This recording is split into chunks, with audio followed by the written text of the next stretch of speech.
This is Bound by Honor, written by Cora Riley. Read for you by Savannah Peachwood. Prologue. My fingers shook like leaves in the breeze as I raised them, my heartbeat hummingbird quick. Luca's strong hand was firm and steady as he took mine and slipped the ring onto my finger. White gold with 20 small diamonds.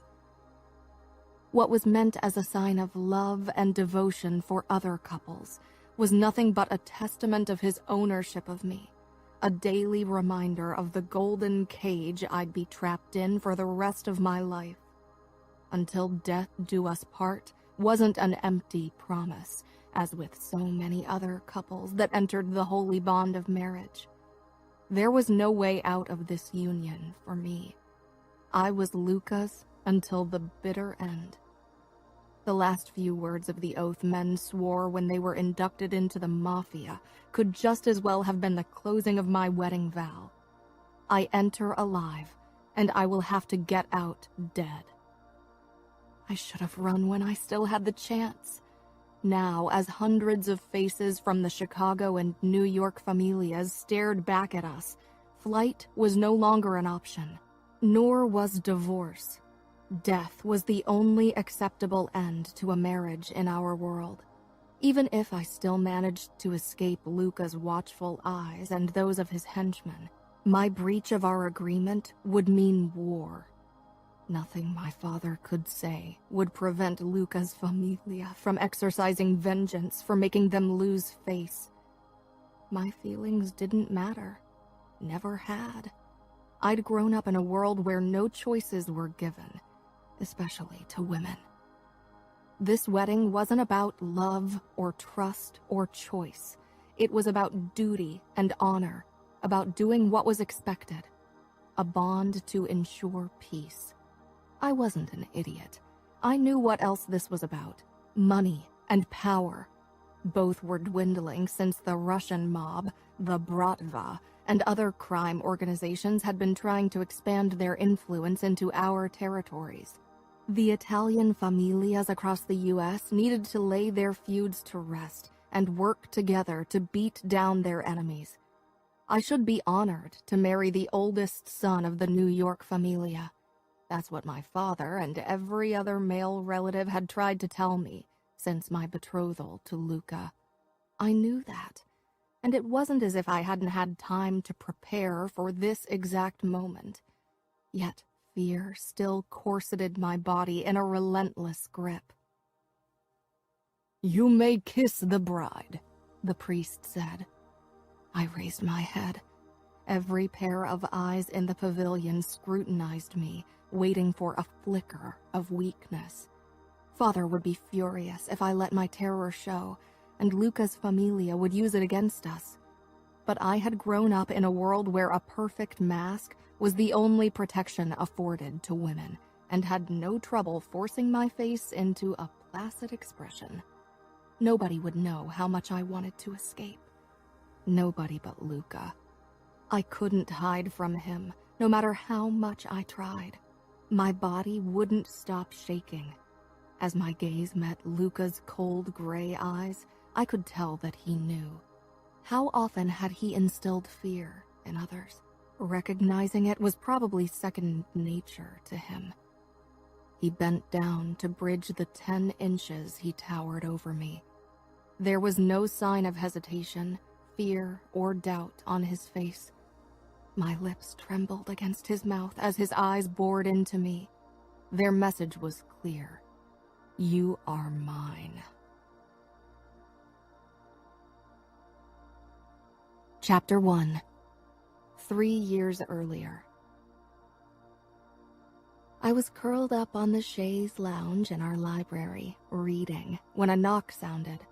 Liliana's head rested in my lap, and she didn't even stir when the dark wooden door opened and our mother stepped in, her dark blonde hair pulled back in a tight bun at the back of her head. Mother was pale, her face drawn with worry. "Did something happen?" I asked. She smiled, but it was her fake smile. "Your father wants to talk to you in his office."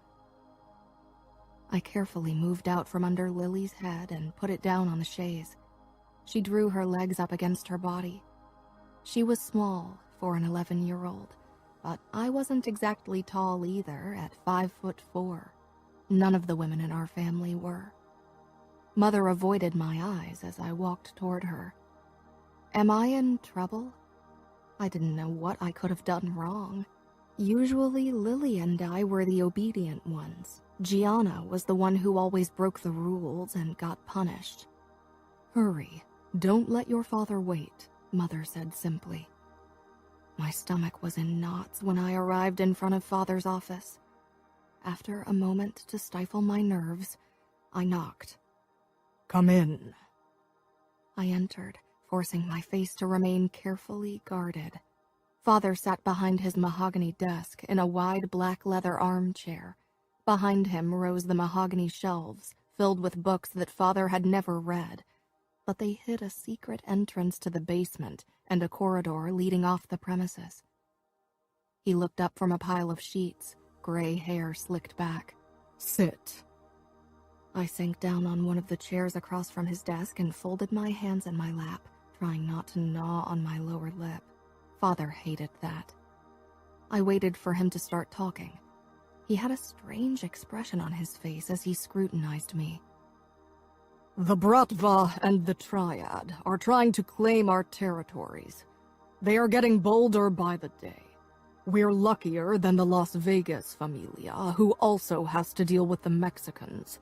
But we can't ignore the threat the Russians and the Taiwanese pose any longer." Confusion filled me. Father never talked about practicalities to us. Girls didn't need to know about the finer details of the mob business. I knew better than to interrupt him. "We have to lay our feud with the New York familia to rest and combine forces if we want to fight the Bratva." Peace with the familia? Father and every other member of the Chicago outfit hated the familia. They had been killing each other for decades and only recently decided to ignore each other in favor of killing off members of other crime organizations, like the Bratva or the Triad. "There is no stronger bond than blood. At least the familia got that right." I frowned. "Born in blood, sworn in blood. That's their motto." I nodded, but my confusion only grew. "I met with Salvatore Vitiello yesterday." Father met with the Capo dei Capi, the head of the New York mob? A meeting between New York and Chicago hadn't taken place in a decade, and the last time it hadn't ended well. It was still referred to as Bloody Thursday. And Father wasn't even the boss. He was only the consigliere, the advisor to Fiore Cavallero, who ruled over the outfit, and with it organized crime in the Midwest. "We agreed that for peace to be an option, we had to become family." Father's eyes bored into me, and suddenly I didn't want to hear what else he had to say. "Cavallero and I determined that you would marry his oldest son, Luca, the future Capo di Capi of the familia." I felt like I was falling. Why me? "Vitiello and Fiore have talked on the phone several times in the last few weeks, and Vitiello wanted the most beautiful girl for his son. Of course, we couldn't give him the daughter of one of our soldiers. Fiore doesn't have daughters, so he said you were the most beautiful girl available." Gianna was just as beautiful, but she was younger. That probably saved her. "There are so many beautiful girls," I choked out. I couldn't breathe. Father looked at me as if I were his most prized possession. "There aren't many Italian girls with hair like yours. Fiore described it as golden," Father guffawed. "You are our door into the New York familia. But Father, I'm 15. I can't marry. Father made a dismissive gesture. If I were to agree, you could. What do we care for laws? I gripped the armrests so tightly my knuckles were turning white, but I didn't feel pain. Instead, numbness was working its way through my body. But I told Salvatore that the wedding would have to wait until you turn 18. Your mother was adamant you be of age and finish school. Fiore let her begging get to him. So the boss had told my father the wedding had to wait. My own father would have thrown me into the arms of my future husband at this very moment. My husband. A wave of sickness crashed over me. I knew only 2 things about Luca Vitiello. He would become the head of the New York mob once his father retired or died, and he got his nickname, the Vice, for crushing a man's throat with his bare hands. I didn't know how old he was. My cousin, Bibiana, had to marry a man 30 years her senior. Luca couldn't be that old if his father hadn't retired yet. At least, that's what I hoped. Was he cruel? He'd crushed a man's throat. He'll be the head of the New York mob. Father, I whispered, please don't force me to marry that man. Father's expression tightened. You will marry Luca Vitiello. I shook hands on it with his father, Salvatore. You will be a good wife to Luca, and when you meet him for the engagement celebrations, you'll act like an obedient lady. Engagement? I echoed. My voice sounded distant, as if a veil of fog covered my ears. Of course. It's a good way to establish bonds between our families, and it'll give Luca the chance to see what he's getting out of the deal. We don't want to disappoint him. When? I cleared my throat, but the lump remained. When is the engagement party? August. We haven't set a date yet. That was in 2 months. I nodded numbly. I loved reading romance novels, and whenever the couples in them married, I'd pictured how my wedding would be. I'd always imagined it would be filled with excitement and love. Empty dreams of a stupid girl. So I'm allowed to keep attending school? What did it even matter if I graduated? I would never go to college, never work. All I'd be allowed to do was to warm my husband's bed. My throat tightened further and tears prickled in my eyes, but I willed them not to fall. Father hated it when we lost control. Yes, I told Vitiello that you attended an all-girls Catholic school, which seemed to please him. Of course it did. Couldn't risk my getting anywhere near boys. Is that all? For now. I walked out of the office as if in a trance. I'd turned 15 4 months ago. My birthday had felt like a huge step toward my future, and I'd been excited. Silly me. My life was already over before it even began. Everything was decided for me. I couldn't stop crying. Gianna stroked my hair as my head lay in her lap. She was 13, only 18 months younger than me. But today, those 18 months meant the difference between freedom and a life in a loveless prison.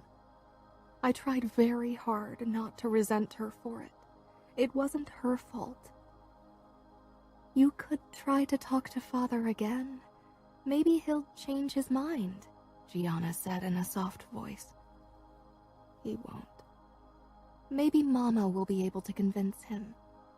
As if Father would ever let a woman make a decision for him. Nothing anyone could say or do will make a difference, I said miserably. I hadn't seen Mother since she'd sent me into Father's office. She probably couldn't face me, knowing what she'd condemned me to. But Arya... I lifted my head and wiped the tears from my face. Gianna stared at me with pitiful blue eyes, the same cloudless summer sky blue as my own. But where my hair was blonde, hers was red. Father sometimes called her witch. It wasn't an endearment. He shook hands on it with Luca's father. They met? That's what I'd wondered as well. Why had he found time to meet with the head of the New York familia, but not to tell me about his plans to sell me off like a high-class whore? I shook off the frustration and despair trying to claw their way out of my body. That's what Father told me. There has to be something we can do, Gianna said. There isn't. But you haven't even met the guy. You don't even know how he looks.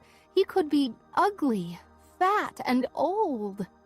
Ugly, fat, and old. I wished those were the only features of Luca I had to worry about. Let's Google him.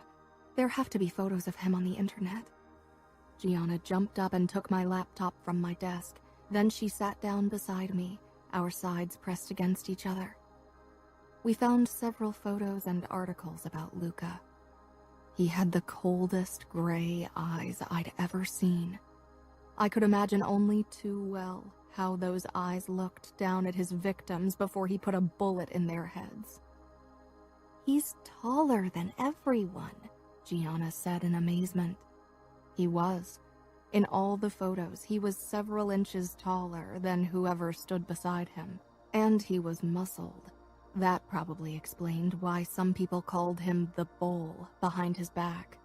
That was the nickname the articles used, and they identified him as the heir of businessman and club owner Salvatore Vitiello. Businessman. Maybe on the outside. Everybody knew what Salvatore Vitiello really was, but of course nobody was stupid enough to write about it.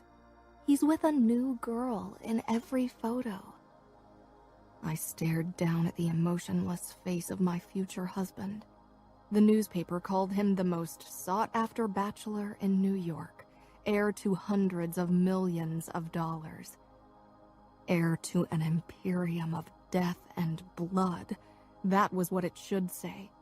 Gianna huffed. God, girls are throwing themselves at him. I suppose he's good-looking. They can have him, I said bitterly. In our world, a handsome exterior often hid the monster within. The society girls saw his good looks and wealth. They thought the bad boy aura was a game. They fawned over his predator-like charisma because it radiated power. But what they didn't know was that blood and death lurked beneath the arrogant smile. I stood abruptly. I need to talk to Umberto.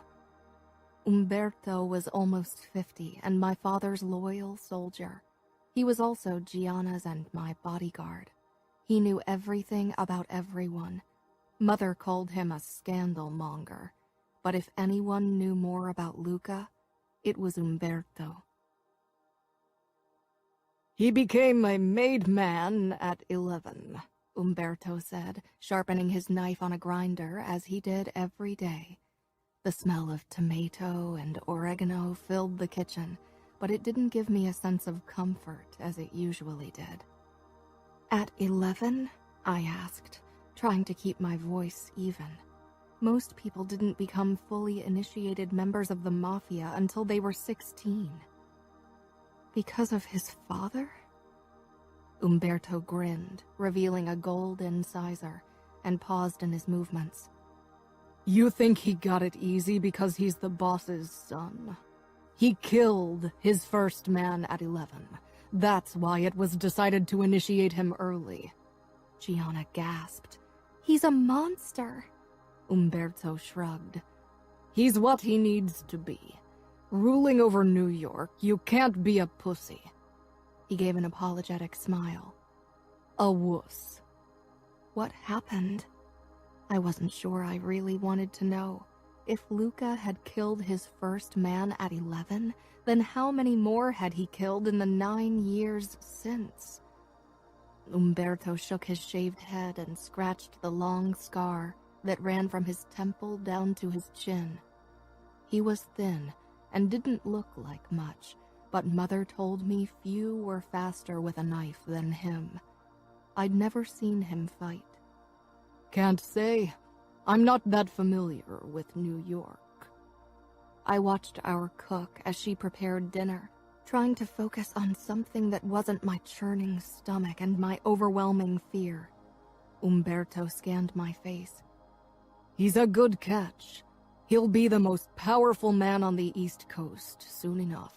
He'll protect you. And who will protect me from him? I hissed. Umberto didn't say anything, because the answer was clear. Nobody could protect me from Luca after our wedding. Not Umberto, and not my father if he felt so inclined. Women in our world belonged to their husband. They were his property to deal with however he pleased. I glanced at the now gleaming blade in Umberto's hand and shivered. Chapter 2. The last couple of months had gone by too fast, no matter how much I wanted them to slow, to give me more time to prepare. Only 2 days until my engagement party. Mother was busy ordering the servants around, making sure the house was spotless and nothing went wrong. It wasn't even a big celebration. Only our family, Luca's family, and the families of the respective heads of New York and Chicago were invited. Umberto said it was for safety reasons. The truce was still too fresh to risk a gathering of hundreds of guests. I wished they'd cancel it altogether. For all I cared, I didn't have to meet Luca until the day of our wedding. Now, as I hid from the party preparations in my room, Fabiano jumped up and down on my bed, a pout on his face. He was only 5 and had entirely too much energy. I want to play. Mother doesn't want you to race through the house. Everything needs to be perfect for the guests. But they aren't even here. Thank God. Luca and the rest of the New York guests wouldn't arrive till tomorrow. Only one more night until I'd be meeting my future husband, a man who killed with his bare hands. I closed my eyes. Are you crying again? Fabiano hopped off the bed and walked up to me, slipping his hand into mine. His dark blonde hair was a mess. I tried to smooth it down, but Fabiano jerked his head away. What do you mean? I tried to hide my tears from him. Mostly I cried at night when I was protected by darkness. Lily says you cry all the time because Luca has bought you.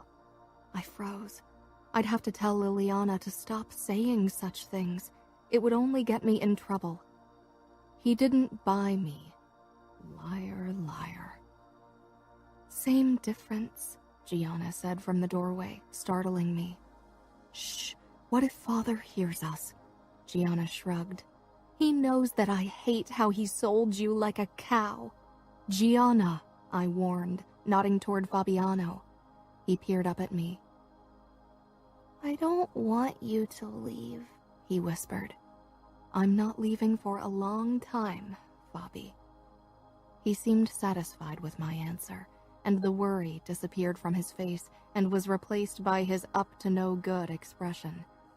Catch me, he screamed and stormed off, pushing Gianna aside as he darted past her. Gianna tore after him. I'll kick your ass, you little monster. I rushed into the corridor. Liliana poked her head out of her door, and then she too ran after my brother and sister. Mother would have my head if they smashed another family heirloom. I flew down the stairs. Fabiano was still in the lead. He was fast, but Liliana had almost caught him, while Gianna and I were too slow in the high heels my mother forced us to wear for practice. Fabiano dashed into the corridor leading into the west wing of the house, and the rest of us followed. I wanted to shout at him to stop. Father's office was in this part of the house. We'd be in so much trouble if he caught us playing around. Fabiano was supposed to act like a man. What 5-year-old acted like a man? We passed Father's door, and relief washed over me, but then 3 men rounded the corner at the end of the corridor. I parted my lips to shout a warning, but it was too late. Though Fabiano skidded to a halt, Liliana ran into the man in the middle with full force. Most people would have lost their balance. Most people weren't 6'5" and built like a bull. I jerked to a halt as time seemed to grind to a stop around me. Gianna gasped beside me, but my gaze was frozen on my future husband. He was looking down at the blonde head of my little sister, steadying her with his strong hands. Hands he'd used to crush a man's throat. "Liliana!" I said, my voice shrill with fear. I never called my sister by her full name unless she was in trouble or something was seriously wrong. I wished I was better at hiding my terror. Now everyone was staring at me, including Luca. His cold gray eyes scanned me from head to toe, lingering on my hair. God, he was tall. The men beside him were both over 6 feet, yet he dwarfed them. His hands were still on Lily's shoulders. "Liliana, come here," I said firmly, holding out a hand. I wanted her far away from Luca. She stumbled backward, then flew into my arms, burying her face against my shoulder. Luca raised one black eyebrow. "That's Luca Vitiello," Gianna said helpfully, not even bothering to hide her disgust. Fabiano made a sound like an enraged wildcat, stormed toward Luca, and started pummeling his legs and stomach with his small fists. "Leave Aria alone! You don't get her!" My heart stopped right then. The man to Luca's side took a step forward. The outline of a gun was visible under his vest. He had to be Luca's bodyguard, though I really couldn't see why he needed one. "No, Cesare," Luca said simply, and the man stilled. Luca caught my brother's hands in one of his, stopping the assault. I doubted he'd even felt the blows. I pushed Lily toward Gianna, who wrapped a protective arm around her. Then I approached Luca. I was scared out of my mind, but I needed to get Fabiano away from him. Maybe New York and Chicago were trying to lay their feud to rest, but alliances could break in a blink. It wouldn't be the first time. Luca and his men were still the enemy. "What a warm welcome we get. That's the infamous hospitality of the outfit," said the other man with Luca. He had the same black hair, but his eyes were darker. He was a couple of inches shorter than Luca and not as broad, but they were unmistakably brothers. "Matteo," Luca said in a low voice that made me shiver. Fabiano was still snarling and struggling like a wild animal, but Luca held him at arm's length. "Fabiano," I said firmly, gripping his upper arm. "It's enough. That's not how we treat guests." Fabiano froze, then gazed up at me over his shoulder. "He's not a guest. He wants to steal you away, Aria." Matteo chuckled. "This is too good. I'm glad Father convinced me to come." "Ordered you," Luca corrected, but he didn't take his eyes off of me. I couldn't return his gaze. My cheeks blazed with heat at his scrutiny.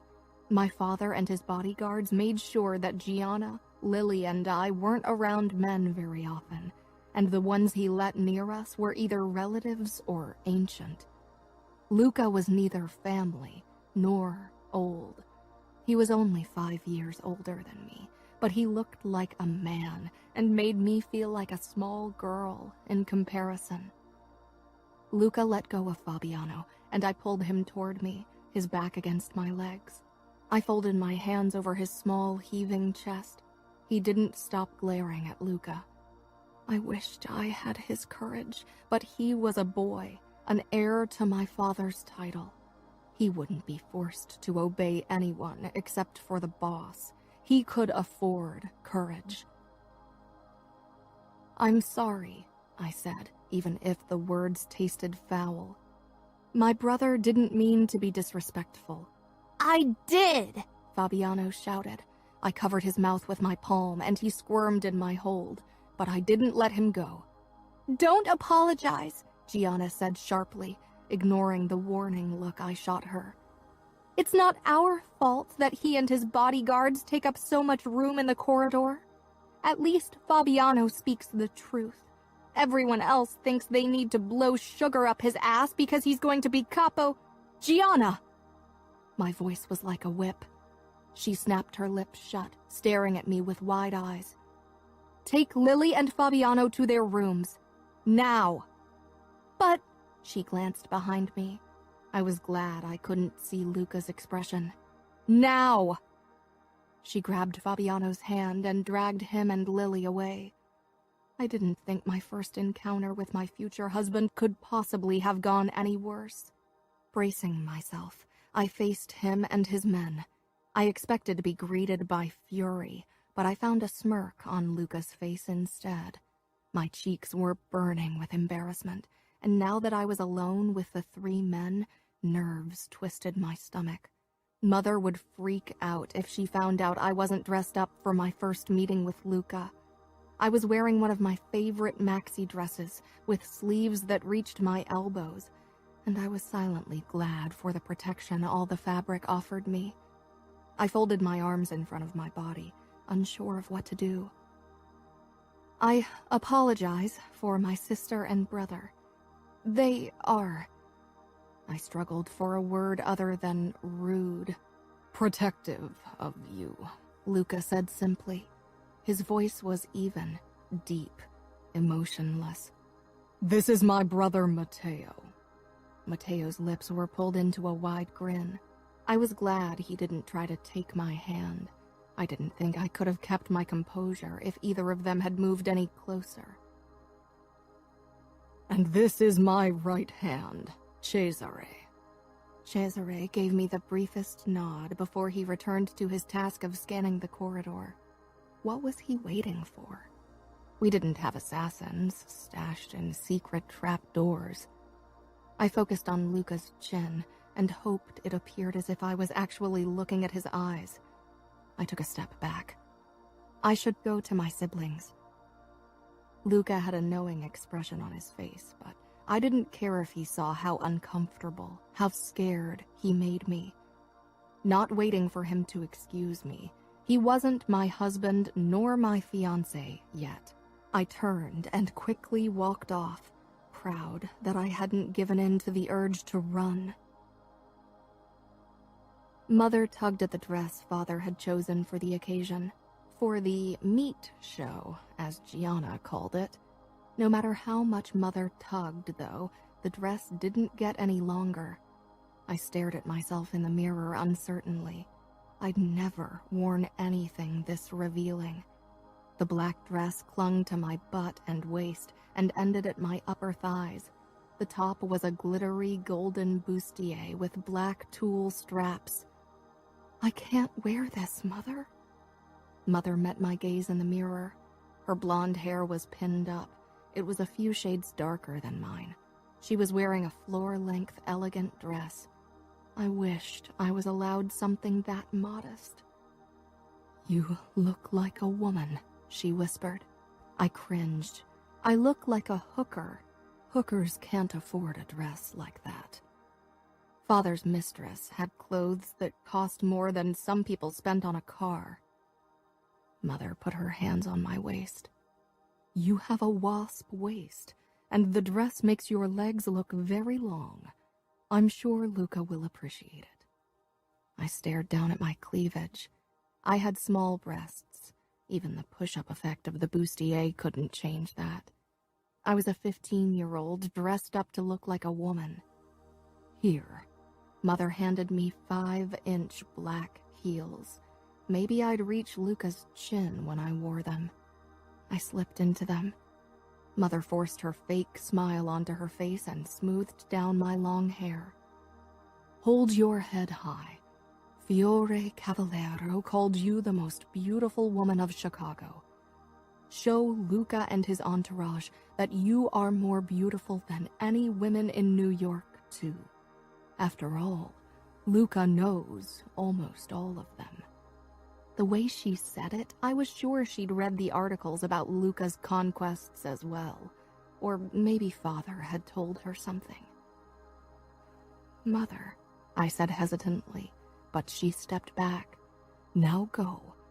I'll come after you, but this is your day. You should enter the room alone. The men will be waiting. Your father will present you to Luca, and then we'll all come together in the dining room for dinner. She'd told me this dozens of times already. For a moment, I wanted to take her hand and beg her to accompany me. Instead, I turned and walked out of my room. I was glad that my mother had forced me to wear heels in the last few weeks. When I arrived in front of the door to the fireplace lounge on the first floor of the West Wing, my heart was beating in my throat. I wished Gianna was at my side, but Mother was probably warning her to behave right now. I had to go through this alone. Nobody was supposed to steal the show from the bride-to-be. I stared at the dark wood of the door and considered running away.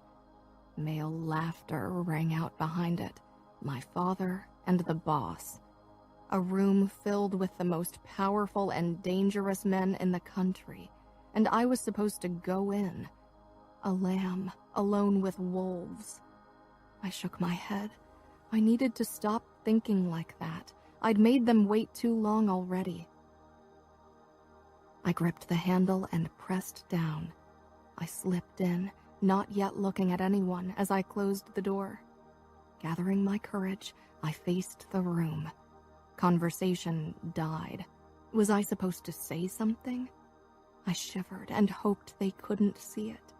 My father looked like the cat that got the cream. My eyes sought Luca, and his piercing stare rendered me motionless. I held my breath. He put down a glass with a dark liquid with an audible clank. If nobody said something soon, I'd flee the room. I quickly scanned the faces of the gathered men.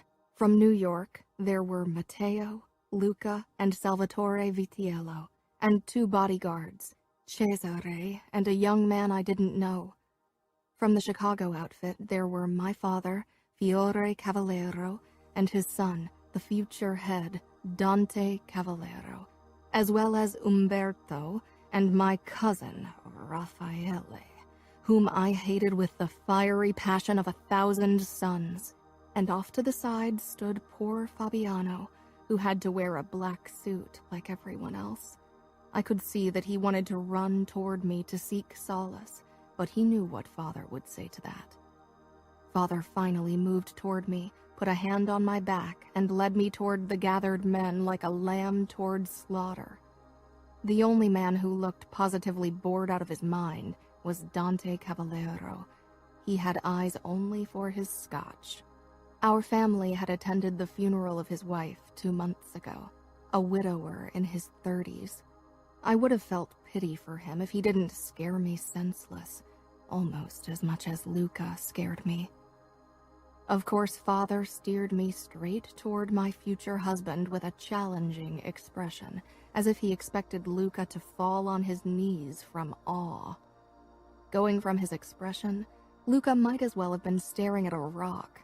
His gray eyes were hard and cold as they focused on my father. This is my daughter, Aria. Apparently, Luca hadn't mentioned our embarrassing encounter. Fiore Cavallero spoke up. I didn't promise too much, did I? I wished the ground would open and swallow me whole. I had never been submitted to so much attention. The way Raffaele looked at me made my skin crawl. He'd been initiated only recently, and had turned 18 2 weeks ago. Since then, he'd been even more obnoxious than before. "You didn't," Luca said simply. Father looked obviously put off. Without anyone noticing, Fabiano had snuck up behind me and slipped his hand into mine. Well, Luca had noticed and was staring at my brother, which brought his gaze entirely too close to my naked thighs. I shifted nervously, and Luca looked away. "Maybe the future bride and husband want to be alone for a few minutes," Salvatore Vitiello suggested. My eyes jerked in his direction, and I didn't manage to hide my shock fast enough. I was sure Luca had noticed, but he didn't seem to care. My father smiled and turned to leave. I couldn't believe it. "Should I stay?" Umberto asked. I gave him a quick smile, which disappeared when my father shook his head. "Give them a few minutes alone," he said. Salvatore Vitiello actually winked at Luca. They all filed out until only Luca, Fabiano, and I were left. "Fabiano!" came my father's sharp voice. "Get out of there now!" Fabiano reluctantly let go of my hand and left, but not before sending Luca the deadliest look a 5-year-old could manage. Luca's lips quirked. Then the door closed, and we were alone. What had Luca's father's wink meant? I peeked up at Luca. I had been right. With my high heels, the top of my head grazed his chin. He looked out the window, not sparing me a single glance. Dressing me up like a hooker didn't make Luca any more interested in me. Why would he be? I'd seen the women he dated in New York. They would have filled out the bustier better. "Did you choose the dress?" I jumped, startled that he'd spoken. His voice was deep and calm. Was he ever anything but? "No," I admitted. "My father did." Luca's jaw twitched. I couldn't read him, and it was making me increasingly nervous. He reached into the inside of his jacket, and for a ridiculous second, I actually thought he was pulling a gun on me. Instead, he held a black box in his hand. He turned toward me, and I stared intently at his black shirt. Black shirt, black tie, black jacket. Black like his soul. This was a moment millions of women dreamed of. But I felt cold when Luca opened the box.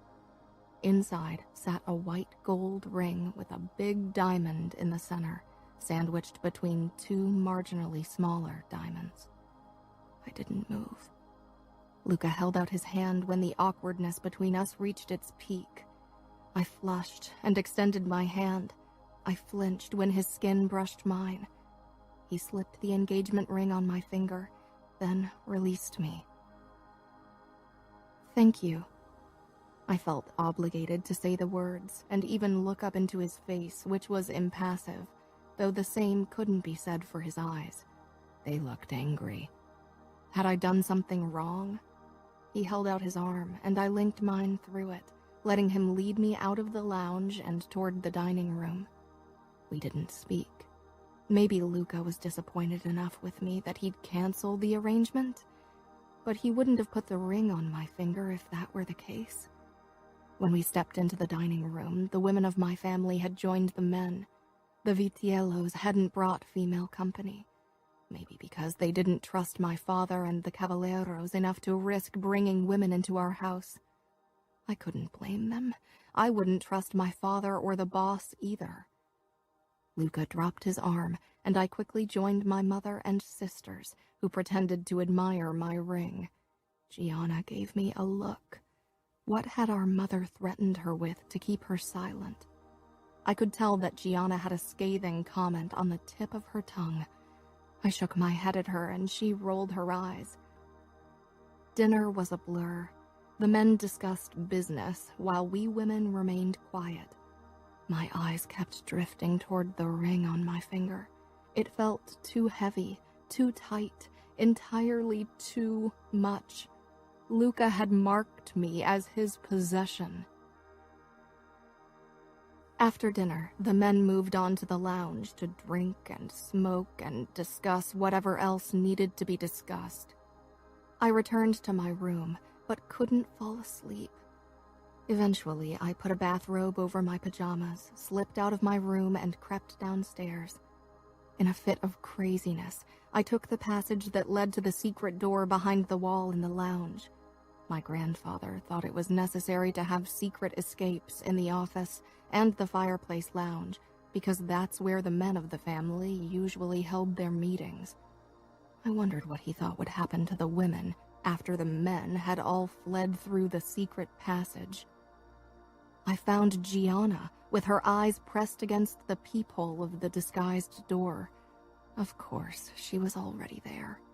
She whirled around, eyes wide, but relaxed when she spotted me. "What's going on in there?" I said in a bare whisper, worried the men in the lounge would overhear us. Gianna moved to the side so I could peer through the second peephole. "Almost everyone's already gone. Father and Cavallero have details to discuss with Salvatore Vitiello. It's only Luca and his entourage now." I squinted through the hole, which gave me a perfect view of the chairs crowded around the fireplace. Luca leaned against the marble ledge of the fireplace, legs casually crossed, a glass of scotch in his hand. His brother Matteo lounged in an armchair beside him, legs wide apart, and that wolfish grin on his face. Cesare and the second bodyguard they'd called Romero during dinner sat in the other armchairs. Romero looked to be the same age of Matteo, so around 18. Barely men by society's standard, but not in our world. "It could have been worse," Matteo said, grinning. He might not have looked quite as deadly as Luca, but something in his eyes told me he was only able to hide it better. "She could have been ugly, but holy fuck, your little fiancé is a vision. That dress, that body, that hair and face," Matteo whistled. It seemed as if he was provoking his brother on purpose. "She's a child," Luca said dismissively. Indignation rose in me, but I knew I should be glad that he didn't look at me like a man looked at a woman. "She didn't look like a child to me," Matteo said, then clucked his tongue. He nudged the older man, Cesare. "What do you say? Is Luca blind?" Cesare shrugged with a careful glance at Luca. "I didn't look at her closely." "What about you, Romero? You got functioning eyes in your head?" Romero glanced up, then quickly looked back down to his drink. Matteo threw his head back and laughed. "Fuck, Luca. Did you tell your men you'd cut their dicks off if they looked at that girl? You aren't even married to her."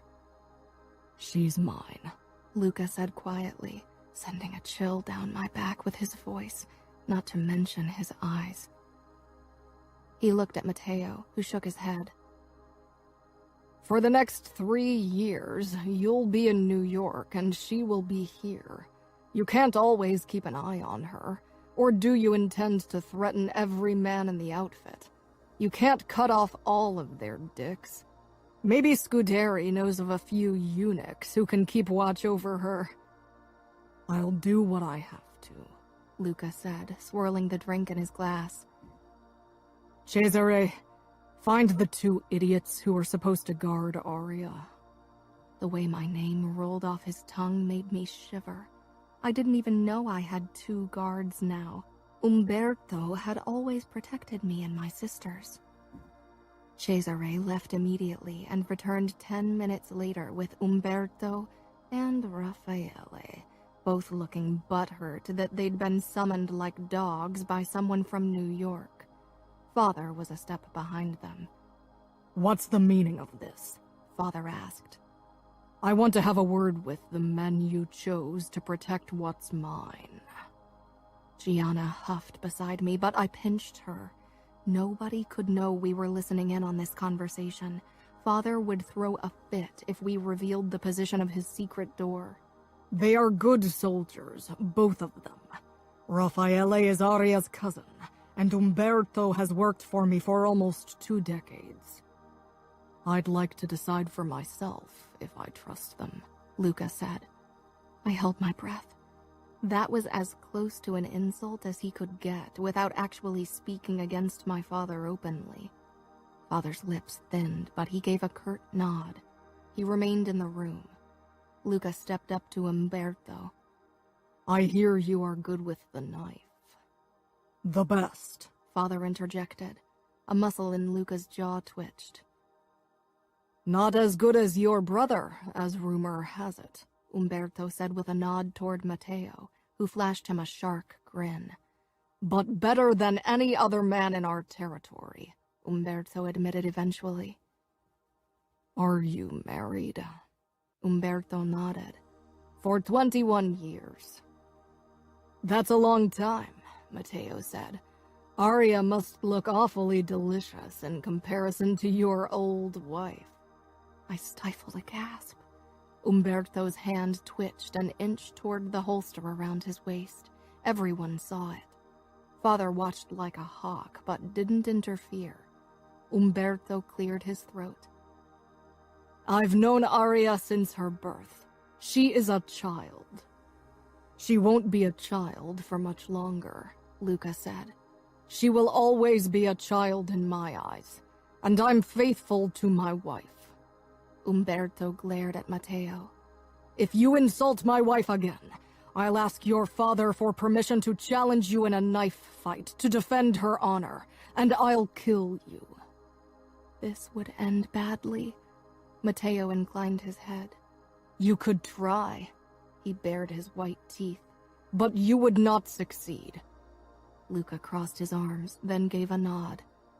I think you are a good choice, Umberto. Umberto stepped back, but kept his gaze fixed on Matteo, who ignored him. Luca's eyes settled on Raffaele, and he dropped whatever civility had cloaked the monster within until that point. He moved so close to Raffaele that my cousin had to tilt his head back to return the stare. Raffaele tried to keep his expression arrogant and self-confident, but he looked like a Chihuahua pup attempting to impress a Bengal tiger. He and Luca might as well have been two different species. He's family. Are you honestly going to accuse him of having an interest in my daughter? I saw how you looked at Arya, Luca said, never taking his eyes off of Raffaele. Like a juicy peach you wanted to pluck, Matteo threw in, enjoying this entirely too much. Raffaele's eyes darted toward my father, looking for help. Don't deny it. I know want when I see it. And you want Arya. Luca growled. Raffaele didn't deny it. If I find out you are looking at her like that again, if I find out you are in a room alone with her, if I find out you touch as much as her hand, I will kill you. Raffaele flushed red. You aren't a member of the outfit. Nobody would tell you anything, even if I raped her. I could break her in for you. God, Raffaele, shut your mouth. Couldn't he see murder in Luca's eyes? Maybe I'll even film it for you. Before I could even blink, Luca had thrown Raffaele to the ground, dug a knee into his spine, and twisted one of my cousin's arms behind him. Raffaele struggled and cursed, but Luca held him fast. One of his hands gripped Raffaele's wrist, while he reached under his vest with the other, pulling out a knife. My legs turned weak. Leave, now, I told Gianna in a whisper. She didn't listen. Look away, Arya. But I couldn't. Father would surely stop Luca, but Father's expression was disgusted as he stared down at Raffaele. Luca's eyes sought Father's gaze. Raffaele wasn't his soldier. This wasn't even his territory. Honor demanded he got permission from the consigliere. And when my father gave a nod, Luca brought the knife down and cut Raffaele's pinky off. The screams rang in my ears as my vision turned black. I bit down on my fist to stifle a sound. Gianna didn't. She let out a screech that could have woken the dead before she threw up. At least she'd turned and aimed away from me. Her vomit spilled down the steps. Behind the doors, silence reigned. They had heard us. I gripped Gianna's upper arms when the secret door was ripped open, revealing Father's furious face. Behind him stood Cesare and Romero, both with their weapons drawn. When they saw Gianna and me, they returned them to the holsters under their jackets. Gianna didn't cry. She seldom did, but her face was pale, and she leaned heavily against me. If I didn't have to hold her up, my own legs would have crumpled, but I had to be strong for her. Of course, Father hissed, scowling at Gianna. I should have known it was you causing trouble again. He wrenched her away from me and into the lounge, raised his hand and slapped her hard across the face. I took a step in his direction to protect her, and Father lifted his arm again. I braced myself for the slap, but Luca caught my father's wrist with his left hand. His right hand was still grasping the knife he'd used to cut off Raffaele's finger. Both the knife and Luca's hand were coated with blood. My eyes widened. Father was the master of the house, the master over us. Luca's intervention was an insult against my father's honor. Umberto drew his knife, and Father had his hand on his gun. Matteo, Romero, and Cesare had drawn their own guns. Raffaele was huddled on the floor, bent over his hand, his whimpers the only sound in the room. Had there ever been a red engagement? I didn't mean disrespect, Luca said calmly, as if war between New York and Chicago wasn't on the verge of breaking out. But Aria is no longer your responsibility. You lost your right to punish her when you made her my fiancé. She's mine to deal with now. Father glanced down at the ring on my finger, then inclined his head. Luca let go of his wrist, and the other men in the room relaxed slightly, but didn't put their weapons back. That's true.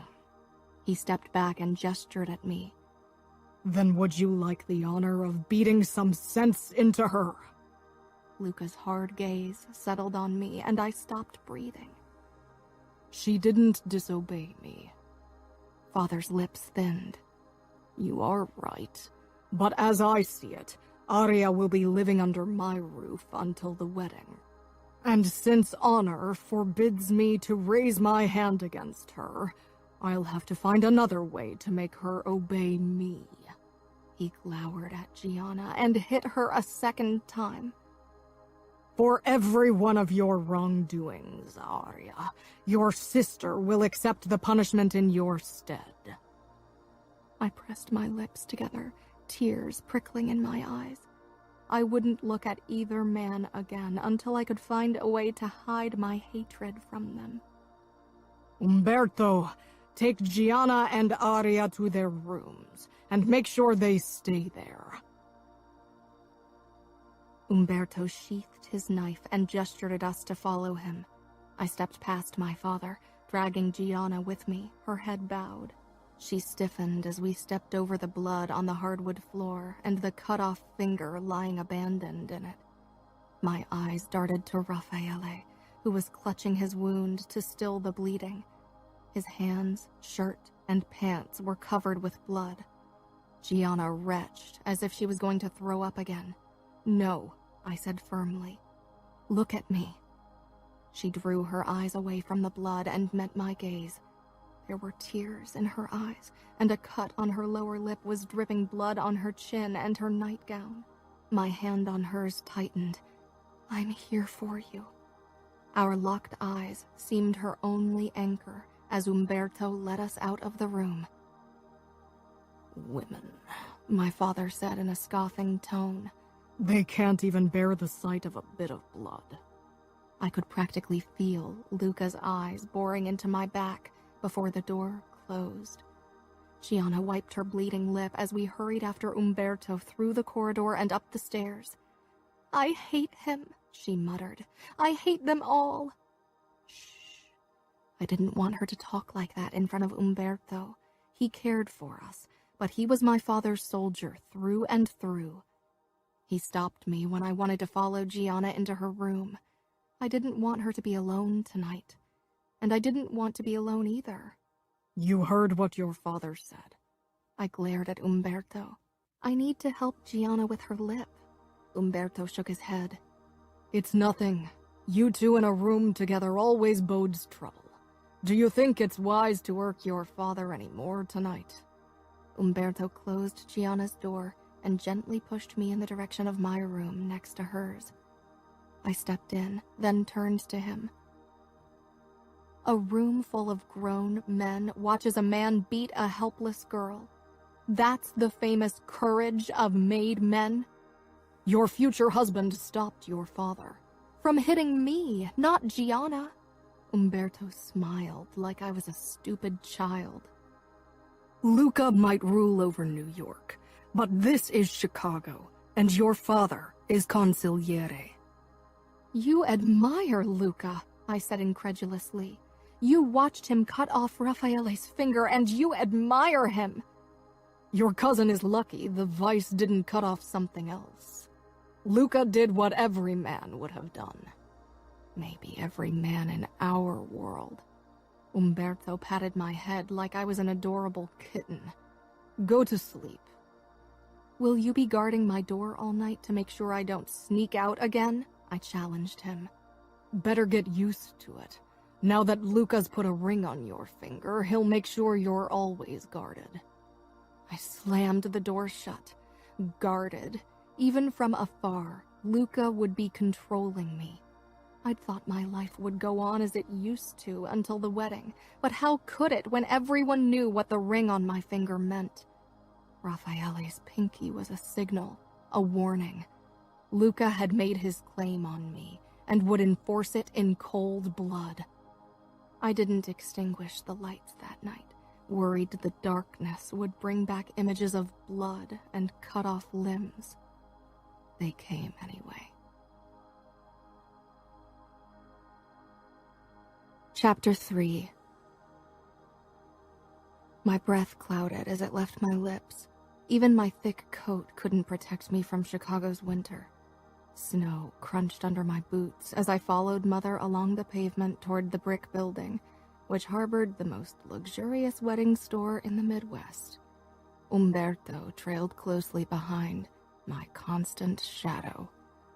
Another of my father's soldiers made up the rear, behind my sisters.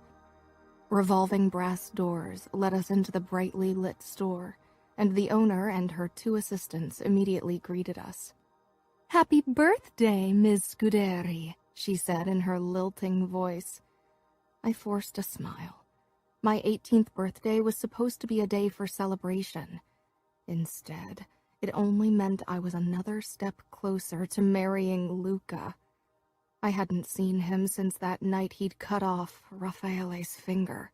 He'd sent me expensive jewelry for my birthdays, Christmas holidays, Valentine's days, and the anniversary of our engagement.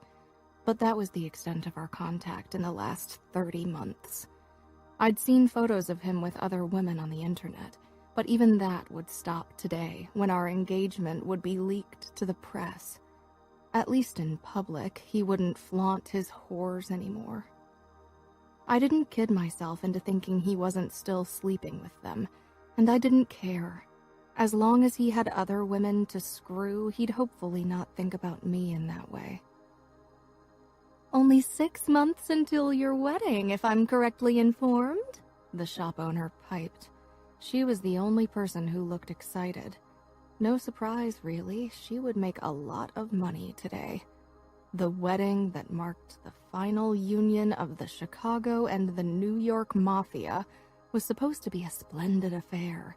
Money was irrelevant. I inclined my head.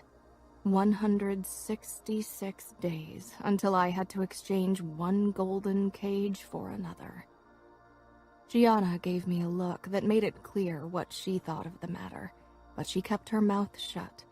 At 16 and a half, Gianna had finally learned to rein in her outbursts. Mostly. The shop owner led us into the fitting room. Umberto and the other man stayed outside the drawn curtains. Lily and Gianna plopped down on the plush white couch, while Mother began browsing the wedding gowns on display.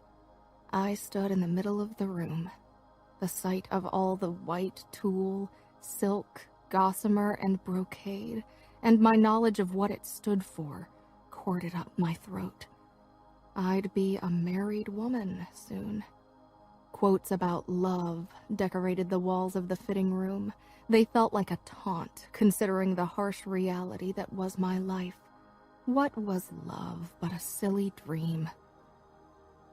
I could feel the eyes of the shop owner and her assistants on me, and squared my shoulders before I joined my mother. Nobody could know that I wasn't the happy bride-to-be, but a pawn in a game of power. Eventually, the shop owner approached us and showed us her most expensive gowns. "What kind of gown would your future husband prefer?" she asked pleasantly. "The naked kind," Gianna said, and my mother shot her a glare. I flushed, but the shop owner laughed as if it was all too delightful. "There's time for that on the wedding night, don't you think?" she winked. I reached for the most expensive dress in the collection, a dream of brocade. The bustier was embroidered with pearls and silvery threads, forming a delicate flower pattern. "Those are platinum threads," the shop owner said. That explained the price. "I think your groom will be pleased with your choice." Then she knew him better than I did. Luca was as much a stranger to me today as he had been almost 3 years ago. The wedding would be held in the vast gardens of the Vitiello mansion in the Hamptons. Everyone was already abuzz with the preparations. I hadn't set foot into the house or even the premises yet, but my mother kept me up to date, not that I'd asked her to. The moment my family had arrived in New York a few hours ago, my sisters and I had huddled together in our suite in the Mandarin Oriental Hotel in Manhattan. Salvatore Vitiello had suggested we live in one of the many rooms in the mansion until the wedding in 5 days, but my father had declined. 3 years of tentative cooperation, and they still didn't trust each other. I was glad. I didn't want to set foot into the mansion until I had to. Father had agreed to let me share a suite with Lily and Gianna, so he and Mother had a suite for themselves. Of course, a bodyguard was stationed in front of all 3 doors to our suite. "Do we really have to attend the bridal shower tomorrow?" Lily asked. Her bare legs swung over the backrest of the sofa. Mother always said Nabokov must have had Liliana in mind when he wrote Lolita. While Gianna provoked with her words, Lily used her body for that. She'd turned 14 in April, a child who flaunted her tentative curves to get a rise out of everyone around us. She looked like the teen model, Tilan Blondo, only her hair was a bit lighter and she didn't have a gap between her front teeth. It worried me. I knew it was her way of rebelling against the gilded cage that was our life, but while Father's soldiers regarded her flirting with amusement, there were others out there who would love to misunderstand it. "Of course we have to," Gianna muttered. "Arya is the happy bride, remember?" Lily snorted. "Sure." She sat up abruptly. "I'm bored. Let's go shopping." Umberto wasn't enthused about the suggestion. Even with another of my father's bodyguards at his side, he claimed it was almost impossible to keep us under control. Eventually, he relented, as he always did. We were shopping in a store that sold sexy, rocker chick-like outfits that Lily desperately wanted to try on, when I got a message from Luca. It was the first time he'd contacted me directly, and for a long time I could only stare at my screen. Gianna peered over my shoulder in the dressing room. "Meet me at your hotel at 6, Luca. How nice of him to ask. What does he want? I whispered. I'd hoped I wouldn't have to see him until August 10th, the day of our wedding. Only one way to find out, Gianna said, checking her reflection. I was nervous. I hadn't seen Luca in a long time. I smoothed my hair down, then straightened my shirt. Gianna had convinced me to wear the tight black skinny jeans I'd bought today. Now I wondered if something that drew less attention to my body might have been better. I still had 15 minutes before Luca wanted to meet me. I didn't even know where yet. I assumed he'd call me once he arrived and ask me to come down into the lobby. "Stop fiddling," Gianna said from her spot on the sofa, reading a magazine. "I really don't think this outfit is a good idea." "It is. It's easy to manipulate men. Lily is 14 and has already figured it out. Father always says we're the weak sex because we don't carry around guns. We have our own weapons, Arya, and you'll have to start using them. If you want to survive a marriage with that man, you'll have to use your body to manipulate him. Men, even cold-hearted bastards like them, have a weakness, and it hangs between their legs." I didn't think Luca could be manipulated that easily. He didn't seem like someone who ever lost control unless he wanted to, and I wasn't sure I wanted him to notice my body like that. A knock made me jump, and my eyes flew to the clock. It was still too early for Luca, and he wouldn't really come up to our suite, would he? Lily dashed out of her bedroom before Gianna or I could even move. She was wearing her rocker chic outfit, tight leather pants, and a tight black tee. She thought she looked so adult with it. Gianna and I thought she looked like a 14-year-old trying too hard. She opened the door, jutting her hip out, trying to look sexy. Gianna groaned, but I wasn't paying attention to her. "Hi, Luca," Lily piped. I walked closer so I could see Luca. He was staring down at Lily, obviously trying to figure out who she was. Matteo, Romero, and Cesare stood behind him. Wow, he'd brought his entourage. Where was Umberto? "You are Liliana, the youngest sister," Luca said, ignoring Lily's flirty expression. Lily frowned. "I'm not that young." "Yes, you are," I said firmly, walking up to her and putting my hands on her shoulders. She was only a couple of inches shorter than me. "Go to Gianna." Lily gave me an incredulous look, but then she slinked away. My pulse was racing as I turned to Luca. His gaze lingered on my legs, then slowly moved up until it arrived at my face. That look hadn't been in his eyes the last time I'd seen him, and I realized with a start it was desire. "I didn't know we'd meet in my suite," I said, then realized I should have greeted him, or at least tried to sound less rude. "Are you going to let me in?" I hesitated. Then I stepped back and let the men walk past me. Only Cesare stayed outside. He closed the door, even though I would have preferred to keep it ajar. Matteo sauntered over to Gianna, who quickly sat up and gave him her nastiest look. Lily, of course, smiled at him. "Can I see your gun?" Matteo grinned at her, but before he could reply, I said, "No, you can't." I could feel Luca's eyes on me, lingering on my legs and butt again. Gianna gave me an "I told you so" look. She wanted me to use my body. The problem was I preferred Luca ignoring my body because the alternative terrified me. "You shouldn't be here alone with us," Gianna muttered. "It's not appropriate." I almost snorted, as if Gianna gave a damn about appropriateness.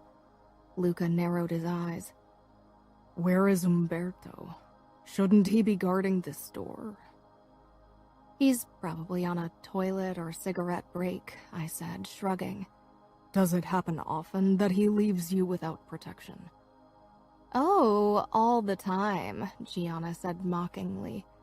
You see, Lily, Arya, and I sneak out every weekend because we have a bet going who can pick up more guys. Lily let out her bell-like laugh. I want to have a word with you, Arya, Luca said, fixing me with his cold stare. Gianna rose from the sofa and came toward us. I was joking, for God's sake, she said, trying to step between Luca and me, but Matteo gripped her wrist and pulled her back.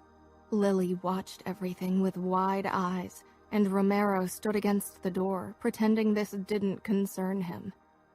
Let go of me or I'll break your fingers, Gianna growled. Matteo raised his hands with a wide grin. Come on, Luca said, his hand touching my lower back. I swallowed a gasp. If he noticed, he didn't comment. Where's your bedroom? My heartbeat stuttered as I nodded toward the door to the left. Luca led me in that direction, ignoring Gianna's protests. I'll call our father. You can't do that. We stepped into my bedroom, and Luca closed the door. I couldn't help but be afraid. Gianna shouldn't have said those things. The moment Luca faced me, I said, Gianna was joking. I haven't even kissed anyone yet, I swear. Heat crept into my face at the admission, but I didn't want Luca to get angry for something I hadn't even done. Luca's gray eyes held me with their intensity. I know. My lips parted. Oh, then why are you angry? Do I look angry to you? I decided not to reply. He smirked. You don't know me very well. That's not my fault, I muttered. He touched my chin, and I turned into a pillar of salt. You are like a skittish doe in the clutches of a wolf. He didn't know how close that came to what I thought of him. I'm not going to maul you. I must have looked doubtful because he released a small laugh, lowering his head toward mine. What are you doing? I whispered nervously. I'm not going to take you, if that's what you're worried about. I can wait a few more days. I've waited 3 years, after all. I couldn't believe he'd said that. Of course, I knew what was expected on a wedding night, but I'd almost convinced myself that Luca wasn't interested in me that way. You called me a child last time. But you aren't a child anymore, Luca said with a predatory smirk. His lips were less than an inch from mine. You're making this really hard. I can't kiss you if you look at me like that. Then maybe I should give you that look on our wedding night, I challenged. Then maybe I'll have to take you from behind so I don't have to see it. My face fell, and I stumbled away, my back colliding with the wall. Luca shook his head. Relax, I was joking, he said quietly. I'm not a monster. Aren't you? His expression hardened, and he straightened, drawing up to his full height again. I regretted my words, even though they were the truth. I wanted to discuss the matter of your protection with you, he said in an emotionless, formal voice. Once you move into my penthouse after the wedding, Cesare and Romero will be responsible for your safety. But I want Romero at your side until then. I have Umberto, I protested, but he shook his head. Apparently, he's taking too many toilet breaks. Romero won't leave your side from now on. Will he watch me when I shower, too? If I want him to. I raised my chin, trying to quench my anger. You would let another man see me naked? You must really trust Romero not to take advantage of the situation.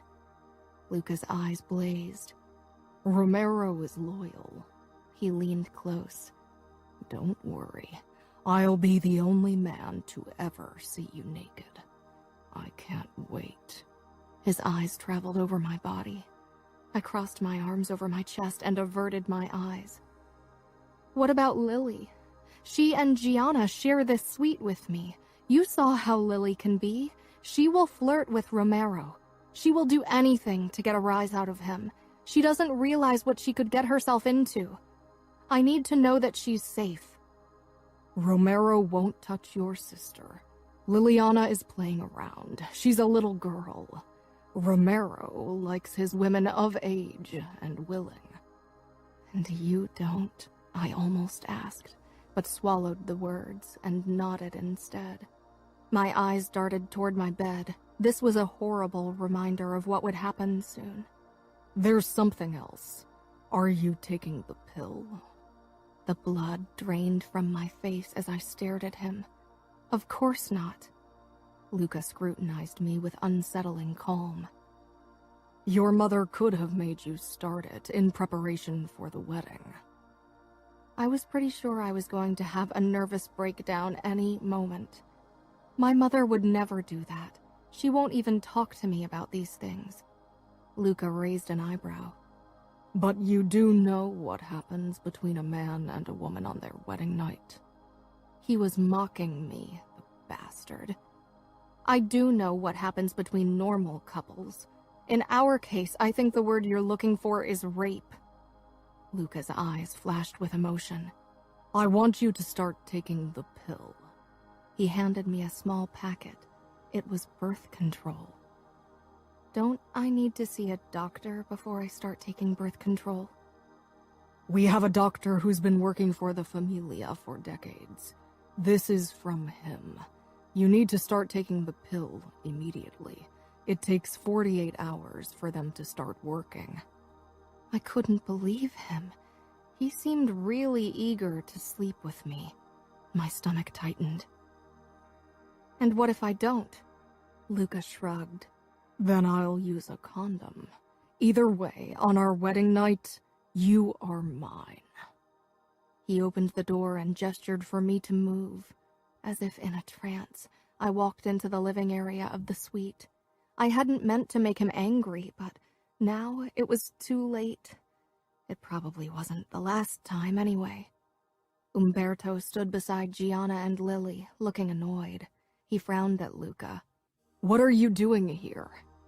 You should pay better attention in the future and keep your breaks to a minimum, Luca told him. I was gone for only a few minutes, and there were guards in front of the other doors. Gianna smirked. Matteo's eyes were locked on her. What are you looking at? She snapped. Matteo leaned forward. At your hot body. Then keep looking, she gave a one-shoulder shrug. Because that's all you'll ever get to do with my hot body. Stop it, Umberto warned. I wasn't looking at him, but at Matteo, who had a calculating expression on his face. Romero will take over the watch duty until the wedding, Luca said. Umberto opened his mouth, but Luca raised a hand. It's done. He turned to Romero, who straightened at once. They walked a few steps away from us. Gianna pressed up to me. What does he mean? Romero is my new bodyguard. He just wants to control you. Shh. I was watching Luca and Romero. After a moment, Romero glanced at Lily, then nodded and said something. They finally returned to us. Romero will stay with you, Luca said simply. He was so cold, since I'd as good as called him a monster. And what am I supposed to do? Umberto asked. You can guard their door. Or you can join our stag party, Matteo suggested. I'm not interested, Umberto said. Luca shrugged. Suit yourself. Scuderi is coming with us. My father would go with them? I didn't even want to know what they were up to. Luca turned to me. Remember what I told you. I didn't say anything, only clutched the pill packet in my hand. Without another word, Luca and Matteo left. Romero held the door open. You can leave too, he told Umberto, who glared but walked out after a moment. Romero shut the door and locked it. Gianna gaped. You can't be serious. Romero leaned against the door, arms clasped in front of him. He didn't react. Come, Gianna. I pulled her with me toward the couch and plopped down. Lily was already kneeling on the armchair, watching Romero with rapt attention. Gianna's eyes flitted down to my hand. What's this? Birth control? Don't tell me that asshole gave it to you just now so he can screw you on your wedding night. I pressed my lips together. You aren't going to take them, right? I have to. It won't stop Luca if I don't. He'll only be angry. Gianna shook her head, but I gave her a pleading look. I don't want to argue with you. Let's watch a movie, okay? I really need the distraction. After a moment, Gianna nodded. We picked out a random movie, but it was difficult to focus with Romero guarding us.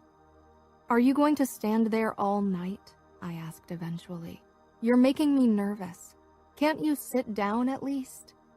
He moved toward the vacant armchair and sank down.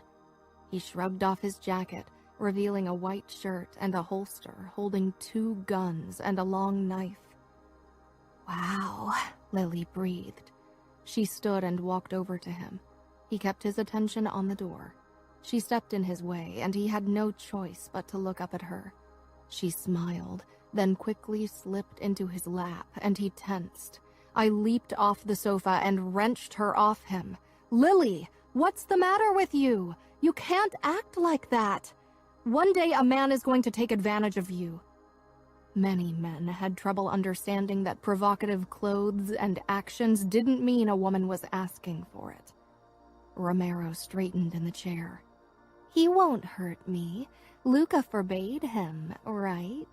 He could steal your virtue and cut your throat afterward so you can't tell anyone, Gianna said offhandedly.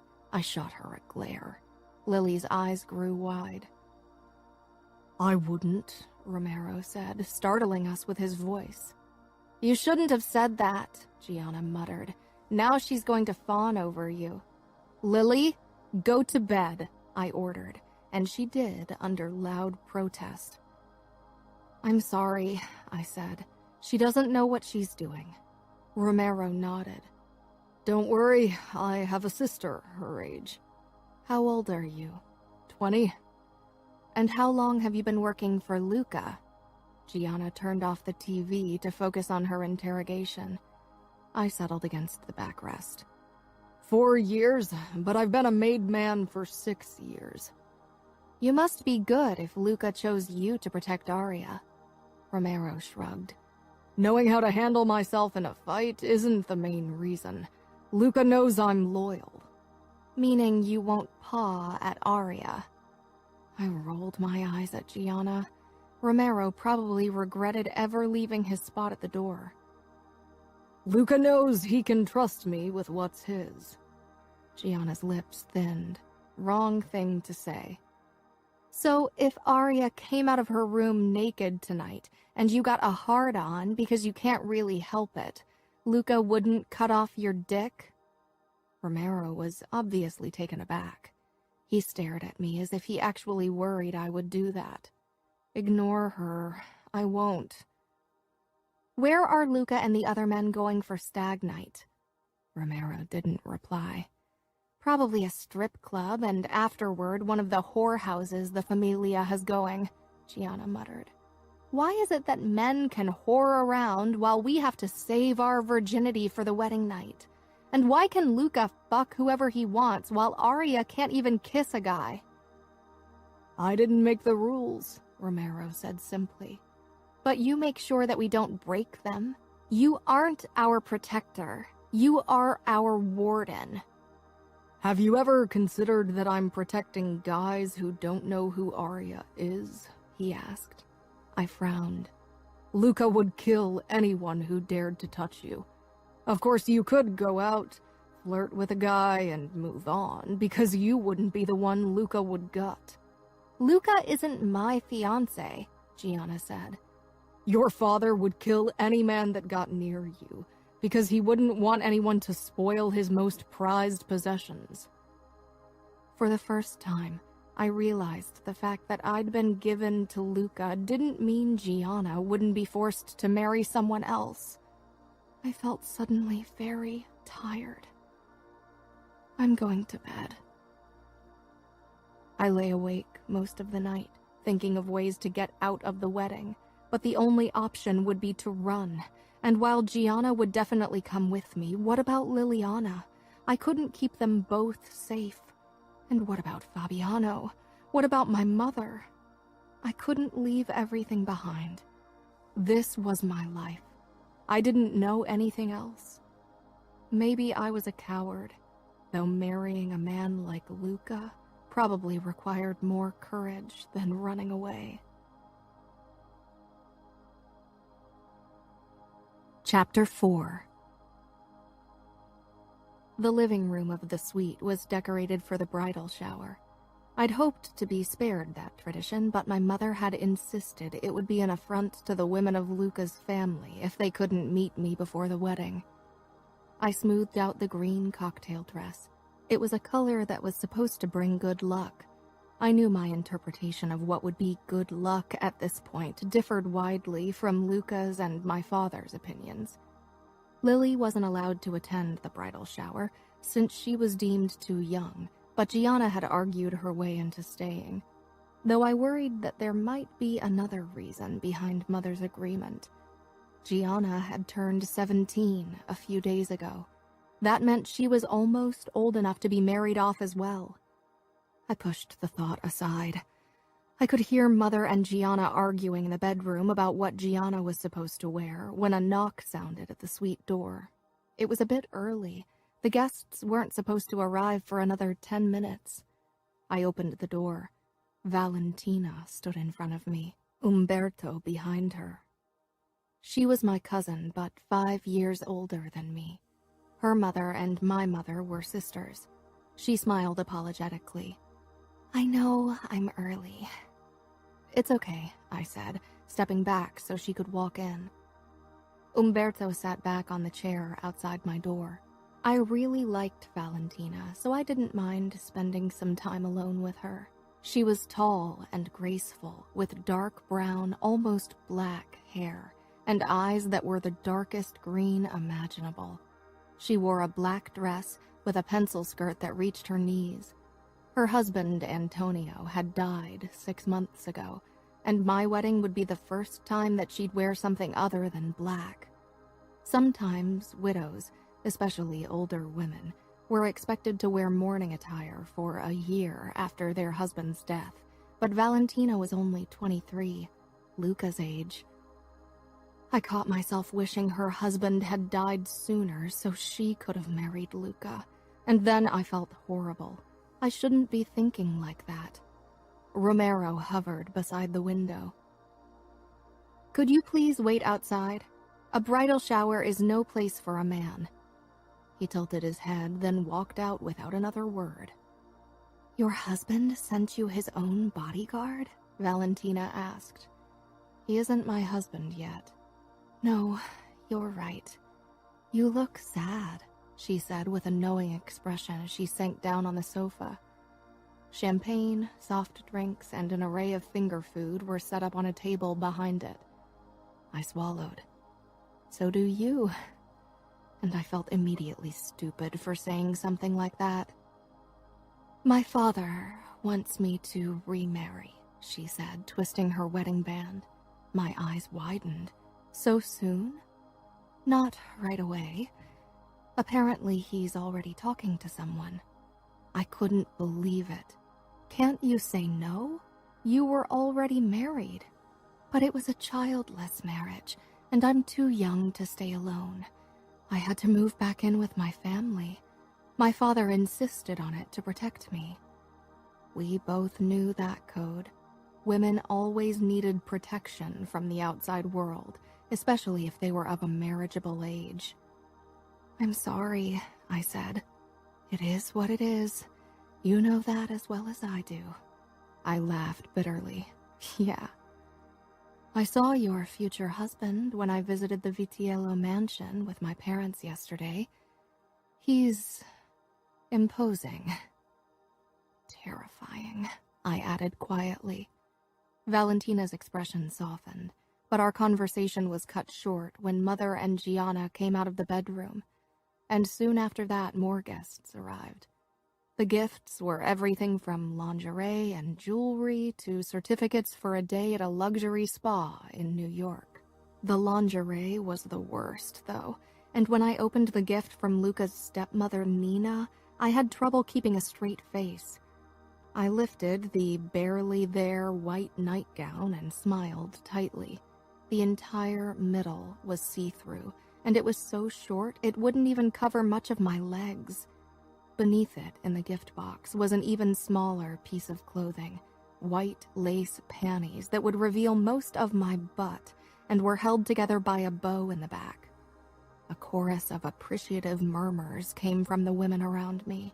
I gaped at the lingerie. Gianna tipped her finger inconspicuously against her temple. "This is for your wedding night," Nina said with a calculating glint in her eyes. "I bet Luca will love unwrapping you. We need to please our husbands. Luca will certainly expect something this daring." I nodded. Thank you. Had Luca set his stepmother up to give this to me? I wouldn't put it past him, not after he'd gotten birth control for me.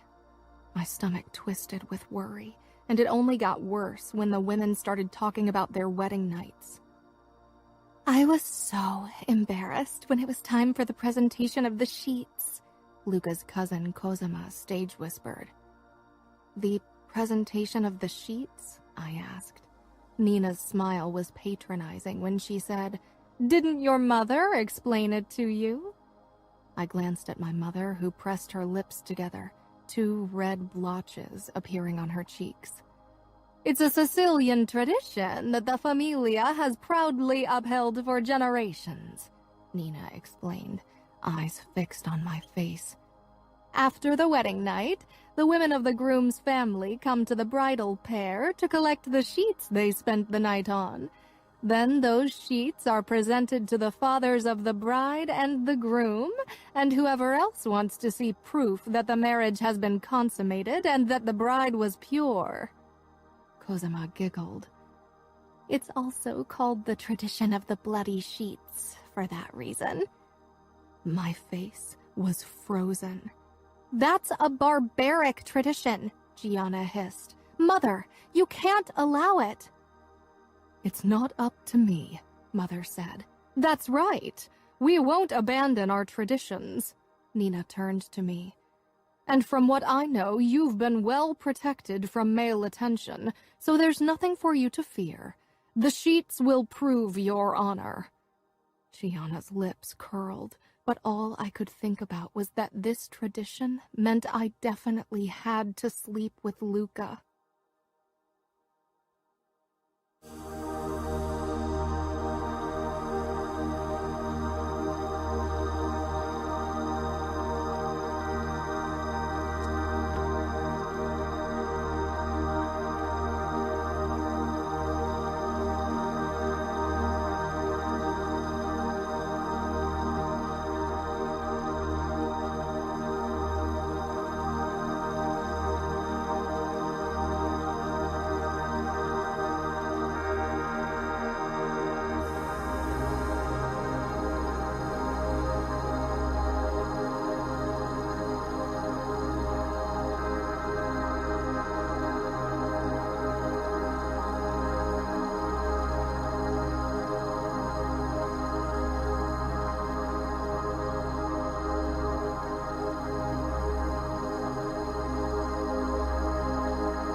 Chapter 5. The afternoon before the wedding day, my family moved out of the Mandarin Oriental and headed for the Vitiello mansion in the Hamptons. It was a huge building inspired by Italian palazzos, surrounded by almost 3 acres of park-like grounds. The driveway was long and winding and led past 4 double garages and 2 guest houses until it ended in front of the mansion with its white front and red shingled roof. White marble statues stood at the base of the double staircase leading up to the front door. Inside, coffered ceilings, white marble columns and floors, and a view of the bay and the long pool through the panoramic windows took my breath away. Luca's father and stepmother led us toward the 2nd floor of the left wing, where our bedrooms were situated. Gianna and I insisted on sharing a room. I didn't care if it made us look immature. I needed her at my side. From the window, we could watch how the workers began setting up the huge pavilion that would serve as church tomorrow. Beyond it, the ocean churned. Luca wouldn't arrive until the next day, so we couldn't cross paths by accident before the wedding, which would mean bad luck. I honestly didn't know how I could experience any more bad luck than I already had. "Today's the day," Mother said with fake cheer. I dragged myself out of bed. Gianna pulled the blankets over her head, grumbling something about it being too early. Mother sighed. "I can't believe you shared a room like 5-year-olds. "Someone had to make sure Luca didn't sneak in," Gianna said from beneath the blanket. Umberto patrolled the corridor. "As if he would protect Aria from Luca," Gianna muttered, finally sitting up. Her red hair was a mess. Mother pursed her lips. "Your sister doesn't need protection from her husband." Gianna snorted, but Mother ignored her and ushered me into the bathroom. "We have to get you ready. The beautician will be here any second. Grab a quick shower." As the hot water poured down on me, realization set in. This was it, the day I'd been dreading for so long. Tonight, I'd be Aria Vitiello, wife to the future capo de capi, and former virgin. I leaned against the shower cabin. I wished I were like other brides. I wished I could enjoy this day. I wished I didn't have to dread my wedding night, but I'd learned a long time ago that wishing didn't change a thing. When I stepped out of the shower, I felt cold. Even my fluffy bathrobe couldn't stop my shivering. Someone knocked, and Gianna entered with a cup and a bowl in her hand. "Coffee and fruit salad. Apparently, you aren't allowed to have pancakes because it could cause bloating. What bullshit." I took the coffee but shook my head at the food. "I'm not hungry." "You can't go all day without eating or you'll faint when you walk down the aisle." She paused. "Though on second thought, I'd love to see Luca's face when you do." I sipped the coffee, then took the bowl from Gianna and ate a few pieces of banana. I really didn't want to faint. Father would be furious, and Luca probably wouldn't be too happy about it either. "The beautician has arrived with her entourage. You would think they need to prettify an army of fishwives," Gianna muttered. I smiled weakly. "Let's not make them wait." Gianna's worried gaze followed me as I walked into the bedroom, where Lily and my mother were already waiting with the 3 beauticians. They began their work at once, waxing our legs and armpits. When I thought the torture was over, the beautician asked, "Bikini zone? Do you know what your husband prefers?" My cheeks exploded with heat. Mother actually looked at me for an answer, as if I knew the first thing about Luca and his preferences, especially concerning body hair. "Maybe we could call one of his whores," Gianna suggested. Mother gasped. "Gianna!" Lily looked clueless about the whole situation. She might have been the queen of flirting, but that was all. I'll remove everything except for a small triangle, okay? The beautician said in a gentle voice, and I nodded, giving her a grateful smile. It took hours to get us ready. When our makeup was in place and my hair was pinned up in an elaborate updo that would later hold the veil and diamond headpiece, my aunts, Livia and Ornatella, came in, carrying my wedding dress as well as the bridesmaid dresses for Lily and Gianna. There was only 1 hour left until the wedding ceremony. I stared at my reflection. The dress was gorgeous. The chapel train fanned out behind me, the platinum embroidery glittering whenever the sunlight hit it, and the empire waist was accentuated by a white satin ribbon. I love the sweetheart neckline. It gives you breathtaking cleavage, Aunt Livia gushed. She was Valentina's mother.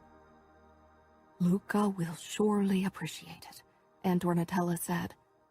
Something on my face must have made my mother realize I was close to having a nervous breakdown, so she ushered my aunts out. Let the 3 girls have a moment. Gianna stepped into view beside me. Her red hair contrasted beautifully with the mint dress. She opened the box with the necklace, diamonds and pearls surrounded by intricate white gold threads. Luca doesn't spare any costs, does he? That necklace and your headpiece probably cost more than most people pay for their house. The conversation and laughter of the gathered guests carried up from the gardens through the open window into the room. Every now and then a clunk could be heard. What's that noise? I asked, trying to distract myself. Gianna walked over to the window and peered out. The men are taking off their guns and putting them into plastic boxes. How many? Gianna cocked an eyebrow. How many guns does each man put away? 1, she frowned. Then it dawned on her, and I nodded grimly. Only a fool would leave the house with less than 2 guns. Then why the show? It's symbolic, I said. Like this horrid wedding. But if they all want peace, why not attend unarmed? It's a wedding, after all. There have been red weddings before. I saw pictures from a wedding where you couldn't tell the color of the bride's dress anymore. It was soaked in blood. Lily shuddered. That won't happen today, right? Anything was possible. No. Chicago and New York need each other too much. They can't risk spilling blood among each other as long as the Bratva and the Taiwanese pose a threat. Gianna snorted. Oh, great, that's comforting. It is, I said firmly. At least we know nobody will come to harm today. My stomach twisted into a knot. Except for me, maybe. Probably. Gianna wrapped her arms around me from behind and rested her chin on my bare shoulder. We could still run. We could get you out of your dress and sneak out. They're all busy. Nobody would notice. Lily nodded her head vigorously and got up from where she'd perched on the bed. Luca would notice. I forced a brave smile. No, it's too late. It's not, Gianna hissed. Don't give up. There would be blood on my hands if I broke the agreement. They would kill each other in retribution. They all have blood on their hands. Every single fucking person in the garden. Don't curse. Really? A lady doesn't curse. Gianna mimicked our father's voice. Where did behaving like an obedient little lady get you? I looked away. She was right. It had brought me straight into the arms of one of the deadliest men in the country. I'm sorry, Gianna whispered. I didn't mean it. I linked our fingers. I know. And you are right. Most of the people in the garden have blood on their hands and would deserve to die. But they are our family, the only one we've got. And there are innocents, like Fabiano. Fabiano will have blood on his hands soon enough, Gianna said bitterly. He'll become a killer. I didn't deny it. Fabiano would start his initiation process at 12. If what Umberto had said was true, Luca had killed his first man at 11. But he's innocent now, and there are other children out there as well, and women. Gianna fixed me with a hard look in the mirror. Do you really believe that any one of us is innocent? Being born into our world meant being born with blood on your hands. With every breath we took, sin was engraved deeper into our skin, born in blood, sworn in blood, like the motto of the New York Familia. No. Gianna smiled grimly. Lily walked over to the bed and picked up my veil attached to the headpiece. I bent my knees so she could fix it atop my head. She gently smoothed it out. I wish you were marrying for love. I wish we could giggle about your wedding night. I wish you didn't look so fucking sad, Gianna said fiercely. The silence between us stretched. Lily eventually nodded toward the bed.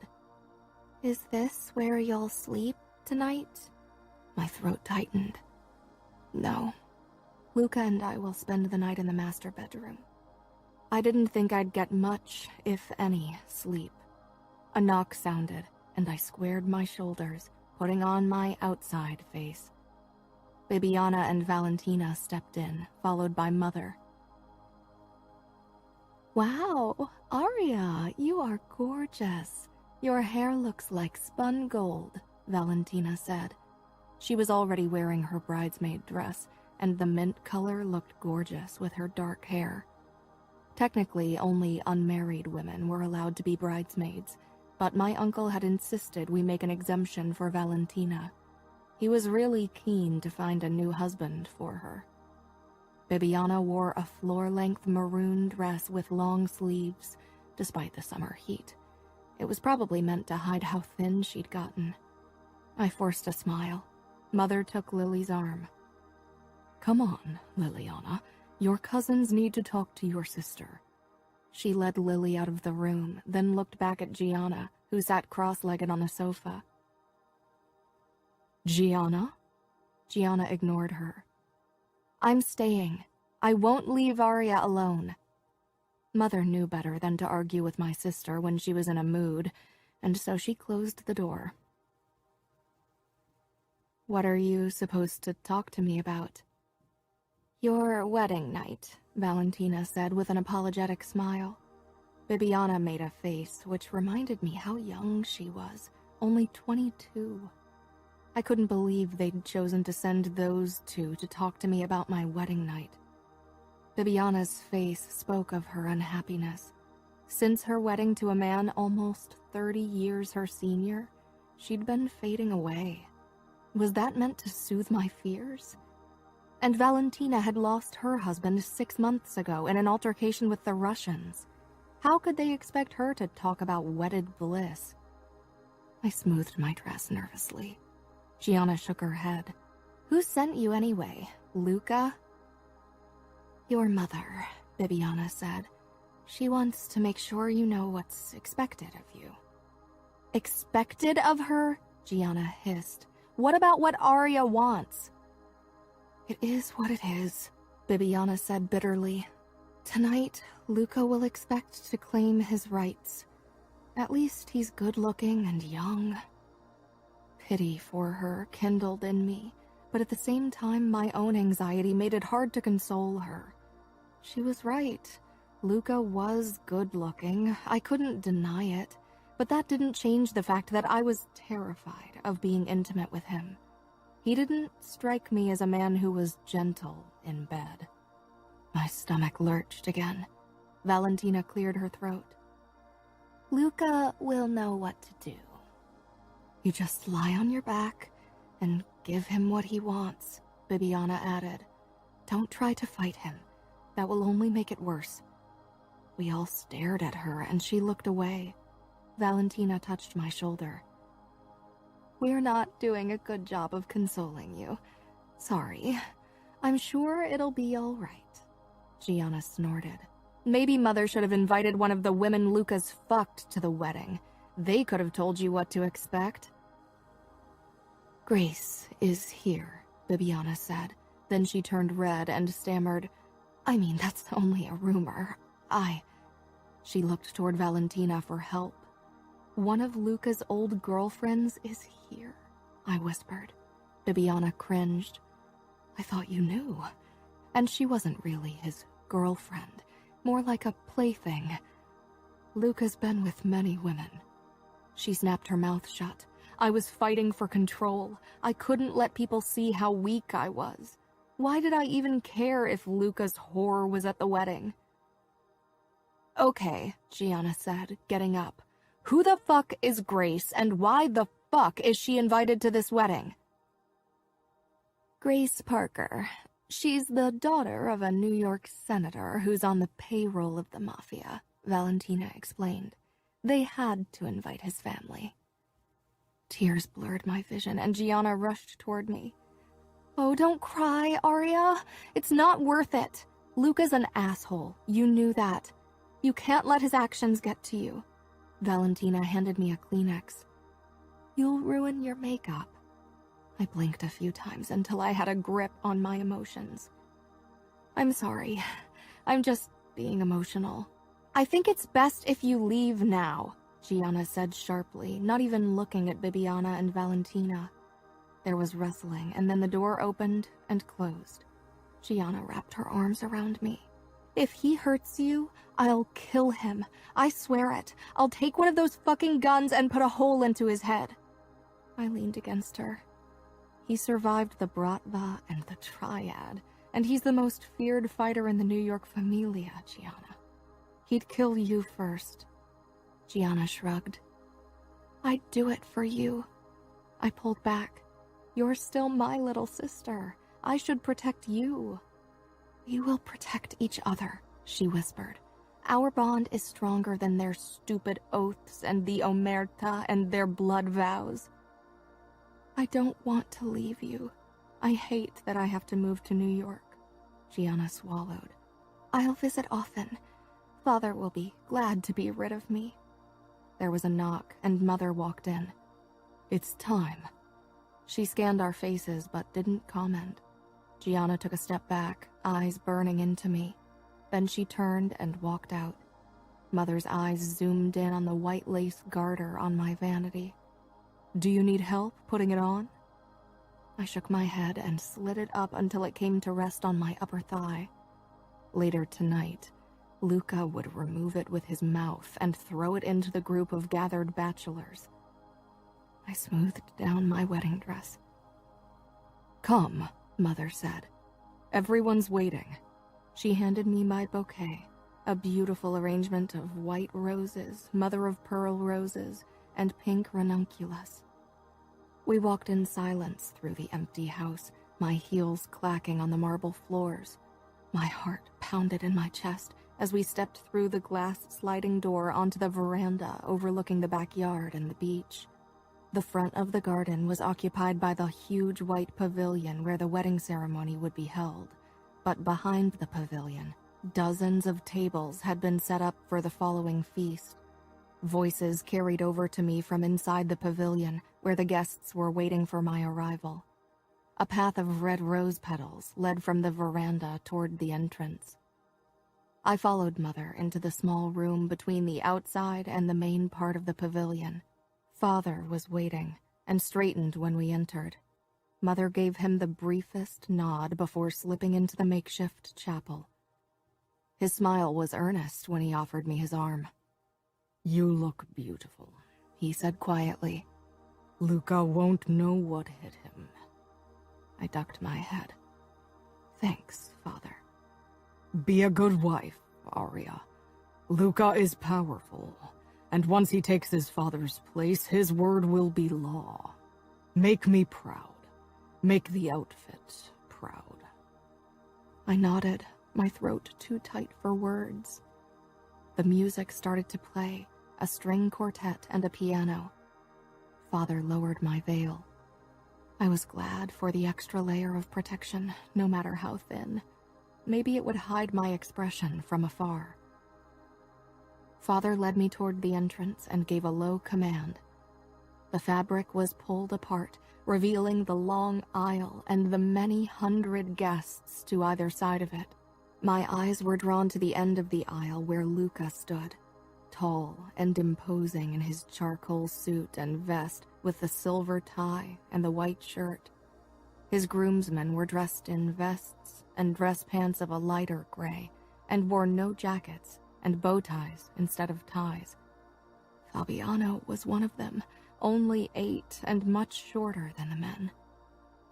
My father tugged me along, and my legs seemed to carry me of their own accord as my body shook with nerves.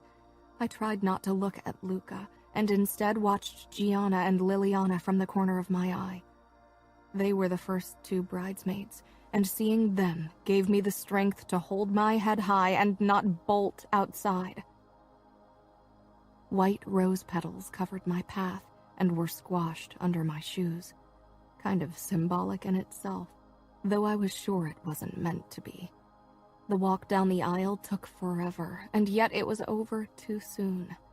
Luca extended his hand, palm upwards. My father gripped the corners of my veil and lifted it. Then he handed my hand over to Luca, whose gray eyes seemed to burn up with an emotion I couldn't place. Could he feel me shaking? I didn't meet his gaze. The priest in his white frock greeted us, then the guests, before he began his opening prayer. I tried not to pass out. Luca's grip was the one thing keeping me focused. I had to be strong. When the priest finally came to the closing lines of the gospel, my legs could barely hold me up. He announced the rite of marriage, and the guests all rose from their chairs. Luca and Arya, the priest addressed us. Have you come here freely and without reservation to give yourselves to each other in marriage? Will you love and honor each other as man and wife for the rest of your lives? Lying was a sin, but so was killing. This room breathed sin. Yes, Luca said in his deep voice, and a moment later my own yes followed. It came out strong and firm. Since it is your intention to enter into marriage, join your right hands and declare your consent before God and his church. Luca clasped my hands. His were hot against my cold skin. We faced each other, and I had no choice but to look up into his eyes. Luca spoke first. I, Luca Vitiello, take you, Arya Scuderi, to be my wife. I promise to be true to you in good times and in bad, in sickness and in health. I will love you and honor you all the days of my life. How sweet the lies sounded coming from his mouth.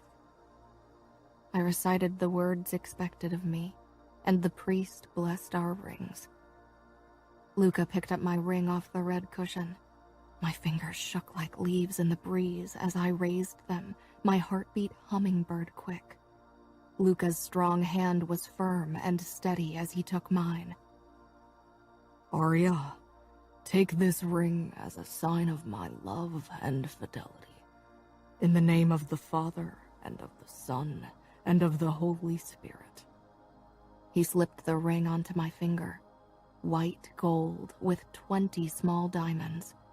What was meant as a sign of love and devotion for other couples was nothing but a testament of his ownership of me, a daily reminder of the golden cage I'd be trapped in for the rest of my life.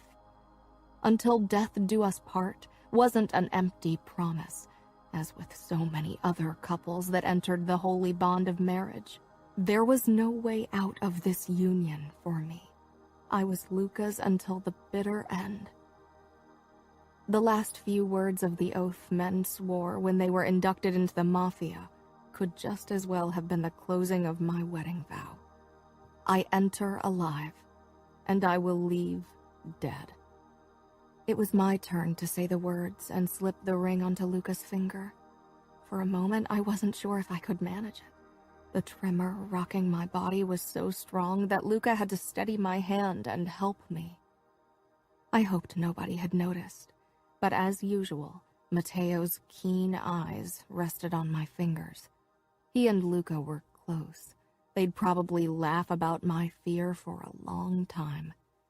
I should have run when I still had the chance. Now, as hundreds of faces from the Chicago and New York familias stared back at us, flight was no longer an option, nor was divorce. Death was the only acceptable end to a marriage in our world.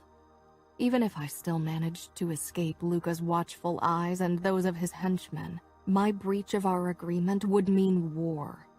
Nothing my father could say would prevent Luca's familia from exercising vengeance for making them lose face. My feelings didn't matter. Never had. I'd grown up in a world where no choices were given, especially to women. This wedding wasn't about love or trust or choice. It was about duty and honor, about doing what was expected, a bond to ensure peace. I wasn't an idiot. I knew what else this was about. Money and power. Both were dwindling since the Bratva had been trying to expand their influence into our territories.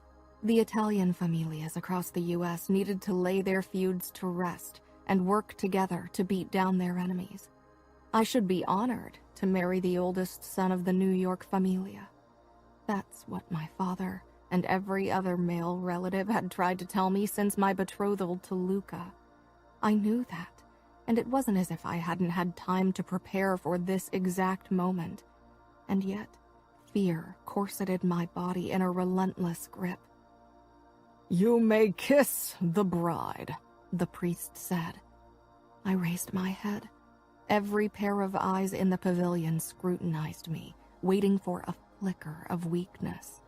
Father would be furious if I let my terror show, and Luca's familia would use it against us. But I had grown up in a world where a perfect mask was the only protection afforded to women, and had no trouble forcing my face into a placid expression. Nobody would know how much I wanted to escape. Nobody but Luca. I couldn't hide from him, no matter how much I tried. My body wouldn't stop shaking, and his grip on my hands tightened. As my gaze met Luca's cold gray eyes, I could tell that he knew. How often had he instilled fear in others? Recognizing it was probably second nature to him. He bent down to bridge the 10 inches he towered over me.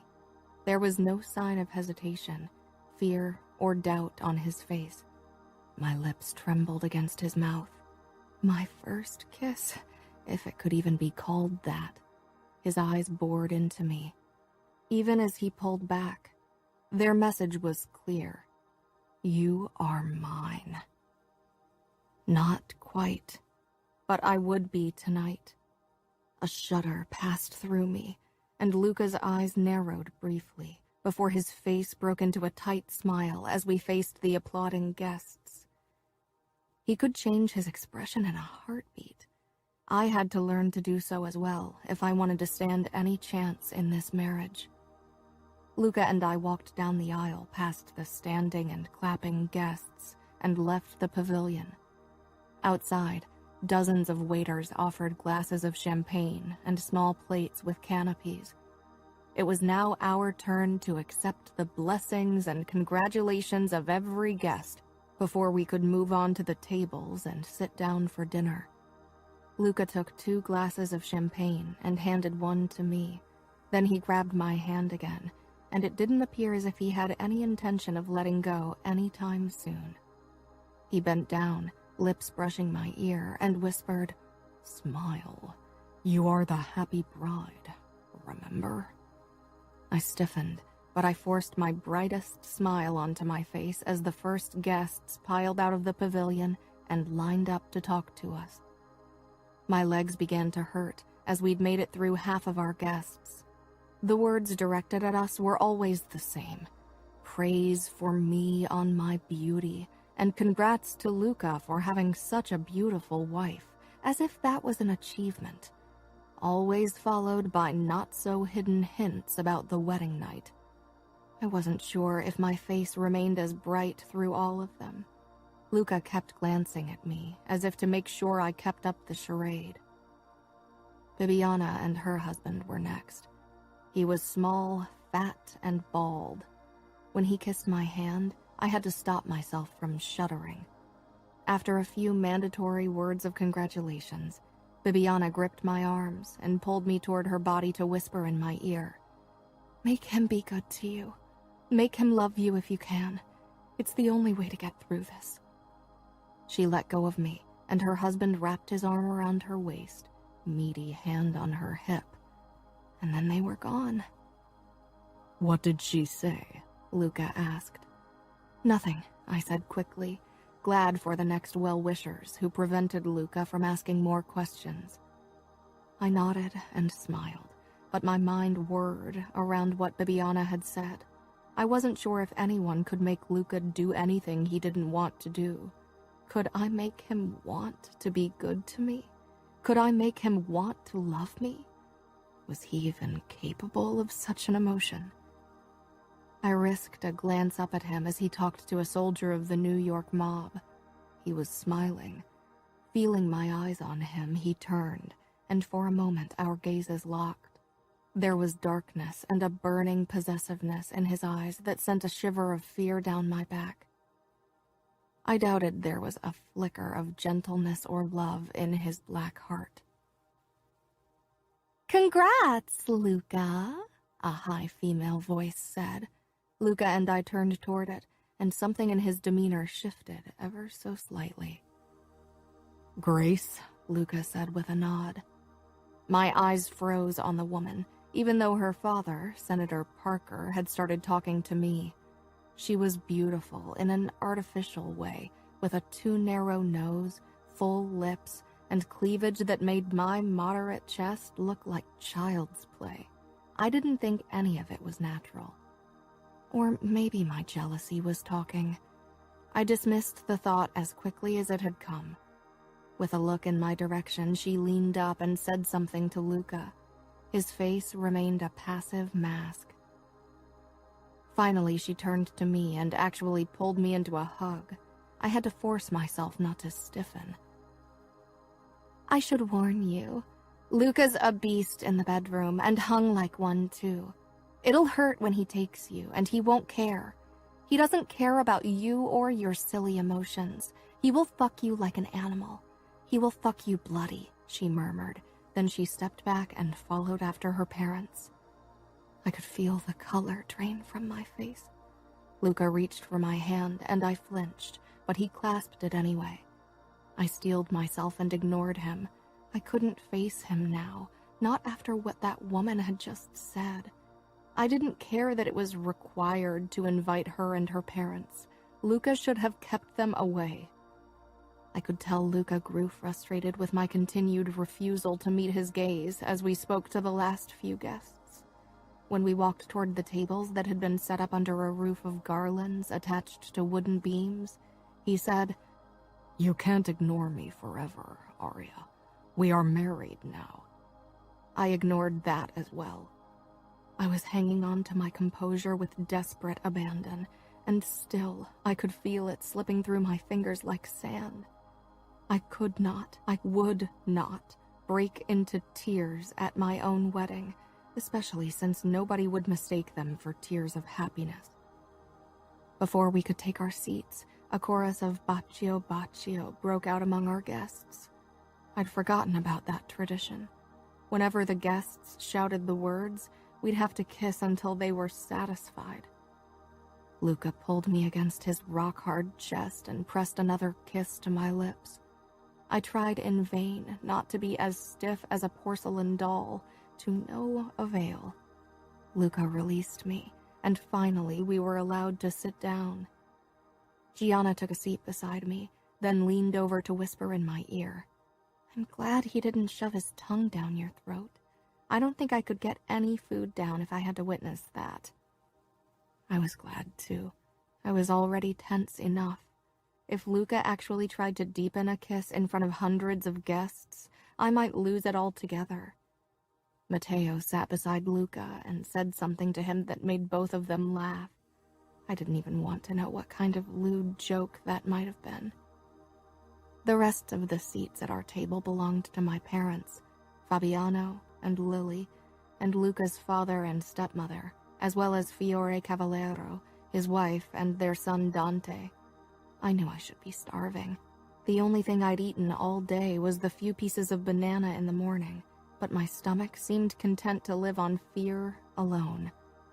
Matteo rose from his chair after everyone had settled down and clinked his knife against the champagne glass to silence the crowd. With a nod toward Luca and me, he began his toast. Ladies and gentlemen, old and new friends, we've come here today to celebrate the wedding of my brother Luca and his stunningly beautiful wife, Aria. Gianna reached for my hand under the table. I hated having the attention of everyone on me, but I mustered up a bright smile. Matteo soon made several inappropriate jokes that had almost everyone roaring, and even Luca leaned back in his chair with a smirk, which seemed to be the only form of smile he allowed himself most of the time. After Matteo, it was my father's turn.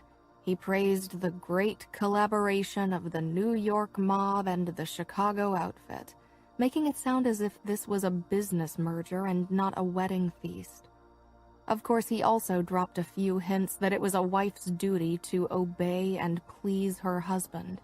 Gianna clutched my hand so tightly by then that I was worried it would fall off. At last, it was Luca's father's turn to toast us.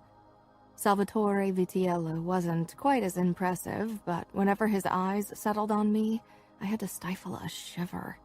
The only good thing about listening to the toast was that nobody could call Baccio Baccio, and that Luca's attention was focused elsewhere. That reprieve was short-lived, however. The servers began piling the tables with antipasti, everything from veal carpaccio, vitiello tonnato, and mozzarella di bufala, to an entire leg of Parma ham, over a selection of Italian cheeses, octopus salad, and marinated calamari, as well as green salads and ciabatta. Gianna grabbed a piece of bread and tore into it, then said, "I wanted to make a toast as your bridesmaid, but father forbade it. He seemed worried I would say something to embarrass our family." Luca and Matteo glanced our way. Gianna hadn't bothered lowering her voice and pointedly ignored father's death glare. I tugged at her arm. I didn't want her to get in trouble. With a huff, she filled her plate with antipasti and dug in. My plate was still empty. A server filled my glass with white wine, and I took a sip. I'd already drunk a glass of champagne. That, combined with the fact that I hadn't eaten much all day, made me feel slightly foggy. Luca put a hand on mine, preventing me from taking another gulp. "You should eat." If I hadn't felt the eyes of everyone at the table on me, I'd have ignored his warning and downed the wine. I grabbed a slice of bread, took a bite, then put the rest onto my plate. Luca's lips tightened, but he didn't try to coax me into eating more, not even when soup was served, and I let it go back untouched. They served lamb roast for the main course. The sight of the whole lambs made my stomach turn, but it was traditional.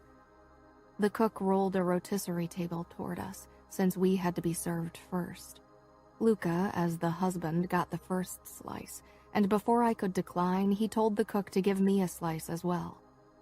The center of the table was loaded with roasted rosemary potatoes, truffled mashed potatoes, grilled asparagus, and much more. I forced a bite of lamb and potato into my mouth before I set down my cutlery. My throat was too tight for food. I washed it down with another gulp of wine. Luckily, Luca was busy talking to the men at the table about a club the Russians had attacked in New York. Even Dante Cavallero, the future boss of the outfit, looked almost animated when he talked about business. A band started playing when dinner was over, the signal that it was time for the obligatory dance. Luca stood, holding out his hand. I let him pull me to my feet, and at once, Baccio Baccio rang out again. Gianna narrowed her eyes and searched the guests, as if she was thinking of attacking the culprit who'd started the chanting. When Luca tugged me toward him, I stumbled against his chest as dizziness caught up with me. Luckily, nobody noticed because Luca's arms around me held me firm. His eyes pierced mine as he lowered his lips and brushed them against mine. The band played faster and faster, urging us to finally enter the dance floor. The tables had been set up in circles around it. Luca kept his arm around my waist as he led me toward the center. To everyone around us, it looked like a loving embrace, but it was the only thing keeping me upright. Luca pulled me against his chest for the waltz, and I had no choice but to rest my cheek against it. I could feel a gun under his vest. Even the groom couldn't come to his wedding unarmed. For the first time, I was glad for Luca's strength. He had no trouble keeping me on my feet during the dance. When it ended, he leaned down. Once we're back at the table, you'll eat. I don't want you to pass out during our celebration, and much less during our wedding night. I did as he asked and forced down a few more bites of now cold potato and meat. Luca's alert gaze kept checking on me while he talked to Matteo. The dance floor was filled with other people now. Lily rose from her chair and asked Romero to dance. No surprise there. He couldn't refuse her, of course. Neither could I refuse when Luca's father asked me for a dance. After that, I was handed from one man to the next until I lost count of their names and faces. All through it, Luca's eyes followed my every move, even when he danced with the women of our families. Gianna, too, couldn't escape the dance floor. I caught her dancing with Matteo at least 3 times, and her face grew more sullen by the minute. May I? I startled at the distantly familiar voice that sent a thrill of fear through my body. Dante Cavallero took the place of whomever I'd danced with before. He was tall, albeit not as tall as Luca and not as muscled. You don't look impressed with the festivities. Everything's perfect, I said mechanically. But you didn't choose this marriage. I gaped at him. His dark blonde hair and blue eyes gave him a look of cold efficiency, while Luca radiated fierce brutality. Different sides of the same coin. In a few years, the East Coast and Midwest would tremble under the judgment of these 2 men. I snapped my mouth shut. It's an honor. And your duty. We all have to do things we don't want to. Sometimes it might seem as if we don't have any choice at all. You are a man. What do you know about not having a choice? I said harshly, then stiffened and ducked my head. I'm sorry. That was out of turn. I couldn't talk to someone who was practically my boss like that. Then I remembered he no longer was. I didn't fall under the rule of the Chicago outfit anymore. With my marriage, I'd become part of the New York mob, and thus Luca's and his father's rule. I think your husband is eager to have you back in his arms, Dante said, with a tilt of his head, then handed me over to Luca, who gave him a hard look. 2 predators facing off. Once we were out of earshot of Dante Cavallero, Luca looked down at me. What did Cavallero want? To congratulate me on the festivities. Luca gave me a look that made it clear he didn't believe me. There was a hint of mistrust in his expression. The music stopped, and Matteo clapped his hands, silencing the guests. Time to throw the garter. Luca and I stopped as well as the guests gathered around the dance floor to watch the show. A few even stood on chairs or held up their kids so everyone could get a good look. Luca knelt before me under the cheers of our guests and raised his eyebrows. I gripped my gown and lifted it up to my knees. Luca slid his hands up my calves, over my knees, and up my thighs. I stilled completely at the feel of his fingers on my naked skin. Goosebumps erupted all over my body. The touch was light and not uncomfortable, and yet it terrified me. Luca's eyes were intent as they watched my face. His fingers brushed the garter on my right thigh, and he pushed my gown up for everyone to see, revealing the entire length of my leg. I gripped the hem, and he put his arms behind his back. Then he bent over my thigh, his lips brushing the skin under the garter.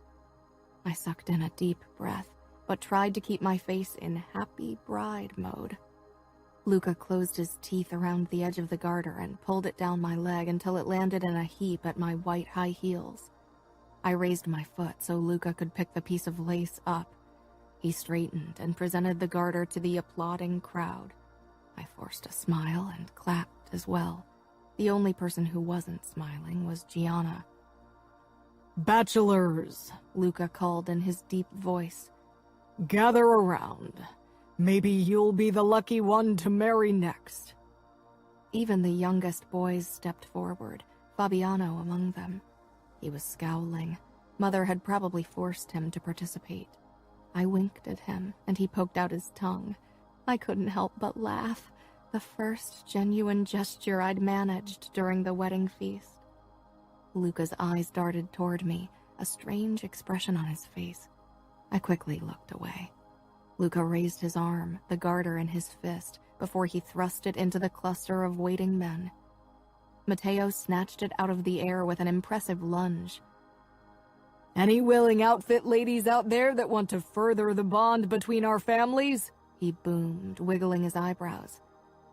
Cheering and laughter sounded from many married and unmarried women.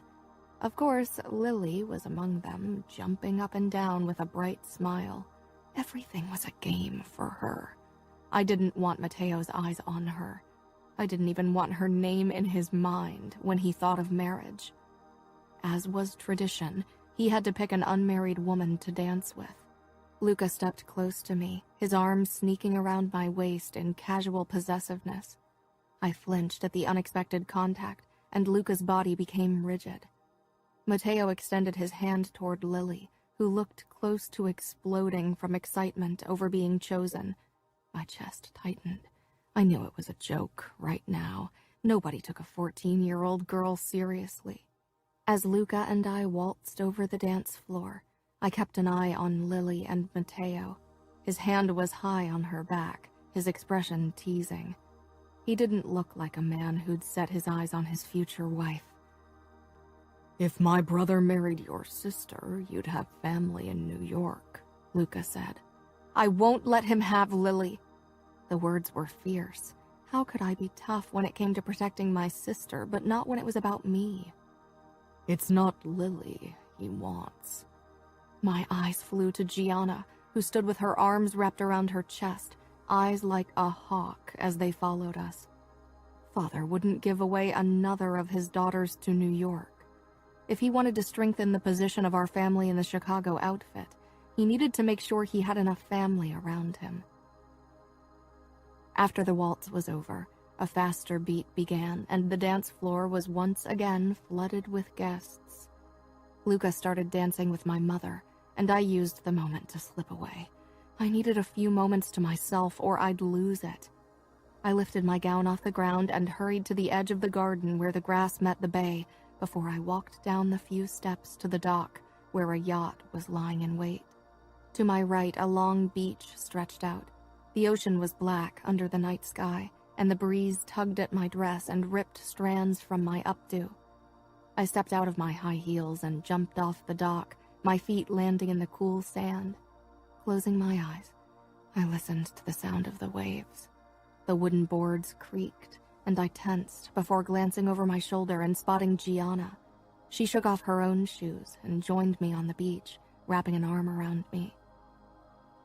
"Tomorrow you'll leave for New York, and I'll head back to Chicago," she whispered. I swallowed hard. "I'm scared." "Of tonight?" "Yes," I admitted. "Of tonight and every night that follows. Of being alone with Luca in a city I don't know, surrounded by people I know even less, people who might still be the enemy, of getting to know Luca and finding out he's the monster I think he is, of being without you and Lily and Fabiano. We will come to visit as often as Father allows it. And about tonight, Gianna's voice turned hard. He can't force you. I let out a choked laugh. Sometimes I forgot that Gianna was younger than me. These were the moments that reminded me. He can. He will. Then you'll fight him with all you've got.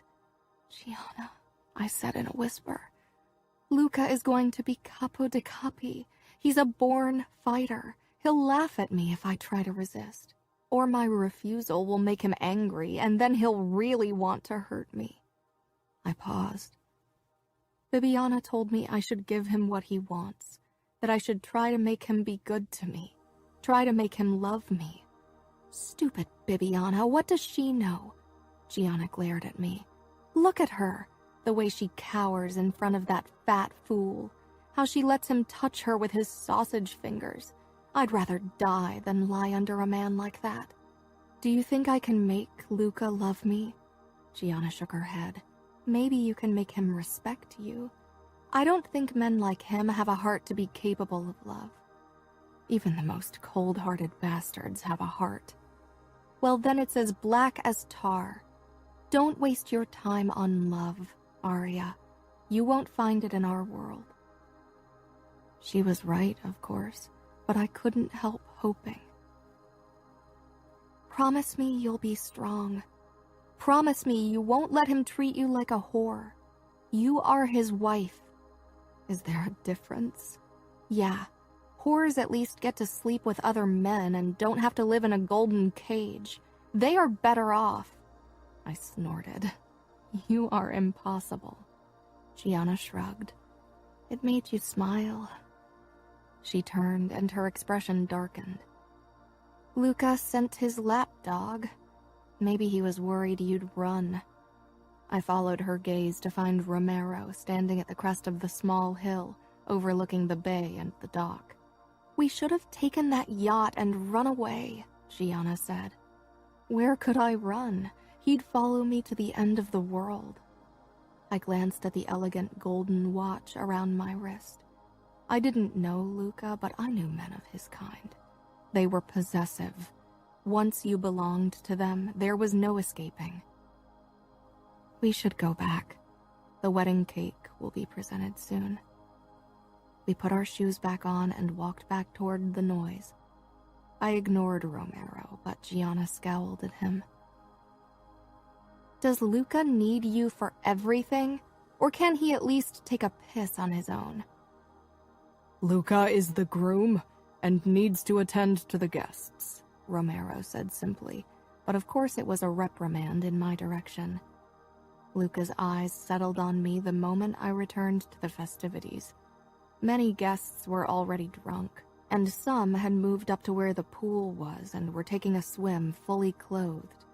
Luca held his hand out, and I bridged the distance between us and took it. Where were you? I just needed a moment to myself. There was no time for further discussions as the cook rolled a table with our wedding cake toward the center. It was white, had 6 tiers, and was decorated with peach flowers. Luca and I cut it under another round of applause, followed by bacio bacio, and put the first piece onto our plate. Luca picked up a fork and fed me a bite as a sign that he'd provide for me, and I then fed him a piece as a sign that I'd take care of him as a good wife was supposed to. It was close to midnight when the first shouts rang out that suggested Luca and I retire to the bedroom. You wed her, now bed her, Matteo shouted, throwing his arms up and bumping into a chair. He'd drunk his fair share of wine, whiskey, grappa, and whatever else he could get his hands on. Luca, on the other hand, was sober. The small inkling of hope I'd harbored that he'd be too drunk to consummate our marriage evaporated. Luca's answering grin, all predator, all hunger, all want, made my heart pound in my chest. Soon, most of the men and even many women joined in the chorus. Luca rose from his chair, and I did the same, even though I wanted to cling to it with desperate abandon. But I had no choice. A few looks of understanding and compassion from other women were directed my way, but they were almost as bad as the jeering. Gianna rose from her chair, but Mother gripped her upper arm, holding her back. Salvatore Vitiello shouted something about a bedsheet, but the sounds and colors seemed dimmed to me, as if I was trapped in fog. Luca's grip around my hand as he led me toward the house was the only thing keeping me in motion. My body seemed on autopilot. A large crowd, mainly consisting of men, followed after us, their chant of bed her," growing louder as we entered the house and ascended the staircase toward the master bedroom on the second floor. Fear was an insistent throbbing in my chest. I tasted copper and realized I'd bitten the inside of my cheek hard. We finally arrived in front of the dark wooden double doors of the master bedroom. The men kept clapping Luca's back and shoulders. Nobody touched me. I would have wilted if they had. Luca opened the door and I walked in, glad to bring some distance between the leering crowd and myself. The shouting rang in my head, and it was all I could do not to clamp my hands over my ears. Bed her! Bed her! Luca slammed the door shut. Now we were alone for our wedding night. Chapter 6. The commotion in front of the door stopped, except for Matteo, who was still shouting lewd suggestions of what Luca could do to me or I to him.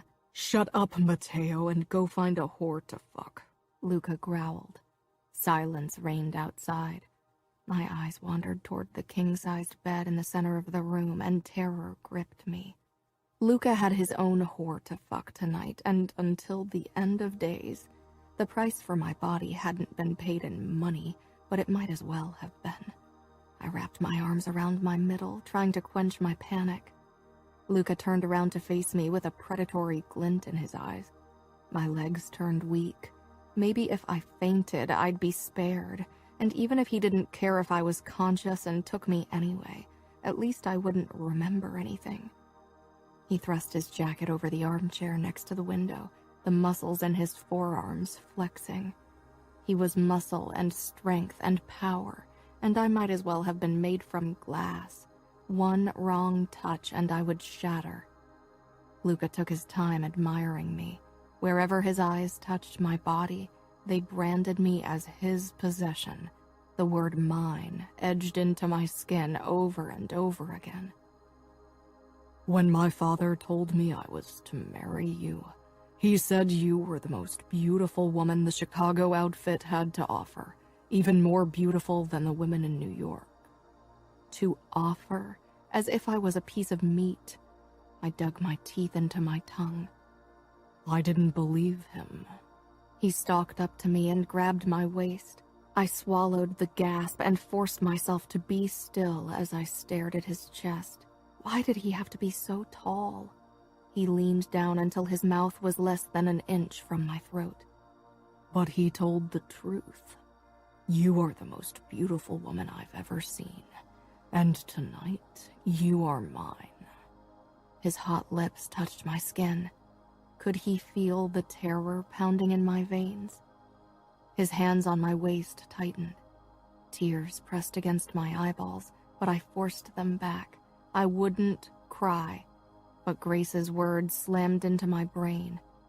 He'll fuck you bloody. Be strong. I was a Scuderi. Gianna's words flashed in my mind. Don't let him treat you like a whore. No! The word ripped from my throat like a battle cry. I wrenched myself away from him, stumbling a few steps back. Everything seemed to still then.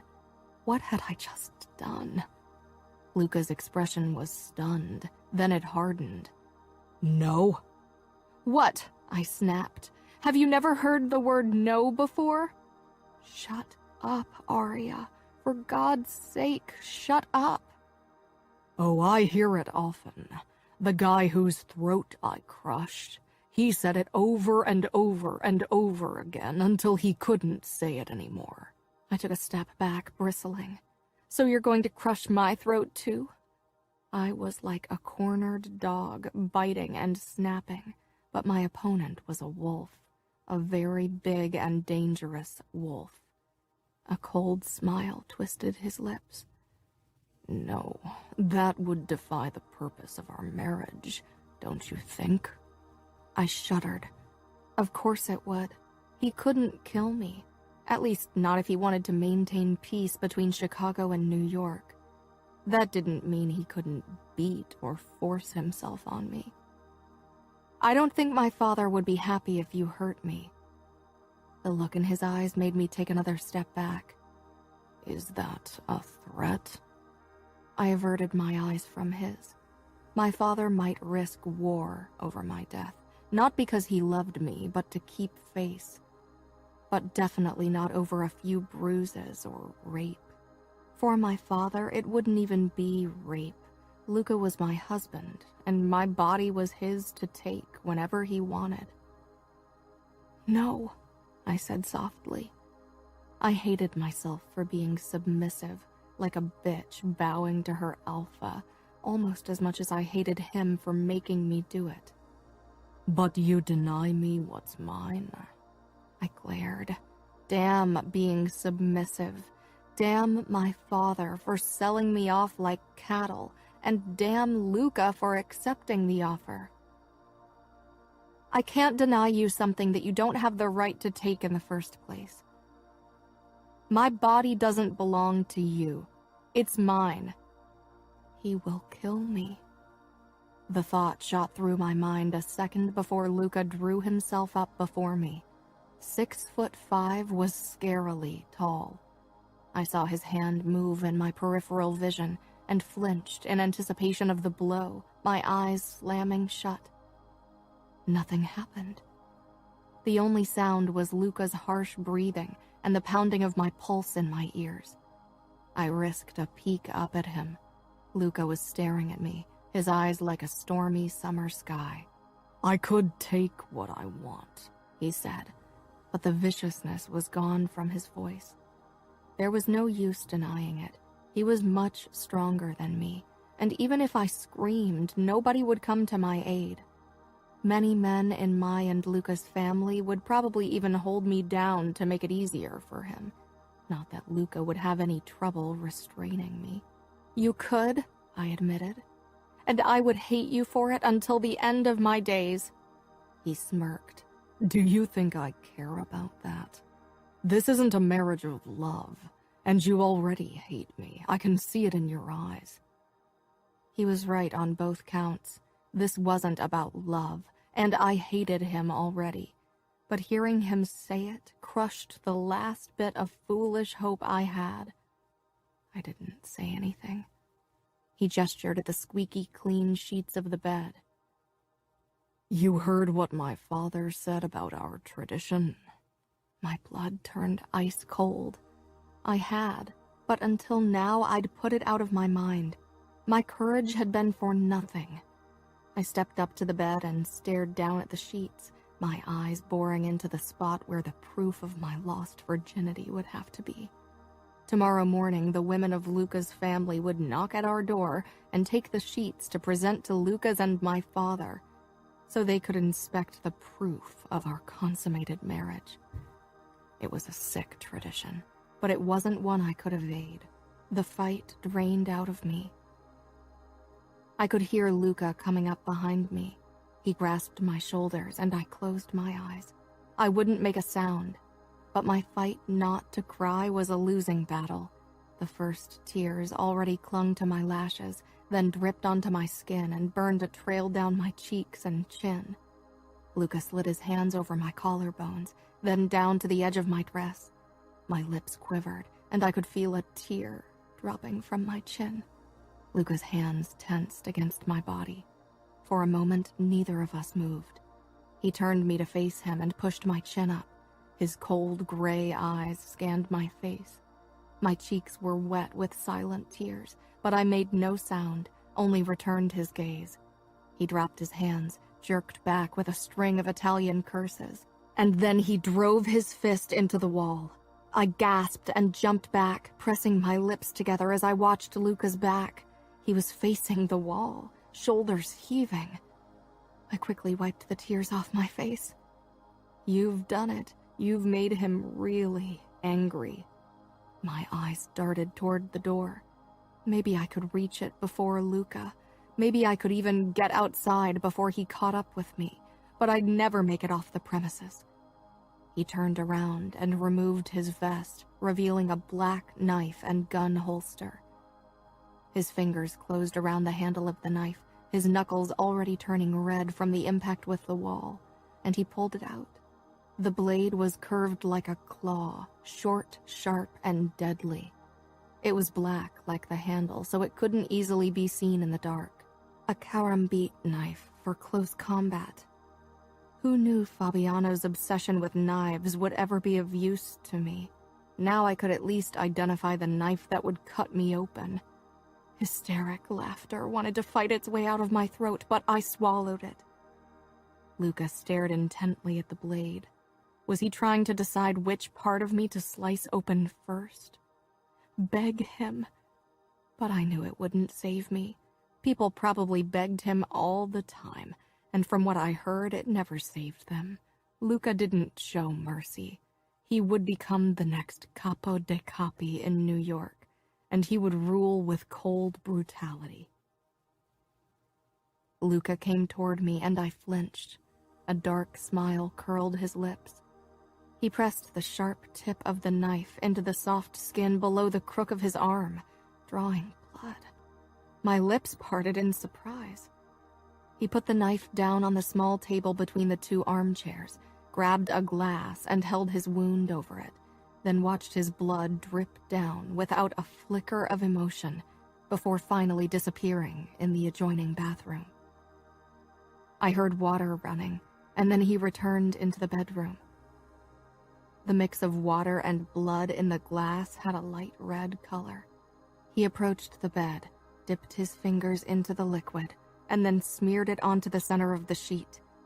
My cheeks flushed with realization. I approached him slowly and stopped when I was still out of arm's reach, not that it would do me much good. I stared down at the stained sheets. "What are you doing?" I whispered. "They want blood. They get blood." "Why the water?" "Blood doesn't always look the same." He would know. "Is it enough blood?"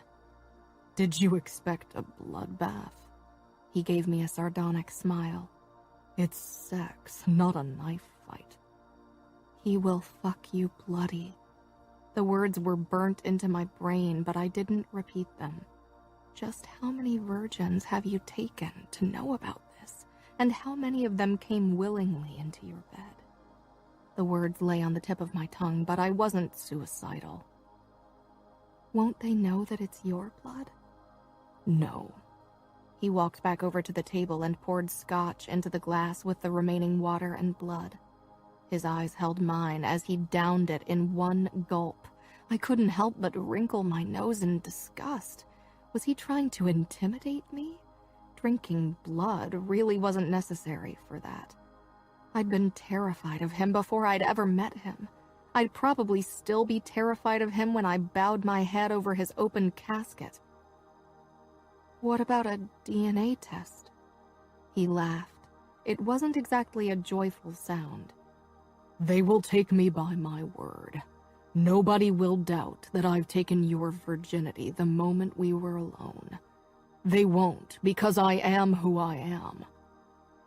"Yes, you are. Then why did you spare me?" Another thought to never leave my lips. But Luca must have been thinking the same, because his dark brows drew together as his eyes roamed the length of my body. I stiffened and took a step back. "No," he said in a low voice. I froze. "That is the 5th time you've shied back from me tonight." He set down the glass and took the knife in his hand. Then he advanced on me. Did your father never teach you to hide your fear from monsters? They give chase if you run. Maybe he expected me to contradict his claim to be a monster, but I wasn't that good a liar. If there were monsters, the men in my world were among them.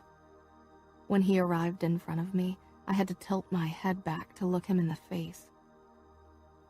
That blood on the sheets needs a story, he said simply as he brought the knife up. I flinched, and he murmured, "That's 6 times. He hooked the blade under the edge of the bodice of my wedding dress and slowly moved the knife down. The fabric gave way until it finally pooled at my feet. The blade never once touched my skin. It's tradition in our family to undress the bride like this. His family had many disgusting traditions. Finally, I stood before him in my tight white corset with its laces in the back and my panties with the bow over my butt. Goosebumps covered every inch of my body. Luca's gaze was like fire on my skin. I drew back. 7, he said quietly. Anger surged through me. If he was tired of me flinching away from him, then maybe he should stop being so intimidating. Turn around. I did as he ordered, and the sharp intake of his breath made me regret it instantly. He moved closer, and I felt a gentle tug on the bow that was holding my panties up. A present to unwrap. How could any man possibly resist? The words of Luca's stepmother popped unwantedly into my head. I knew that below the bow, the top of my butt would be exposed. Say something to distract him from that stupid bow over your butt. You already bled for me, I said in a shaky voice, and then almost inaudibly. Please don't.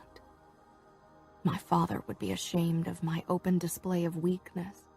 But he was a man. The world was his for the taking. Women were his for the taking. And we women were always supposed to give without protest. Luca didn't say anything, but his knuckles brushed the skin between my shoulder blades as he raised the knife to my corset. With a hiss, the fabric came apart under the blade. I brought my hands up before that barrier of protection could fall as well, and pressed the corset against my chest. Luca wrapped his arm across my chest possessively, trapping my arm under his, and gripped my shoulder, pressing me against him. I gasped when something hard poked me in the lower back. That wasn't his gun. Heat flooded my cheeks and fear gripped my body. His lips brushed my ear. Tonight, you beg me to spare you, but one day you're going to beg me to fuck you. No. Never, I swore to myself. His breath was hot against my skin and I closed my eyes. Don't think, because I don't claim my rights tonight, that you aren't mine, Arya. No other man will ever have what belongs to me. You are mine. I nodded, but he wasn't done yet. If I catch a man kissing you, I'll cut out his tongue. If I catch a man touching you, I'll cut off his fingers one at a time. If I catch a guy fucking you, I'll cut off his dick and his balls, and I'll feed them to him, and I'll make you watch. He dropped his arm and stepped back. From the corner of my eye, I watched him stride over to the armchair and sink down in it. He reached for the bottle of scotch and poured himself a generous amount. Before he could change his mind, I quickly walked into the bathroom, closed the door, and turned the lock, then cringed at how stupid that was. A lock wasn't any protection from him, neither was a door. Nothing in this world could protect me. I scrutinized my face in the mirror. My eyes were red and my cheeks wet. I let the remains of my corset drop to the floor and picked up the nightgown that one of the servants had folded on the chair for me. A choked laugh escaped my mouth after I'd put it on over my bow panties. The part over my breasts was made from lace, but at least it wasn't see-through, unlike the entire middle of the nightgown. It was the finest gossamer I'd ever seen, and it didn't leave anything to the imagination. My bare stomach and the panties were on display. It ended above my knees with a hem of more lace. I could just as well walk out of this room naked and be done with it, but I wasn't that brave. I washed my makeup off, brushed my teeth, let down my hair, and when I couldn't prolong the inevitable any longer, I grabbed the door handle. Would it be so bad if I slipped in the bathroom? Taking a deep breath, I opened the door and stepped back into the bedroom. Luca was still sitting in the armchair. The scotch bottle was almost half empty. Drunk men were never a good thing. His eyes found me, and he laughed without humor. That's what you chose to wear when you don't want me to fuck you. I flushed at his crude language. It was the scotch talking, but I couldn't tell him to stop drinking. I was towing the line as it was. I didn't choose it. I crossed my arms, torn between staying on my feet and slipping under the covers of the bed. But lying down felt like a bad idea. I didn't want to make myself any more vulnerable than I already was, yet standing in front of Luca half naked wasn't the best choice either. "My stepmother?" he asked. I nodded simply. He put down his glass and rose. Of course I flinched. His expression darkened. He didn't say anything as he walked past me into the bathroom, not even when I gasped as his arm brushed mine. The moment the door closed, I released a harsh breath. Slowly, I approached the bed, my eyes finding the light red stain. I perched on the edge of the mattress. Water was running in the bathroom, but eventually Luca would come back out. I lay down on the edge of the mattress, turned on my side, and pulled the covers up to my chin, then squeezed my eyes shut, willing myself to fall asleep. I wanted this day to end, even if it was only the beginning of many hellish days and nights to come. The water stopped, and a few minutes later, Luca emerged from the bathroom. I tried to make my breathing even to appear as if I was already sleeping. I risked a quick peek through half-closed eyes, my face mostly covered by the blanket, and turned to stone. Luca was only wearing black briefs, and if Luca was impressive when dressed, he was a whole new level of intimidating when half naked. He was pure muscle, and his skin was littered with scars, some thin and long, as if a knife had sliced cleanly through, and some round and rigid, as if a bullet had torn into his flesh. Letters were inked into the skin over his heart. I couldn't read them from afar, but I had a feeling it was their motto.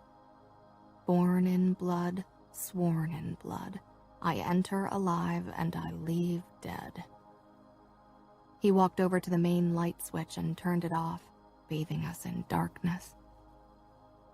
Suddenly, I felt like I was alone in a forest at night, knowing that somewhere something was stalking me. The bed dipped under Luca's weight, and I clutched the edge of the bed frame. I pressed my lips together, allowing myself only shallow breaths. The mattress shifted when Luca lay down. I held my breath, waiting for him to reach out for me and take what was his. Would it always be like this? Would I be miserable for the rest of my life, my nights filled with fear? The pressure of the last few weeks, or maybe even years, crashed down on me.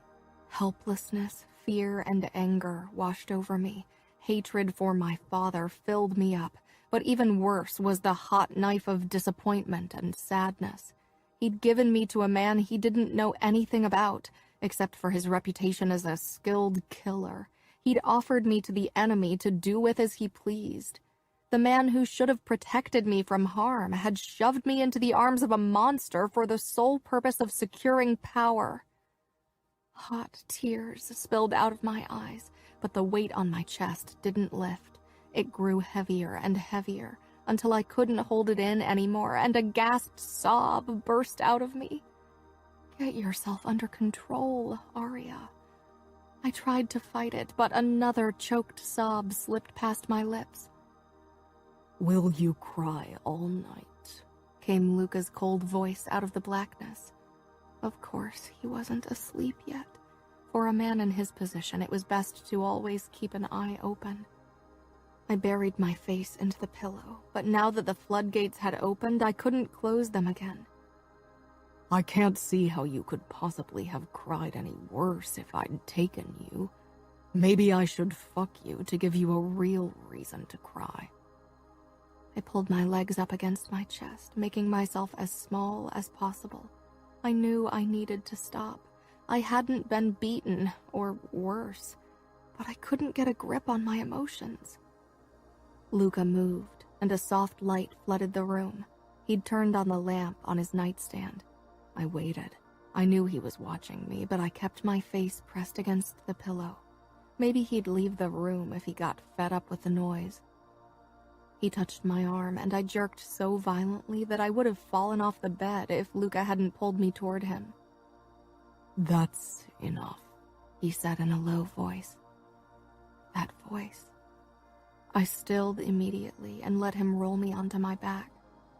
Slowly, I uncurled my legs and arms and lay as unmoving as a corpse. Look at me, he ordered, and I did. Was that the voice that had made him notorious? I want you to stop crying. I want you to stop flinching from my touch. I nodded numbly. He shook his head. That nod means nothing. Don't you think I recognize fear when it stares back at me? The moment I turn out the light, you'll be back to crying as if I'd fucking raped you. I didn't know what he wanted me to do. It wasn't as if I enjoyed being scared out of my mind. Not that fear was the only reason for my breakdown, but he wouldn't understand. How could he possibly understand that I felt like my life was ripped away from me? My sisters, Fabiano, my family, Chicago, they were all I had ever known, and now I had to give them up. So to give you peace of mind and shut you up, I'm going to swear an oath. I licked my lips, tasting the saltiness of tears on them. Luca's fingers tensed on my arm. An oath? I whispered. He took my hand and pressed my palm against the tattoo over his heart. I exhaled as his muscles flexed under my touch. He was warm, the skin much softer than I'd anticipated. Born in blood, sworn in blood. I swear that I won't try to steal your virginity or harm you in any way tonight. His lips quirked and he nodded toward the cut on his arm. I already bled for you, so that seals it. Born in blood, sworn in blood. He covered my hand with his over the tattoo, looking at me expectantly. Born in blood, sworn in blood, I said softly. He released my hand, and I lowered it to my stomach, stunned and confused. An oath was a big deal. Without another word, he extinguished the light and returned to his side of the bed. I listened to his rhythmic breathing, knowing that he wasn't asleep. I closed my eyes. He wouldn't break his oath. Chapter 7. Sunlight hit my face. I tried to stretch, but an arm was thrown over my waist and a firm chest pressed against my back. It took me a moment to remember where I was and what had happened yesterday, and then I stiffened. Good, you're awake, Luca said in a voice that was gruff with sleep. Realization hit me. Luca, my husband. I was a married woman, but Luca had kept his promise. He hadn't consummated the marriage. I opened my eyes. Luca's hand gripped my hip, and he turned me on my back. He was propped up on one elbow as his eyes took in my face. I wished I knew what he was thinking. It was strange to be in bed with a man. I could feel Luca's heat, even though our bodies weren't touching. In the sunlight, the scars on his skin were somehow less prominent than last night, but his muscles were just as impressive. I wondered how they'd feel to the touch. He reached up and took a strand of my hair between 2 fingers. I held my breath, but he released it after a moment, his face becoming calculating. It won't be long until my stepmother, my aunts, and the other married women of my family knock at our door to gather up the sheets and carry them into the dining room, where, undoubtedly, everyone else is already waiting for the fucking spectacle to begin. A blush spread over my cheeks, and something in Luca's eyes changed. Some of the coldness replaced by another emotion. My eyes found the small cut on Luca's arm. It hadn't been deep and was already scabbing. Luca nodded. My blood will give them what they want. It'll be the foundation of our story, but we'll be expected to fill in the details. I know I'm a convincing liar, but will you be able to lie to everyone's face, even your mother's, when you tell them about our wedding night? Nobody can know what happened. It would make me look weak. His lips tightened with regret. Regret for having spared me and gotten himself in the position of depending on my lying skills. Weak because you didn't want to rape your wife, I whispered. Luca's fingers on my hip tightened. I hadn't even realized they were still there. Make him want to be good to you. Bibiana's words flitted through my mind. Luca was a monster, there was no doubt about it. He couldn't be anything else in order to survive as a leader in our world. But maybe I could make him keep the monster in chains when he was with me. It was more than I'd hoped for when he'd led me toward the bedroom last night. Luca smiled coldly. Weak for not taking what was mine for the taking. The tradition of bloody sheets in the Sicilian mafia is as much a proof of the bride's purity as of the husband's relentlessness. So what do you think it will say about me that I had you lying half naked in my bed, vulnerable and mine, and yet here you are untouched as you were before our wedding? Nobody will know. I won't tell anyone. Why should I trust you? I don't make a habit of trusting people, especially people who hate me. I rested my palm against the cut on his arm, feeling his muscles flex beneath my touch. It felt as if I were touching stone. How was it possible that muscles could be unyielding like bone? Make him be good to you. Make him love you. I don't hate you. He narrowed his eyes, but it was mostly the truth. I would have hated him if he had forced himself on me. I certainly hated what marriage to him meant for me, but I didn't know him well enough for real hate. Maybe it would come with time. And you can trust me because I am your wife. I didn't choose this marriage, but I can at least choose to make the best out of our bond. I have nothing to gain from betraying your trust, but everything to gain by showing you that I'm loyal. There was a flicker of something, maybe respect, in his expression. The men waiting in that dining room are predators. They prey on the weak, and they've been waiting more than a decade for a sign of weakness from me. The moment they see one, they'll pounce.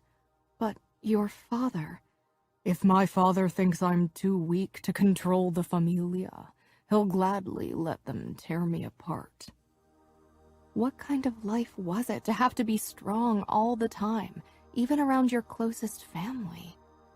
At least I had my sisters and my brother, and even to some extent my mother and people like Valentina. Women were forgiven weakness in our world. Luca's eyes were hard. Maybe this would be the moment he'd decide it really wasn't worth the risk and take me. But when his gaze finally settled back on my face, the darkness was at bay. What about Matteo? I trust Matteo, but Matteo is hot-headed. He'd get himself killed trying to defend me. It was strange talking to Luca, to my husband, like this, almost like we knew each other. Nobody will doubt me, I said. I'll give them what they want to see. Luca sat up, and my eyes were drawn to the tattoo over his heart, then took in the muscles of his chest and stomach. My cheeks heated when I met his gaze. You should be wearing more than this pitiful excuse for a nightgown when the harpies arrive. I don't want them to see your body, especially your hips and upper thighs. It's better when they wonder if I left marks on you, he said. Then he smirked. But we can't hide your face from them. He bent over me, and his hand came toward my face. I squeezed my eyes shut, flinching. This is the second time you thought I was going to hit you, he said in a low voice. My eyes flew open. I thought you said, I trailed off. What? That everyone expects you to have bruises on your face after a night with me? I don't hit women. I remembered when he'd stopped my father from slapping me. He'd never raised his hand against me. I knew many men in the Chicago outfit had a strange code of rules they followed. You couldn't stab a man in the back, but you could cut his throat that way, for example. I wasn't sure what made one better than the other. Luca seemed to have his own rules as well. Crushing someone's throat with your bare hands was acceptable. Hitting your wife was not. How am I supposed to believe you can convince everyone we've consummated our marriage when you keep flinching away from my touch? Believe me, the flinching will make everyone believe the lie even more, because I definitely wouldn't have stopped flinching away from your touch if you'd taken what's yours. The more I flinch, the more they will take you for the monster you want them to think you are. Luca chuckled. I think you might know more about playing the game of power than I expected. I shrugged. My father is consigliere. He tilted his head in acknowledgement. Then he brought his hand up and cupped my face. What I meant earlier was that your face doesn't look like you've been kissed. My eyes widened. I've never...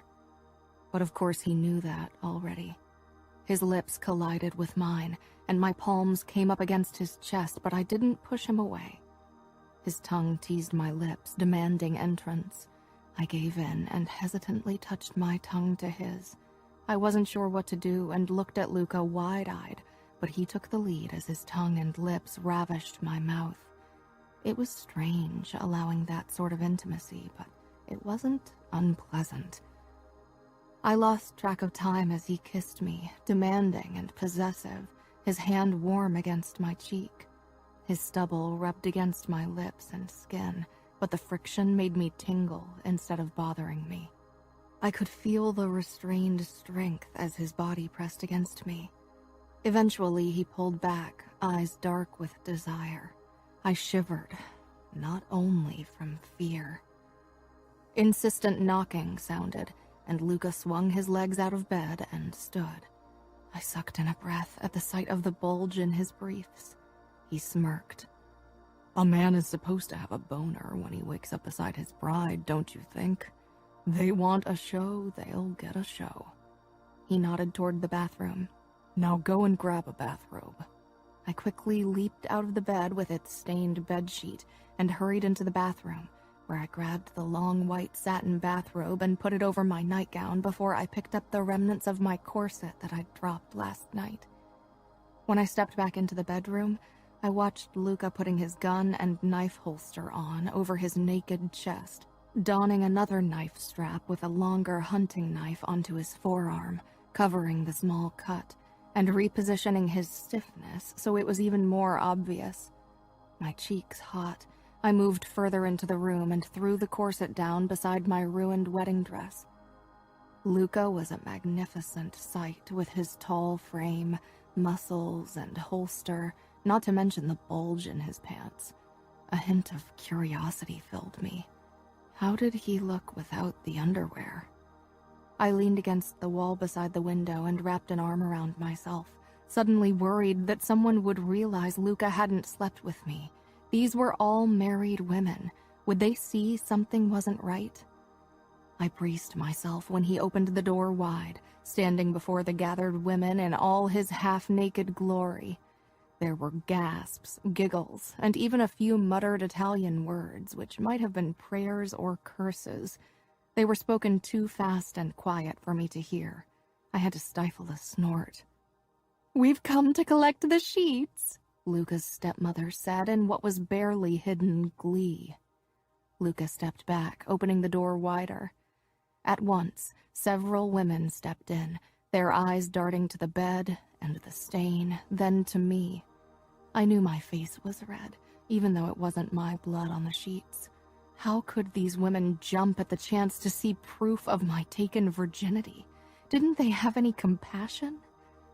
Maybe they thought it was only fair I went through the same ordeal they had. I looked away, unable to bear their scrutiny. Let them make from that what they wanted. Most guests had left, especially politicians and other non-mafia folk. Only the closest family was supposed to bear witness to the presentation of the sheets, but from the number of women gathered in the corridor and bedroom, you wouldn't have known. Only women of marriage age were allowed to be present when the sheets were taken down, so as not to frighten the pure virgin eyes of younger girls. I could see my aunts among the spectators, as well as my mother, Valentina and Bibiana, but the women from Luca's family were in the front, since it was their tradition, not ours. Now it is yours as well, I reminded myself with a twinge. Luca met my eyes briefly from across the room. We shared a secret now. I couldn't help but feel grateful toward my husband, even though I didn't want to be grateful for something like that.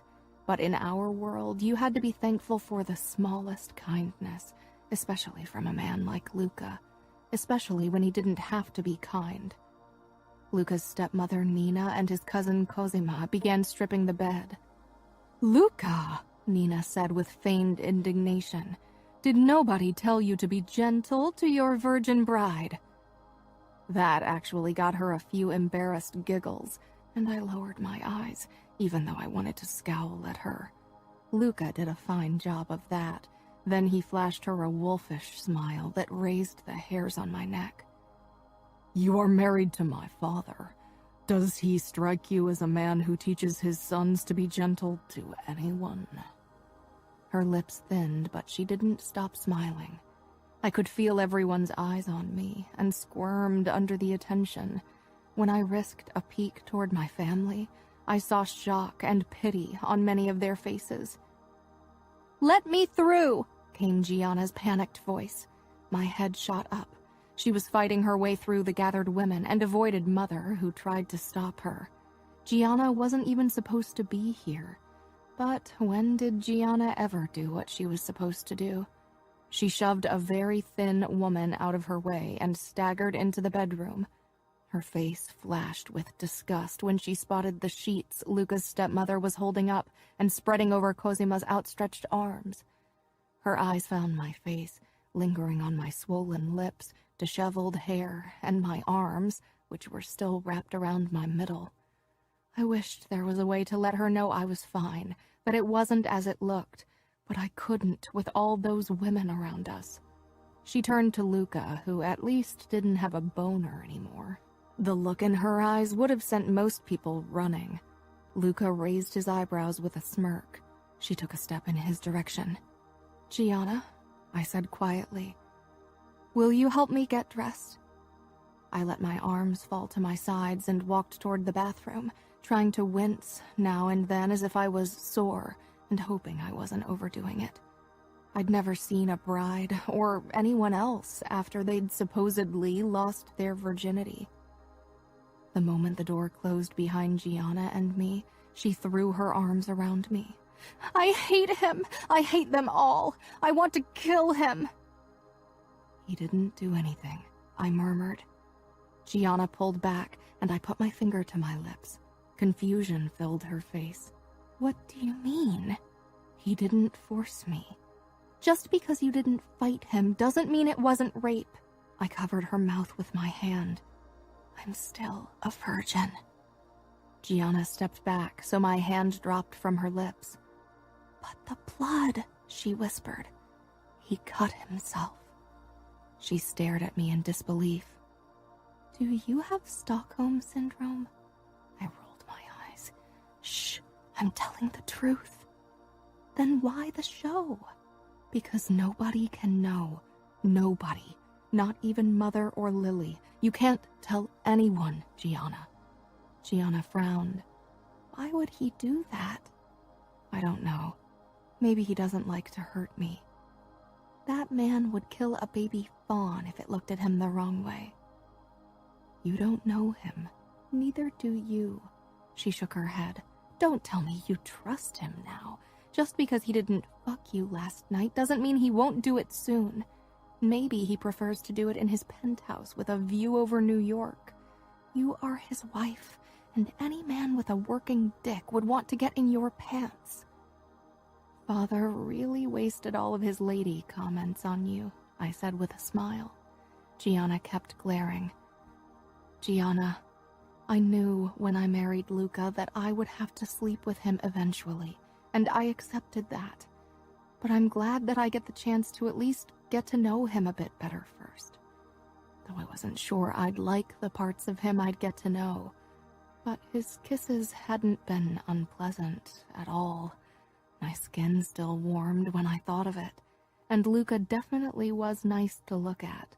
Not that good looks could cancel out cruelty, but so far he hadn't been cruel to me, and somehow I thought he wouldn't be, at least not intentionally. Gianna sighed. Yeah, you're probably right. She sank down on the toilet lid. I didn't sleep all night from worrying about you.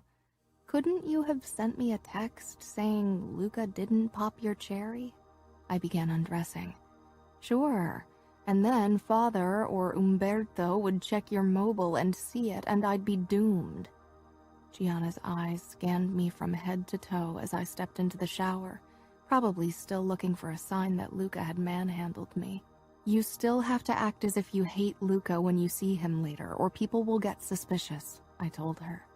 Don't worry, that won't be a problem, because I still hate him for taking you away from me, and for being him. I don't believe for 1 second that he's capable of kindness. Luca can't know I told you either. I turned the shower on and let the hot water wash away the last hints of tiredness. I needed to be fully alert for the show in the dining room later. My tense muscles began relaxing as the stream of water massaged them. You can't come in, Gianna said angrily, startling me. I don't care that you are her husband. I opened my eyes to see Luca pushing his way into the bathroom. Gianna stepped in his way. I quickly turned my back to them. I need to get ready, Luca growled. and there's nothing here that I haven't already seen. Liar. Now leave, or you'll see your first cock, girl, because I'm going to undress now. He took off his chest holster and wrist strap. You arrogant asshole! Leave! I shouted. Gianna left, but not without calling Luca by a few choice words. The door banged shut, and we were alone. I wasn't sure what Luca was doing, and I wouldn't turn around to check. I couldn't hear him from the splashing of the water. I knew I couldn't stay in the shower forever, so I shut off the water and faced the room. Luca was spreading shaving cream on his chin with a brush, but his eyes were watching me in the mirror. I resisted the urge to cover myself, even though I felt a blush spreading over my body. He set the brush down and reached for one of the plush bath towels hanging over the heated towel rack, then walked over to me, still in his briefs. I opened the shower and took the towel from him with a quick thanks. He didn't move, eyes unfathomable as they roamed my body. I wrapped the towel around myself, then stepped out. Without high heels, the top of my head only reached Luca's chest. I bet you're already regretting your decision, I said quietly. I didn't need to explain. He knew what I meant. Without a word, he returned to the wash table, picked up the brush, and resumed what he'd been doing before. I was on my way into the bedroom when his voice startled me. No. I glanced back and met his eyes. When I claim your body, I want you writhing beneath me in pleasure and not fear. Chapter 8. I was already dressed in an orange summer maxi dress and a golden belt to accentuate my waist when Luca stepped out of the bathroom in nothing but a towel. I sat on the chair in front of my vanity, putting on makeup, but froze with the mascara brush inches from my eye when I saw Luca. He walked toward the wardrobe and picked out black pants and a white shirt before he dropped his towel without shame. I didn't look away fast enough and was rewarded with his firm backside. I lowered my eyes and busied myself with checking my nails until I dared to face the mirror again and put on mascara. Luca buttoned his shirt except for the upper two. He strapped a knife to his forearm and rolled the sleeve over it, then put a gun holster around his calf. I turned around. Do you ever go anywhere without guns? No chest holder this time, because it couldn't be hidden well with only a white shirt, and it would have been bad taste to display weapons openly at a family gathering. Not if I can avoid it. He considered me. Do you know how to shoot a gun or use a knife? No. My father doesn't think women should get involved in fights. Sometimes fights come to you. The Bratva and the Triad don't distinguish between men and women. So you've never killed a woman? His expression tightened. I didn't say that. I waited for him to elaborate, but he didn't. Maybe it was for the best. I stood, smoothing out my dress, nervous about meeting my father and Salvatore Vitiello after the wedding night. Good choice, Luca said. The dress covers your legs. Someone could lift the skirt and inspect my thighs. It was meant as a joke, but Luca's lips pulled into a snarl. Someone tries to touch you, they lose their hand. I didn't say anything. His protectiveness thrilled and scared me in equal parts. He waited for me at the door, and I approached him uncertainly. His words from the bathroom still rang in my ears. Writhe in pleasure. I wasn't sure I was even close to being relaxed enough around him for anything coming close to pleasure. Gianna was right. I couldn't allow myself to trust him that easily. He could be manipulating me. He rested his hand on my lower back as we walked out. When we reached the top of the stairs, I could already hear conversation, and a few scattered guests were talking in small groups in the huge entrance hall. I froze. Are they all waiting to see a bloody sheet? I whispered, appalled. Luca peered down at me, smirking. Many of them, especially the women. The men might hope for dirty details. Others might hope to talk about business, ask a favor, get on my good side. He gently pressed me forward, and we walked down the steps. Romero was waiting at the foot of the stairs, his brown hair in disarray. He tilted his head toward Luca, then gave me a brief smile. How are you? He asked me, then grimaced, the tips of his ears actually turning red. Luca chuckled. I didn't know any of the other men in the hall, but they all gave Luca winks or broad grins. Embarrassment crept up my neck. I knew what they were all thinking, could practically feel them undressing me with their eyes. I shifted closer to Luca, and he curled his fingers around my waist. Matteo and the rest of your family are in the dining room, poring over the sheets, as if they could read them like tea leaves, Romero confirmed, then gave me an apologetic look. He didn't seem to suspect anything. Come, Luca said, nudging me toward the double doors. The moment we stepped into the dining room, every pair of eyes was on us. The women of the family were gathered on one side of the room, divided into small clusters, while the men sat around the long dining table, which was piled with ciabatta, grapes, ham, mortadella, cheese, fruit platters, and biscotti. I realized I was actually quite hungry. It was already almost lunchtime. Matteo snuck up beside Luca and me, an espresso in his hand. You look like shit, Luca said. Matteo nodded. My 10th espresso, and I'm still not awake. Drank too much last night. You were trashed, Luca said. I'd have had your tongue cut out for some of the things you said to Arya if you weren't my brother. Matteo grinned at me. I hope Luca didn't do half of the things I suggested. I wasn't sure what to say to that. Matteo still made me nervous. He exchanged a look with Luca, who ran a thumb over my side, making me jump. Quite a work of art you presented us, Matteo said with a nod toward the back of the room, where the sheets were draped over a coat rack for better display. I tensed. What did he mean? But Luca didn't look worried. Instead, he shook his head. Salvatore Vitiello and my father were waving at us to join them, and it would have been impolite to make them wait any longer. Father rose when we arrived at the table and wrapped me in his arms. I was surprised by this open display of affection. He touched the back of my head and whispered, "I'm proud of you." I gave him a forced smile when we pulled apart. Proud for what? For losing my virginity?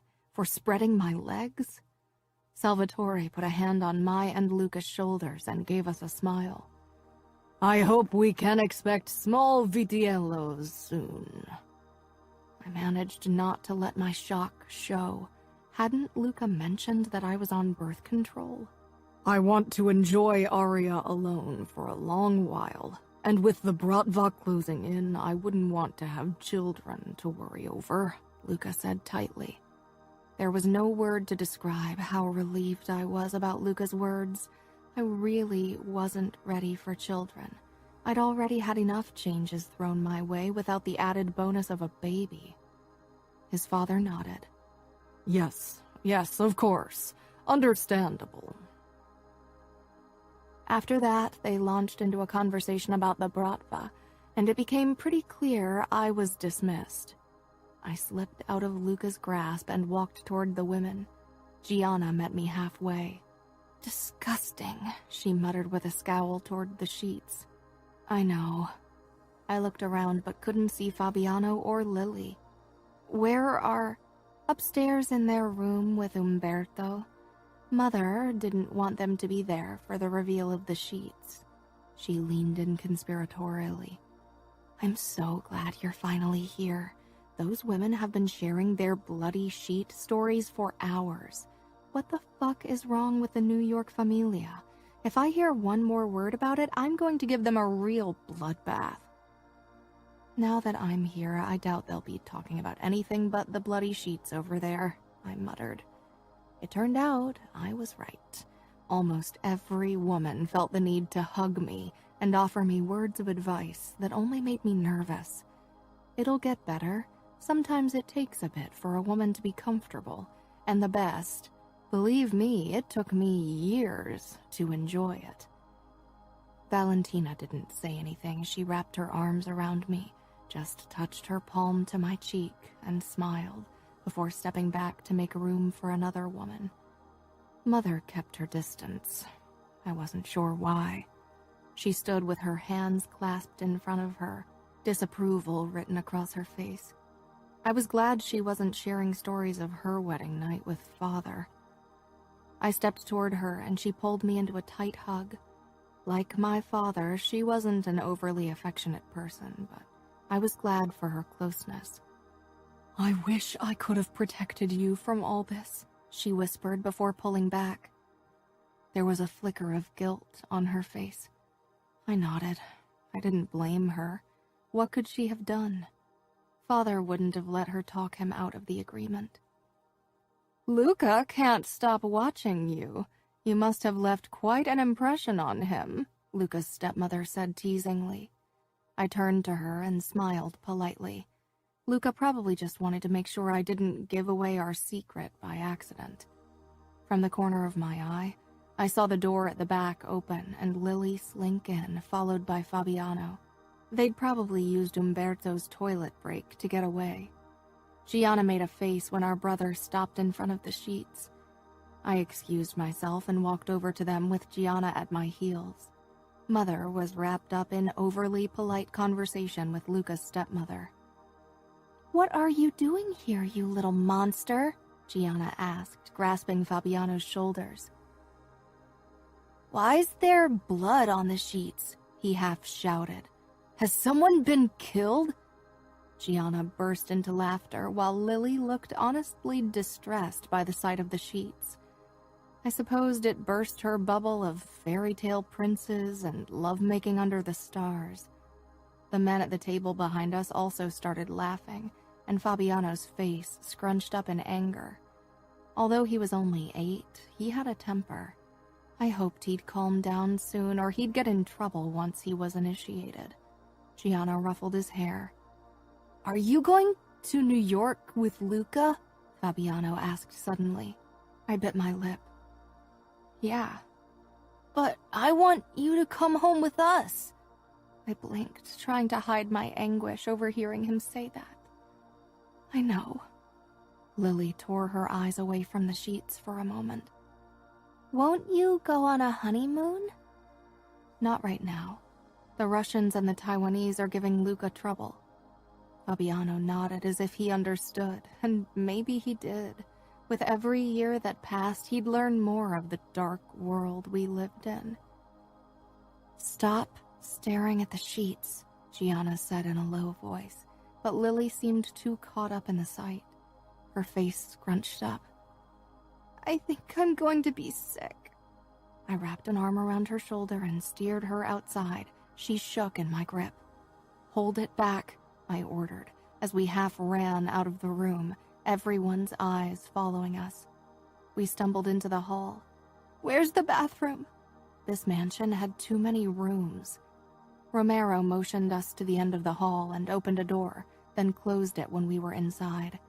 I held Lily's hair as she threw up in the toilet bowl, then made her sit down on the ground. I wiped her face with a wet towel and a bit of soap. "I still feel strange." "Put your head between your knees." I crouched before her. "What's the matter?"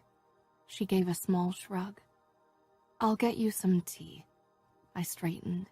"Don't let Romero see me like this." "Romero isn't..." I trailed off. Lily obviously had a crush on him. It was futile, but I could at least allow her that small fantasy when the sight of the sheets had already distressed her so much. "I'll keep him out," I promised instead, and slipped out of the bathroom. Romero and Luca waited in front of it. "Is your sister okay?" Luca asked. Was he actually concerned or only polite? The sheets made her queasy. Romero's expression darkened. "They shouldn't allow young girls to witness something like that. It'll only scare them." He glanced at Luca as if catching himself, but Luca waved dismissively. "You are right." "Lily needs some tea."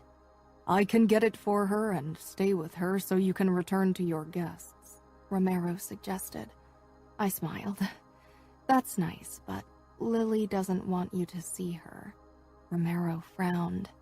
"Is she scared of me?" "You sound like that isn't a possibility," I said with a laugh. "You are a soldier of the mafia. What's not to be scared of?" I decided not to play with him anymore and lowered my voice. "But that's not it. Lily has a major crush on you and doesn't want you to see her like that." That, and I didn't want any of Luca's men alone with Lily until I knew them better. Luca grinned. "Romero, you still got it. Capturing the hearts of 14-year-old girls left and right." Then he turned his attention to me. "But we have to return. The women will be mortally offended if you don't give them all your attention." "I'll take care of Lily," Gianna said, appearing in the hall with Fabiano. I smiled. "Thanks," I said as I brushed her hand in passing. The moment I was back in the dining room, the women flocked around me again, trying to extract more details from me. I pretended to be too embarrassed to speak about it, which I would have been if it had taken place, and only gave them vague answers. Guests eventually started to leave, and I knew it would soon be time to say goodbye to my family and embark on my new life. Fabiano pressed his face against my ribs almost painfully, and I stroked his hair, feeling him tremble. Father was watching with a disapproving frown. He thought Fabiano was too old to show emotions like that, as if a boy couldn't be sad. They would have to leave for the airport soon. Father needed to return to Chicago to conduct business as usual. I wished they could have stayed longer, but Luca and I would leave for New York today as well. Fabiano sniffed, then pulled back, looking up at me. Tears pressed against my eyes, but I held them back. If I started crying now, things would only get harder for everyone, especially Gianna and Lily. They both hovered a couple of steps behind Fabiano, waiting for their turn to say goodbye. Father stood already beside the black rental Mercedes, impatient to leave. "I will see you again soon," I promised, but I wasn't sure when soon would be. Christmas? That was still 4 months away. The thought settled like a heavy stone in the pit of my stomach. "When?" Fabiano jutted out his lower lip. "Soon." "We don't have forever. The plane will leave without us," Father said sharply. "Come here, Fabiano." With a last longing look at me, Fabiano shuffled over to Father, who immediately began scolding him. My heart felt so heavy, I wasn't sure how it could remain in my chest without crushing my ribs. Luca pulled up behind the Mercedes in his steel gray Aston Martin Vanquish and got out, but my attention shifted to Lily, who threw her arms around me, and after a moment Gianna joined in the hug. My sisters, my best friends, my confidants, my world. I couldn't hold back the tears anymore. I never wanted to let them go. I wanted to take them with me to New York. They could live in our apartment, or even get their own. At least then I'd have someone whom I loved and who loved me back. "I'm going to miss you so much," Lily whispered between hiccuped sobs. Gianna didn't say anything. She only pressed her face into the crook of my neck and cried. Gianna, who almost never cried. My strong, impulsive Gianna. I wasn't sure how long we held on to each other, and I didn't care who saw this open display of weakness. Let them all see what true love meant. Most of them would never experience it. "We have to leave," Father called. Gravel crunched. I lifted my face. Mother walked up to us, briefly touched my cheek, then took Lily's arm and led her away from me. Another piece of myself gone. Gianna didn't loosen her iron grip on me. "Gianna!" Father's voice was like a whip. She raised her head, eyes red, her freckles standing out even more. We locked gazes, and for a moment neither of us said anything. "Call me every day, every single day," Gianna said fiercely. "Swear it." "I swear," I choked out. "Gianna, for Christ's sake, do I have to come get you?" She backed away from me slowly, then she whirled around and practically fled into the car. I walked a few steps after them as their car drove down the long driveway. Neither of my sisters turned around. When they finally turned a corner and were gone, I was strangely relieved. I cried for myself for a while, and nobody interrupted me. Yet I knew I wasn't alone, at least not in the physical sense. When I finally turned around, Luca and Matteo stood on the steps behind me. Luca stared at me with a look I didn't have the energy to read. He probably thought me pathetic and weak. That was the second time I'd cried in front of him, but today hurt worse. He came down the steps while Matteo stayed behind. "Chicago isn't the end of the world," Luca said calmly. He couldn't understand. It might as well be. I've never been separated from my sisters and brother. They were my whole world. Luca didn't say anything. He gestured to his car. We should leave. I have a meeting tonight. I nodded. Nothing kept me here. Everything I cared about was gone. I'll be behind you, Mateo said, then headed for a motorcycle. I sank into the taupe-colored leather seats of the Aston Martin. Luca closed the door, walked around the hood, and settled behind the steering wheel. "No bodyguard?" I asked tonelessly. I don't need bodyguards. Romero is for you. And this car doesn't exactly have room for additional passengers. He started the engine, the deep rumbling filling the inside. I faced the window as we drove away from the Vitiello mansion. It felt surreal that my life could change so drastically because of a wedding, but it had, and would only change even more. Chapter 9. The drive to New York passed in silence. I was glad Luca hadn't tried to make conversation. I wanted to be alone with my thoughts and sadness. Soon, skyscrapers rose up around the car as we crept through New York at a glacial pace. I didn't care. The longer the drive took, the longer I could pretend I didn't have a new home. But eventually, we pulled into an underground garage. We got out of the car without a word, and Luca took our bags from the trunk. Most of my belongings had already been brought to Luca's apartment a few days ago, but this would be the first time I saw where he lived. I lingered next to the car as Luca headed for the elevator doors. He glanced over his shoulder and stopped as well. Thinking about running? Every single day. I walked up to him. "You would find me," I said simply. I would. There was steel in his voice. He jabbed a card into a slot, and the elevator doors glided open, revealing marble, mirrors, and a small chandelier. The opulence made it clear that this wasn't a normal apartment building. We stepped inside, and nerves twisted my stomach.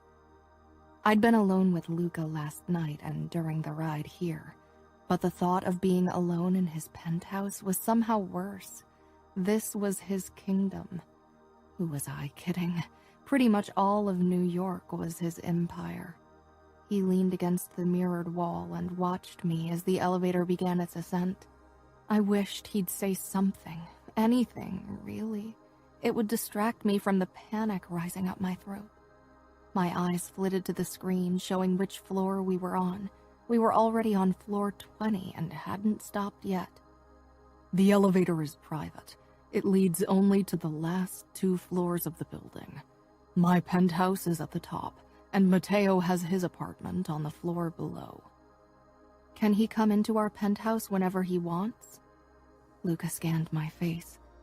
Are you scared of Mateo? I'm scared of the both of you, but Mateo seems more volatile, while I doubt you'd ever do anything you haven't thought through. You seem like someone who's always firmly in control. Sometimes I lose control. I twisted my wedding ring around my finger, avoiding his eyes. That was information I didn't need to know. You have nothing to worry about when it comes to Mateo. He's used to coming over to my place whenever he wants, but things will change now that I'm married. Most of our business takes place somewhere else anyway. The elevator beeped and came to a stop, then the doors slid apart. Luca gestured for me to step out first.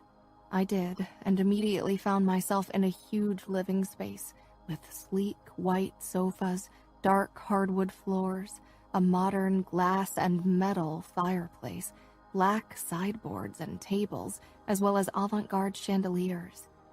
There was hardly any color at all, except for a few pieces of modern art on the walls and art pieces made from glass. But the entire wall facing the elevator was glass. The windows offered a view toward a terrace and roof garden, and beyond that, skyscrapers and Central Park. The ceiling opened up above the main part of the living area, and a staircase led up to the second floor of the penthouse. I walked farther into the apartment and tilted my head up. Glass banisters allowed a clear view of the upper floor. a bright gallery with several doors branching off of it. An open kitchen took up the left side of the living area, and a massive black dining table marked the border between dining and living area. I could feel Luca's eyes on me as I took everything in, approaching the windows and peering out. I'd never lived in an apartment. Even a roof garden didn't change the fact that it was a prison that rose high above the city streets. Your things are in the bedroom upstairs. Mariana wasn't sure if you wanted to put them away yourself, so she left them in your suitcases. Who's Mariana? Luca came up behind me. Our gazes met in the reflection in the window. She's my housekeeper. She's here a couple of days per week. I wondered if she was also his mistress. Some men in our world actually dared to insult their wives by bringing their whores into their own home. How old is she? Luca's lips twitched. Are you jealous?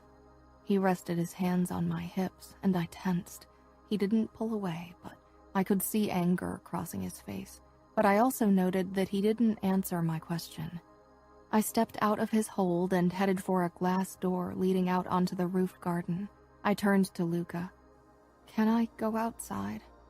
His jaw was tight. He wasn't stupid. He had noticed how quickly I'd shaken off his touch. This is your home now, too. It didn't feel that way. I wasn't sure it ever would. I opened the door and stepped outside. It was windy, and distant honking carried up from the streets below. White lounge furniture took up the terrace, but beyond it a small, well-kept garden stretched out toward a glass barrier. There was even a square, in-ground jacuzzi big enough for 6 people. 2 sun chairs were set up beside it. I strode toward the edge of the garden and let my gaze wander over Central Park. It was a beautiful view. You're not thinking about jumping, are you? Luca asked, gripping the banister beside me. I tilted my face up to him, trying to gauge if this was his attempt at humor. He looked serious. Why would I kill myself? Some women in our world see it as their only way to gain freedom. This marriage is your prison. I appraised the distance between the roof and the ground. Death was certain, but I'd never considered killing myself. Before doing that, I'd run. I wouldn't do that to my family. Lily, Fabi, and Gianna would be heartbroken. Luca nodded.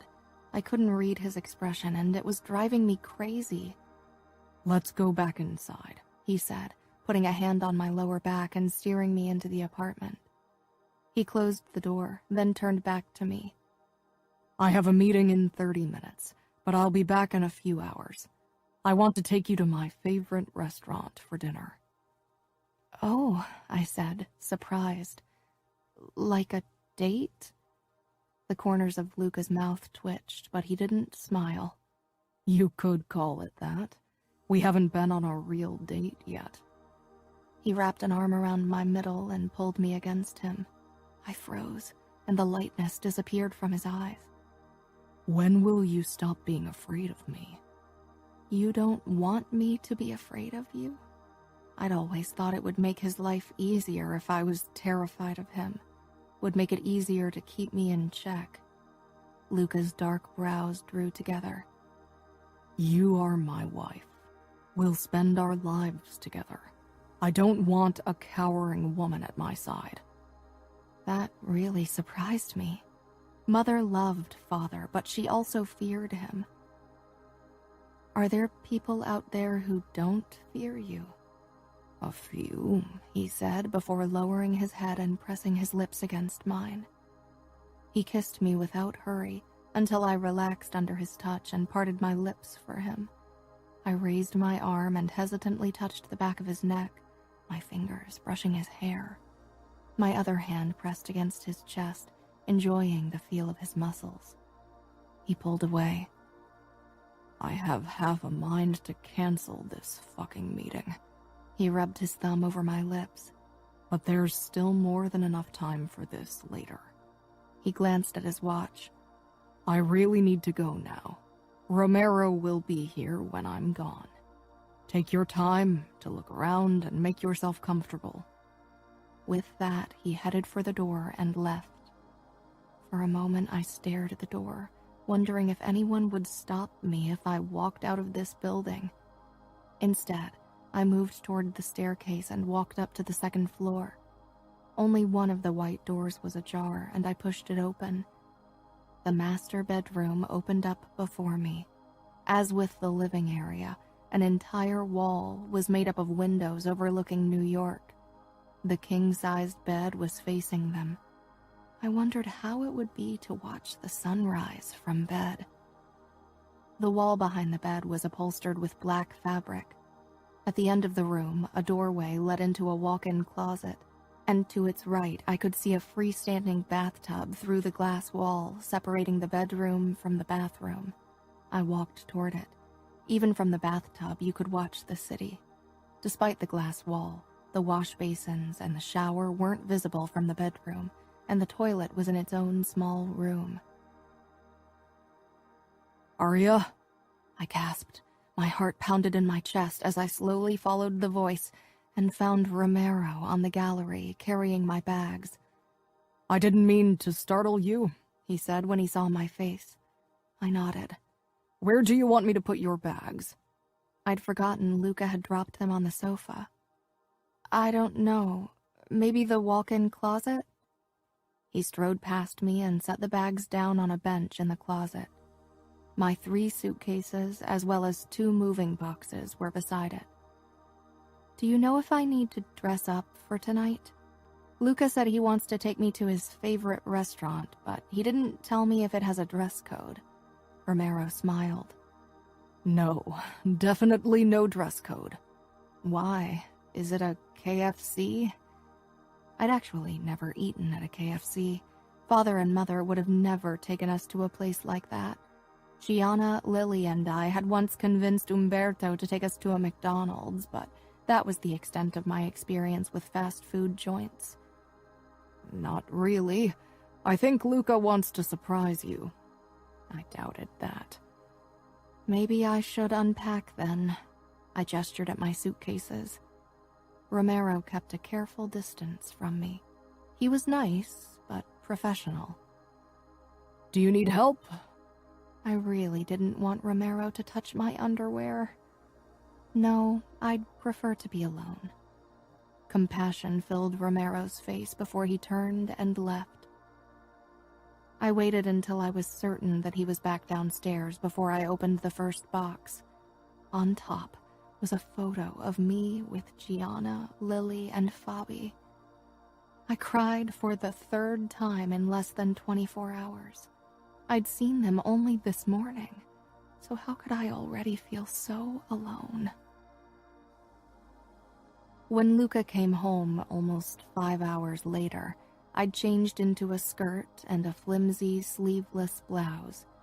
Despite my best efforts, my eyes were still slightly red from crying. There was a limit to what makeup could do. Luca noticed immediately, his gaze lingering on my eyes, then darting to the photo of my family on the nightstand. "I wasn't sure which was your side. I can move it to the other nightstand if you want," I say. "No, it's okay." Exhaustion was written plainly on his face. Was the meeting okay? Luca looked away. "Let's not talk about it. I'm starving." He held out his hand, and I took it and followed him to the elevator. He was tense and barely said a word as we rode in his car. I wasn't sure if he expected me to make conversation, and I was too emotionally drained to put up an effort. When we stopped at a red light, he glanced over. "You look great." "Thanks." He parked the car in a gated parking area where they stashed the cars on top of each other. Then we headed down a street with small restaurants, offering everything from Indian cuisine to Lebanese and sushi. He stopped at a Korean restaurant and held the door open for me. Stunned, I walked into the crowded, narrow dining room. Small tables were set closely together, and a bar at the front offered alcoholic beverages with labels I couldn't even read. A waiter came up to us, and upon spotting Luca, he led us toward the back of the restaurant and gave us the last available table. The people at the table beside ours stared at Luca with wide eyes, probably wondering how he'd fit. I took the seat on the bench running the entire length of the room, and Luca folded himself into the chair across from me. The man beside him shifted his chair to the side so Luca would have more room. Did they know who he was, or were they being polite? "You look surprised," Luca said after the waiter had taken our drink orders and left us with the menu. "I didn't think you'd go for Asian food, considering everything." That was all I could say in a crowded restaurant, but Luca knew I was talking about the Taiwanese triad. "This is the best Asian restaurant in town, and it doesn't belong to an Asian chain." I frowned. Was it under the protection of the Familia? "It's independent." There are independent restaurants in New York? The couple at the table beside us gave me a strange look. For them, our conversation probably seemed more than a little weird. "A few, but we're in negotiations right now." I snorted. Luca pointed at my menu. "Do you need help?" "Yeah, I've never tried Korean." "The marinated silk tofu and the bulgogi beef are delicious." "You eat tofu?" Luca shrugged. "If it's prepared like this, then yes." I shook my head. This was surreal. "Just order what you think is best. I eat everything except for liver." "I like women that eat more than salad." The waiter returned and took our orders. I fumbled with the chopsticks, trying to figure out the best way to use them. "Have you never used sticks before?" Luca asked with a smirk. Was he mocking me? My parents only took us to their favorite Italian restaurant, and I wasn't really allowed to go anywhere alone. Bitterness rang in my voice. "You can go anywhere you want now." "Really? Alone?" Luca lowered his voice. "With Romero or me or Cesare when Romero isn't available." "Of course." "Here, let me show you." He took his own chopsticks and held them up. I tried to imitate his grip, and after a few tries, I managed to move the sticks without dropping them. When our food arrived, I realized that it was much harder to grab onto something with sticks. Luca watched with obvious amusement as I took 3 tries to bring a piece of tofu to my lips. No wonder New York girls are so thin if they eat like this all the time. "You are more beautiful than all of them," he said. I scanned his face, trying to figure out if he was being truthful, but as usual, his face was unreadable. I allowed myself to admire his eyes.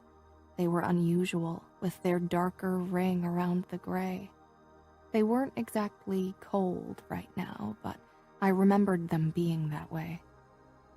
Luca snatched a piece of marinated beef and held it out in front of me. My eyebrows shot up in surprise. Luca mirrored my expression, but his was more challenging. I leaned forward and closed my lips around the sticks, then pulled back, savoring the taste of the bulgogi beef. Luca's eyes seemed to darken as he watched me. "Delicious," I said. Luca picked up a piece of tofu next, and I took it eagerly. This was better than trying to wrangle the chopsticks into submission. I was grateful that Luca showed me this normal side of him. It gave me hope. Maybe that was his intention, but I didn't care. The relaxation I'd felt during dinner evaporated when Luca and I returned to our penthouse and stepped into the bedroom. I went into the bathroom and took my time getting ready before I returned. Luca's eyes took in my long, dark satin nightgown. It reached my calves, but had a slit that went up to my thighs. It was still much more modest than the horrible thing I'd worn on our wedding night, and yet I was sure there was desire in his eyes. Once he'd disappeared into the bathroom, I walked toward the window and busied myself watching the nighttime skyline. I was almost as nervous as last night. I knew I wasn't ready for more than kissing. When I heard Luca come up beside me, I didn't turn. His impressive stature was reflected in the windows. Like yesterday, he was only wearing briefs. I watched him reach out for me, and every muscle in my body tensed. If he noticed my reaction, he didn't let it show. He trailed a knuckle down the length of my spine, sending a tingling sensation through my body. When I didn't react, he extended his hand, palm upward, an invitation, not a command, and yet I knew there was only one right answer. I faced him, but my eyes were drawn to the long scar on his palm. I ran my fingertips over it. "Is that from the blood oath?" I peered up into his unreadable face. I knew during the initiation ceremony men had to let blood while reciting the words of the oath. "No, this is..." He turned his other hand where a small scar marred his palm. "That," he said with a nod toward the scar I was still touching, "happened in a fight. I had to stave off a knife attack with my hand."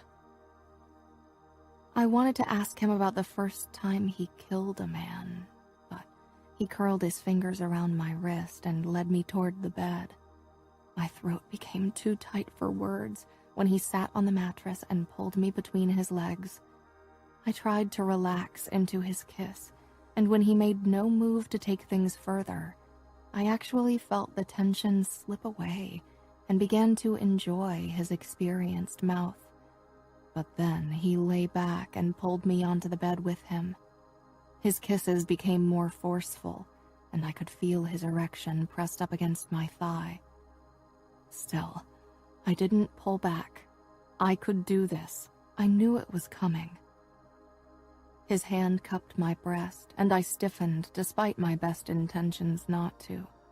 He didn't remove it, but didn't move it either. His kisses made thinking difficult. Would it really be so bad to sleep with Luca?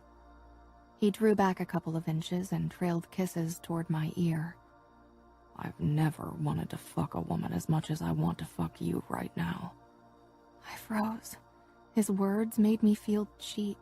He was my husband, and he had a right to my body, if you asked anyone in our family anyway. But I deserved better than that. I didn't want to be fucked like he was used to doing with other women. I was his wife. I wanted more. I turned my head and pushed my palms against his chest. After a moment, he relented. "I don't want this," I said, not bothering to hide my aversion from him. I didn't look at him, but I could practically feel his frustration. What did he think? That I would suddenly feel comfortable enough to sleep with him because he'd taken me out for dinner once? Was that how it worked with his other girls? For a long time, he did nothing but stare at me. Then he untangled himself from me. He shut off the light without a word and lay on his side of the bed. I wished he'd at least hold me. This was my first night so far away from my family. It would have been nice if he'd comforted me, but I didn't ask him to. Instead, I pulled the covers up and closed my eyes. When I woke the next morning, Luca was gone. There was no note, not even a text on my phone. He was really pissed. I shoved my blankets off. Bastard. He knew I didn't know anyone in New York, and yet he didn't care. I grabbed my laptop and opened my email account. Gianna had already sent me 3 new emails. The last one was almost threatening. I picked up the phone. Only hearing her voice was enough to make me feel better. I didn't need Luca or anyone else as long as I had Gianna. The scent of coffee and something sweeter eventually drew me out of the bedroom and downstairs. Pans were clanking in the kitchen, and as I turned the corner, I found a small, plump woman who looked old enough to be my grandma at the stove, making pancakes. Her dark gray hair was secured with a hairnet. Romero was perched on a stool at the bar attached to the kitchen island, a cup of coffee in front of him. He turned when I approached, his eyes taking in my nightgown before jerking his head away. Really? The woman turned and smiled kindly. You must be Aria. I'm Mariana. I walked up to her to shake her hand, but she pulled me into a hug, pressing me against her ample chest. You are a beauty, Bambina. No wonder Luca is smitten with you. I swallowed a snide comment. That smells delicious. Sit. Breakfast is ready in a couple of minutes. It's enough for Romero and you. I sat beside Romero on a stool.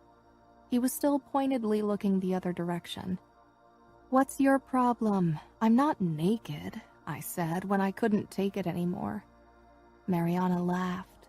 The boy is worried Luca finds out he ogled his girl. I shook my head, annoyed. If Romero insisted on being a coward, he'd have to eat with closed eyes. I wasn't putting a bathrobe on because I needed a bodyguard in my own home. I was already dozing off when Luca came home that night.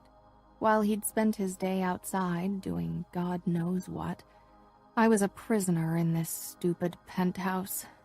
The only people who kept me company were Mariana and Romero, but she'd left after preparing dinner, and Romero wasn't exactly the most communicative companion. I watched as Luca emerged from the bathroom, freshly showered. He barely acknowledged me. Did he think I cared?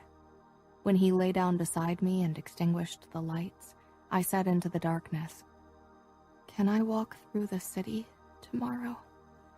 As long as you take Romero with you, was his short reply. I swallowed my hurt and frustration. When he'd taken me to his favorite restaurant, I'd thought he'd try to make this marriage work, but it had only been a ploy to get me into bed. And now he punished me with the silent treatment. But I didn't need him, never would. I listened to his rhythmic breathing, pretending to be asleep. Shortly before I drifted off to sleep, the mattress shifted as he left the bed. Part of me wanted to stop him, but I remained silent. I awoke in the middle of the night from a nightmare. Luca's arm was wrapped around me, my body spooned by his. I could have pulled away, but his closeness felt too good. A part of me still wanted this marriage to work. I missed Gianna and Lily so much, it was almost a physical thing. Romero tried to be invisible, but he was always there. Do you want to go shopping? I almost laughed. Did he think shopping made everything better? Maybe that worked for some people, but definitely not for me. No, but I'd like to grab something to eat. Gianna sent me an email with a few restaurants she wants to try when she visits. I'd like to go to one of them today.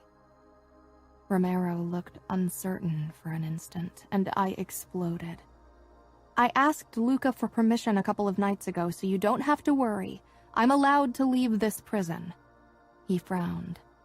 I know. He told me. This was ridiculous. I left him standing in the middle of the living area and hurried up the stairs to the bedroom. I quickly changed into a nice summer dress and sandals, then grabbed my bag and sunglasses before heading back down.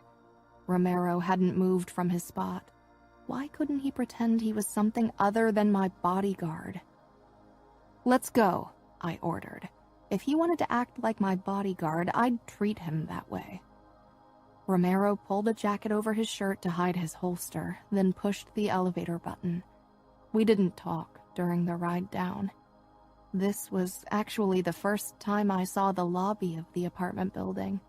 It was sleek, black marble, modern art, white high-gloss counter behind which a middle-aged receptionist in a black suit sat. He inclined his head toward Romero, before his eyes zoomed in on me with obvious curiosity. "Good day, Mrs. Vitiello," he said in an overly polite voice. I almost stumbled at hearing him call me that. It was easy to forget I wasn't a Scuderi anymore. After all, my husband never seemed to be present. I nodded in acknowledgement, then quickly rushed outside. Heat blasted against my body as I left the air-conditioned building. Summer in the city. Nothing to be excited about. The smell of exhaust and garbage seemed to carry through the streets like fog.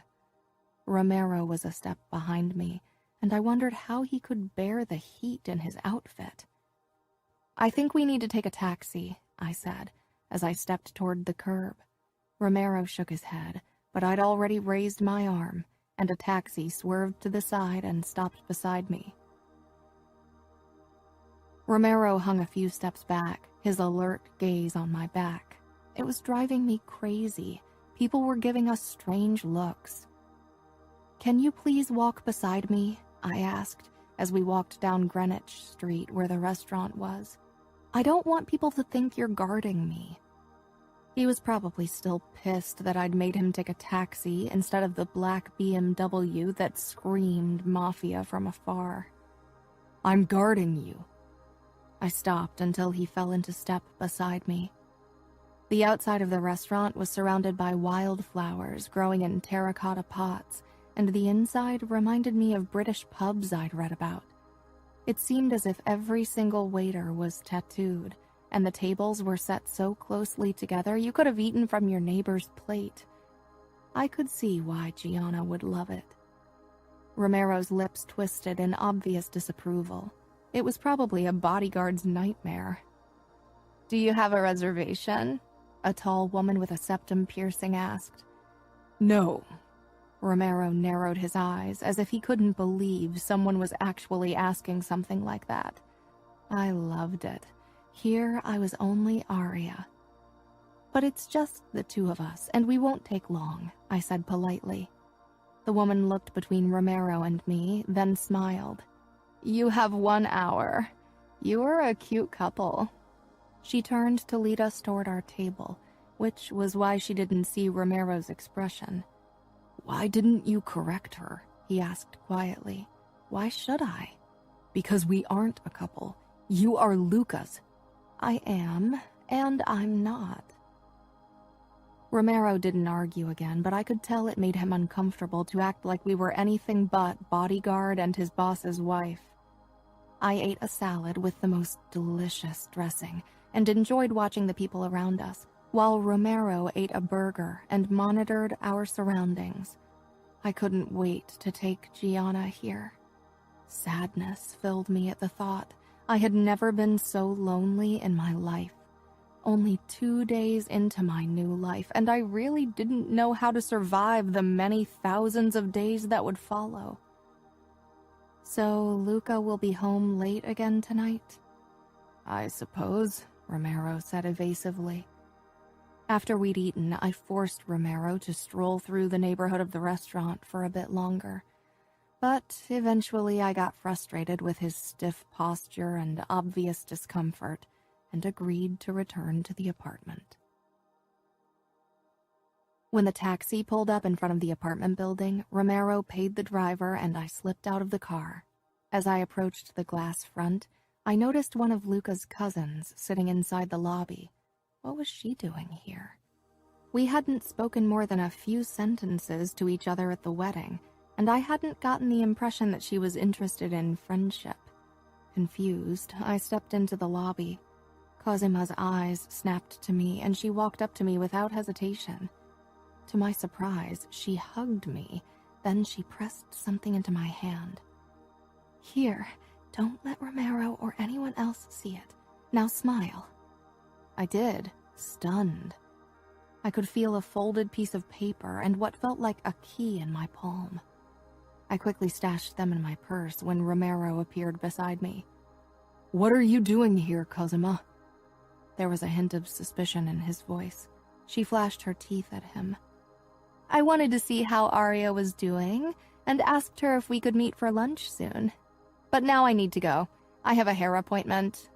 She gave me a warning look, then she walked out, high heels clacking on the marble floor. Romero was watching me. What did she say? What she told you, I said, raising my chin. I want to go up now. He wanted me to act like his boss, so he couldn't expect me to open up to him. He nodded and led me toward the elevator with a curt nod toward the two receptionists. The moment we entered the penthouse, I excused myself and headed into the guest bathroom. I pulled out what Cosima had given me and unfolded the piece of paper. Aria, the key is for one of the apartments the Vitiellos own. Come over tonight at 10 p.m. to see what your husband is really up to while you warm his bed. Be careful and quiet, and don't tell anyone. Romero will try to stop you. Shake him off. The address was at the bottom of the page. The note wasn't signed, and it was written with a computer. Was it from Cosima? It would make sense. I read it over and over again. It could be a trick, or worse, a trap. But curiosity burned through me. Luca hadn't exactly been the most present husband so far.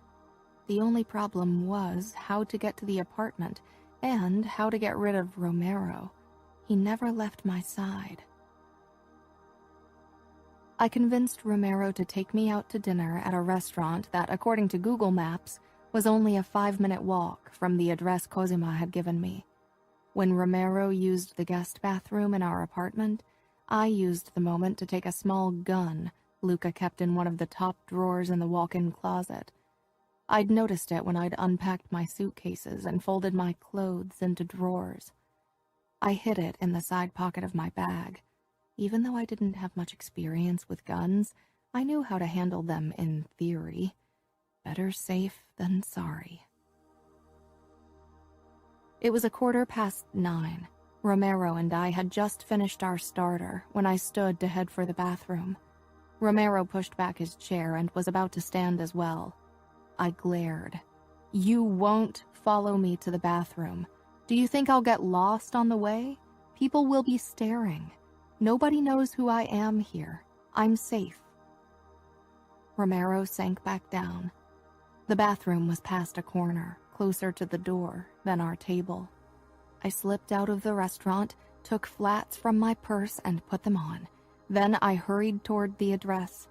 It would take at least 5 minutes before Romero would venture toward the bathroom, and hopefully even longer before he'd barge in to check on me.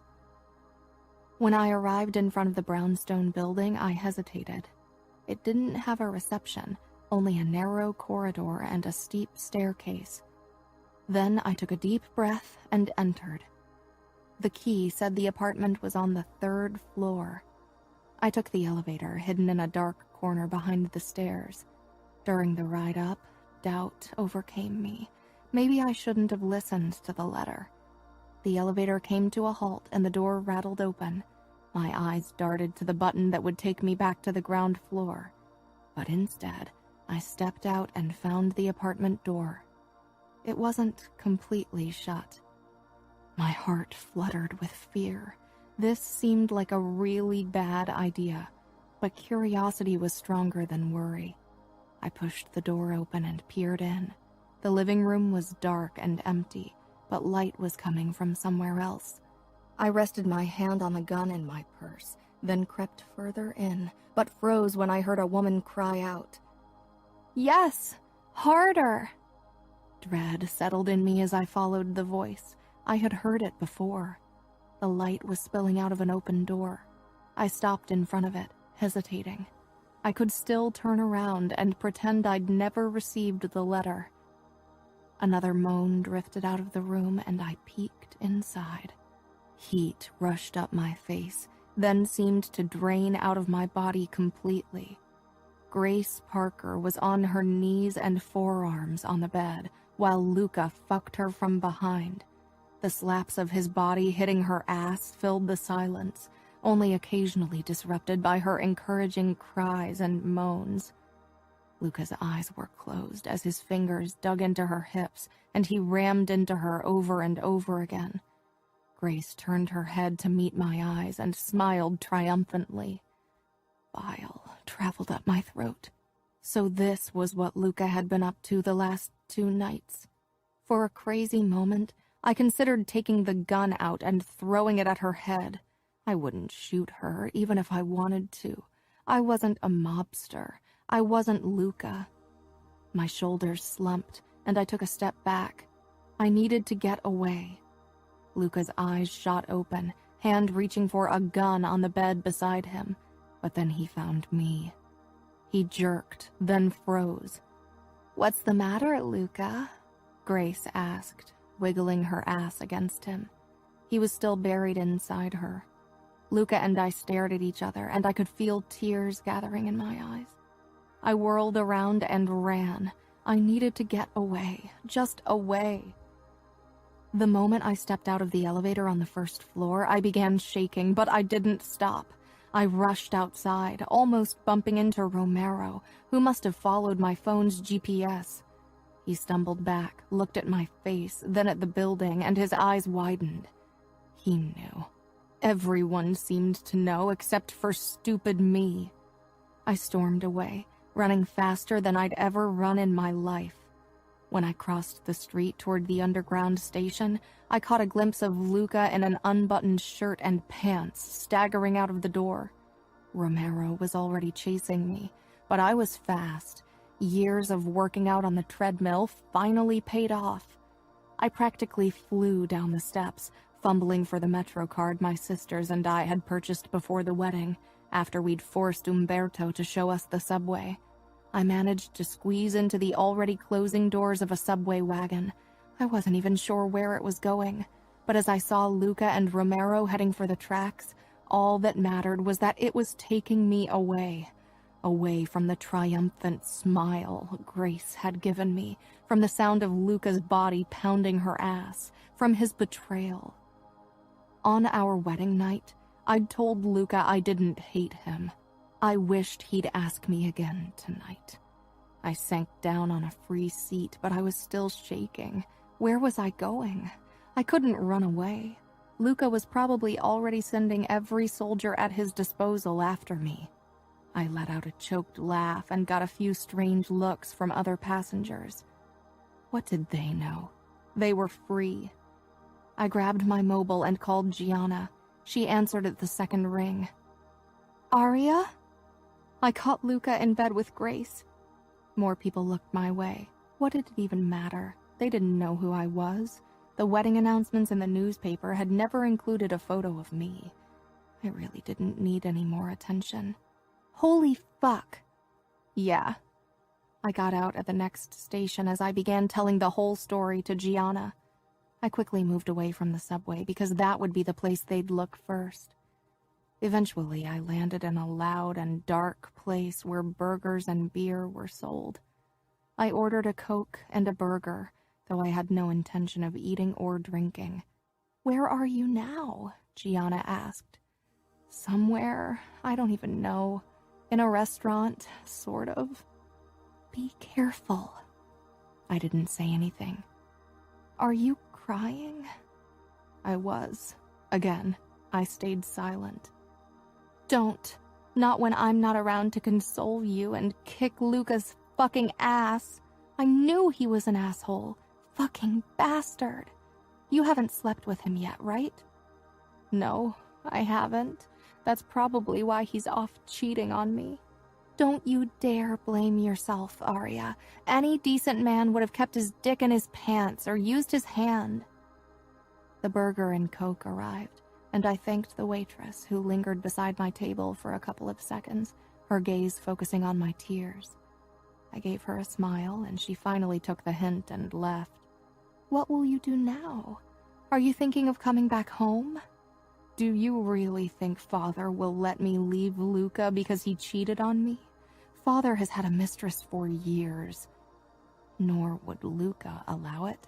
I was his, as Romero never ceased to remind me. Men are all pigs.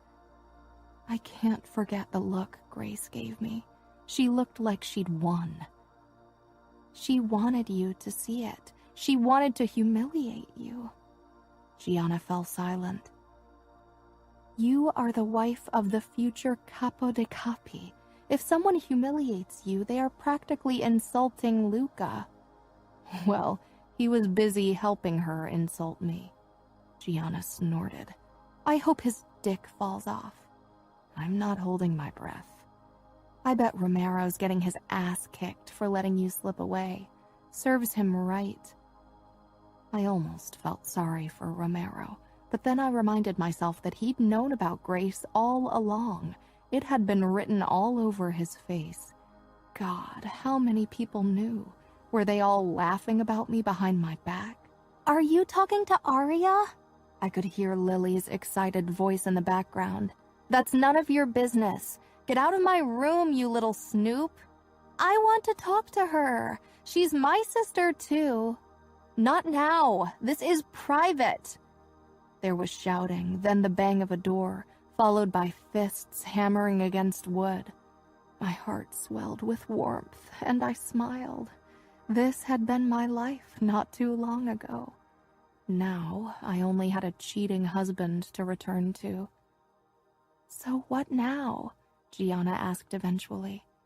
I honestly don't know.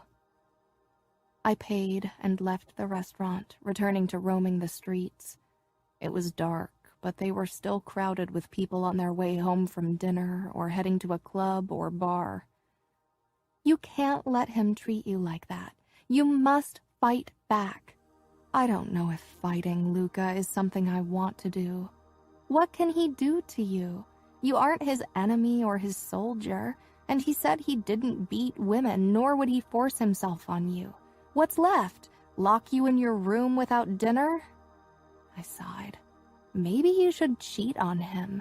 Go to a club, find a hot guy, and sleep with him. That would go over well with Luca. He'd kill him.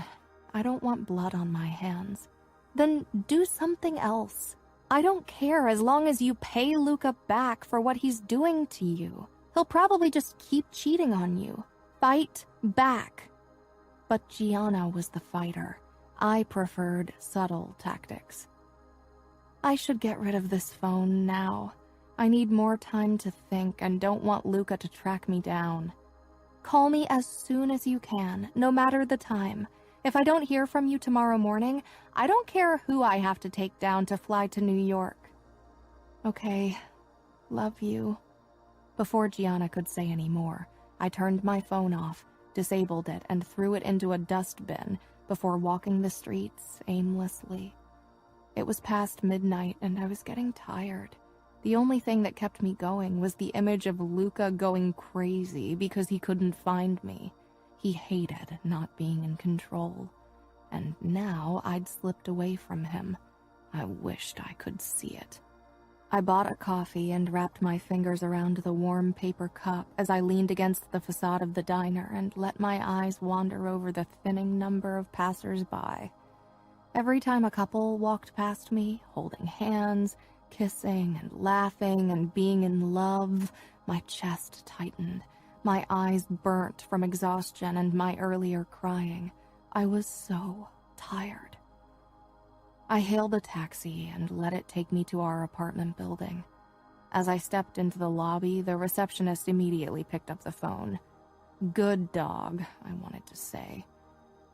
Instead, I twisted my mouth into a smile and stepped into the elevator, then slipped in the card so it would take me to the right floor. I was almost calm now, at least on the outside. Was Luca in the penthouse, or was he out hunting me? Or maybe he'd returned to his whore and let his men do the work for him. When I'd woken with Luca's arms around me, or when he'd kissed me, I'd let myself believe that maybe I could make him love me. When we'd had dinner together, I'd thought I could fall for him. I entered the penthouse. Romero was there and practically sagged with relief. "She's here," he said into his phone, then nodded before ending the call. "Where's Luca?" back with his whore? Romero frowned. Searching for you. I'm surprised he bothers. He could have sent you or one of his other lapdogs. After all, you do everything he says, even cover for him while he's out cheating on me. Romero didn't say anything. I wasn't sure why I was lashing out at him. I walked away. Where are you going? I'm going to undress and shower. If you want to watch, be my guest. Romero stopped, but his eyes followed me up the stairs. I slammed the bathroom door shut after me, then locked it before walking into the bathroom to take a shower. I turned the temperature as high as I could bear, but the water couldn't wash away the images that had taken refuge in my brain. Luca buried in grace, her smile, the sound of his hips slamming against her ass. I wasn't exactly sure what I was feeling. Disappointment, jealousy. I hadn't chosen Luca, but he was my husband. I wanted him to be faithful to me. I wanted him to want only me. I wanted to be enough.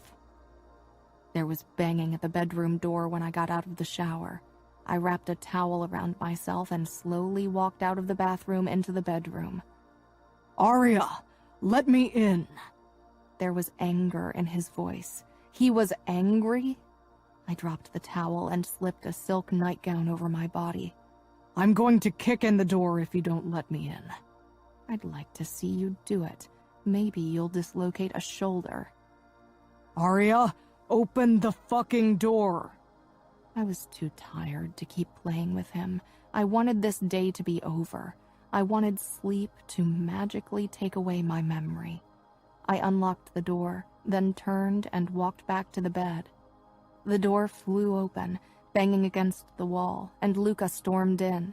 He grasped my arm, and fury burned through me. How dare he lay hands on me after gripping that whore's ass with them? "Don't touch me!" I shrieked, wrenching out of his grip. He was panting, eyes wild with emotion. His hair was a mess, and his shirt wasn't buttoned properly. Matteo stood in the doorway, Romero and Cesare a few steps behind. Where have you been? He said in a low voice. He reached for me again, and I stumbled back. "No! Don't ever touch me again! Not when you use those same hands to touch your whore!" His face became very still. Out, everyone. Now. Matteo turned, and he and the other two men disappeared from view. Where have you been? I wasn't cheating on you, if that's what you're worried about. I would never do that. I think faithfulness is the most important thing in a marriage, so you can calm yourself now. My body is still only yours. I practically spat the last few words. I only walked around the city. You walked around New York at night? Alone? I stared into his eyes, hoping he could see how much I hated him for what I'd seen, how much it hurt to know he respected me so little. You have no right to be angry with me, Luca. Not after what I saw today. You cheated on me, Luca snarled. How can I be cheating when we don't have a real marriage? I can't even fuck my own wife. Do you think I'll live like a monk until you decide you can stand my closeness? That arrogant pig. He and my father had made sure I didn't even talk to other men until my wedding to Luca. God forbid! How dare I expect my husband to be faithful to me? How dare I hope for this small decency in a monster? I'm not a monster. I've treated you with respect. Respect? My voice rose higher. I caught you with another woman. Maybe I should go out, bring a random guy back with me, and let him fuck me in front of your eyes. How would that make you feel? Suddenly, he flung me on the bed and was on top of me, my arms pinned above my head. Pushing through the choking fear, I said, "Do it! Take me so I can really hate you!" His eyes were the most terrifying thing I'd ever seen. His nostrils flared. I turned my face away and closed my eyes. He was breathing harshly, his grip on my wrists too tight. My heart pounded against my ribcage as I lay unmoving beneath him. He shifted and pressed his face into my shoulder, releasing a harsh breath. God, Arya. I opened my eyes. He released my wrists, but I kept my arms above my head. Slowly, he raised his eyes. The anger was gone from his face. He reached for my cheek, but I turned away. "Don't touch me with her on you." He sat up. I'm going to take a shower now, and we will both calm down, and then I want us to talk. What's there left to talk about? Us. This marriage. I lowered my arms. You fucked a woman in front of my eyes today. Do you think there's still a chance for this marriage? I didn't want you to see that. Why? So you could cheat in peace and quiet behind my back? He sighed and began unbuttoning his shirt. Let me take a shower. You were right. I shouldn't disrespect you further by touching you like this. I shrugged. Right now, I didn't think I'd ever want him to touch me again, no matter how many showers he took. He disappeared in the bathroom. The shower ran for a long time. I sat against the headboard, sheets pulled up to my hips, when Luca finally emerged. I averted my eyes when he dropped his towel and put on boxer shorts. Then he slipped into bed beside me with his back against the headboard. He didn't try to touch me. Did you cry? He asked in a puzzled voice. Did you think I wouldn't care? Many women in our world are glad when their husbands use whores or take on a mistress. As you said, there are few marriages based on love. If a woman can't stand her husband's touch, she won't mind him having affairs to satisfy his needs. I scoffed. His needs. I'm not a good man, Arya. I never pretended otherwise. There are no good men in the Mafia. My eyes rested on the tattoo over his heart. I know. I swallowed. But you made me think that I could trust you and that you wouldn't hurt me. I never hurt you. Did he really not get it? It hurt seeing you with her. His expression softened. Arya, I didn't get the feeling that you wanted to sleep with me. I thought you'd be glad if I didn't touch you. When did I say that? When I told you I wanted you, you pulled back.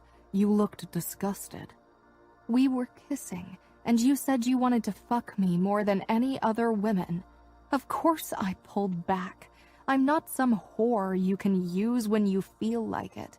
You are never home. How am I supposed to get to know you?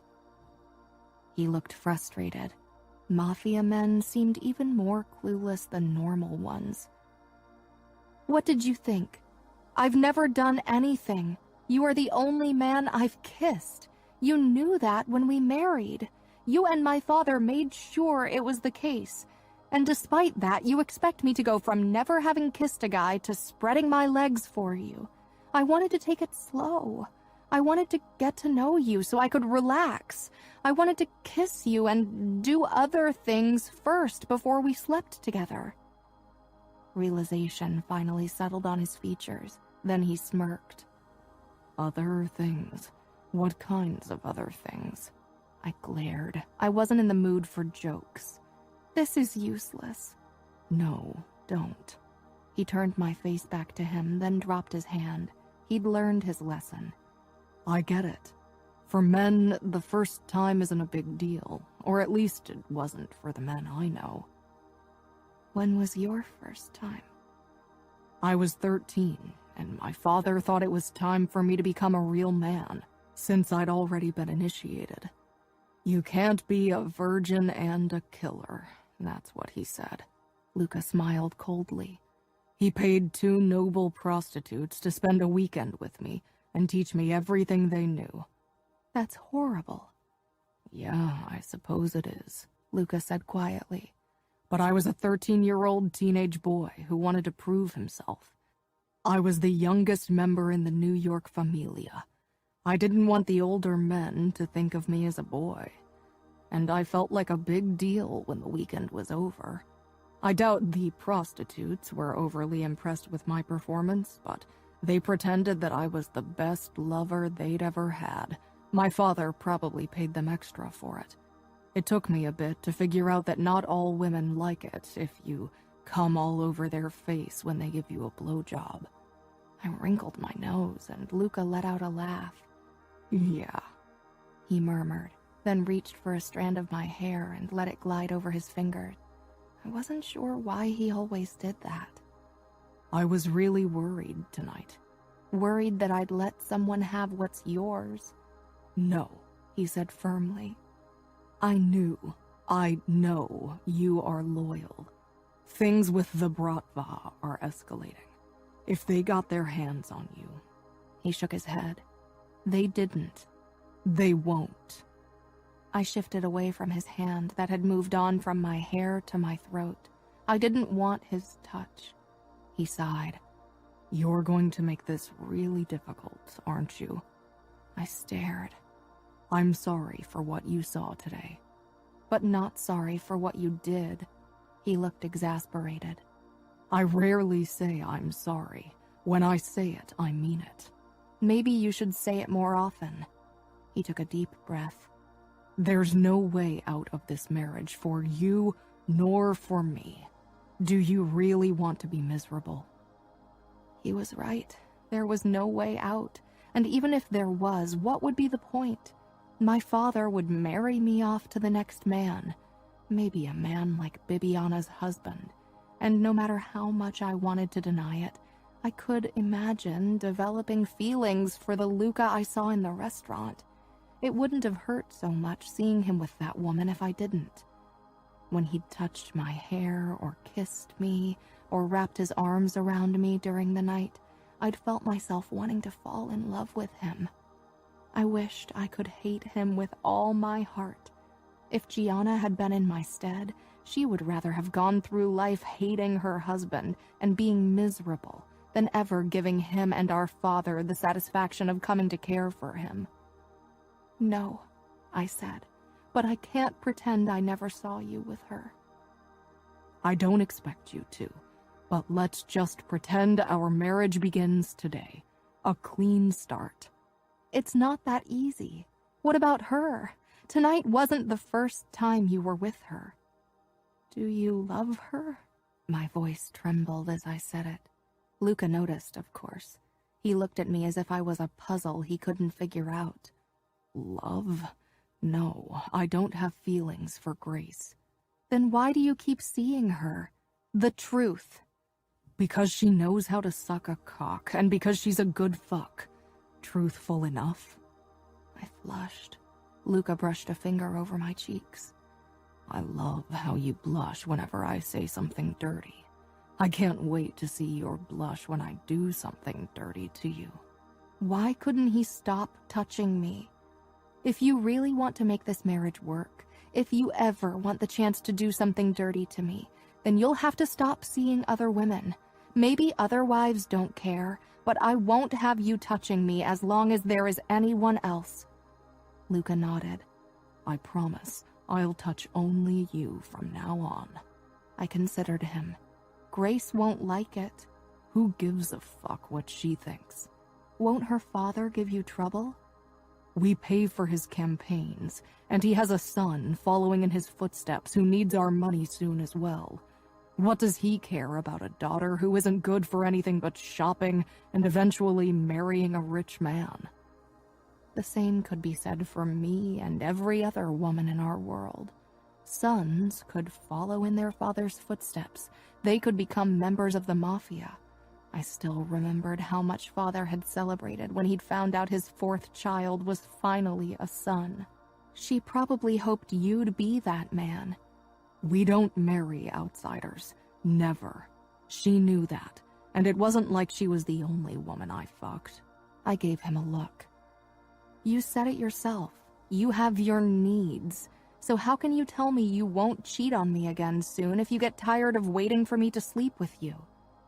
Luca tilted his head, eyes narrowed in thought. Do you intend to make me wait long? I think we have very different concepts of the words long wait. I'm not a patient man. If long means a year. He trailed off. I couldn't believe him. I sent him a reproachful look. What do you want me to say, Arya? I kill and blackmail and torture people. I'm the boss of men who do the same when I order them to. And soon, I'll be the capo de capi, the leader of the most powerful crime organization on the East Coast, and probably the U.S.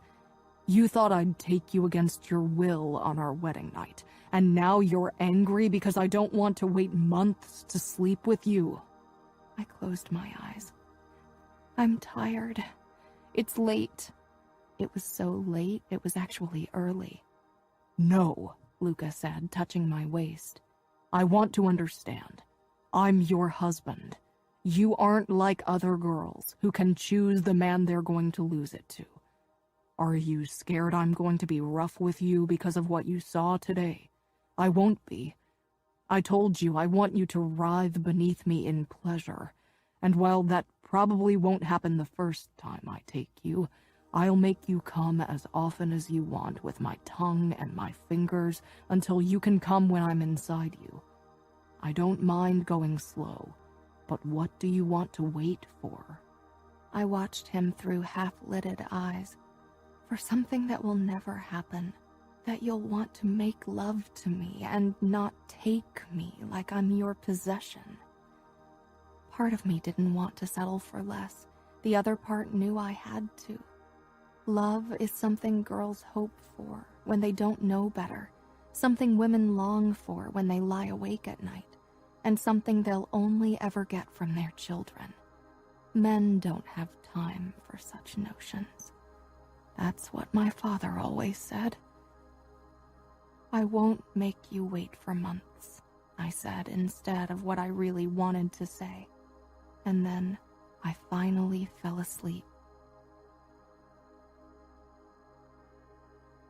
Chapter 10. Luca canceled his plans for the next day and sent Matteo out to do whatever needed to be done. As a woman in our world, you quickly learned not to ask too many questions, because the answers were rarely good. Luca got ready first, and when I walked into the kitchen, dressed and showered, he was staring into the fridge with a frown on his face. Can you cook? I snorted. Don't tell me you've never made breakfast for yourself.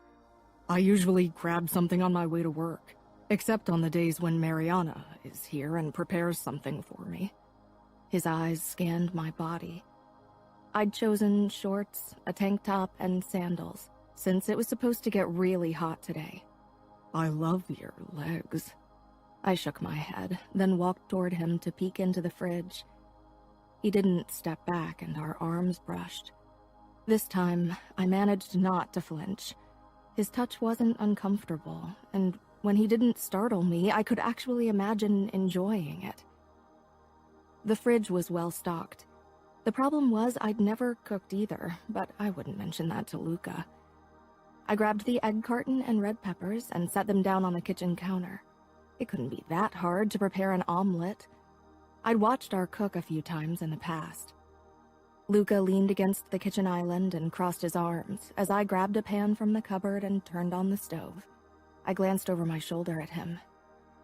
"Won't you help me? You can chop the peppers. You know how to handle a knife, from what I hear." That made the corners of his lips twitch, but he pulled a knife out of the block and stepped up to my side.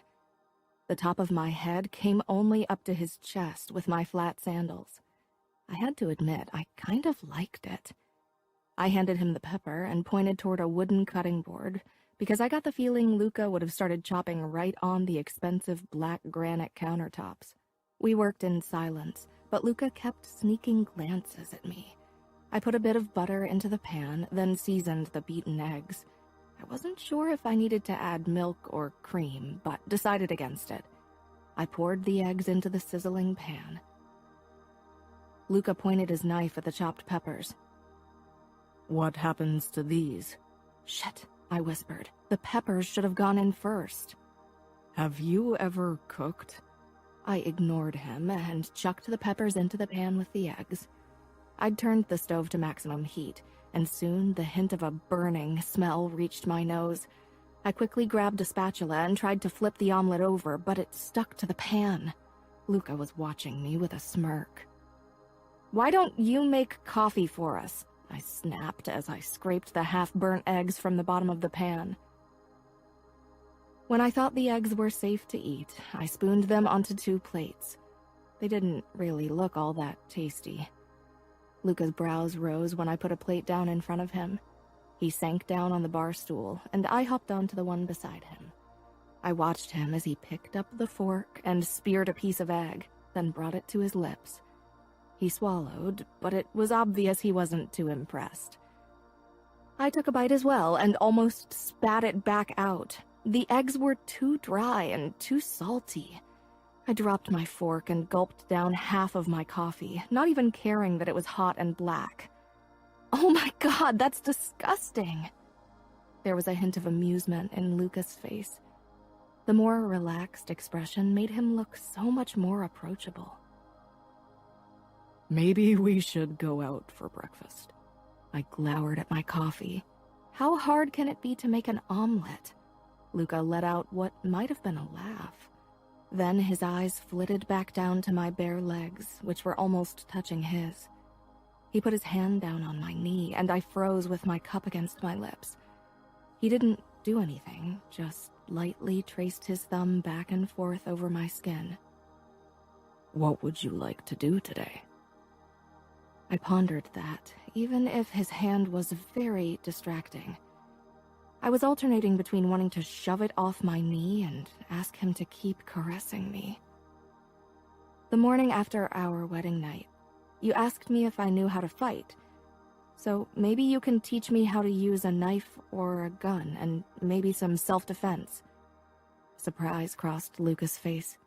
Thinking about using them against me?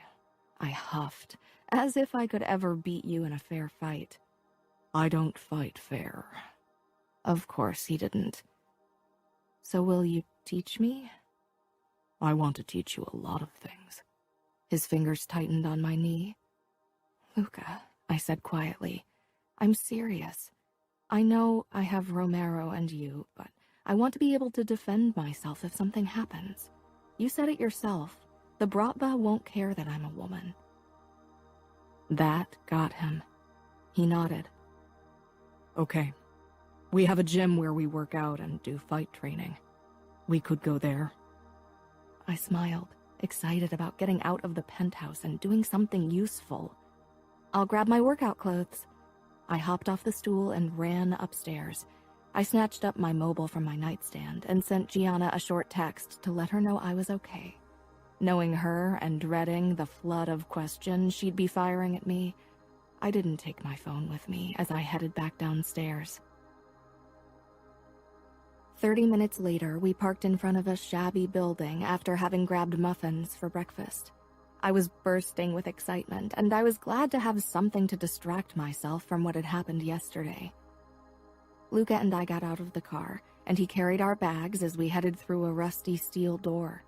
Security cameras were everywhere, and a middle-aged man sat in a nook that held a table and chair as well as a TV. 2 guns were in his holster. He straightened when he saw Luca, then he spotted me and his eyes grew wide.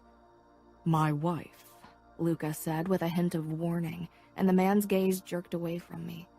Luca put a hand on the small of my back and guided me through another door that led into a huge hall. There was a boxing ring, all kinds of exercise machines, dummies for fight and knife training, and a corner with mats where a few men were sparring. I was the only woman. Luca grimaced. Our changing rooms are men only. We don't usually have female visitors. I know you'll make sure nobody sees me naked. You bet I will. I laughed, and a few faces turned our way, then more, until everyone was staring. They quickly returned to what they'd been doing when Luca led me toward a door on the side, but they kept throwing badly disguised glances my way. A few of the older men called out a greeting to Luca. He opened the door, then stopped. Let me check if someone's in there. I nodded, then leaned against the wall as Luca disappeared inside the changing room. The moment he was gone, I could feel the full force of the men's attention shifting my way. I tried not to let them see how nervous their scrutiny made me, and almost breathed a sigh of relief when Luca came back out, followed by a few men who pretended they didn't notice me. I wondered what Luca had told them. Come. He held the door open for me, and we walked into a low-ceilinged room filled with humidity and the smell of too many hard-working male bodies. I scrunched my nose up. Luca laughed. We're not catering to sensitive female noses. I grabbed my bag from him and walked toward a locker. Luca followed and set his own bag down on a scratched wooden bench. "Aren't you going to give me some privacy?" I asked, hands on the hem of my shirt. Luca raised one eyebrow at me before removing his holster and then pulling his own shirt over his head, revealing his muscled and tanned torso. He dropped his shirt on the bench, then reached for his belt, that challenging look still in his eyes. Gritting my teeth, I turned my back to him and slid my tank top over my head. I reached behind me to open the clasp of my bra, but Luca's hand was there and did it for me expertly. Bastard. Of course he could open a bra with one finger. I grabbed my jogging bra and put it on, trying not to think about Luca, who was undoubtedly watching every move. I stripped off my shorts and could have kicked myself for choosing a thong this morning. I pulled it down as well and heard Luca sucking in his breath when I bent forward slightly. My cheeks blasted with heat, realizing what kind of view I'd just given him. I snatched a pair of the plain black panties I always wore when I worked out on the treadmill. Then I put my jogging shorts on over them and turned back around to Luca. He'd put on black sweatpants and an ultra-tight white shirt that showcased his spectacular body. There was a bulge in his pants, all because of my butt. That's what you're wearing for self-defense lessons. I looked down at myself. I don't have anything else. This is what I wear when I go jogging. The shorts were tight and ended high up on my thighs, but I didn't like too much fabric when I ran. You realize I'll have to kick every guy's ass who looks at you the wrong way, right? And looking like that, my men will have a hard time not looking at you the wrong way. I shrugged. It's not my job to make them control themselves. Just because I'm wearing revealing clothes doesn't mean I'm inviting them to look. If they can't behave themselves, that's their problem. Luca led me out of the changing room and toward the sparring mats. The men there immediately backed away, pointedly not looking at me. I followed Luca toward a display of knives. His eyes scanned them, then he chose one with a long, smooth blade and handed it to me. He didn't take one for himself. He positioned himself across from me, looking utterly relaxed. He must have known everyone was watching us, but he acted as if he couldn't care less. This wasn't private. He had to put up a show for his men. Attack me, but try not to cut yourself. Won't you get a knife too? Luca shook his head. I don't need one. I'll have yours in a minute. I narrowed my eyes at his self-assured tone. He was probably right, but I didn't like him saying it. So, what am I supposed to do? Try to land a hit. If you manage to cut me, you win. I want to see how you move. I took a breath and tried to forget the men watching me. I tightened my grip on the knife, then I dashed forward. Luca moved fast. He dodged my jab, grabbed my wrist, and whirled me around until my back collided with his chest. "You don't have my knife yet," I gasped out. His fingers around my wrist tightened a fraction, uncomfortably but not painfully. His lips brushed my ear. I would have to hurt you to get it. I could break your wrist, for example, or just bruise it. He released me and I stumbled forward. Again, Luca said. I tried a few times but didn't get anywhere close to cutting him. For my next try, I decided to stop playing fair. I advanced on him, then as he made a grab for me, I aimed a kick between his legs. The men cheered, but Luca's hand caught my foot before it could make impact, and before I knew what was happening, I landed on my back with a heavy thud. My breath rushed out of me and the knife slipped out of my hand. I squeezed my eyes shut. Luca touched my stomach, and my muscles constricted under his warm palm. "Are you okay?" he asked quietly. I opened my eyes. Yeah, just trying to catch my breath. Then I scanned the crowd. Don't you have a soldier who's only 5 foot something and terrified of his own shadow who would be willing to fight me? My men aren't terrified of anything, Lucas said loudly. He held out his hand and pulled me to my feet. He addressed his soldiers. Anyone willing to fight my wife? Of course, nobody stepped forward. They were probably worried Luca would skin them alive. Some of them shook their heads, chuckling. The shadow of a grin crossed Luca's face. You'll have to fight me. A few more attack attempts later, I was out of breath and annoyed by my inability to hurt Luca the tiniest bit. But then a chance offered itself. He held me against his body, and his upper arm was close to my face, so I turned and bit him. He was so startled, he actually released me, and I tried to jab him with the knife, but he gripped my wrist. Did you bite me? He asked, as he stared at my teeth marks on his bicep. Not hard enough. There isn't even blood, I said. Luca's shoulders twitched once, then again. He was fighting laughter. Not the effect I'd intended when I bit him, but I had to admit I loved the sound of his deep chuckle. I think you've done enough damage for one day, he said. We grabbed something to eat on our way home, then settled on the rattan sofa on the roof terrace with a glass of wine. I'm surprised, I said eventually. Luca and I sat close together, almost touching, and his arm was thrown over the backrest behind me, but so far he had held back. I didn't think you'd really try. I told you I would. I keep my word. I bet this is hard for you. I gestured at the space between us. You have no idea. I want to kiss you really fucking bad. I hesitated. Kissing him had felt good.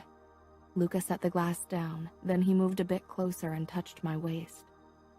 Tell me you don't want me to kiss you. I parted my lips, but nothing came out. Luca's eyes darkened, and he leaned toward me, capturing my mouth in a kiss, and I lost myself in the sensation of his tongue and lips. Luca didn't push it, never moved his hand from my waist, but he'd begun rubbing my skin there, lightly, and his other hand massaged my scalp. How could I feel that all the way between my legs? Eventually, I lay back on the sofa, Luca propped up above me. I could feel myself getting wet, but I didn't have the time or necessary focus to feel embarrassed. Luca's kisses kept me busy. The tingling in my center became difficult to ignore, and I tried to alleviate the tension by pressing my legs together. Luca drew back with a knowing expression. Heat rose into my cheeks. I could make you feel good, Arya, he murmured, his hand on my waist tightening. You want to come, don't you? Oh my God, yes. I'd overheard girls in school go into detail about how amazing it could be, but I'd never managed to make myself feel anything close to what they'd described. My body was screaming for it. I'm fine. Thank you. Luca choked on a laugh. You are so stubborn. He didn't say it in a mean way. His lips came down on mine again, and I could tell he gave it his all, determined to break my resolve. And a few times I got close. I was throbbing between my legs, but I wouldn't give in. Not so soon. I had more control than that. That night, I fell asleep with Luca's arms around me and his erection an insistent presence against my upper thigh. Maybe we really could make this marriage work. Chapter 11. When I woke the next morning, I was alone in bed. I sat up, disappointed that Luca hadn't woken me. I slipped out of bed when he came into the bedroom from the hallway, already dressed in black, with a chest holster that held 2 knives and 2 guns, and who knew how many more holsters on the rest of his body with more weapons. Are you leaving already? He grimaced. The Bratva got one of ours. They left him in tiny pieces around one of our clubs. Somebody I know? I asked with dread. Luca shook his head. Will the police get involved? Not if I can help it. Luca cupped my face. I'll try to be home early, okay? I nodded. He lowered his head, watching me the entire time to see if I would pull back. His lips brushed over mine. I opened my mouth for him and sank into the kiss, but it was over too quick. I watched his back as he left. Then I picked up the phone and called Gianna. "I thought you'd never call," was the first thing out of her mouth. I smiled. "I haven't even showered yet, and it's only 8 in Chicago. You can't have been awake for long." "You didn't call yesterday, and all I got was a short text. I was sick with worry. I couldn't sleep because of you. I hate that we are so far apart, and I can't see for myself if you're okay. Are you okay?"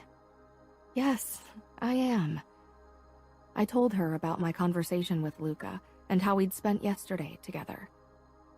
"How noble of him to agree to not cheat on you again and actually try to make the marriage work. Give that man flowers." "He isn't a good man, Gianna. There are no good men in our world. But I think he really wants to try.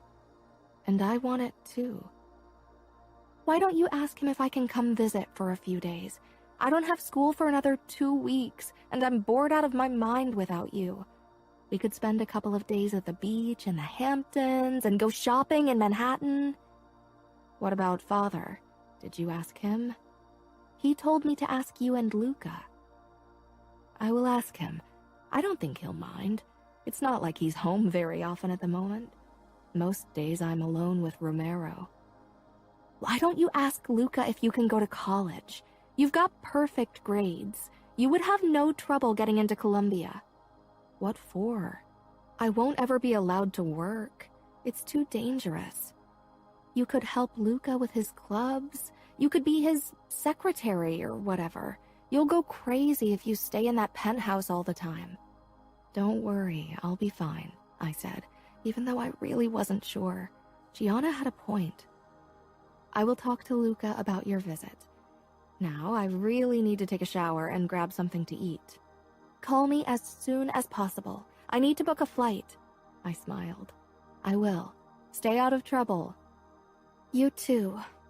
I hung up. Then I got ready and dressed in a breezy summer dress. It was sunny outside, and I wanted to walk through Central Park. When I stepped into the living room, Romero was sitting at the dining room table with a cup of coffee in front of him. "Was Luca very angry with you?" I asked as I walked past him toward the huge open kitchen. Homemade carrot cake set on the counter, and I could hear Mariana humming somewhere. She was probably cleaning. Romero got up, took his cup, and leaned against the kitchen island. "He wasn't happy? You could have been killed. I'm supposed to protect you." "What's Luca doing today?" Romero shook his head. "What is he doing? I want to know details. Why is he taking so many guns with him?" "He, Mateo, and a few others are going to find the guys who killed our man, and then they're going to get revenge." That sounds dangerous. A hint of worry filled me. Revenge was never the end of things. The Bratva would take revenge in turn for Luca's revenge. It was a never-ending cycle. "Luca and Mateo have been doing this for a long time. They are the best, and so are the men with them." "And instead of being in on the fun, you have to babysit me." Romero gave a shrug, then he smiled. "It's an honor." I rolled my eyes. "I'd like to go jogging in Central Park." "Will you try to run away again?" "Why would I? There's nowhere I can run. And I doubt you'll let me escape again. You look fit enough." Romero straightened. "Okay." I could tell that he was still suspicious of my motives. I put on my shorts, a tank top, and my running shoes, then went back out. Romero had changed into sweatpants and a t-shirt. He kept a stash of clothes in one of our guest bedrooms, but he lived in an apartment about 10 minutes from here. "Where have you hidden your guns?" "That's my secret," he said with a rare grin. Then he caught himself and put on his professional face. Romero was fit and could easily keep up with me as we jogged through the many pathways in Central Park for the next hour. It felt wonderful to actually run outside for once, instead of always being limited to the treadmill. I felt free, and almost as if I belonged among all the people doing ordinary things, like walking their dogs or playing baseball. Maybe Luka would run with me one day, when the Russians weren't giving him so much trouble anymore. But when would that ever be? Later that day, I sat on the roof terrace, watching the sunset, my legs pulled up against my body. Romero was checking his phone. Luka will have more time for you soon. I looked at him. Had I appeared lonely to him? Did he tell you when he'd be home today? He hasn't written yet, he said slowly. That's a bad sign, right? Romero didn't say anything, only frowned down at his phone. I went inside when it became too cold, put on my nightgown, and curled up on the couch, turning on the TV. I couldn't help but get more worried as the clock edged closer to midnight, but eventually I drifted off. I woke when I was lifted off the couch. My eyes fluttered open, and I peered up into Luka's face. It was too dark to make out much. Romero must have extinguished the lights at some point. "Luka?" I murmured. He didn't say anything. I put a hand against his chest. His shirt was slick with something. Water? Blood? His breathing was even, steps measured. His heartbeat was calm under my palm, but I couldn't read his mood. It was strange. He carried me up the stairs as if I weighed nothing. We reached our bedroom and he put me down on the bed. I could only see his tall shape looming above me. Why wasn't he saying anything? I stretched and fumbled for the main switch beside the bed. I brushed it with my fingertips and the lights came on and I gasped. Luka's shirt was covered in blood, soaked in it. There was a small cut at Luka's throat, and if the rips in his shirt were any indication, he probably had more wounds. Then my eyes found his face and I became very still, like a fawn trying to blend in so as not to attract the attention of the wolf. I'd thought I'd seen Luka's darkness on a few occasions, had thought I'd glimpsed the monster beneath the civil mask before. Now I realized I hadn't. His expression was void of emotion, but his eyes made the hairs on my neck rise. I licked my lips. "Luka?" He started unbuttoning his shirt, revealing small cuts and a longer wound below his ribs. His skin was covered with blood. But it couldn't all have come from him, especially not all the blood on the shirt. It worried me that he still hadn't spoken. He shed his shirt and dropped it on the ground. Then he unbuckled his belt. "Luka," I said, "you're scaring me. What happened?" He pushed his pants down and stepped out of them. He was barefoot and now only in his briefs as he knelt on the bed and brought one knee between my legs. I began to regret wearing only a nightgown. He slowly moved up until his head hovered over me. Terror gripped my throat, turned my heartbeat into a flutter. His eyes made me want to bolt, to cry and scream, to escape. Instead, I lifted my hand and cupped his cheek. His expression shifted, a chink in the monstrous mask. He leaned into the touch, then he lowered his face and pressed it into the crook of my neck. He breathed in deeply and didn't move for a long time. I tried not to panic. My hand was shaking against his cheek. "Luka," I said softly. He raised his head again. I could see a flicker of the Luka I knew. He slid off the bed and headed for the bathroom. When he was out of sight, I let out a deep breath. Whatever had gone down today must have been horrible. I sat up as I listened to the running shower. In what kind of mood would Luka return into the bedroom? The monster in check, or almost unleashed like a moment ago? The water stopped, and I quickly lay down on my side of the bed and pulled the covers up. A few minutes later, the door opened, and Luka walked in with a towel around his waist. It was white, but a few droplets of blood had dripped from his wound and stained the fabric. He didn't walk toward the cupboard to grab boxer shorts as he usually did. Instead, he came directly toward the bed. When he reached for the towel, I averted my eyes and turned on my other side, my back toward him. He lifted the blanket and the mattress shifted under his weight. He pressed up against me, his hand curled over my hip, in an almost bruising grip before he turned me toward him. My mind screamed at me to stop him. He was completely naked and in a terrifying mood. He'd spent the day picking up the pieces of one of his men, and the remainder of it killing his enemies. He grabbed the hem of my nightgown and began pulling it up. I put my hand over his. "Luca," I whispered. His eyes met mine. I relaxed slightly. There was still darkness in them, but it was more contained. "I want to feel your body against mine tonight. I want to hold you." I could almost hear the unspoken words, "I need you." I swallowed. "Only hold me?" "I swear." His voice was gruff, as if he'd spent hours screaming orders. I lowered my hand and let him pull my nightgown off. He released a low breath as he gazed at my naked breasts. I had to fight the urge to cover myself. His fingertips brushed the hem of my panties, but when I tensed, they retreated, and he rolled onto his back and lifted me on top of him. I straddled his stomach, my knees on either side of him, my breasts pressed against his chest.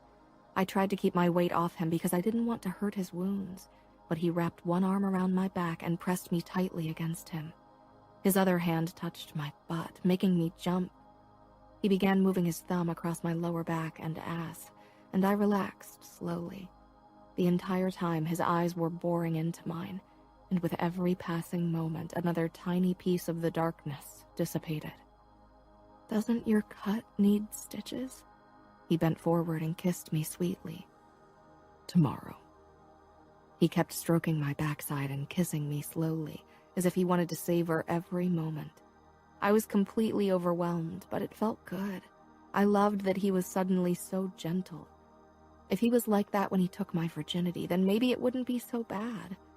My eyelids felt heavy, but I couldn't look away from Luca. I touched his throat an inch below the cut. I wasn't sure why, but I leaned forward and pressed a feather-light kiss against the wound. It was small and wouldn't need stitches, not like the one below his ribs. When I drew back, Luca looked almost surprised. His hand moved lower, cupping my ass cheek. His little finger was almost touching me. There. He squeezed my cheek, and for a moment his finger brushed my opening through the fabric.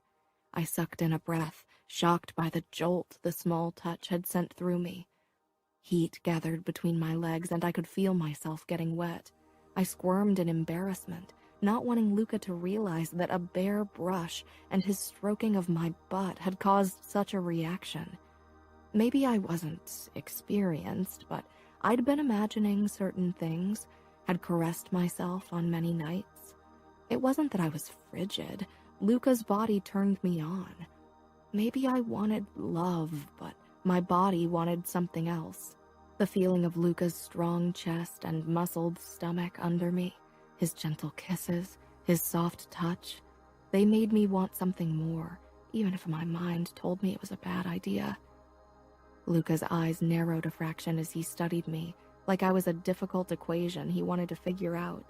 Then he lightly grazed the crotch of my panties with his fingertips, and I knew he could feel it. I could feel that the thin fabric was soaked. My cheeks flamed in mortification, and I lowered my eyes, but I couldn't bring myself to slide off him or even close my legs. His fingertips against my core felt good, even if they'd stopped moving. "Look at me, Arya," Luca said in a rough voice. I peered into his eyes even as my face felt close to exploding from shame. "Are you embarrassed because of this?" He traced a finger over my wet panties. My pelvis arched, and I exhaled harshly. I couldn't say anything. My lips parted as small sounds that weren't quite moans slid out. Luca moved his finger up and down, gently, teasingly, and small shivers of pleasure slithered through my body. I'd always thought that passion and orgasms came as a forceful wave, leaving nothing in their wake, something almost intimidating. But this was like a slow trickling, a deliciously sweet tension mounting to something bigger. I quivered on top of Luca, my fingers clinging to his shoulders. He never sped up his stroking, but the pleasure rose with every brush, His eyes bored into mine as he slid 2 fingers over my opening, then between my folds, and pressed down on my clit. How could this feel so intense? He wasn't even touching my skin. I gasped and trembled as sparks of pleasure shot through my body. I buried my face against Luca's neck as I clung to him. His finger rubbed my clit through my panties, slower and slower, until he simply rested his hand possessively over my folds. Luca pressed his face into my hair. God, you're so wet, Arya. If you knew how much I want you right now, you'd run away. He laughed darkly. I can almost feel your wetness on my cock. I didn't say anything, only tried to calm my breathing. Luca's heartbeat was strong and fast beneath my cheek. He shifted, and his length briefly brushed my inner thigh. He felt hot and hard. Do you want me to touch you? I said in the quietest whisper. I was half scared and half excited about seeing him naked and actually touching him. I wanted to lay my claim on him, wanted to make him forget about the women of his past. Luca's hand on my back tightened, and he drew in a deep breath, his chest expanding under me. No, he growled, and I lifted my head in confusion and a little hurt. Some of it must have showed because Luca smiled grimly.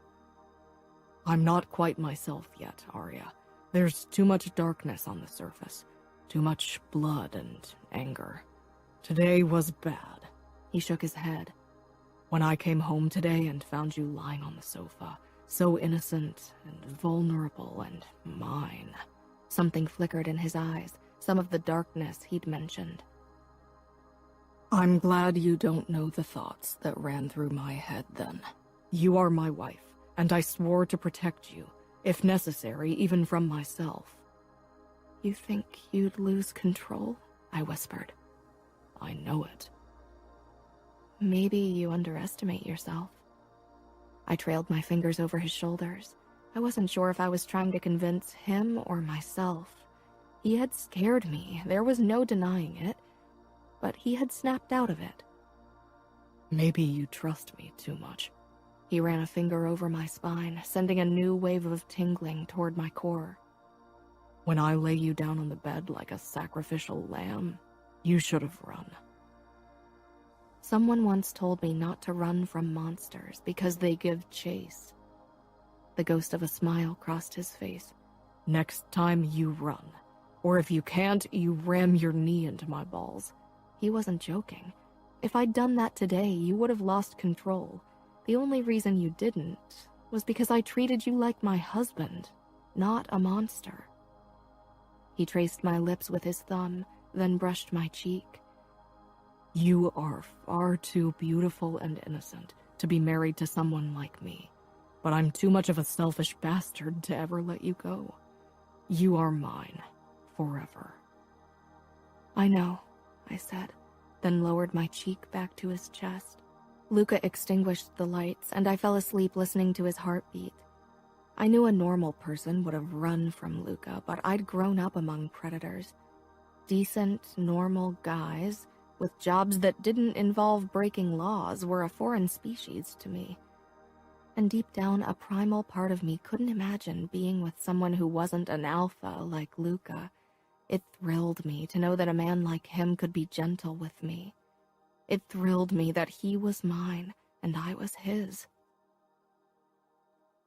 The sky was only just turning gray over New York's skyline when I woke the next morning. I was still lying on Luca's chest, my naked breasts pressed against his hot skin, but I'd slid down his body overnight, and his stiff length was pressed against my leg. I shifted carefully and peered up into Luca's face. His eyes were closed, and he looked so peaceful in sleep. It was hard to believe that the same face had harbored so much violence and darkness last night. Curiosity gripped me.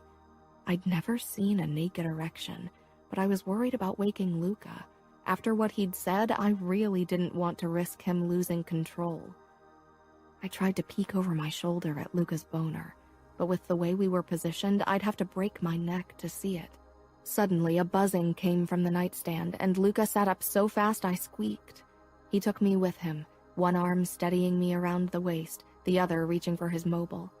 but the new position had made me slide down his body, and now his erection was between my legs, its length pressed up against my core. I was practically riding it like a broom. I'd never been more grateful for my underwear.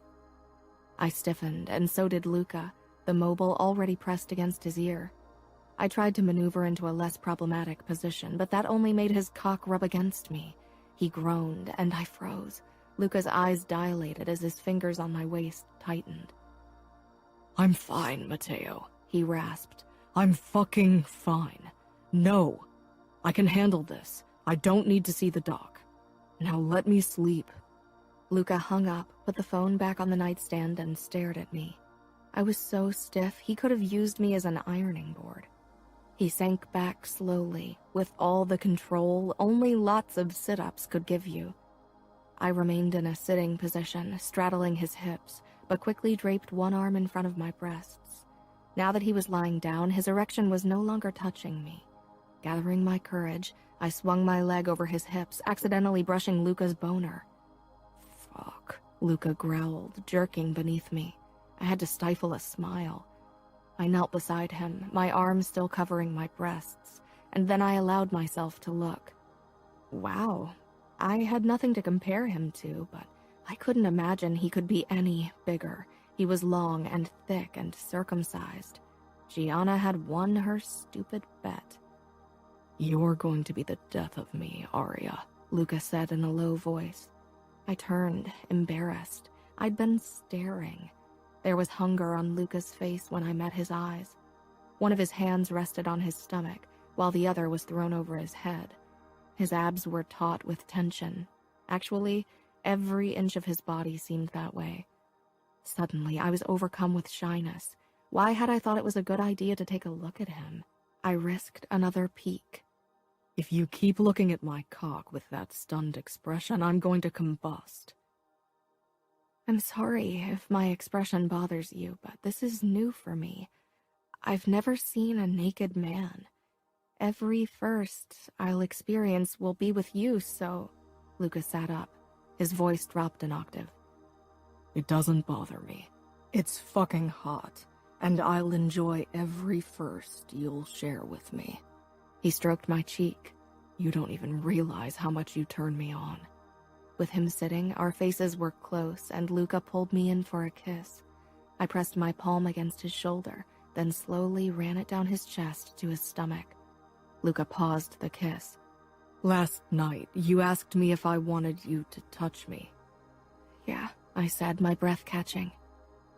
"Do you want me to touch you now?" The fire in his eyes darkened. "Fuck yes, more than anything." He reached out for my arm, pressed against my breasts.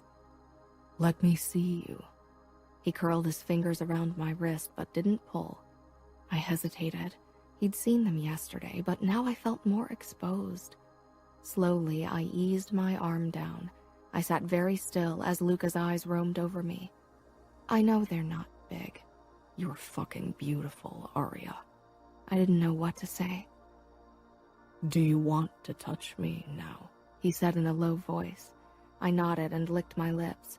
I glanced down, then tentatively reached out and ran my finger over his length. He felt soft, hot, and firm. Luca let out a harsh breath, the muscles in his arms straining from holding himself up. I brushed the tip, marveling at how soft he was. Luca gritted his teeth. I felt a strange sense of power over him as I ran my fingertips up and down slowly, fascinated by his silkiness. Luca quivered under my touch. "Take me in your hand," he said in a low voice. I wrapped my fingers around his shaft lightly, worried about hurting him. I moved my hand down, then up, surprised at how heavy he felt in my palm. Luca lay back. I knew he was watching me, but I couldn't meet his gaze, too mortified by my own courage. "You can grip harder," he said after a few more of my tentative strokes. I tightened my fingers. "Harder. It won't fall off." I flushed and turned away, dropping my hand. I didn't want to hurt you. God, this was embarrassing. I couldn't even do this. Maybe Luca should go back to his whore, Grace. She knew what to do. "Hey," Luca said calmly, pulling me against him. I was teasing you. It's okay. He kissed me. His mouth moved against mine, unyielding but gentle, and his hand snaked down my arm, my hip, and over the curve of my butt until his finger slipped between my legs and grazed over my folds. He slid back and forth lightly, before moving the tip of his finger under my panties. I held my breath at the feel of him against my bare skin. He dipped between my folds, then slid up to my clit, coating it with my wetness. I moaned against his lips before slipping my tongue into his mouth to dance with his. Pleasure swept through me as he twirled his finger over my sensitive nub. He tore his mouth away from mine, his eyes boring into me. Want to try again? He rasped with a nod toward his hard length. His finger flicked over me again, and I gasped, barely able to think straight, much less form a coherent sentence. My body ached with a need I'd never felt before. I slid my hand down his muscled torso, following the fine trail of dark hair to his erection. I curled my hand around it, and it jumped under my touch. Luca's fingers slid faster against my wet flesh. His steady caress made me pant, but I was too far gone to care. Luca covered my hand around his length with his, showing me how hard to grip him. Then he moved our hands up and down his shaft. I watched in fascination. We moved faster and harder than I would have dared. Luca's fingers between my folds rubbed me faster, too, until I could barely breathe and my pulse pounded in my veins. I was about to topple over the edge.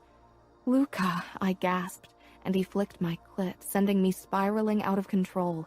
Spasms shot through my body as I moaned. My hand pumped Luca's length even faster, and with a guttural growl, Luca's release washed over him.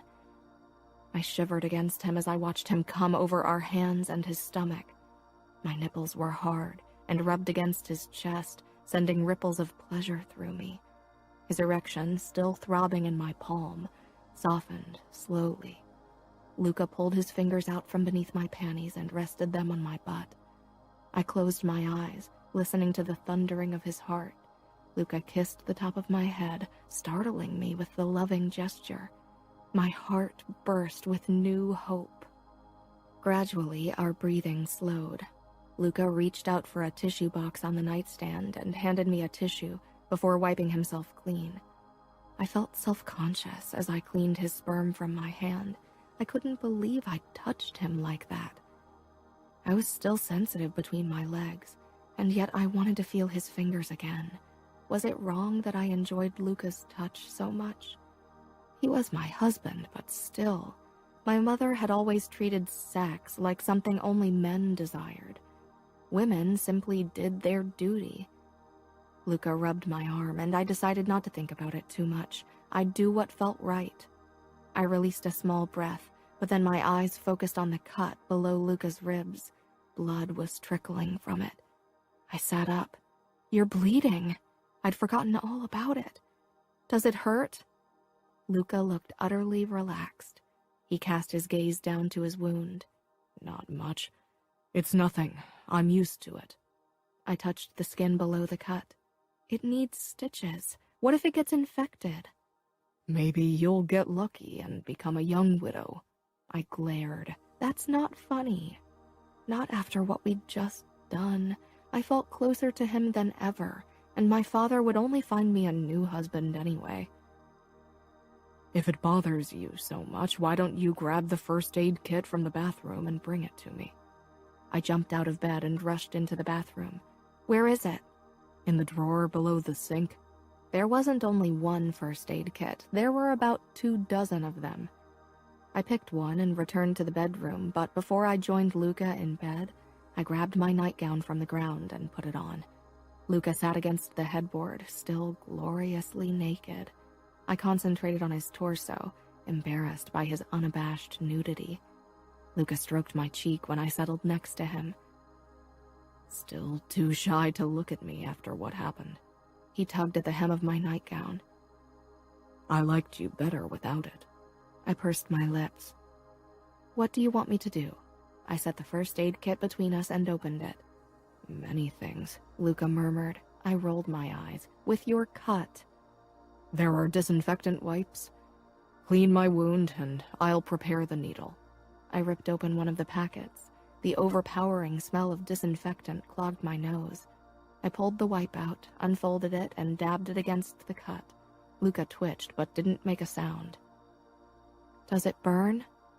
"I'm fine," he said simply. "Wipe harder." I did, and though he jerked a few times, he never told me to stop. Eventually, I threw the wipe into the trash and leaned back. Luca pierced his skin with the needle and began stitching himself up, his hands steady and sure. Watching him made me queasy. I couldn't imagine doing that to myself, but as my eyes wandered over Luca's body and the many scars, I realized it probably wasn't the first time he did this. When Luca was satisfied with his job, he chucked away the needle. "We need to cover it," I said. I rummaged in the kit for bandages, but Luca shook his head. "It'll heal faster if it's allowed to breathe." "Really? Are you sure? What if dirt gets in?" Luca chuckled. "You don't need to worry. This won't be the last time I'll come home injured." Was I worried? Yes, and I didn't like the thought of him taking his health so lightly. Luca opened his arms. "Come." "Don't you have to leave?" I glanced at the clock. It was only 8, but on most days Luca had been gone by then. "Not today. The Bratva is dealt with for the moment. I'll have to be in one of the Familia's clubs in the afternoon." I smiled slightly. I couldn't help it. Glad I didn't have to be alone all day again. I snuggled against Luca's side and he wrapped his arm around me. "I didn't expect you to look so happy," he said quietly. "I'm lonely." I hated how weak that made me sound, but it was the truth. Luca's fingers on my arm tightened. "I have a few cousins you could hang out with. I'm sure they'd enjoy going shopping with you." Why does everyone think I want to go shopping? "Then do something else. Have a coffee or go to a spa or I don't know." I still have a spa certificate that I got at my bridal shower. "See? If you want, I can ask a few of my cousins." I shook my head. "I'm not too keen on meeting with another one of your cousins after what Cosima did." "What did she do?" He grew rigid beneath me. I drew back, looking at Luca. Then I realized I'd never told him how I'd found him in bed with Grace, and after all the confusion of the last few days, he'd never asked. He'd probably had more than enough on his plate with the Bratva. "She gave me the letter that led me to you and Grace." Saying her name made my stomach turn again, and unwanted memories resurfaced. I sat up, away from Luca's warmth. I drew my legs up against my chest, overwhelmed by all that had happened. Luca pushed himself into a sitting position and pressed a kiss against my shoulder. "Cosima gave you a letter that told you to go to the apartment." His voice was tight with barely controlled anger. I nodded, then swallowed before I dared to speak.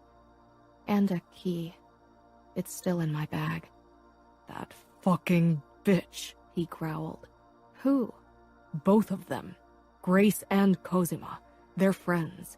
Grace must have put Cosima up to this. That cunt." I flinched away from the fury in his voice.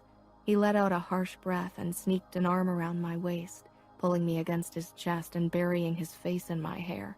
"Grace wanted to humiliate me. She looked really happy when I found you." "I bet," he said. "She's a fucking rat, trying to humiliate a queen. She's nothing." Wow, he was furious, and I couldn't help but feel schadenfreude toward Grace.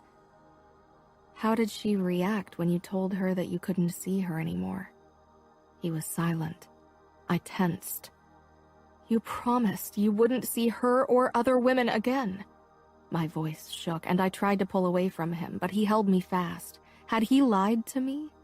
I couldn't believe I'd believed him. Couldn't believe I'd let him touch me there and actually touched him in turn. "I did, and I won't. But I didn't talk to Grace. Why should I? I don't owe her an explanation, just like I don't owe a fucking explanation to the other sluts I fucked." His body might have been made from stone, he was so tense. I wanted to believe him. He grabbed my chin between his thumb and index finger and tilted my face around until I was looking at him. "You are the only one I want. I'll keep my promise, Arya. So you won't see her again. Oh, I will see her again to tell her what I think about her little stunt. Don't. He frowned. I don't want you to talk to her again. Let's just forget her. I could see that he didn't want to forget. Please. He exhaled, then nodded. I don't like it, but if that's what you want... It is, I said decidedly. Let's not even talk about her anymore. Pretend she doesn't exist. Luca lifted his hand and rubbed his thumb over my lower lip. Your lips are too fucking kissable. I ducked my head to hide my pleased smile. There's something I wanted to talk to you about, I said. More bad news? Well, I guess that depends on your viewpoint. I want Gianna to visit me. Her school doesn't begin for another 2 weeks, and I miss her. It's been only a few days since you saw her. I know.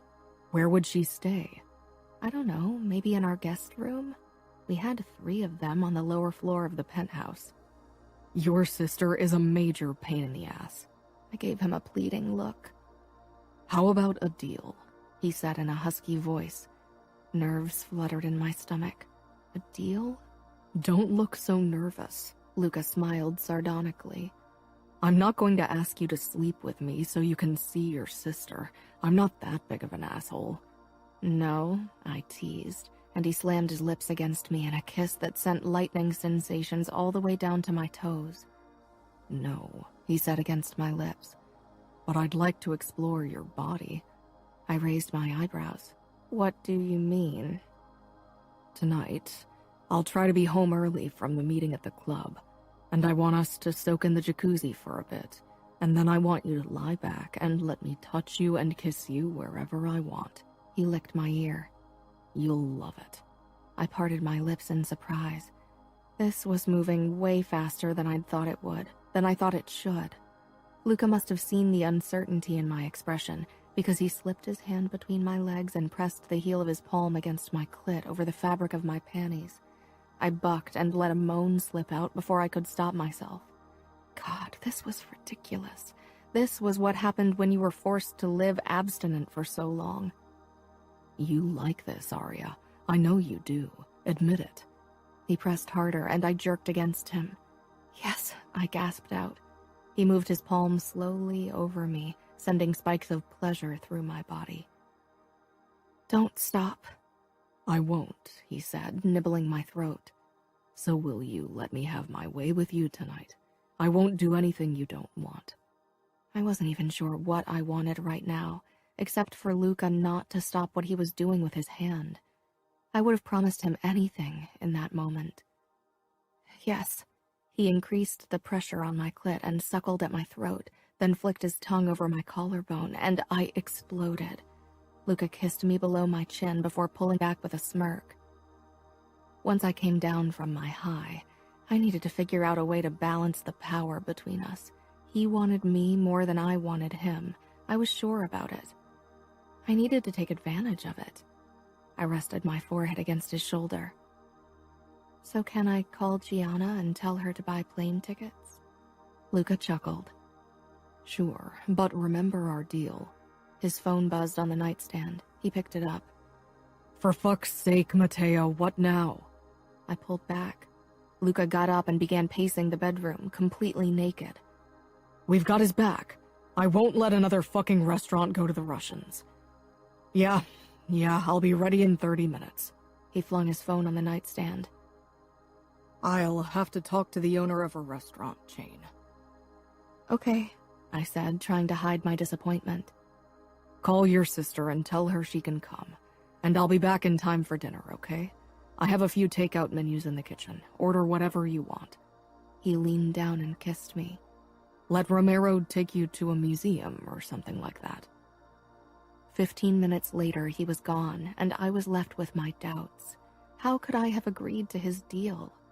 Because I loved the pleasure he gave me. Why not enjoy it? Maybe I would have to live without love, but that didn't mean I would have to be miserable. Gianna was ecstatic when I called to tell her she could visit. I didn't tell her about the deal. I couldn't talk about something like that on the phone, or ever. I knew she wouldn't approve of me giving in to Luca so quickly. As promised, Luca was home early. I was incredibly nervous. I'd chosen a beautiful yellow dress and set the table on the roof terrace. Surprise flashed across Luca's face when he found me outside. I thought we could eat here. He wrapped his arms around me and pulled me in for a lingering kiss. Butterflies fluttered in my stomach. I ordered Indian food. I'm hungry for only one thing. I shivered. Let's eat. What would Luca do if I told him the deal was off? I took a seat. Luca watched me with intensity. Eventually, he sank down on the chair across from me. The gentle breeze on the rooftop caressed my skin and tugged at my hair. You look fucking sexy. I started eating. Romero took me to the Metropolitan today. It was amazing. Good, Luca said with a hint of amusement. Could he see how nervous I was? What about the restaurant owner? Did you convince him that the Familia will protect him from the Russians? Of course. He's been under our protection for more than a decade. There's no reason to change that now. Sure, I said distractedly, taking a gulp of the white wine. Luca put down his fork. Aria. I nudged a piece of cauliflower on my plate, not meeting Luca's gaze. Aria. His voice sent a chill down my back, and I peered up at him. He leaned back in his chair, arms crossed over his strong chest. You are scared. I'm not. He narrowed his eyes. Maybe a bit, but mostly I'm nervous. He got up from the chair and came around the table. Come on.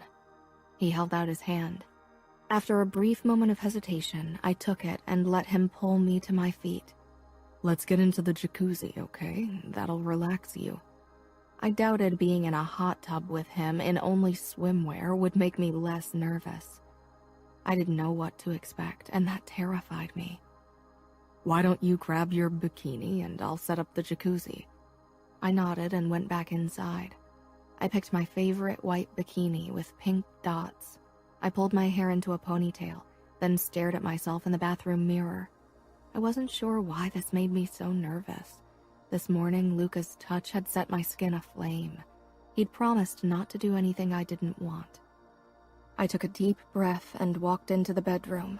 Luca was waiting for me in black shorts. They did nothing to hide his strong body. All muscles and power.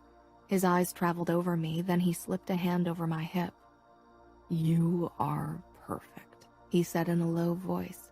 With a gentle nudge, he led me out of the bedroom, down the stairs, and onto the roof terrace. I shivered in my bikini. The breeze had picked up, and it was definitely too cold to stand outside in nothing but a bikini. Luca lifted me into his arms. I gasped in surprise, my hand coming up against the tattoo over his heart. My own heart was galloping in my chest. I buried my face in the crook of Luca's neck, trying to relax. Luca's grip on me tightened as he stepped into the jacuzzi and slowly lowered us into the hot, bubbling water. I sat on his lap, my face still hidden against his skin. Luca rubbed his hand up and down my spine. There's no reason for you to be scared, says the man who crushed a man's throat with his bare hands. I meant to say it teasingly, but my voice came out shaky. That's got nothing to do with us, Aria. That's business. I know. I shouldn't have brought it up. What's really the problem? I'm nervous because I feel vulnerable, like I'm at your mercy because of the deal. Aria, forget about the deal. Why don't you try to relax and enjoy this? He nudged my chin up until our lips were almost touching and our eyes were locked. Promise you won't force me to do something I don't want to do. I lowered my gaze to his chest. Promise me that you won't hurt me. Why would I hurt you? Luca asked. I told you I won't sleep with you unless you want me to. So you will hurt me when we sleep together? Luca's lips twisted into a wry smile. Not on purpose, no, but I don't think there's a way around it. He kissed the spot below my ear. But tonight, I want to make you writhe in pleasure. Trust me. I wanted to, but trust was a dangerous thing in our world. Part of me wanted to hold on to the flicker of hate I'd felt when I caught him with Grace. But another, bigger part of me wanted to pretend we hadn't been forced into this union, wanted to pretend that we could love each other. Luca's tongue trailed over my throat. He stopped over my pounding pulse and sucked my skin into his mouth. I shivered from the sensation. His body was hot and hard against mine, and I loved sitting in his lap, though it wasn't exactly comfortable. There wasn't much softness about Luca's body, only firm muscle. He shifted, pressing his erection against my butt as his lips claimed my mouth. The kiss sent small lightning bolts through my body, but I needed this to be more than physical. I wanted to know more about the man I'd spend the rest of my life with. I pulled back, getting a growl from Luca in response. His fingers on my waist tightened, his gray eyes questioning as they settled on my face. I kissed his cheek and slung my arms around his neck. "Can we talk for a bit?" It was obvious from Luca's expression that talking was the last thing on his mind, but he leaned against the wall of the jacuzzi. "What do you want to talk about?" One of his hands slid lower and began caressing my butt. I didn't allow it to distract me from my goal, even if it was very distracting. The hungry look in Luca's eyes didn't help either. "What happened to your mother?" I knew she'd died when Luca had been a young boy, but Umberto hadn't said much more, either because he didn't know or because he thought I shouldn't know. Luca's body turned rigid, eyes hard. "She died." He turned his face away, jaw flexing. "That's not the kind of thing I want to talk about tonight." His rebuke stung. I wanted to get closer to him, wanted to get to know more sides of him, but it was clear he wouldn't let me. I nodded. Luca removed his hand from my backside and slowly trailed it over my hip, then lower until he reached my inner thigh. He slipped under my bikini bottoms, rubbing his finger along my folds. I should have pushed him away, but instead I opened my legs a bit wider. Luca nuzzled my neck, then drew back. He hooked the fingers of his other hand under my bikini top and pulled it down so it bunched around my rib cage. My breasts sprang free, goose flesh covering my skin and my nipples erect from the contact with the cold breeze. Luca made a sound low in his throat as he stared at my chest. Then he bowed low and sucked my nipple into his mouth, and at the same time rubbed his thumb over my clit. I cried out from the sensation. He growled against my skin and released my nipple with an audible pop. His gaze snapped up to me as his tongue lavished my nub. I tried to look away, but he snarled. "No, look at me." And I did. I watched my nipple disappear in his mouth once more, watched him as he teased it with his tongue, his hungry gray eyes on me. He bit down gently, and my hips bucked against his hand, still teasing my folds. Release shuddered through my body. Luca pulled back lightning fast, gripped my hips, and lifted me onto the edge of the jacuzzi. "Luca, what?" Luca tore my bikini bottoms off me, pretty much ripping them in half. I gasped and tried to close my legs, but Luca positioned himself between them, shoved my legs as far apart as possible, and lowered his head. I gasped again, horrified and stunned, and... oh God. Luca ran his tongue all the way from my opening up to my clit. "Fuck yes," he growled. My eyes darted around. What if people saw? Only part of the jacuzzi was encompassed by a screen, but Luca sucked my outer lips into his mouth, and I didn't care anymore. "Look at me," he ordered against my folds, the feel of his breath against my heated flesh making me shudder. I peered down, my skin burning with embarrassment and arousal as I met his gaze. His eyes locked on mine. He slowly slid his tongue between my folds. I moaned. "You are mine," he said harshly. He licked me again, more firmly but even slower. "Say it." "I'm yours," I said breathlessly. His thumbs parted me even further, revealing my small pink nub. He released a low breath, a smirk curling his lips. I wanted him to touch me there, wanted nothing more. He leaned forward, eyes on me, and circled his tongue around my nub. I whimpered, my hand shooting out and grabbing Luca's hair. I came violently, shuddering and crying out, writhing against Luca's lips. He didn't stop. He was relentless. I threw my head back, staring up at the night sky.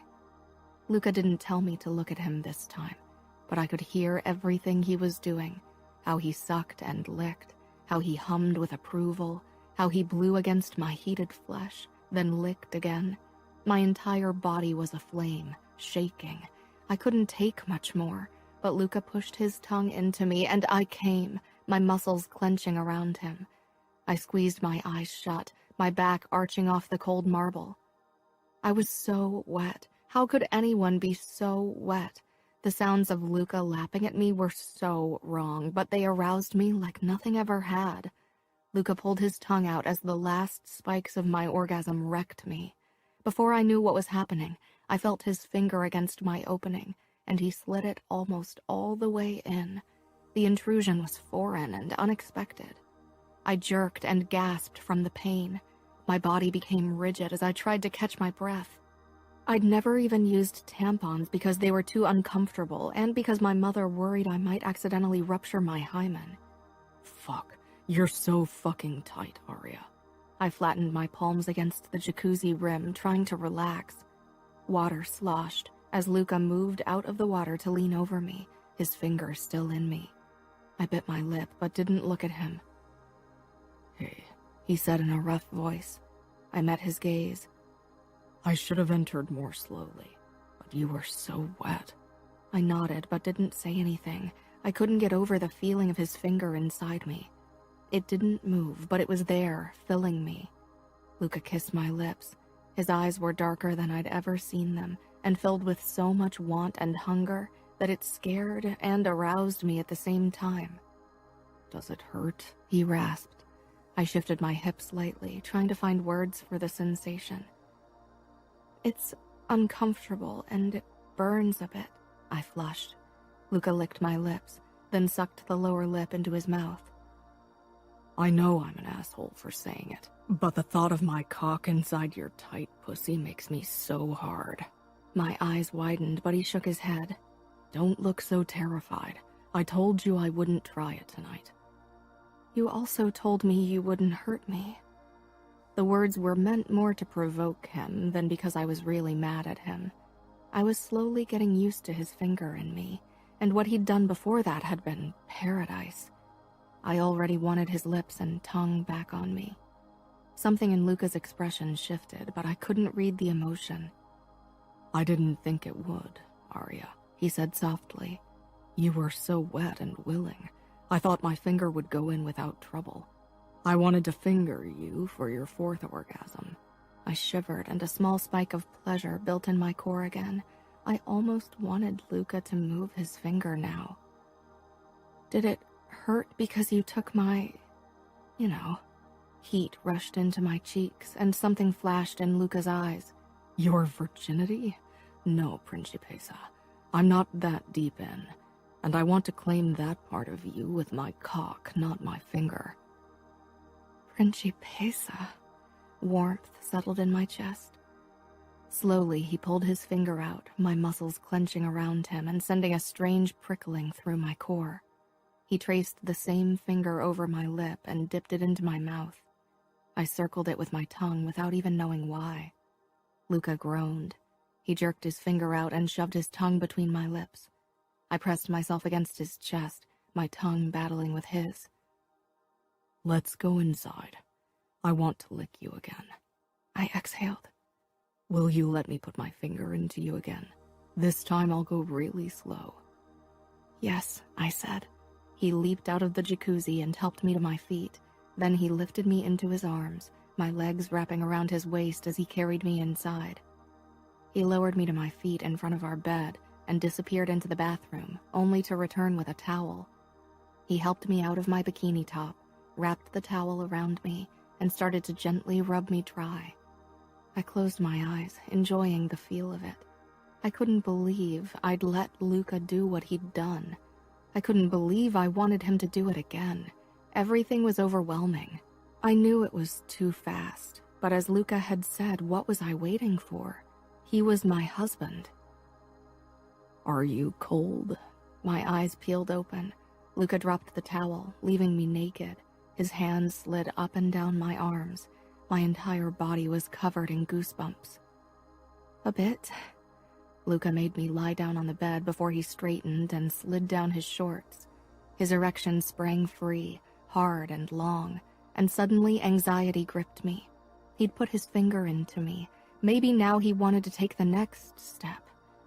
Maybe I was confused about a few things at the moment, but I knew one thing. I wasn't ready for that.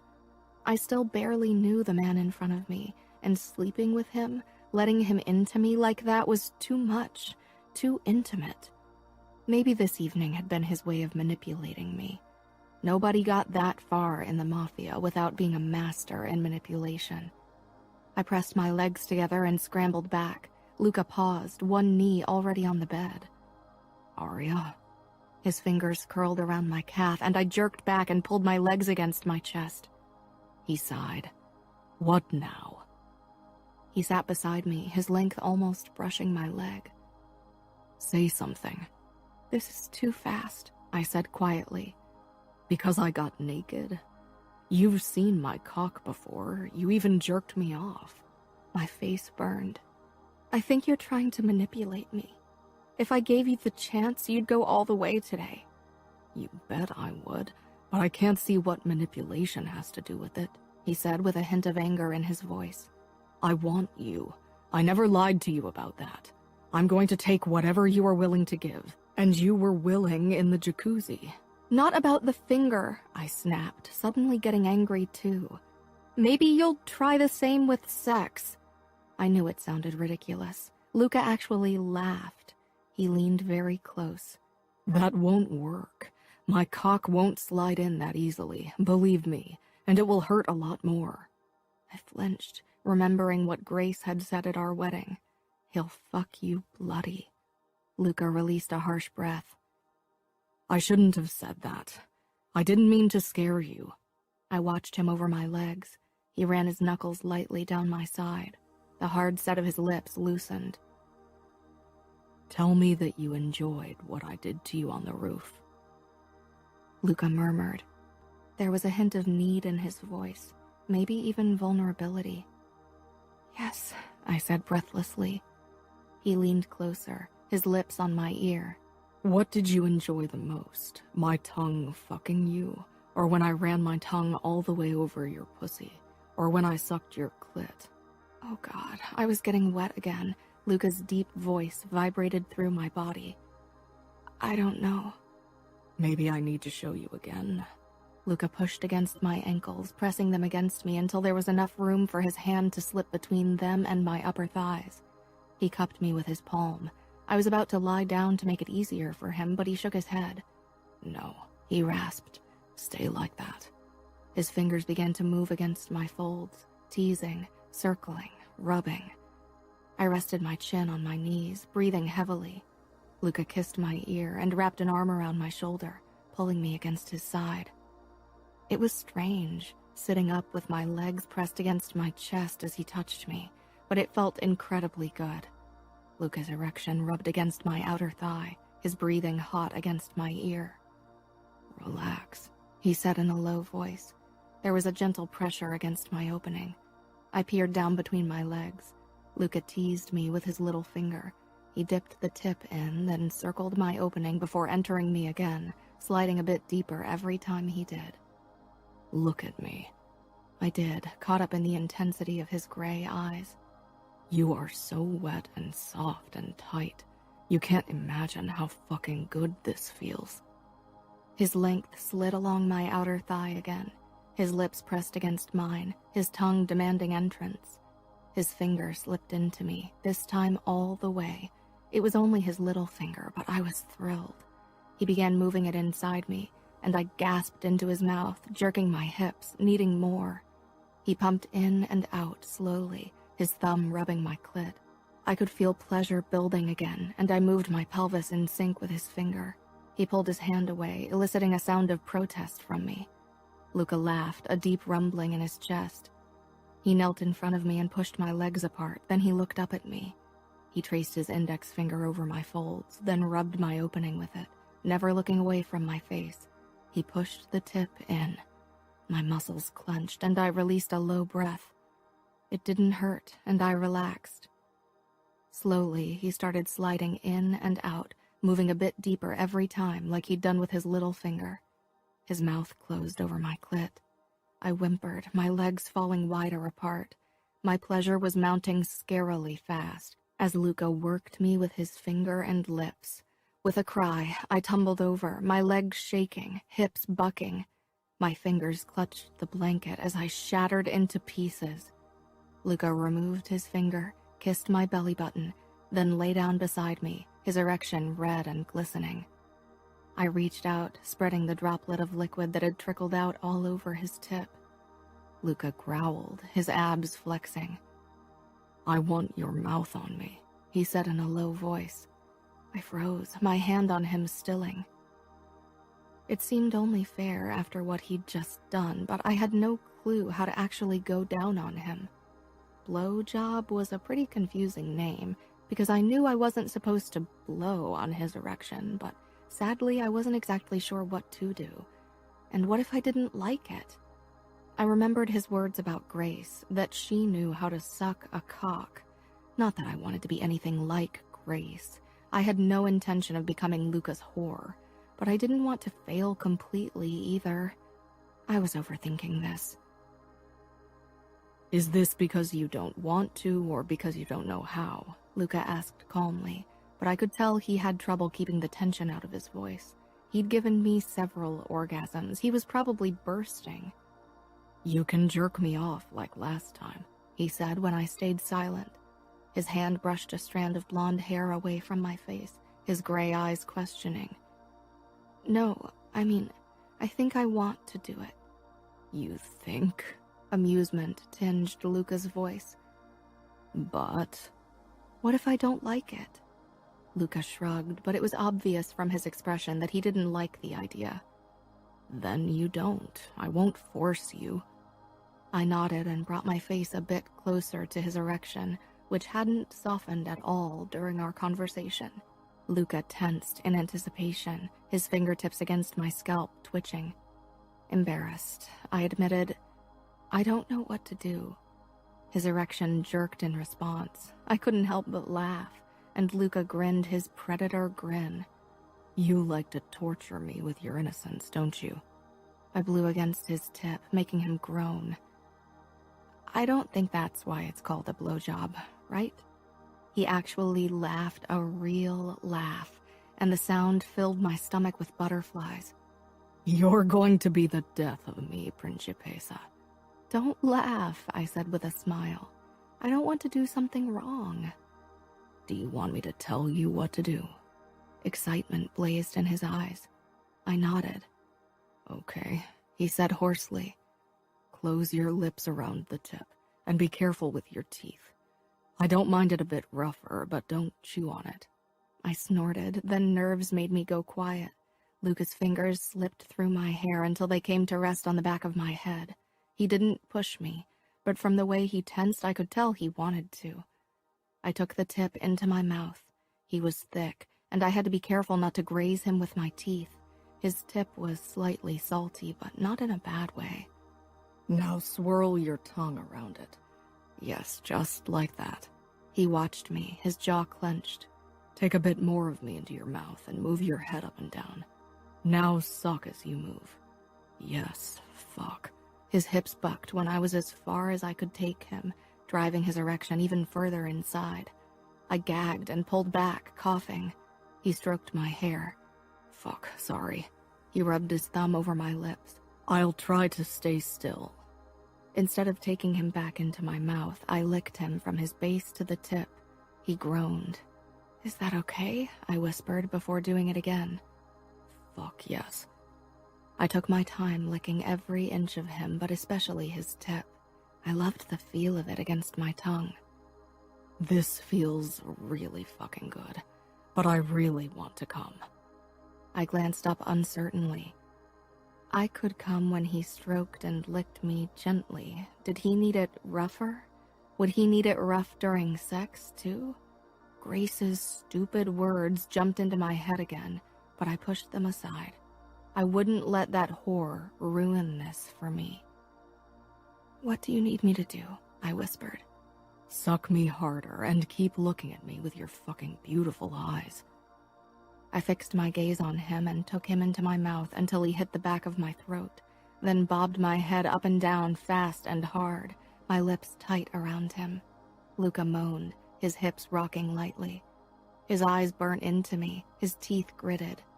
If you don't want to swallow, you need to get away. I jerked away, releasing him with a pop, and a moment later he spilled his seed on his stomach and legs. Luca closed his eyes as his erection twitched. His hand was still in my hair, gently stroking my neck and scalp.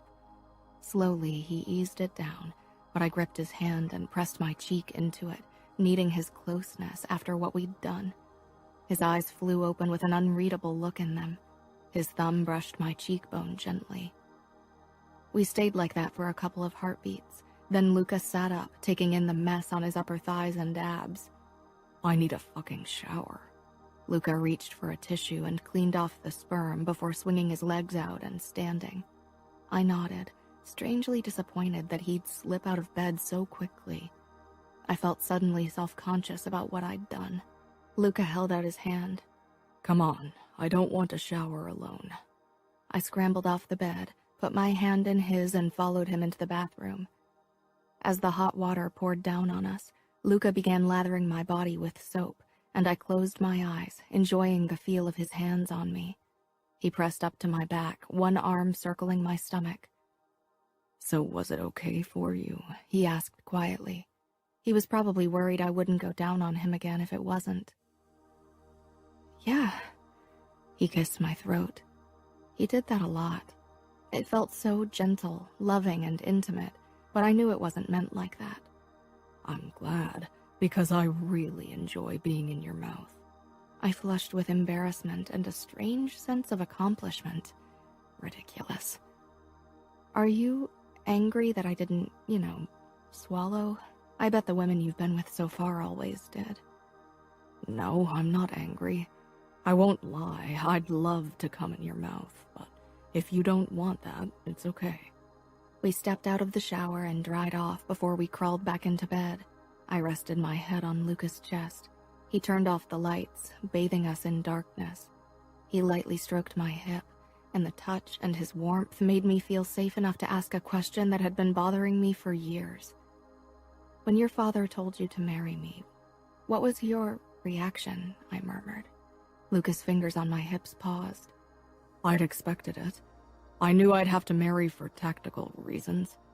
As future capo, you can't let emotions or desires rule any part of your life.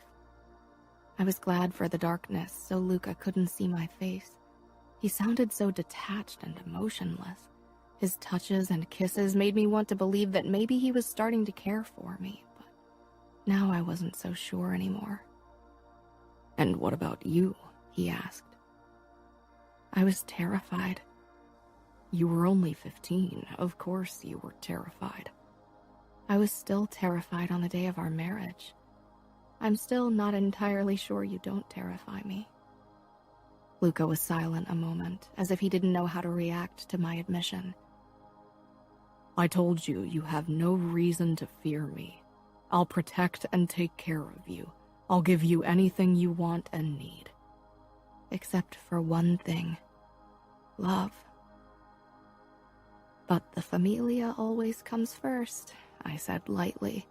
If you had to kill me to protect the business, you would. Luca became rigid, but he didn't deny it. My father always said there's only room for one true love in the life of a made man, and that's the mafia. Chapter 12. Gianna managed to get a ticket for a flight 2 days later.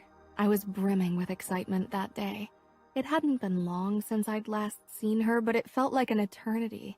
It was already getting dark outside when Luca and I pulled up at JFK. I wished Gianna could have gotten a morning or afternoon flight instead. Since my comment that Luca would kill me in order to protect the familia, he'd been emotionally withdrawn. Not that he'd been an open book before that. The only way we interacted was at night, when Luca pleasured me with his hands and mouth, and I him in turn. Maybe without Gianna's impending visit, I'd have tried to talk to him or even pleaded with him to show me where he worked. Instead, I'd given him the space he obviously wanted. Luca parked the car close to the terminal where Gianna would arrive, and we got out. He didn't try to take my hand. I didn't think he was the type of man who held hands, but he touched my lower back as we entered the arrival area of the airport. "Are you sure you'll be okay with Gianna staying with us for the next few days?" "Yes, and I promised your father to protect her. It's easier when she's living in our apartment." "She will provoke you," I said. "I can handle a little girl." "She's not that little. She's barely younger than me." "I can handle her." "Luca," I said firmly. "Gianna knows how to push people's buttons. If you aren't absolutely sure that you can control yourself, I won't let her near you." Luca's eyes blazed. He'd been on edge all day. "Don't worry, I won't kill her or you in the next few days." I took a step back. Where did that come from? Was he angry because of what I'd said? It was the truth. We both knew it. "Arya!" I whirled around. Gianna rushed toward me, dropping her trolley on the way. We collided almost painfully, but I clutched her to my chest tightly. "I'm so glad you're here," I whispered. She nodded, then pulled back, searching my face. "No visible bruises," she said loudly, her gaze darting behind me toward Luca. "You only hit places that are covered by clothes?" I gripped her hand and gave her a warning look. "Get your luggage," Luca ordered. "I don't want to stand here all night." Gianna glared at him, but retrieved her trolley and returned to us. "A gentleman would have got it for me." "A gentleman, yes," Luca said with a tight smile. We walked back to our car, my arm linked with Gianna's. Luca walked a few steps ahead and got behind the steering wheel without a word. What's the matter with him? He's even more of an asshole than I remember. I think the Russians are giving him trouble. Aren't they always? Gianna put her trolley into the trunk of the car before we both sat in the back seat. Luca raised his eyebrows at me. "I'm not your driver. Get in the front with me." I was taken aback by his harshness, but I did as he said and sat shotgun. Gianna's face was scrunched up with anger. "You shouldn't talk to her like that." "She's my wife. I can do and say to her what I want." I frowned. Luca turned to me, meeting my gaze. I couldn't place the look in his eyes. He turned back to the street. "How are Lily and Fabi?" "Annoying as hell, especially Lily. She doesn't stop talking about Romero. She's in love with him." I laughed, and even Luca's lips twitched. I wasn't sure why, but I reached out and put my hand on his leg. His eyes snapped toward me briefly, then he covered my hand with his until he needed it to shift gears again. Gianna's eyes were attentive as they watched. She'd bombard me with questions the moment we were alone, no doubt. When we stepped into the apartment, the smell of roasted lamb and rosemary wafted over to us. "I told Mariana to prepare a nice dinner," Luca said. Gianna's red eyebrows shot up in surprise. "Thank you," I said. Luca nodded. "Show your sister to her room, and then we can eat." He was still withdrawn and stiff. I watched him head around the corner toward the kitchen area. I showed Gianna her guest room, but she quickly pulled me inside and closed the door.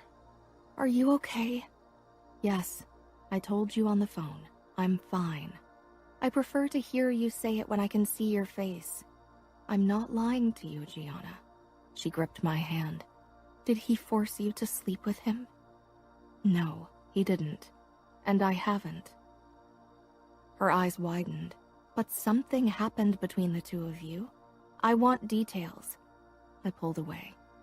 "We need to have dinner now. Mariana will be mad if the food gets cold. We can talk tomorrow when Luca's busy with business." "Tomorrow," Gianna said firmly. I opened the door and led her toward the dining area. Her eyes took everything in, then became slits when she saw who else would be having dinner with us. Matteo. He and Luca stood beside the table, discussing something, but stepped apart when they noticed us. "What's he doing here?" Gianna said, her nose wrinkled. Flashing his shark grin, Matteo walked toward her and gripped her hand to kiss it. "Nice to see you again, Gianna." Gianna snatched her hand away. "Don't touch me!" She needed to stop provoking him. He liked it way too much. Luca and I sat beside each other, and Matteo beside Gianna. I wasn't sure that was the best decision. I glanced at Luca, but his cautious gaze rested on his brother and my sister. Mariana bustled in, serving roast lamb, rosemary potatoes, and green beans. We ate in silence for a while, until Gianna couldn't hold her tongue anymore. "Why did you crush that guy's throat?" I put my fork down, expecting Luca to explode, but he only leaned back in his chair and crossed his arms over his chest. Gianna huffed. "Come on, it can't be that big of a secret. You got your nickname for it." Matteo grinned. "The Vice is a nice name." Luca shook his head. "I hate it." "You earned it," Matteo said. "Now tell them the story, or I will." I'd been curious about it for a while. Nobody from the Chicago mob wanted to give me details, and I hadn't dared to ask Romero yet. "I was 17, Luca began. "Our father has many brothers and sisters, and one of my cousins climbed the ranks in the mafia alongside me. He was several years older and wanted to become capo. He knew my father would choose me, so he invited me to his house and tried to stab me in the back. The knife only grazed my arm, and when I got the chance, I wrapped my hands around his throat and choked him." "Why didn't you shoot him?" Gianna asked. "He was family, and it used to be tradition that we put down our weapons when we entered the home of a family member," Luca said coldly. "Not anymore, of course." The betrayal made Luca so angry he completely crushed our cousin's throat. He choked on his blood because the bones in his neck cut through his artery. It was a mess. I'd never seen anything like it. Matteo looked like a kid on Christmas morning. It was more than a little disturbing. Luca glared down at his plate, hands clutching his thighs. No wonder he was reluctant to trust people. To be betrayed by family must have been horrible. "That's why Luca always sleeps with an eye open. He never even spends the night with a woman without a gun under the pillow or somewhere at his body." Luca shot his brother a glower. Matteo raised his hands. "It's not like Arya doesn't know you screwed around with other women." I didn't think that was the reason for Luca's reaction. "So are you wearing a gun now?" Gianna asked. "We're all family after all." "Luca always wears a gun." Matteo leaned toward Gianna. "Don't take it personally. I don't think even I have seen him without a gun since that day. It's Luca's tick." Luca didn't wear a gun when we were alone. He wore one when Romero or Mariana was there, even when Matteo was there, but when Luca and I shared a bed, there wasn't a gun under his pillow or anywhere else. That's probably because he could overpower you with his hands bound behind his back. Still, it seemed like an unnecessary risk. Luca spent the rest of dinner tense and silent, but Gianna's and Matteo's arguments filled the silence. I wasn't sure who got off more on their fights. When we were done eating, I got up to clean the table. Mariana had already left, and I didn't want to leave the dirty dishes waiting for her when she came back tomorrow. Luca surprised me when he rose as well and carried the serving platters and plates over to the dishwasher. I yawned, exhausted. "Let's go to bed," Luca said quietly. I glanced at Gianna. There was so much I wanted to talk to her about, but it was late, and tomorrow was another day. "Not before Matteo leaves. I won't leave him and my sister alone." Luca nodded grimly. "You are right. She shouldn't be alone with him. He went over to Matteo and put a hand on his shoulder before leaning down and saying something into his ear. Matteo's face darkened with anger, but he rose smoothly, gave Gianna his shark grin, and then walked out of the apartment without another word. Gianna came toward me. "He's obsessed with me." Worry clawed at my insides. "Then stop teasing him. He likes it." "I don't care what he likes." Luca leaned beside me against the counter, his arms sneaking around my waist to Gianna's obvious displeasure. "Matteo is a hunter. He loves the chase. You'd better not make him want to chase you." I worried it might already be too late for that warning. Gianna rolled her eyes. "He can hunt me all he wants. He won't get me." She looked at me. "You don't intend to go to bed now, right?" "I'm really tired," I said guiltily. Gianna's shoulders slumped. "Yeah, me too. But tomorrow I want you all to myself." She gave Luca a pointed look before heading off toward her room. She paused in her doorway. "If I hear screams, no gun under a pillow will save you, Luca." With that, she closed her door. Luca brushed my ear with his lips. "Will you scream for me tonight?" He licked my skin and I shivered. "Not with my sister under the same roof," I said, even as a tingling between my legs betrayed me. "We'll see about that." Luca growled, then gently bit my throat. I moaned, but quickly bit my lip to stifle the sound. Luca took my hand and pulled me upstairs. With every step that we got closer to the bedroom, the pressure between my legs increased. I couldn't believe how eager my body was for his touch, for the release he brought me. In just a few days, Luca's touch had gone from something that terrified me to the only time I forgot everything about my life, the only time I was free of the shackles in our world. Luca slammed the door shut behind us, and I hoped it wouldn't draw Gianna's attention, but I didn't have much time for worry because Luca pulled my dress off. Then he lifted me into his arms, only to lay me down in the middle of the bed. Luca pressed a kiss against my lace panties, inhaling, before he kissed my stomach and my ribs, then my breasts through the lace of my bra. "Mine," he growled against my skin, making me tremble with arousal. He slid his hands under my back and unclasped my bra and slowly pulled it off. My nipples were hard. "I fucking love your nipples. They're pink and small and perfect." I pressed my legs together, but Luca gripped my panties and slipped them down. He ran a finger over my folds, smirking. His hungry gaze returned to my breasts, and he bent his head and trailed his tongue from one nipple to the other. I moaned softly. He took his time with my breasts, and when he slowly moved lower, I was already panting. His lips found my folds, teasing and gentle. Then, suddenly, his tongue slid out hard and fast, and I covered my mouth with my palm, stifling my gasps and cries. "No," Luca snarled. He gripped both of my wrists in his hand and pressed them against my stomach, trapping them there. My eyes widened. Gianna will hear. He smirked and sucked my clit hard and fast, then gentle and soft. I whimpered and moaned, my body trembling from the effort to keep quiet. "Oh God," I gasped as Luca slipped his finger achingly slow into me, then eased in and out in rhythm with his sucks on my clit. I buried my face in the pillow. Luca's grip on my wrists tightened, and pleasure ripped through me. I cried out into the pillow, my back arching, legs quavering. Luca moved up my body until he bent over me, knees between my spread legs. "When will you let me take you?" He whispered harshly against my throat. I turned to stone. Luca raised his head, eyes meeting mine. "Fuck. Why do you have to look so fucking scared when I ask you that question?" "I'm sorry," I said quietly.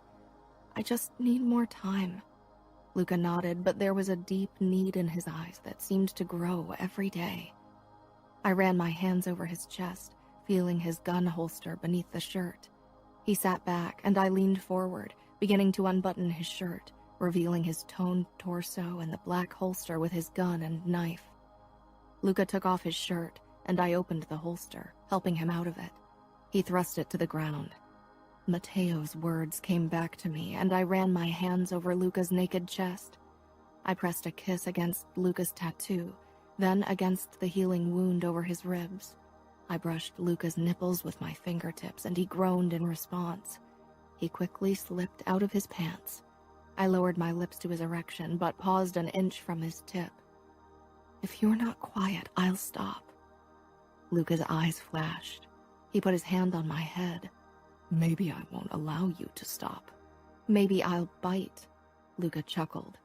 "Have your way with me. I won't make a sound. Don't want to offend your sister's virgin ears." "What about my virgin ears?" I kissed his tip. "You shouldn't still be one," Luca said in a low voice. I took his erection into my mouth to distract him. He made a sound deep in his throat, then quieted as I took care of him. I pulled back again before he came. After he'd cleaned himself, Luca spooned me. "I'm sorry for what your cousin did," I said into the darkness. "I should have known better than to trust anyone. Trust is a luxury people in my position can't afford." "You can trust me," I wanted to say, because he could. No matter how much I tried to fight it, I had fallen for him. Life without trust is lonely. "Yes, it is." He kissed the back of my neck, then we fell silent. Luca was asleep when I woke, his body wrapped around mine, his hardness pressing against my lower back. I untangled myself and slipped into the bathroom. It wasn't late yet, but Gianna was an early riser, and I couldn't wait to spend the day with her. I took a long shower, feeling more awake already. I got out of the shower and wrapped a towel around myself, then went back into the bedroom. Luca sat on the edge of the bed, but got up when I entered. His erection jutted out. I gave him a teasing smile as he curled his fingers over my hip bones. "Hard again?" he growled. "I'm always hard for you. One day my balls are going to explode." I could hear movement somewhere in the apartment, then a curse. Gianna was awake. I should go to her. "Oh, no, you won't," Luca rasped. He kissed me possessively, and I stood on my tiptoes to make it easier for him. One kiss couldn't hurt, but the way Luca was grinding himself against me, I knew he wanted more than a kiss. He turned me around and pulled me flush against his chest, so his erection pressed into my back. I gasped. We were facing the floor-length mirror across from the bed. Luca gripped the towel and pulled it down, leaving me naked. He kissed my throat, eyes on me through the mirror. His strong hands traveled up my sides and cupped my breasts. He captured my nipples between his forefinger and thumb and twirled them. My lips parted and a soft moan escaped. I could hear Gianna coming up the stairs toward our floor. Oh, God. Luca pinched my nipples, then tugged. I closed my eyes at the delicious sensation that swept through me. He peppered my throat and collarbone with kisses and licks, while his hand slid down the valley between my breasts, over my stomach and between my thighs. Gianna stepped outside of our bedroom. Luca flicked his thumb over my clit, and I bit down on my lip to stop myself from moaning. "Arya? Are you awake?" "Your sister is a fucking nuisance," Luca muttered in my ear, then licked the skin below before sucking it. His index finger slid between my folds, then entered me. I exhaled. "But you're so fucking wet, Principessa." A new wave of wetness pooled between my legs. "Yes," Luca growled into my ear. His eyes bored into me in the mirror, and I couldn't look away. His fingers slipped in and out of me, spreading my wetness all over my folds. I couldn't believe he was making me watch him fingering me. I couldn't believe how much it turned me on. His fingers pinched my nipple again, harder this time, and I could feel it all the way in my clit. I whimpered. "Arya?" Gianna hammered against the door. God, she wouldn't stop. I tried to pull away. This was wrong. I couldn't do this with my sister outside of the door. Luca smirked, his grip on me tightening. His second hand moved down and rubbed my clit, while his other kept slipping in and out of me. I was spiraling out of control. His lips crashed down on mine, swallowing my moans as pleasure washed over me. My legs spasmed, and I rocked myself against Luca's hands as I came hard. Luca didn't stop moving his hands, even as I tried to step away. Instead, he pushed against my shoulders until I leaned forward, my hands coming up to support me against the mirror. My eyes grew wide when he knelt behind me, palming my butt and then spreading me, and then his tongue was there, sliding over my folds. He licked the entire length of me. I tensed when his tip slid along my back entrance, and he quickly returned his mouth to my clit. I lost all sense of myself, even as I heard Gianna's insistent knocking and her occasional calls. All that mattered was Luca's tongue as it drove me higher and higher. This had to be wrong, but it felt too good. I bit the inside of my cheek, and as pain and pleasure mingled, my second orgasm crashed over me. My legs gave way, and I fell to my knees beside Luca, panting and gasping, and hoping Gianna couldn't hear it. I glared at Luca, but he smirked, hunger on his face. He stood, and his erection twitched. I watched as he began stroking himself in front of my face. I knew what he wanted. I parted my lips, and he slid his tip in. The saltiness of his pre-cum spread on my tongue. I couldn't believe I was blowing Luca with Gianna close by, but the wrongness of it turned me on even more. What was wrong with me? Luca caressed my cheek as his other hand cupped the back of my head. His eyes never left me as he slowly slid in and out of my mouth. I wasn't sure why I liked it, but I did. "You're so beautiful, Arya," he murmured, pushing a bit deeper into my mouth. I swirled my tongue around his tip, and he exhaled sharply, so I did it again. Gianna's step receded down the stairs, but I kept sucking Luca, slow and sensually. Luca's hand guided me, a light pressure against my head. I sucked him faster, increasing the pressure of my lips. "Cup my balls." I did. I loved how soft they felt in my palm. Luca rocked his hips faster. "I want to come in your mouth, Principessa," he said harshly. I wasn't sure if that was something I'd like, but Luca didn't mind tasting me down there, so I thought I should at least give it a try. I nodded and sucked him deeper into my mouth. Luca growled, his hips bucking faster. After a few more thrusts, he came in my mouth. I swallowed. It tasted strange and was more than I'd thought it would be, but it wasn't exactly bad. Luca still stroked my cheek as he softened in my mouth. He pulled back, his penis sliding out from between my lips. I swallowed again. Luca grabbed my arm and lifted me to my feet, his mouth crashing down on mine in a fierce kiss. He didn't mind tasting himself on me. "I hope you remember this all day." Luca left shortly after breakfast, and Gianna immediately pulled me out onto the roof terrace, away from Romero's attentive ears. "What's going on? You've been acting strange all morning. Why didn't you answer when I called you this morning?"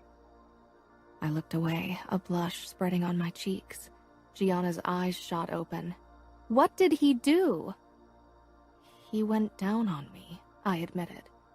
"You let him?" I laughed. "Yes." More heat rose into my cheeks at the sound of eagerness in my voice. Gianna leaned forward. "You like it?" "I love it." Gianna bit her lip. "I hate thinking about you with him, but you really seem to enjoy it. I guess it has its advantages that Luca fucked every society girl in New York." I didn't want to think about it.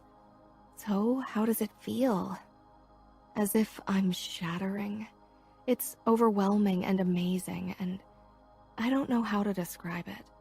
"But you didn't sleep with him?" I shook my head. "Not yet, but I don't think Luca wants to wait much longer." "Fuck him. He can screw himself." She narrowed her eyes. "Did he make you blow him?" "He didn't make me. I wanted to do it." Gianna looked doubtful. "And? Tell me more. You know I have to vicariously live through you. I'm so fucking tired of being under surveillance all day. I want a boyfriend. I want to have sex and have orgasms. I snorted. I doubt Father will allow it. I don't intend to ask him, Gianna said with a shrug. I'm here now. Nobody's stopping me from having fun, right? My eyes widened. Father would kill me if I let you hook up with guys while you were here. He doesn't have to know, does he? She shrugged again. It's not like I would tell him. I gaped, then laughed. Well, unless you want to seduce Romero or Mateo, your options are kind of limited. Ugh, no. I don't want either of them. I want a normal guy. A guy who doesn't know who I am. Well, I don't know how we could find a guy for you. Gianna grinned. How about we hit a club? Romero won't let me out of his sight after I ran away from him once. There's no way we can escape him and go off to a club. Gianna contemplated this. I worried about the crazy plan she might come up with, though I actually liked the idea of going out for a night of dancing. I'd always imagined how it would be to spend a night on the dance floor and let loose. Romero can come with us. He's guarding you, not me. Maybe I can slip away. And then what? A quickie in a restroom stall? Do you really want to experience all your firsts like that? Gianna glared. At least I'd experience them on my own terms. It would be my choice. You don't have a choice at all. Luca and Father took them all away. I don't get how you can be so calm about it. How can you not hate Luca? Sometimes I wondered that myself. I should hate him. Gianna's face crumbled. But you don't. Fuck, Arya, do you actually care about him? Love him? Would you really prefer I hate him and be miserable? He treats you like a prisoner. You don't really believe Romero is just for your protection, right? He keeps an eye on you so no other guy gets a piece of you. I knew that. Let's go shopping. Really? That's so trophy wife of you. Shut up, I said teasingly, wanting to lighten the mood. Shopping for hot outfits for tonight. We can hit one of Luca's clubs. Gianna grinned. I want to wear something that gives guys a fucking boner from looking at me. Romero had waited outside the store while we went shopping. He'd probably checked beforehand if there was a back entrance we could use to escape. I hadn't told him about our plan to head out to a club yet. It was better if I sprang it on him at the last moment. Gianna whistled as I turned around so she could admire my outfit. Holy shit, you are sex on legs. Or maybe death on legs, because Luca will probably kill every guy that looks at you the wrong way. I rolled my eyes. Luca won't kill anyone for looking. Wanna bet on that? No, I wouldn't. I'd never worn anything that sexy in public. The black leather pants hugged my body so tightly they looked like a second skin. The sheer black sleeveless blouse I'd tucked into my waistband revealed my sparkly push-up bra below. You don't look too shabby either, I said. Gianna jumped up from my bed. You think? She flashed me a seductive smile. She really looked smoking hot in her black shirt and black leather hot pants. You're jailbait. Good thing we didn't have to worry about getting carded. I linked our arms and led her out of the bedroom and down the staircase. Romero was sitting on the sofa, cleaning his knife. His eyes darted up and he stilled completely. His gaze wandered over our bodies. He'd never openly stared at me. Are you checking us out? I couldn't help but tease him. He was always so controlled. This small flicker of humanness was a relief. He stood abruptly, sheathing the knife into its holder. His eyes were again firmly focused on my face. What's going on? There was a hint of strain in his voice. I walked up to him and he actually tensed as if he thought I would jump him. That almost made me laugh. Gianna and I want to go to Marquis. That was one of the hottest clubs in town. Romero shook his head. That belongs to the Bratva. Oh, What's the hottest club that belongs to the Familia, then? Romero didn't say anything at first.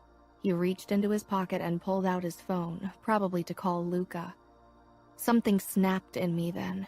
I couldn't believe he needed to ask Luca permission. I gave Gianna a look and nodded toward Romero, who had started typing. She sidled up to him and actually squeezed his butt. He jumped, and I used the moment to snatch his phone from him. He took a threatening step toward me, eyes blazing with anger. Then he froze. "Arya," he said, "give it back." I slipped the phone into my waistband. The pants were tight enough that there wasn't a risk of it slipping down. Gianna stepped away from Romero, grinning. "Why don't you shove your hand down Arya's pants and get it? I'll take a pic and send it to Luca." Romero's eyes lingered on the shape of his phone in my pants, but I knew he wouldn't try to get it. "This isn't funny." "No, it isn't. You're right," I said sharply. "I'm an adult. If I tell you to take me to a club, I don't want you to ask my husband for permission. I'm not a child, nor am I his property." "You are Luca's," Romero said calmly. I stepped up to him, so close that I had to tilt my head back. "Gianna and I are going to a club, so unless you want to keep me at gunpoint, you'll drive us there or let us leave alone." Romero's jaw tightened. The look in his eyes made me realize why he was my bodyguard. For the first time, I was reminded that Romero was a killer. "I'll drive you, but you will go to Sphere. It's Luca's." "Is it any good?" Gianna asked. "It's hotter than the fucking marquee." Romero was really pissed. "Take us there, then." He put on his jacket and led us to the elevator. "Luca won't like it," he said. Gianna and I sat in the back as Romero steered the car through traffic. I pulled the phone out and checked what Romero had been writing. "A wants to hit a club. Permission?" He had managed to send it off before I'd snatched it, but Luca's reply had come afterward. "No." My blood boiled. Gianna huffed. "I can't fucking believe his nerve." Romero glanced at us through the rearview mirror. "Did Luca reply?" "Yeah," I said. "He said you should stay close at all times." Romero bought my lie and actually relaxed. Gianna winked. Luca would go through the roof, but I really couldn't bring myself to care. Romero parked the car in a side alley and led us around the building. A long line of partygoers waited in front of the entrance, but Romero ushered us past them. "Hey, you stupid fucker, there's a line!" a guy shouted. Romero stopped, a cold anger replacing his usual calm. "Go ahead," Romero said to us before he turned around to the guy. Gianna gripped my hand and dragged me toward the two bouncers at the front. They were as tall and muscled as Luca. "You don't look old enough to hit a club," the dark-skinned man said. "Is that a problem?" Gianna asked with a flirty smile. The man's eyes moved to something behind me. "Romero," he said with a hint of confusion. "She belongs to the boss, Jorge. This is Arya Vitiello and her sister Gianna Scuderi of the Chicago outfit." Both men stared at me, then stepped back respectfully. "We didn't know she was coming tonight. The boss didn't say anything," Jorge said. Romero grimaced but didn't respond. Instead, he led Gianna and me inside, past the cloakroom tinged in bluish light, and a bar area. Behind it, the doors opened to a dark dance floor. Blue and white light flashed, and hip-hop beats blasted toward us. Gianna tugged at my hand, wanting to go in that direction. "We should go to Luca first," Romero said. "He's here?" I asked, surprised. Romero nodded. "The club has several back rooms and a basement where we handle some business." "Why don't you go tell him I'm here while Gianna and I hit the dance floor?" Romero gave me a look. "No chance in hell." "That's your problem then. Gianna and I are going dancing." Romero grasped my wrist. I tensed. Let me go right this second, I hissed, and he did, his chest heaving. Gianna and I walked into the club. The beat vibrated under our feet as if the floor had come to life. The club was crowded with writhing bodies. Romero shadowed my sister and me as we squeezed through the throng of dancers toward another bar area. 2 gin and tonics, I said. The barman frowned briefly before noticing Romero. Then he prepared our drinks and handed them to us. Romero leaned over the bar and said something to the man, who nodded and walked around the bar. I knew what it meant. I took a deep gulp of my drink, then set it down and moved onto the dance floor. I let the music claim my body and started writhing to the beat. Gianna grinned widely, throwing her head back. She looked happier than I'd seen her in a long time. She moved her hips and butt, shaking and rotating her hips. I stepped closer and mimicked her motions. Our eyes locked as we lost all sense of everything around us, as we let the beat carry away who we were. I wasn't sure where Romero was, and I didn't care. This felt like freedom. Men were watching us. I didn't return their hungry gazes. It wouldn't be fair to lead them on. Gianna didn't share my restraint. She smiled and flirted, batted her eyelashes, and ran her hands through her hair. A few men started dancing around us. Gianna pressed up to one of them, hands on his chest. Another man raised his eyebrows at me, but I shook my head. He opened his mouth, then closed it and backed away. I didn't need to look back. I kept dancing because it was obvious who was behind me from the looks of respect from the men around me, from the looks of admiration from the women. Rotating my hips, I thrust my butt out, raised my arms. Firm hands came down on my hips. For a second I worried they belonged to some suicidal idiot, but they were the big, strong hands I knew. I arched, pressing my butt against a crotch, and smiled. I was wrenched against a muscled body, and Luca's hot breath brushed my ear. "Who are you dancing for?" I tilted my head to stare into his blazing gray eyes. "You. Only you." Luca's expression was hungry, but there was still a hint of anger, too. "What are you doing here?" "Dancing." He narrowed his eyes. I told Romero no. "I'm not your possession, Luca. Don't treat me like one." His fingers on my waist tightened. You are mine, Arya, and I protect what's mine. I don't mind being protected, but I do mind being imprisoned. I turned in Luca's arms, catching a glimpse of Gianna in a heated argument with Matteo. "Dance with me," I shouted. And Luca did. I knew from photos on the internet that he'd often been to clubs in the past, and it became obvious when he moved his body. A man as tall and muscled as him shouldn't be able to move so smoothly. His eyes never left mine, his hands possessive on my waist. Luca bent his head toward me to whisper in my ear. You look fucking hot, Arya. Every man in this club wants you, and I want to kill them all. "I'm only yours," I said fiercely, and God help me, it was the truth, not just because of the ring on my finger that marked me as his. Luca's lips crashed down on mine, fierce and demanding and possessive, and I opened up for him, letting him claim me in front of everyone. "I'm so fucking hard," Luca growled against my lips, and I could feel his erection against my stomach. "Fuck. I have a call set up with one of our distributors in 5 minutes. I didn't ask what they were distributing. I didn't want to know. "It's okay," I said. "Come back when you have time. I'm going to grab a drink." "Go to the VIP area." I shook my head. "I want to pretend I'm an ordinary girl tonight." "Nobody who looks at you will think you are ordinary." His eyes traveled the length of my body and I shivered. Then he took a step back, regret obvious on his face. "Cesare and Romero will keep an eye on you." I was about to nod when I noticed a familiar face in the VIP area, watching me. Grace. My breath caught. She sat on another man's lap, so she wasn't here for Luca, but the look in her eyes said it all. She wasn't over him. Luca followed my gaze and cursed. "She's not here because of me." "Yes, she is."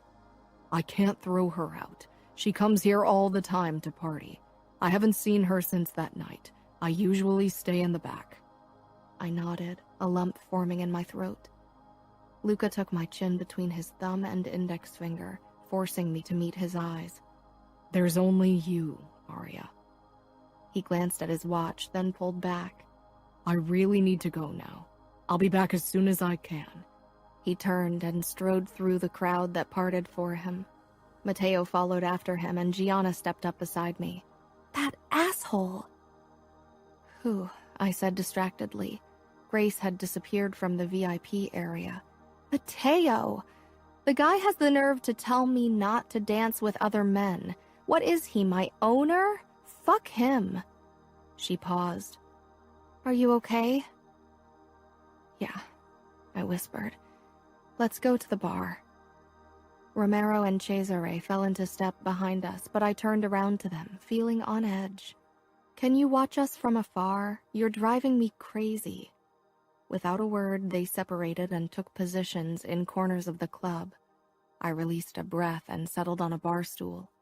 I ordered 2 new gin and tonics and took a deep gulp from the cool liquid, trying to relax. Gianna jiggled her leg. "You can go dancing," I told her, but she shook her head and bobbed her head to the music. "In a few minutes. You look pale." "I'm okay," I said, my eyes searching the club for a sign of Grace, but she seemed to have vanished into thin air. There were too many people on the dance floor to find her anyway.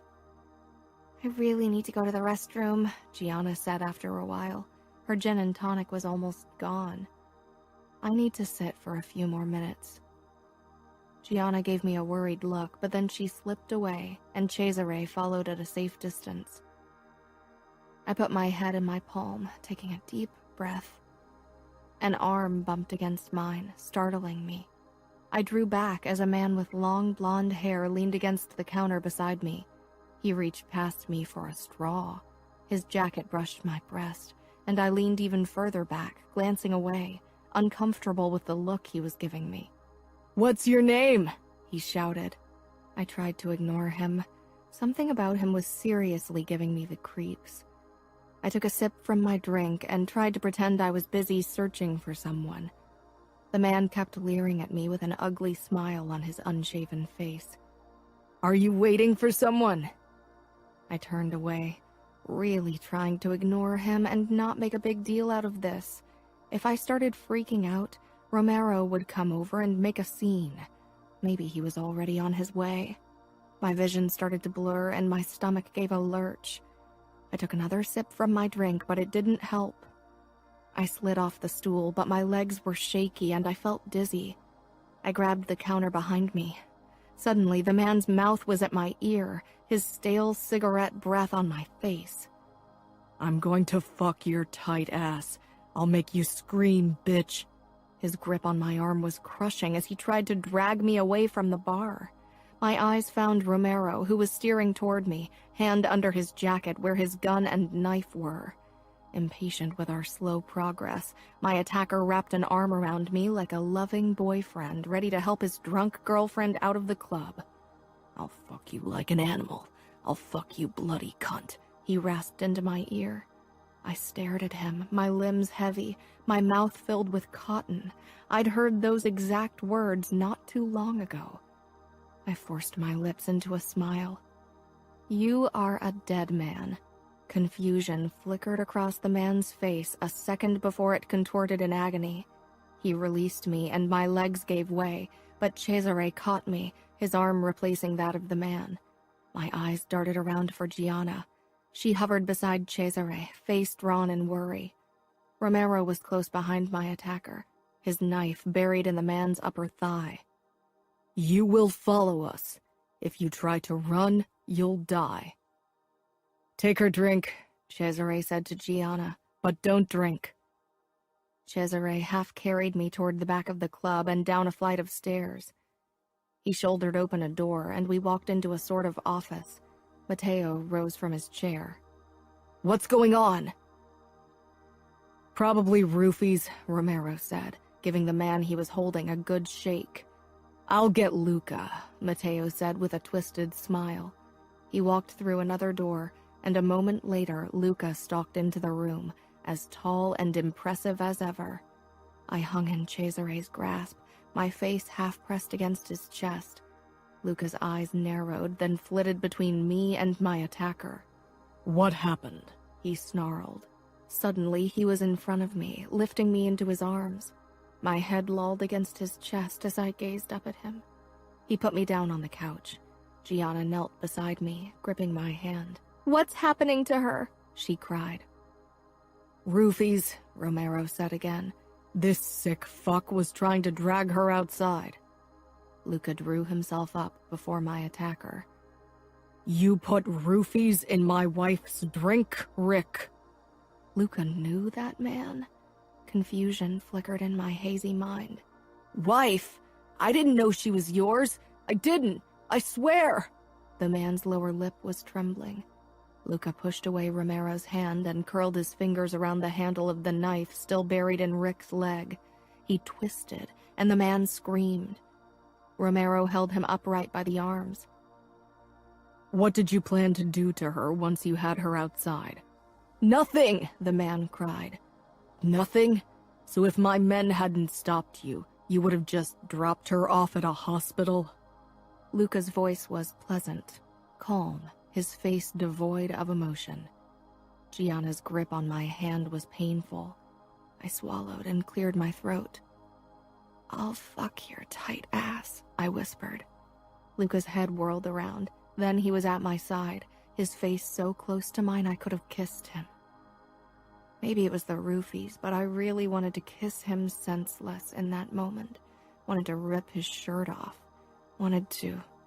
What did you say, Aria? I'll fuck your tight ass. I'll make you scream, bitch. I'll fuck you bloody cunt. That's what he said to me. Luca stared into my eyes, a muscle in his jaw working.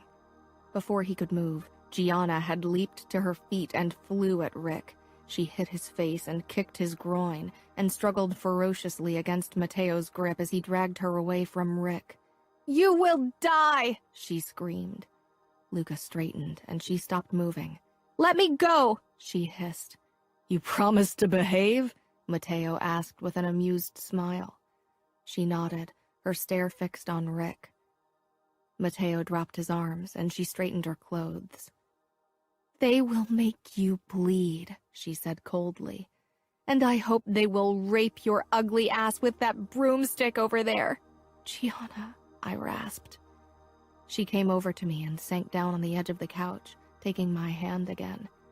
Matteo didn't take his eyes off her. I'll make him pay, Gianna. No, Luca said firmly. Rick looked ready to burst from relief. He's my responsibility. Matteo and Luca exchanged a long look. Then Matteo nodded. Luca brought his face close to Rick's. You wanted to fuck my wife? Wanted to make her scream?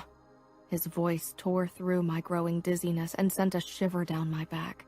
I was glad it wasn't directed at me. I'd been scared of Luca before, but never had he sounded anything like this. Rick shook his head frantically.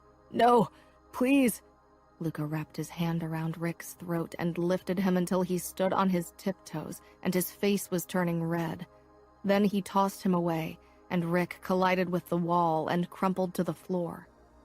I hope you're hungry, Luca snarled, because I'm going to feed you your cock. Take the girls to the car, Romero, Matteo ordered, as Luca unsheathed his knife.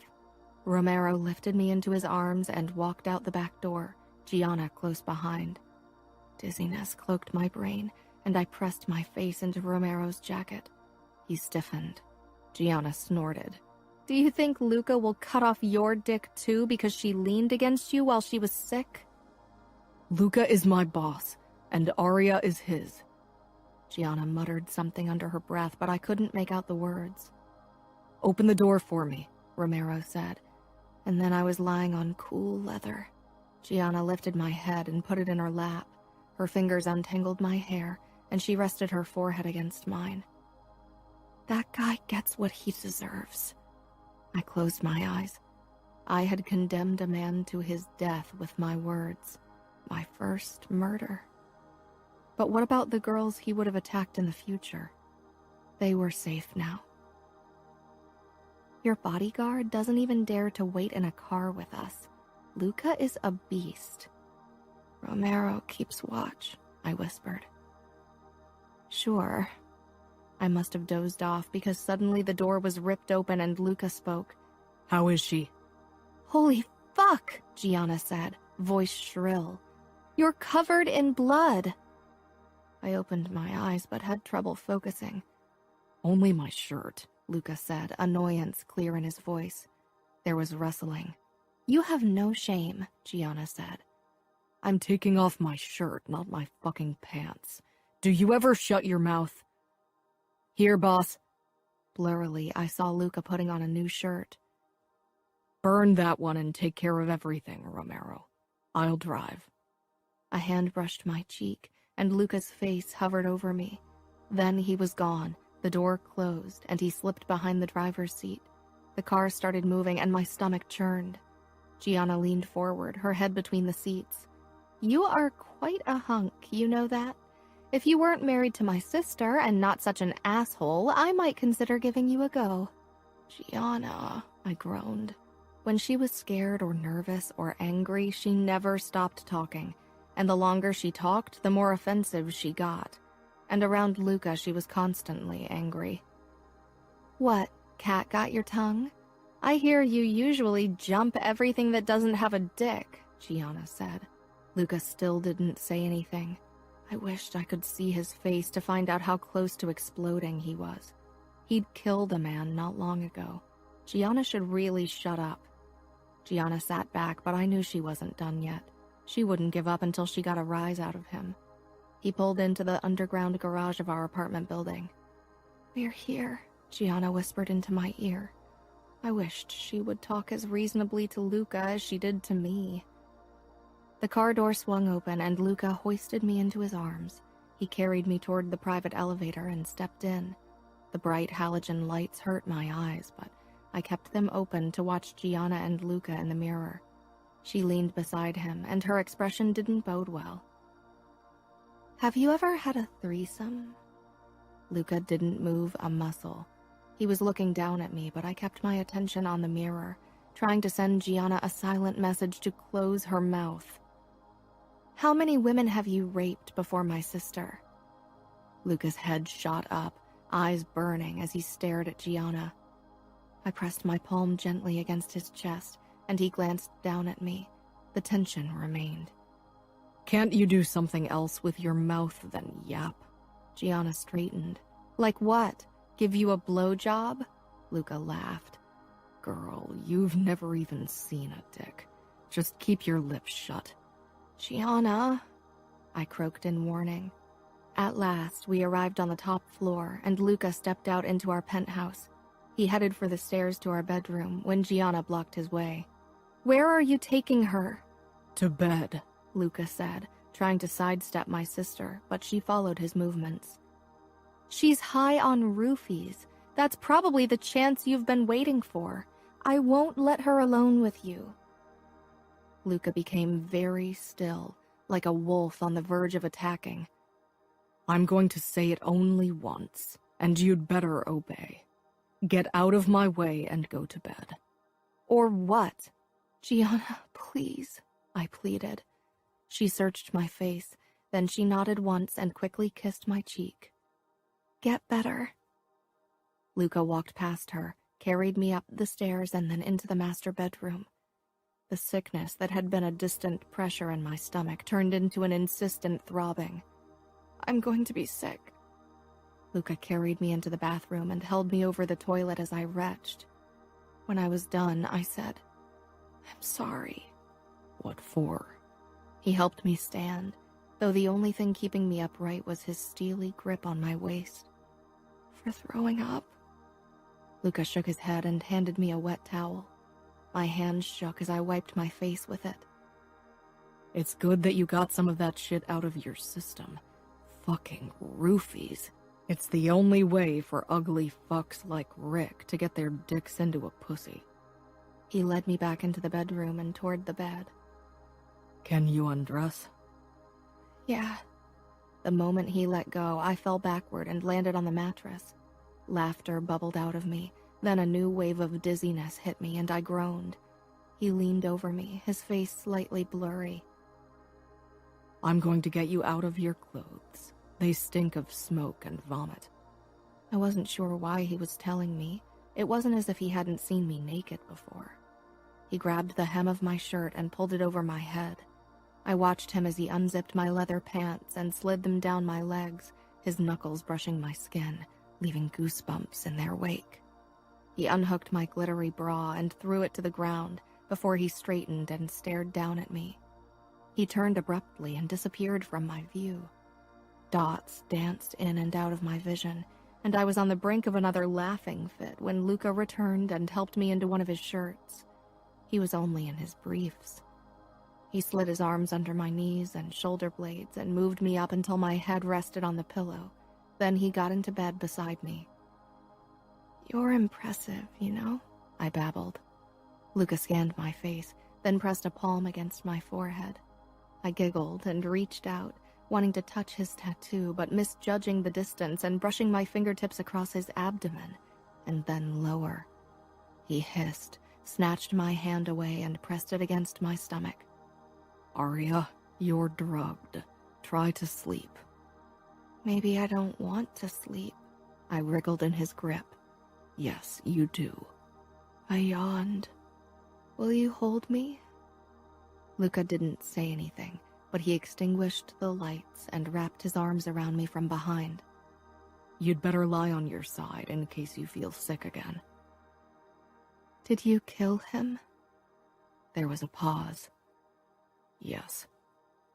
Now there's blood on my hands. You didn't kill him. But you killed him because of me. I'm a killer, Arya. It had nothing to do with you. It had everything to do with me, but I was too tired to argue. I listened to his breathing for a few heartbeats. You know, sometimes I wish I could hate you, but I can't. I think I love you. I never thought I could. And sometimes I wonder how it would be if you made love to me. Luca pressed his lips against my neck. Sleep. But you don't love me, I mumbled. You don't want to make love to me. You want to fuck me because you own me. His arm tightened around me. Sometimes I wish you had taken me on our wedding night. Then at least I wouldn't still wish for something that will never be. You want to fuck me like you fucked Grace, like an animal. That's why she told me you would fuck me bloody, right? My tongue felt heavy and my eyelids stuck together. I was talking nonsense, a garble of words I shouldn't say. When did she say that? Arya, when? Luca's sharp voice couldn't rip through the fog blanketing my thoughts, and blackness claimed me. Chapter 13. A wave of sickness wrenched me from sleep. I stumbled toward the bathroom and threw up again, kneeling on the cold marble floor, too exhausted to get up. I shuddered. Luca reached over me and flushed the toilet before stroking my hair back from my forehead. Not that hot anymore, am I? I laughed hoarsely. That shouldn't have happened. I should have kept you safe. You did. I gripped the toilet seat and staggered to my feet. Luca's hands grasped my waist.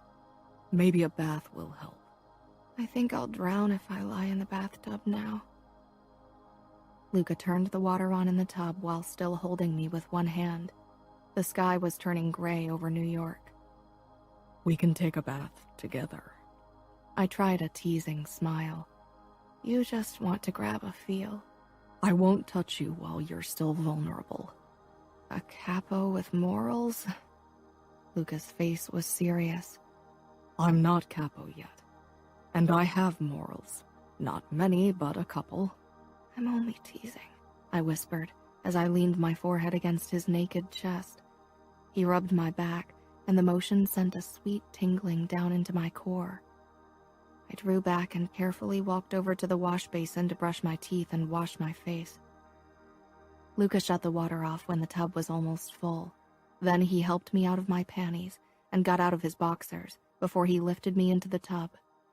I ducked my face under the water for a moment, hoping it would clear the remaining fog from my head. Luca slid in behind me and pulled me back against his chest, his erection pressed against my thigh.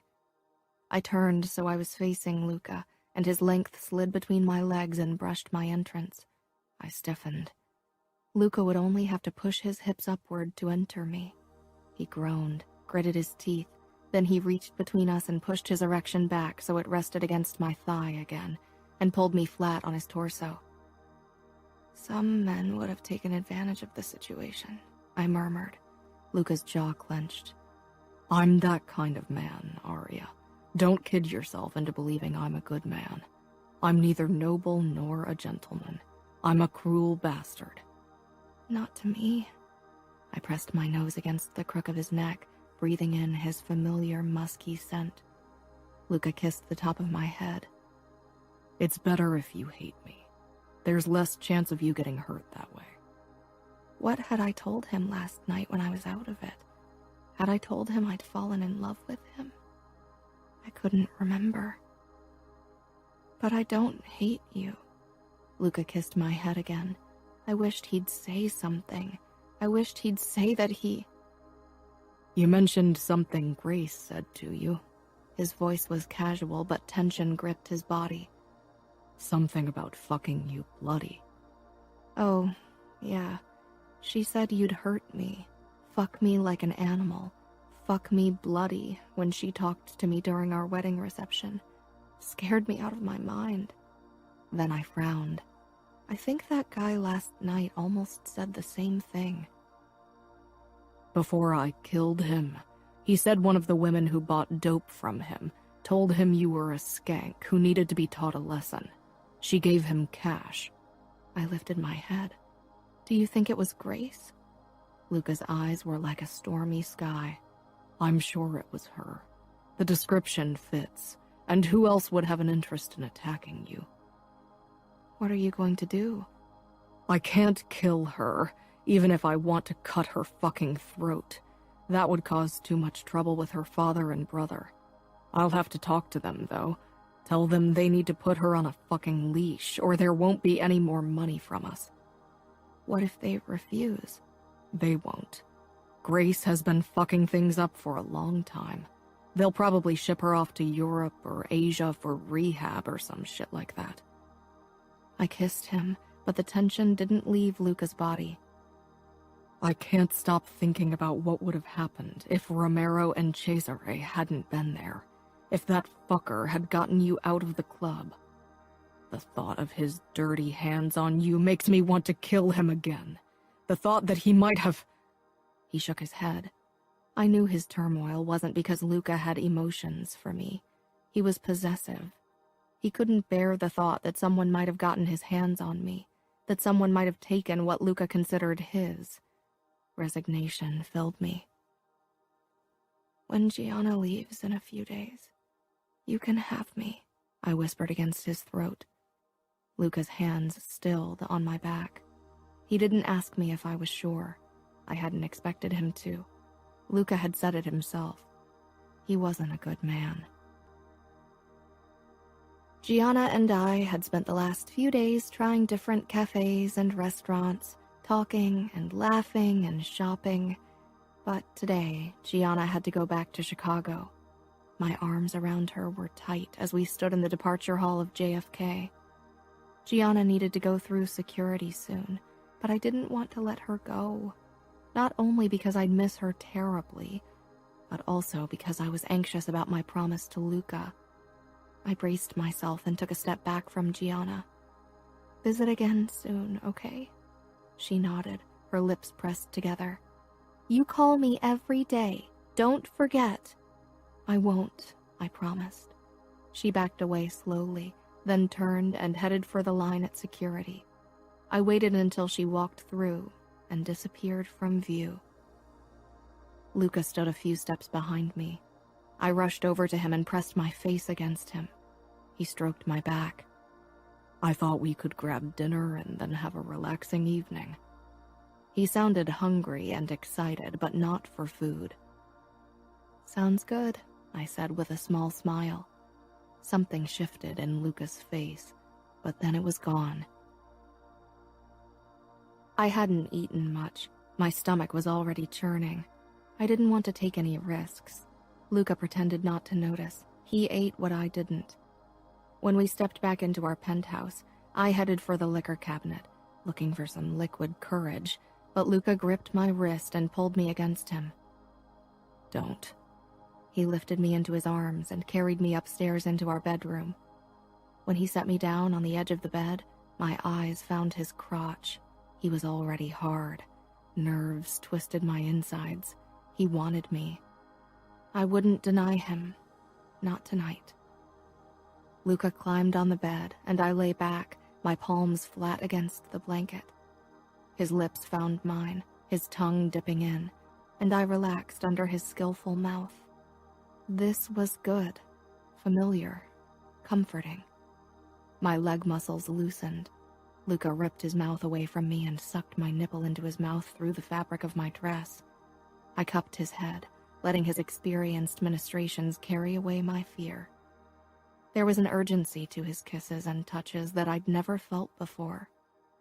He tugged at my dress and slid it down my body, leaving me in only my panties. He took a moment to admire my body before he moved down and buried his face between my legs, his tongue sliding between my folds over my panties. With a growl, he gripped them and ripped them off, then tossed them away. His mouth was hot and demanding, but too quickly he stopped and thrust a finger into me. Then he stood abruptly and slipped out of his shirt before he removed his holder and pants. His body was taut with tension, and his erection harder than I'd ever seen it. The raw hunger on his face sent a spike of fear through me. "You're mine." And then Luca loomed over me, his knees parting my legs and his tip nudged against my entrance. My muscles seized up, and I dug my nails into his shoulders and squeezed my eyes shut. This was too fast. He seemed barely in control. I pressed my face into the crook of his neck, trying to let his smell calm me. Luca didn't move, his erection still only lightly touching my entrance. "Arya," he said in a low voice. "Look at me." I did. His gaze was hunger mixed with something gentler. I tried to focus on the gentle. For a long time we gazed at each other. He closed his eyes and lowered himself so his body was flush with mine. "I'm an asshole," he rasped. He kissed my cheek and my temple. Confusion filled me. Why?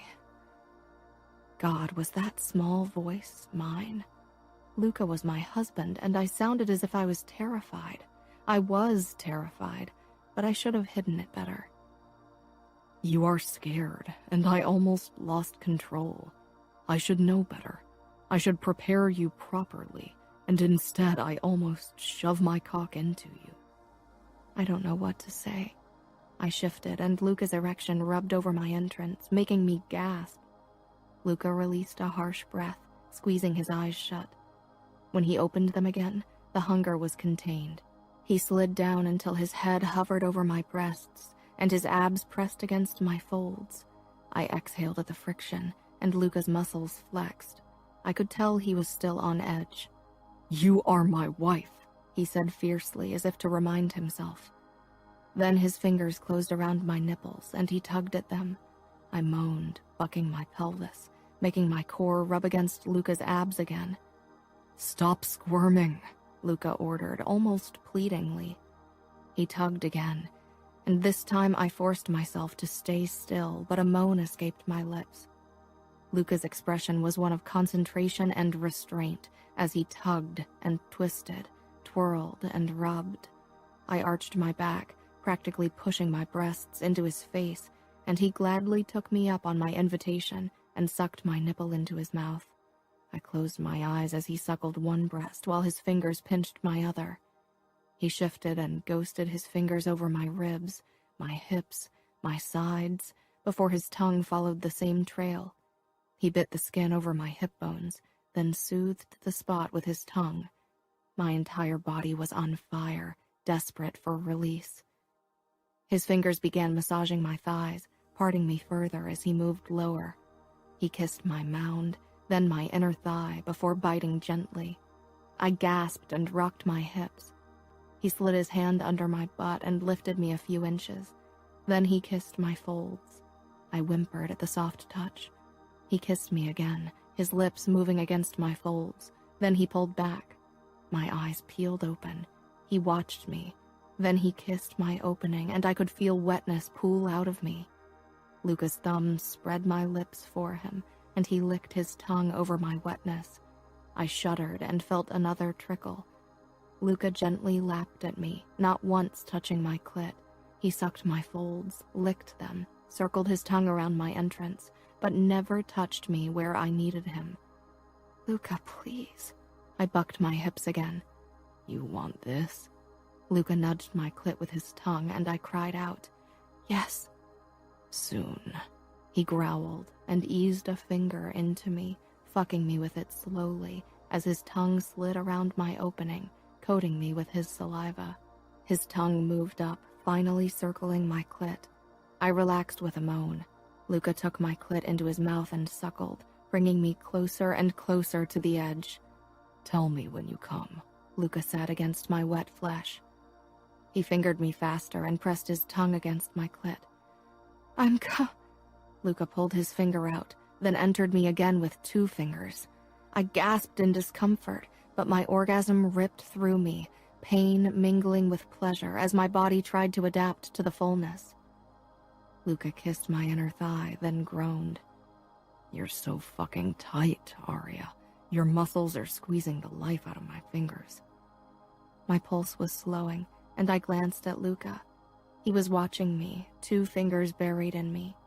He slid them out a couple of inches, and I winced, but he slowly found a rhythm as he slid in and out. "Relax," Luca murmured, and I tried. "I need to widen you, Principessa." Luca traced his tongue over my folds and clit again. I hummed in pleasure. The discomfort in my core lessened with every stroke from Luca's tongue, and I could feel myself approaching another release. Luca must have felt it too. He pulled his fingers out and moved up until he was propped up over me. He lined himself up and shifted my legs and hips until he found the angle he wanted. Then his tip brushed my entrance, and just like that I froze up again. I wanted to cry in frustration. Why couldn't my body work with me? Luca kissed my chin, then my lips. "Arya." My eyes finally met his. His expression reflected some kind of inner struggle. I wrapped my arms around him, my palms coming to rest on his flexing back. Resolve claimed his expression. He shifted his hips, and the pressure increased. I tensed even further, and Luca let out a harsh breath. "Relax," he said as he cupped my cheek and kissed my lips. "I'm not even in yet." His hand caressed my side down to my thigh. He cupped it and opened me a bit wider. Then he pushed in slowly. I tightened my hold on him, pressing my lips together. It hurt. God, it hurt like hell. He would never fit. I whimpered when the tearing sensation got to be too much and tensed even further. Luca halted in his movement, jaw clenched. He brought one of his hands up and cupped my breast, rubbing and twisting my nipple. "You are so beautiful," he murmured into my ear. "So perfect, Principessa." His words and his teasing of my breast made me relax slightly, and he pushed in a bit further. I tensed again. Luca kissed my mouth. "Almost there." He slid his hand down my body, fingers ghosting over my belly until he brushed my folds. He rubbed my clit slowly, and I exhaled. Through the pain and discomfort, I could feel small bolts of pleasure. Luca took his time teasing my clit and kissing me. His lips were hot and gentle, and his fingers sent tingling sensations through my body. Slowly, my muscles loosened around his cock. Rocking his hips forward, he pushed all the way in, and I gasped, my back arching off the bed. I squeezed my eyes shut, breathing through my nose to get through the pain. I felt too full, as if I was going to rip apart. I buried my face against Luca's throat and started to count, trying to distract myself. It gets better. That's what the women said at my bridal shower. But when? Luca moved, slowly and just an inch, but it hurt too much. Please don't move, I gasped. Then I pressed my lips together in shame. Other women had gone through this, and they had lain back and suffered through it. Why couldn't I? Luca's body became taut like a bowstring. He touched my cheek as he pulled back, forcing me to look at him. Does it hurt that much? His voice was pure restraint, eyes dark with an emotion I couldn't place. Get a grip, Arya. No, not that much. My voice caught on the last word because Luca had twitched. It's okay, Luca. Just move. I won't be mad at you. You don't have to hold back for me. Just get it over with. Do you think I want to use you like that? I can see how fucking painful this is. I've done many horrible things in my life, but I won't add this to my list. Why? You hurt people all the time. You don't have to pretend to care for my feelings only because we're married. His eyes flashed. What makes you think I have to pretend? My lips parted. I didn't dare to hope, didn't dare to read too much into his words, but God, did I want to. Tell me what to do, he said harshly. Can you hold me close for a while? But don't move. I won't, he promised, then kissed my lips. He gritted his teeth as he lowered himself completely. We were incredibly close. Not even a sheet of paper would have fit between us. Luca curled one arm under my shoulders and pressed me against his chest. And then we kissed, our lips gliding over each other, our tongues tangling, soft and teasing. Luca caressed my side and my ribs before sneaking a hand between us and drawing small circles on my nipple. Slowly, my body became slack under his soft caress and the taste of his mouth on mine. The pain between my legs turned to a dull ache, and my core loosened around Luca, my body growing accustomed to his size. Luca didn't seem to notice, or he chose to ignore it. Instead, he kept kissing me. His fingernail scraped my nipple, and a flicker of pleasure spiked between my legs. I drew back, my lips raw and hot from our kiss. Luca's eyes were hooded. Can you still? I asked.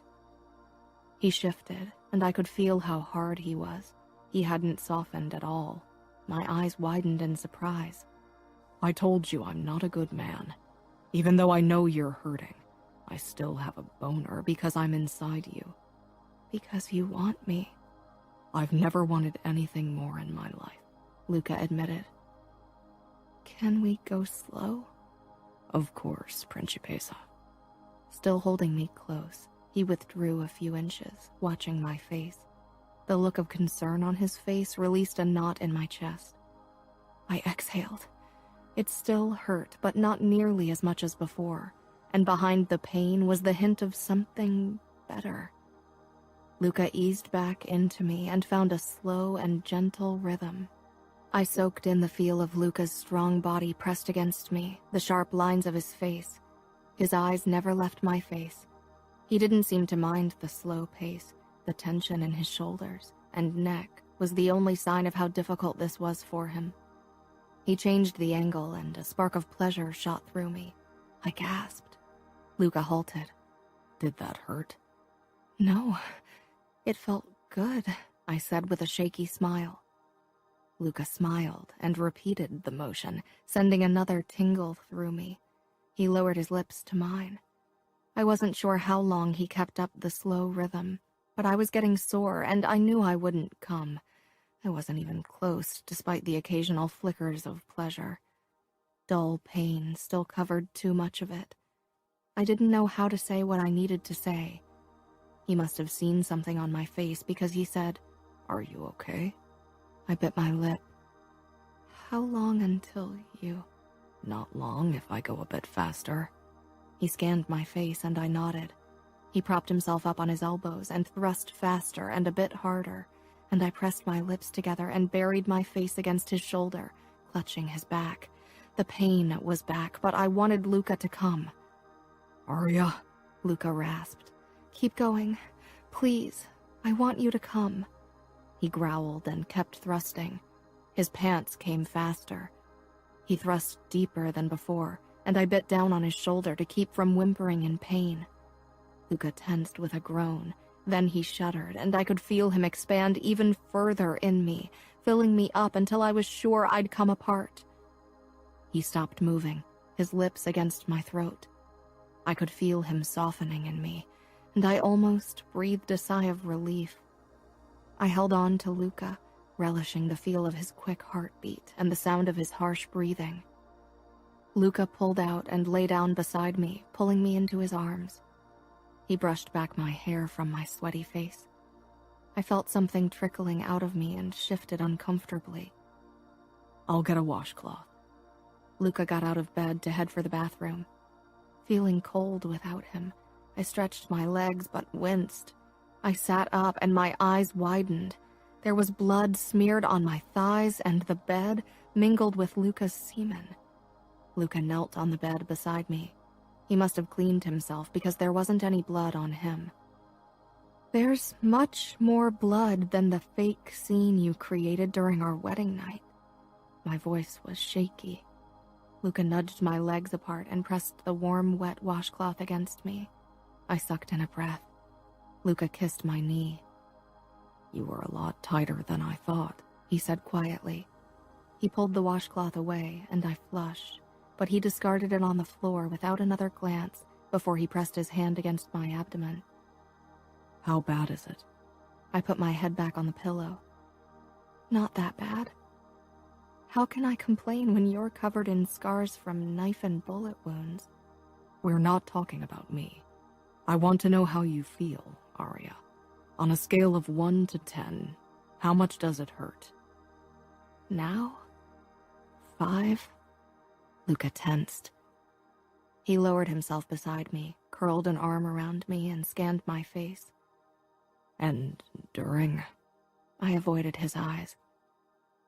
If 10 is for the worst pain I've ever felt, then 8. The truth. 10, I whispered. Luca clenched his jaw. Next time will be better. I don't think I can again so soon. I didn't mean now, he said firmly, kissing my temple. You'll be sore for a while. On a scale of 1 to 10, how fast and hard did you go? The truth. I mimicked his words. 2. 2? I must have looked pretty horrified because Luca rubbed my stomach lightly. We have time. I will go as gentle as you need me to. I can't believe Luca, the vice Vitiello, said gentle, I said teasingly to lighten the mood. Luca smirked. He cupped my face and leaned close. It'll be our secret. Emotions crowded in my chest. Thanks for being gentle. I never thought you would be. Luca laughed, a raw sound. Believe me, nobody's more surprised about this than me. I rolled onto my side, wincing, and snuggled against Luca's shoulder. You've never been gentle to someone? No, he said bitterly. Our father taught Matteo and me that any kind of gentleness was a weakness, and there was never any room in my life for it. Even if the words wanted to get stuck in my throat, I said, what about the girls you were with? They were a means to an end. I wanted to fuck, so I looked for a girl and fucked her. It was hard and fast, definitely not gentle. I mostly fucked them from behind, so I didn't have to look them in the eyes and pretend I gave a shit about them. He sounded cold and cruel. I kissed his tattoo, wanting to banish that part of him again. His arms around me tightened. The only person who could have taught me how to be gentle was my mother. I held my breath. Would he tell me about her now? But she killed herself when I was 9. I'm sorry. I wanted to ask what happened, but I didn't want to push him and make him retreat behind his cold mask. Instead, I cupped his cheek. He looked startled by the gesture, but didn't pull away. I licked my lip, trying to suppress my curiosity. Does it still hurt? He asked suddenly. For a moment, I didn't know what he was talking about. He brushed a hand across my abdomen. Yeah, but talking helps. How does it help? It distracts me. I gathered my courage. Can you tell me more about your mother? My father hit her. He raped her. I was young, but I understood what was going on. She couldn't bear my father anymore, so she decided to slice her wrists and overdose on dope. She shouldn't have left you and Mateo alone. I found her. I jerked up and stared. You found your mother after she'd cut her wrists? That was actually the first body I saw. Of course, it wasn't the last. He shrugged as if it didn't matter. The floor was covered with her blood, and I slipped on it and fell. My clothes were soaked with her blood. His voice was calm, detached. I ran out of the bathroom, screaming and crying. My father found me and slapped me, told me to be a man and clean myself up. I did. I never cried again. This is horrible. You must have been terrified. You were only a boy. He was silent. It made me tough. At one point, every boy has to lose his innocence. The mafia isn't a place for the weak. I knew that. I'd seen how Father had tried to shape Fabiano in the last few years, and it always broke my heart when my little brother had to act like a man instead of the young boy that he was. Emotions aren't a weakness. Yes, they are. Enemies always aim where they can hurt you most. And where would the Bratva aim if they wanted to hurt you? Luca extinguished the lights. They won't ever find out. That wasn't the answer I'd hoped for, but I was too tired to ponder it. Instead, I closed my eyes and let sleep claim me. Chapter 14. Going to the toilet burnt like hell, and walking wasn't exactly comfortable either. I winced as I stepped back into the bedroom where Luca lay with his head propped up on his arm. He watched me. Sore? I nodded, blushing. Yeah, I'm sorry. Why are you sorry? I lay down beside him. I thought you might want to do it again, but I don't think I can. Luca traced his fingertips over my ribs. I know. I didn't expect you to be ready so soon. He rubbed my stomach, then inched a bit lower. I could lick you if you're up for it. My core tightened, and I really wanted to say yes. I don't think that's a good idea. Luca nodded and settled back against the pillows. The blanket crowded around his hips, revealing his muscled torso and the scars there. I moved closer and propped myself up above him. I traced Luca's scars, wondering what kind of stories hid behind each of them. I wanted to know all of them, wanted to figure Luca out, scar by scar, like a puzzle. Where did he get the long scar on his shoulder and the bullet wound below his ribs? Luca was doing his own exploring with his eyes, wandering over my breasts and face. He ran his thumb over my nipples. Your breasts are fucking perfect. His touch was more possessive than sexual, but I could feel it all the way between my legs anyway. Trying to distract myself, I paused with my fingertips against a mostly faded scar on his abs. Where did you get this scar? I was 11. My eyes grew wide. I was pretty sure where the story was going. The familia wasn't as united as it is now. A few men thought they could grab power by killing my father and his sons. It was the middle of the night when I heard screaming and shooting. Before I could get out of bed, a man stepped into the room and pointed his gun at me. I knew I'd die as I stared into the barrel. I wasn't as scared as I thought I'd be. He would have killed me if Mateo hadn't jumped him from behind when he pulled the trigger. The bullet went a lot lower than it was supposed to and hit my middle. It hurt like a motherfucker. I was screaming and probably would have passed out if the man hadn't turned on Mateo to kill him. I had a gun stashed in the drawer of my nightstand, took it out, and put a bullet in the man's head before he could kill Mateo. "That was your first murder, right?" I whispered. Luca's eyes, which had been lost in another time, focused on me. Yeah, the first of many. "When did you kill again?" That same night. He smiled humorlessly. After that first man, I told Mateo to hide in my closet. He protested, but I was bigger and locked him in. By then I'd lost quite a bit of blood, but I was high on adrenaline and could still hear shooting downstairs, so I headed for the noise with my gun. My father was in a shooting match with 2 attackers. I came down the stairs, but nobody paid me any attention, and then I shot one of them from behind. My father took the other down with a shot in the shoulder. "Why didn't he kill him?" He wanted to question him to find out if there were other traitors in the familia. "So what did he do with the guy while he took you to the hospital?" Luca gave me a wry look. I gasped. "Don't tell me he didn't take you." He called the doc of the familia, told me to put pressure on the wound, and went ahead and started torturing the guy for information. I couldn't believe a father would let his child suffer through pain and risk his life so he could gather information. You could have died. Some things need to be treated in a hospital. How could he do that? The familia comes first.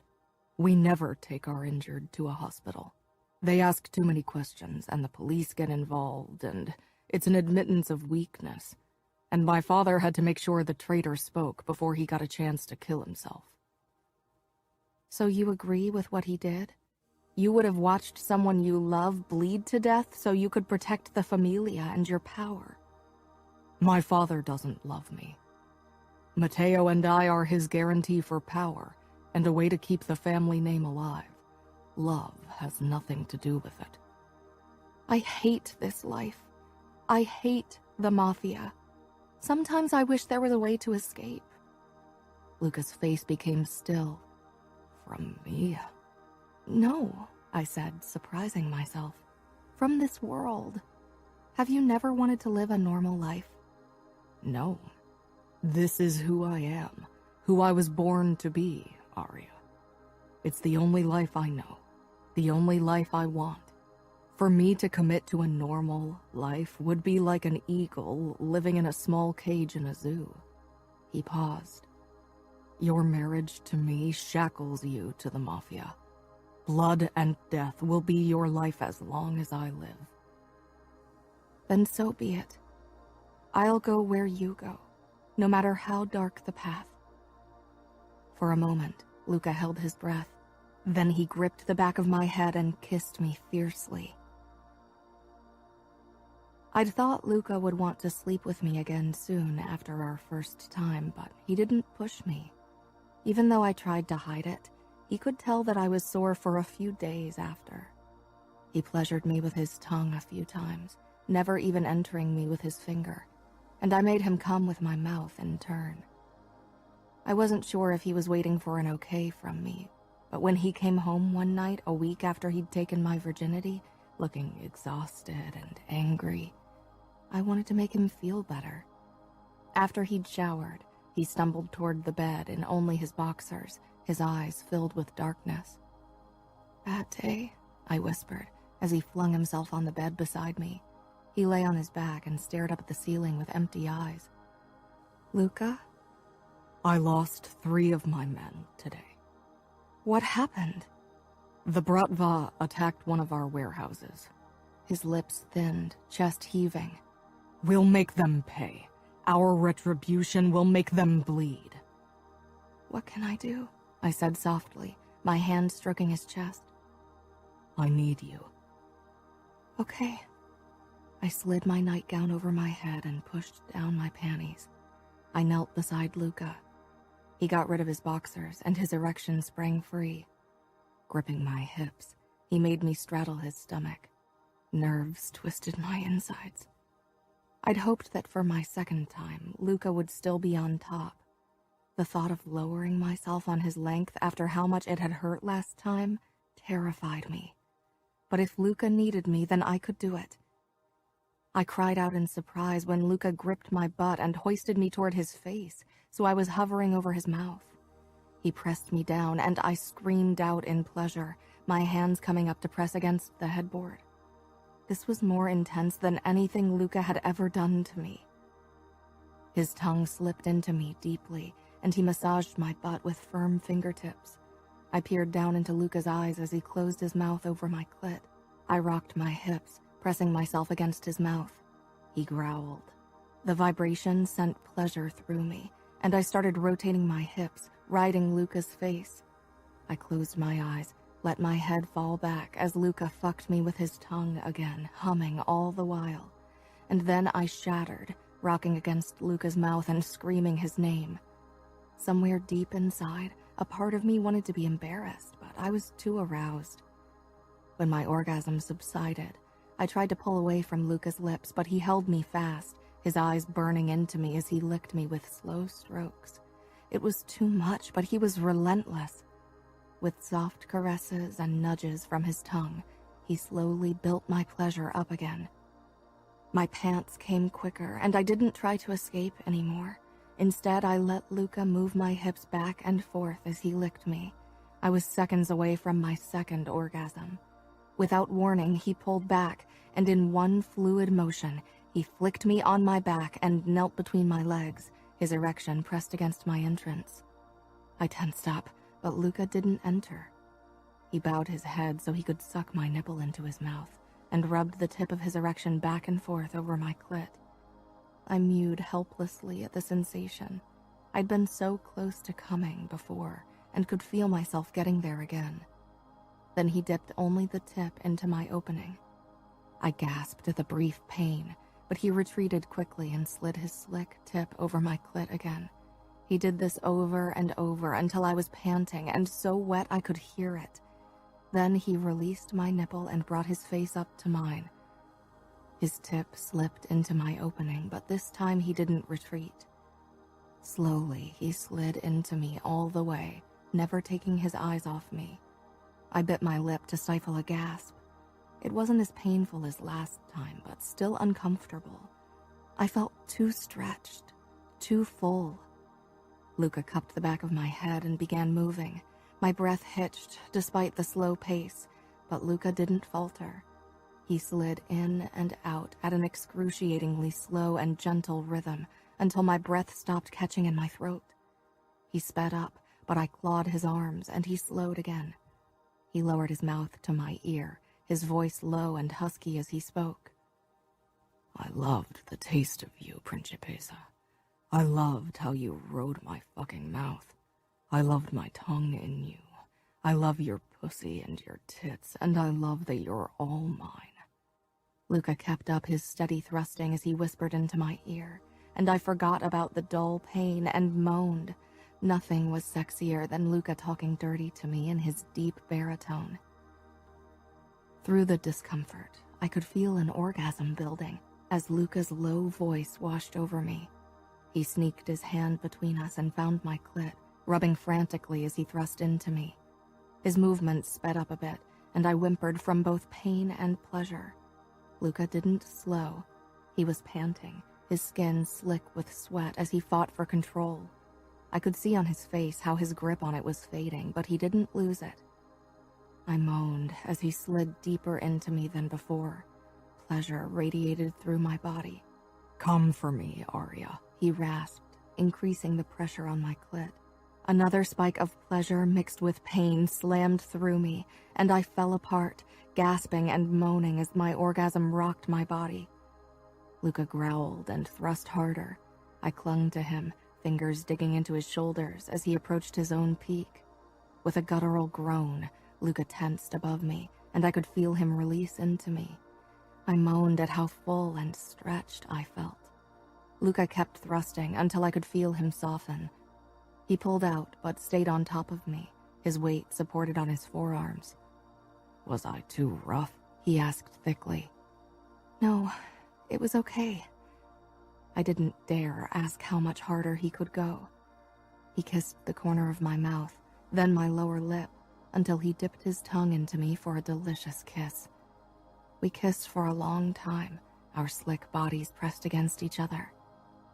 I wasn't sure how long we lay like that, kissing, but eventually I could feel Luca getting hard again.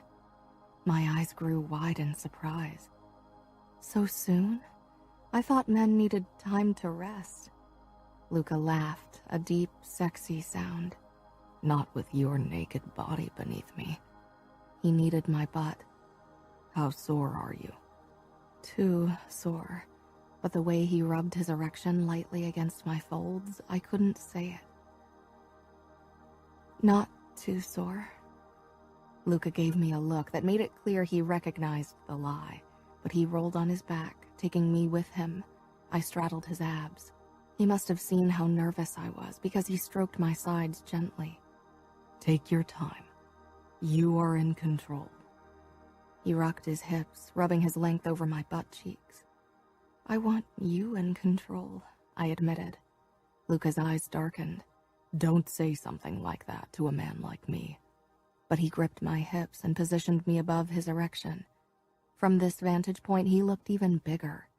He rubbed his tip in small circles over my clit, as his other hand trailed up toward my breast and cupped it. He lined himself up with my opening before grabbing my hips and slowly guiding me down. When he was almost all the way in, I paused, catching my breath. I lay my palms flat against his chest as I tried to get used to the new position. He felt bigger, and my muscles clenched tightly around his erection. Luca gritted his teeth. He ran his hands up my torso and cupped my breasts again, twirling my nipples between his fingers. I moaned and made small rocking motions with my hips. Luca pressed his thumb against my clit and flicked. Then, as I moaned, he pushed me all the way down to the base of his erection. I cried out in surprise more than pain and froze, exhaling slowly to adjust to the feeling of utter fullness. Aria, Luca rasped. I met his gaze. A hint of uncertainty flickered in his eyes. I forced my lips into a smile. Give me a moment. He nodded, his hands resting lightly on my waist as he watched me. I released another breath, then shifted my hips experimentally. There was a twinge, but there was also pleasure. Help me, I whispered, gazing at him through my lashes. He clasped my waist, his fingers splaying across my butt, and guided me into a slow rhythm of rocking and rotating. It was exhilarating to feel the strength of his body beneath my hands, to feel his pectoral muscles flex under my fingertips. But even better was the look in his eyes as he watched me on top of him. The hunger and admiration mixed with another emotion I didn't dare to guess. Luca's chest heaved under my palms, his breath coming faster as he started thrusting upwards, driving himself into me harder and faster. His thumb flicked back and forth over my clit as he drove into me. I cried out. Luca gripped my hips in a bruising grip and thrust faster. I threw my head back, riding through my orgasm as I felt Luca tense and release into me with a low moan. I shivered helplessly on top of him as I came down from my high. I slumped forward on Luca's chest and pressed my lips to his. His heart pounded against my breasts. He slung his arms around my back and pressed me against him tightly. I won't lose you, he growled, startling me. You won't. The Bratva is closing in. How can I protect you? Why would the Bratva have any interest in me? You will find a way. Chapter 15. A couple of weeks had passed, and sex got better every time we did it. I had a feeling Luca was still holding back quite a bit, but I didn't mind.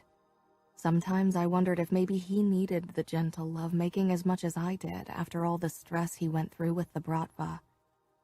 Lovemaking? No matter how much I tried to ignore my feelings, I knew I loved Luca, Maybe it was natural to fall in love with the person you were married to, the person you shared intimacy with. I wasn't sure why I had fallen for Luca, despite my best intentions not to let him into my heart. I only knew that I had. I knew what men like Luca thought of love. I hadn't told him about my feelings, though a few times the words had been on the tip of my tongue after we'd laid in each other's arms, sweaty and sated after sex. I knew Luca wouldn't say it back, and I didn't want to make myself vulnerable like that.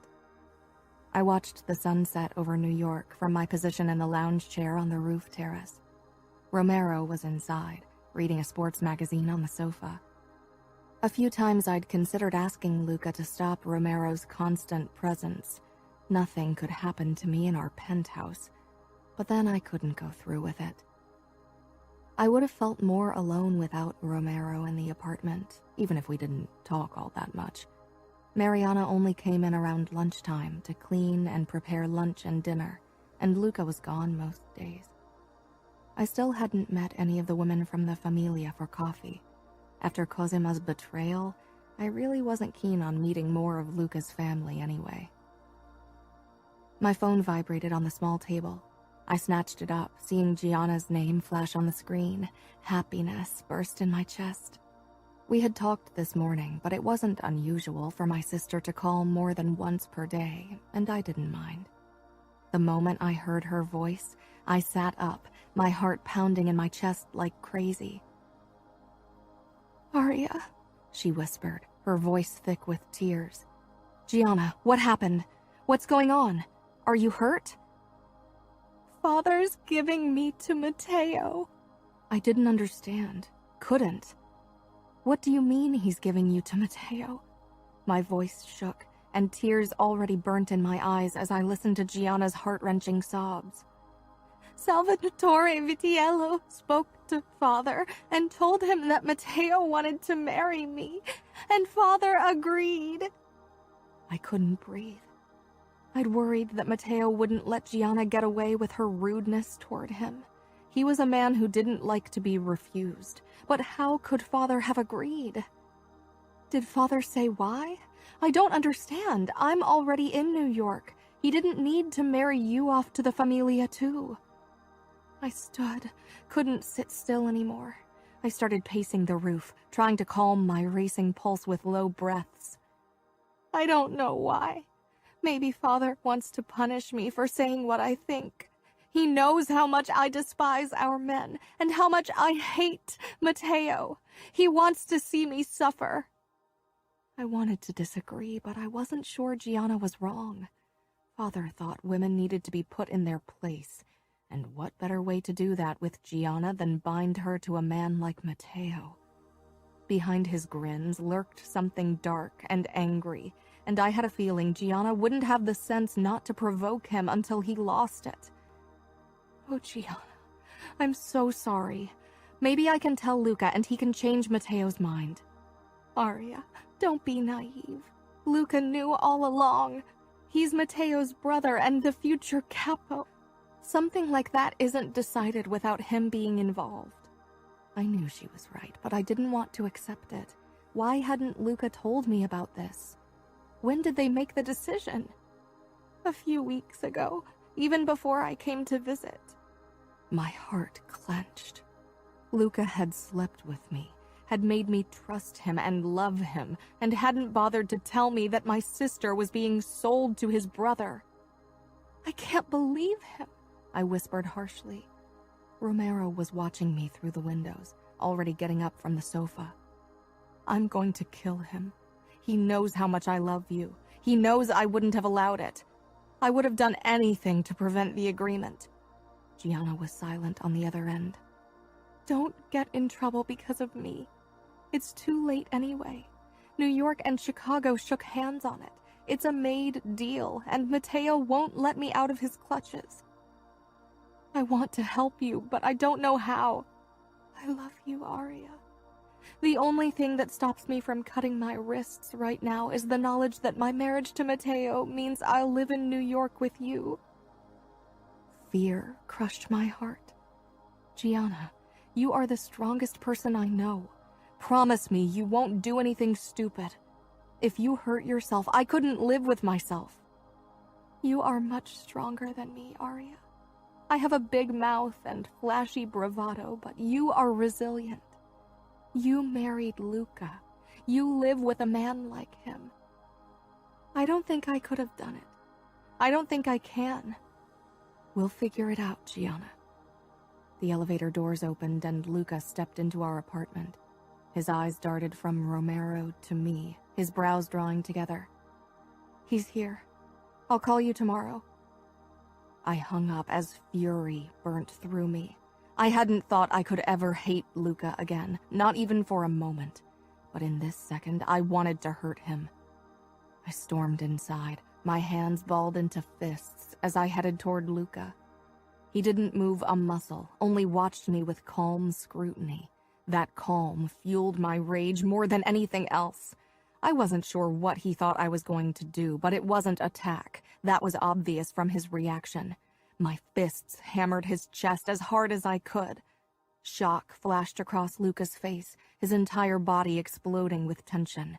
From the corner of my eye, I saw Romero take a step in our direction, obviously unsure if he was supposed to do something. He was my bodyguard, but Luca was his boss. Of course, Luca didn't have trouble handling me. After a moment, he gripped both of my wrists in his hand. I hated that he could overpower me so easily. Arya, what? He didn't get to finish because I rammed my knee upward, and only his quick reflexes prevented me from hitting my goal. The sound of Gianna's sobs rang in my mind, made me lose whatever rationality I had. Get out, Luca ordered sharply. Romero did so without protest. Luca's blazing eyes met mine, but I was past being scared. I would die for Gianna. I tried another kick and grazed Luca's groin this time. He snarled and pushed me down on the sofa, my legs pinned down by his knees and my arms pushed above my head. For God's sake, Arya, what's gotten into you? I glared. I know about Gianna and Matteo, I spat, and then I lost it completely, and I started crying, big, gasping sobs raking my body. Luca released my wrists and sat back so I could move my legs. He regarded me like I was a creature he would never understand. That's what this is about. He sounded incredulous. Of course you don't understand, because you never loved anyone more than your own life. You can't possibly understand how it is to feel your own heart breaking at the thought of the person you love getting hurt. I would die for the people I love. His eyes were hard and cold as he stood. You are right. I don't understand. The cold mask was back. I hadn't seen it directed at me in weeks. I wiped my eyes and stood as well. Why didn't you tell me? You've known for weeks. Because I knew you wouldn't like it. I shook my head. You knew I'd be mad at you, and you didn't want to ruin your chances of fucking me. I didn't blush, even though I never used the word. Luca became rigid. Of course I wanted to fuck you, but I got the impression you enjoyed our fucking sessions. I wanted to hurt him. He was so cold. Of course it had always been about taking what was his, about claiming my body. He didn't give a shit about me or anyone. And you worried I wasn't a good enough actress to fool everyone after our little trick on our wedding night. But it turns out I even fooled you. I let out an ugly laugh. I made you believe I actually enjoyed it. Something flickered in Luca's eyes, something that made me want to take back my words for a moment. But then his mouth pulled into a cruel smile. Don't lie to me. I've fucked enough whores to know an orgasm when I see one. I flinched as if he'd hit me. Had he just compared me to his whores? I said the ugliest thing I could think of. Some women even experience an orgasm when they're being raped. It's not because they're enjoying it. It's their body's way of coping. For a long time, Luca didn't say anything. His nostrils flared, and his chest heaved, and his hands were clenched to fists. He looked like he wanted to kill me on the spot. Then the scariest thing happened. The anger slipped off his face. His expression became emotionless, his eyes as smooth and impenetrable as steel. Your sister should be happy that Matteo wants her. Few men can stand her gab. God, that's the reason, isn't it? I said in disgust. It's because she told him that he'd never get her hot body that day in the hotel. He didn't like it. He couldn't bear that she was immune to his creepy charm. She shouldn't have challenged him. Matteo is a determined hunter. He gets what he wants. Still, not a flicker of emotion, not even in Luca's voice. It was like he was made from ice. He gets what he wants? It's not hunting if he forces her into marriage by asking my father for her hand. That is cowardice. It doesn't matter. They're getting married. He turned his back to me as if he was dismissing me. Luca didn't get it. He couldn't. He didn't know Gianna as well as I did. She wouldn't go into this union quietly like I had. I stormed toward the elevator. Arya, what the fuck are you doing? I was in the elevator before Luca could reach it and was on my way one floor down. I stepped out into Matteo's apartment. It was basically a mirror image of our own, except that it wasn't a duplex. Matteo was sitting in an armchair, listening to some kind of crappy rap music when he saw me. He rose, eyeing me cautiously as he came toward me. What are you doing here? I pushed my palms against his chest when he stopped in front of me. Take your proposal back. Tell my father you don't want Gianna. Matteo laughed. Why would I? I want her. I always get what I want. Gianna shouldn't have played games with the big boys. I lost it and slapped him across the face. My stupid Italian temperament. I usually reined it in, better than my other siblings at least, but not today. He gripped my arm, shoved me back so my spine collided painfully with the wall, and trapped me between it and his body. I gasped. You are lucky that you are my brother's wife. The elevator dinged as it stopped and opened. Let her go! Luca growled, stepping out. Matteo backed away at once and gave me a cold smile. Luca walked up to me, eyes scanning my body before facing his brother. You won't do that again. Then teach her manners. I won't let her hit me again. Teach her manners? His marriage to Gianna would end in an utter catastrophe. Luca's voice dropped an octave. You won't touch my wife again, Matteo. You are my brother, and I'd take a bullet for you. But if you do that again, you'll have to live with the consequences. They faced each other, and for a moment I worried they'd pull knives and fight each other. That wasn't what I'd intended. I knew how much Luca cared about his brother, more than he cared about me anyway. Matteo was the only person Luca trusted. For a while, I'd thought I might be that person, but if that were the case, today would have gone very differently. I knew his protecting me was a power game and not about emotions. By touching me, Matteo had shown disrespect toward Luca, and of course Luca couldn't let that slide. I won't hit you again, Matteo, I ground out, though the words tasted foul in my mouth. I shouldn't have done it. Both men turned to me in surprise. Matteo relaxed his stance. Luca didn't. I'm sorry if I hurt or scared you, Matteo said. I couldn't tell if he meant it or not. He had the emotionless mask down, just like his brother. You didn't. Luca smirked, then he stepped up to me and pulled me against him possessively. Our eyes met, and as if he remembered our earlier words, his smirk disappeared and his lips tightened. He didn't release me, but his hold on me loosened. I turned away from him, not able to bear his expression any longer, and faced Matteo. Don't marry Gianna, I tried again, and Luca's grip on my waist tightened in warning. I ignored him. She doesn't want to marry you. You didn't want to marry Luca either, yet here you are, Matteo said with his shark grin. Gianna isn't like me. She won't come to terms with an arranged marriage. Luca dropped his hand from my waist. She will become my wife the moment she turns 18. No power in this universe will stop me from making her mine. You disgust me. You all do, I said. With that, I stepped back into the elevator. Luca didn't follow.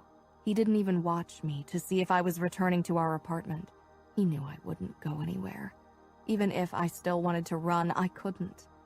My heart belonged to him, even if he didn't have a heart that he could give me in turn. Chapter 16.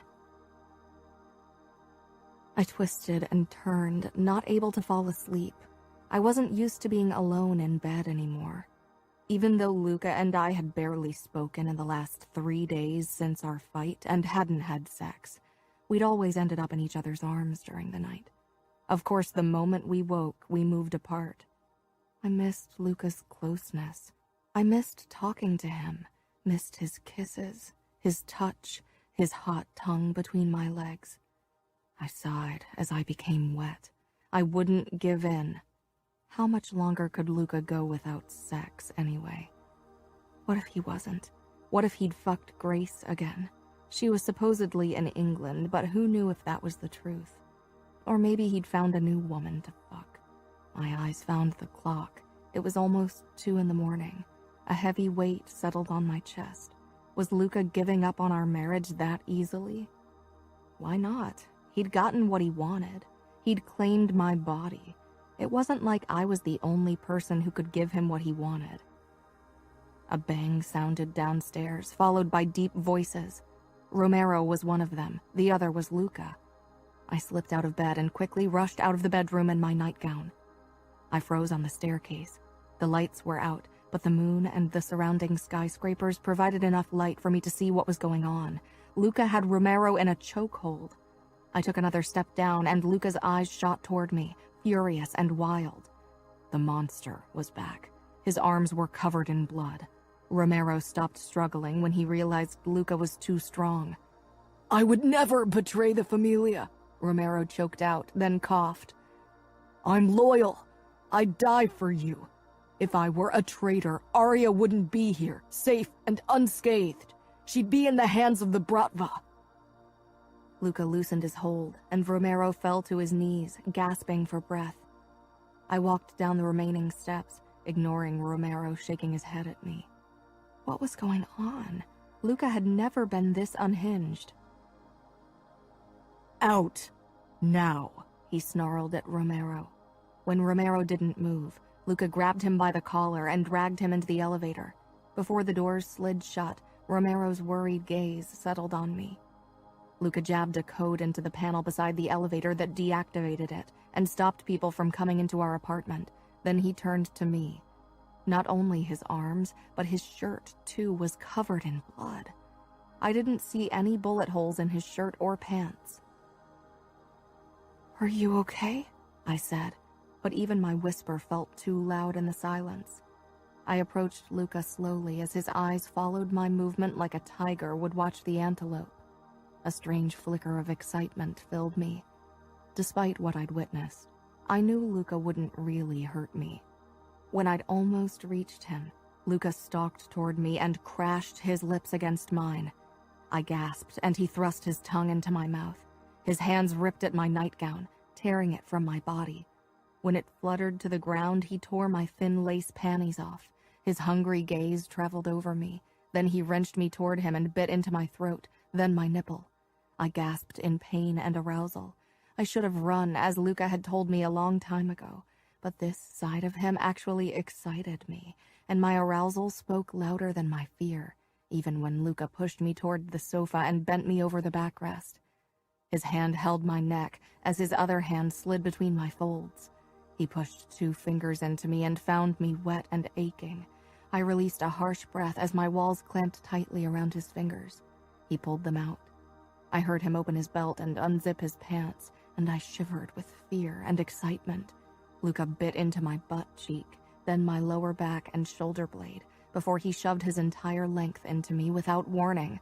I cried out, but Luca didn't hesitate. He pressed his chest against my back while he held me captive with one arm around my chest, and then he started pounding into me hard and fast. I bit down on my lip. It hurt, but it also felt good. Every time he pushed into me, he hit a spot deep inside me that sent sparks of pleasure through me.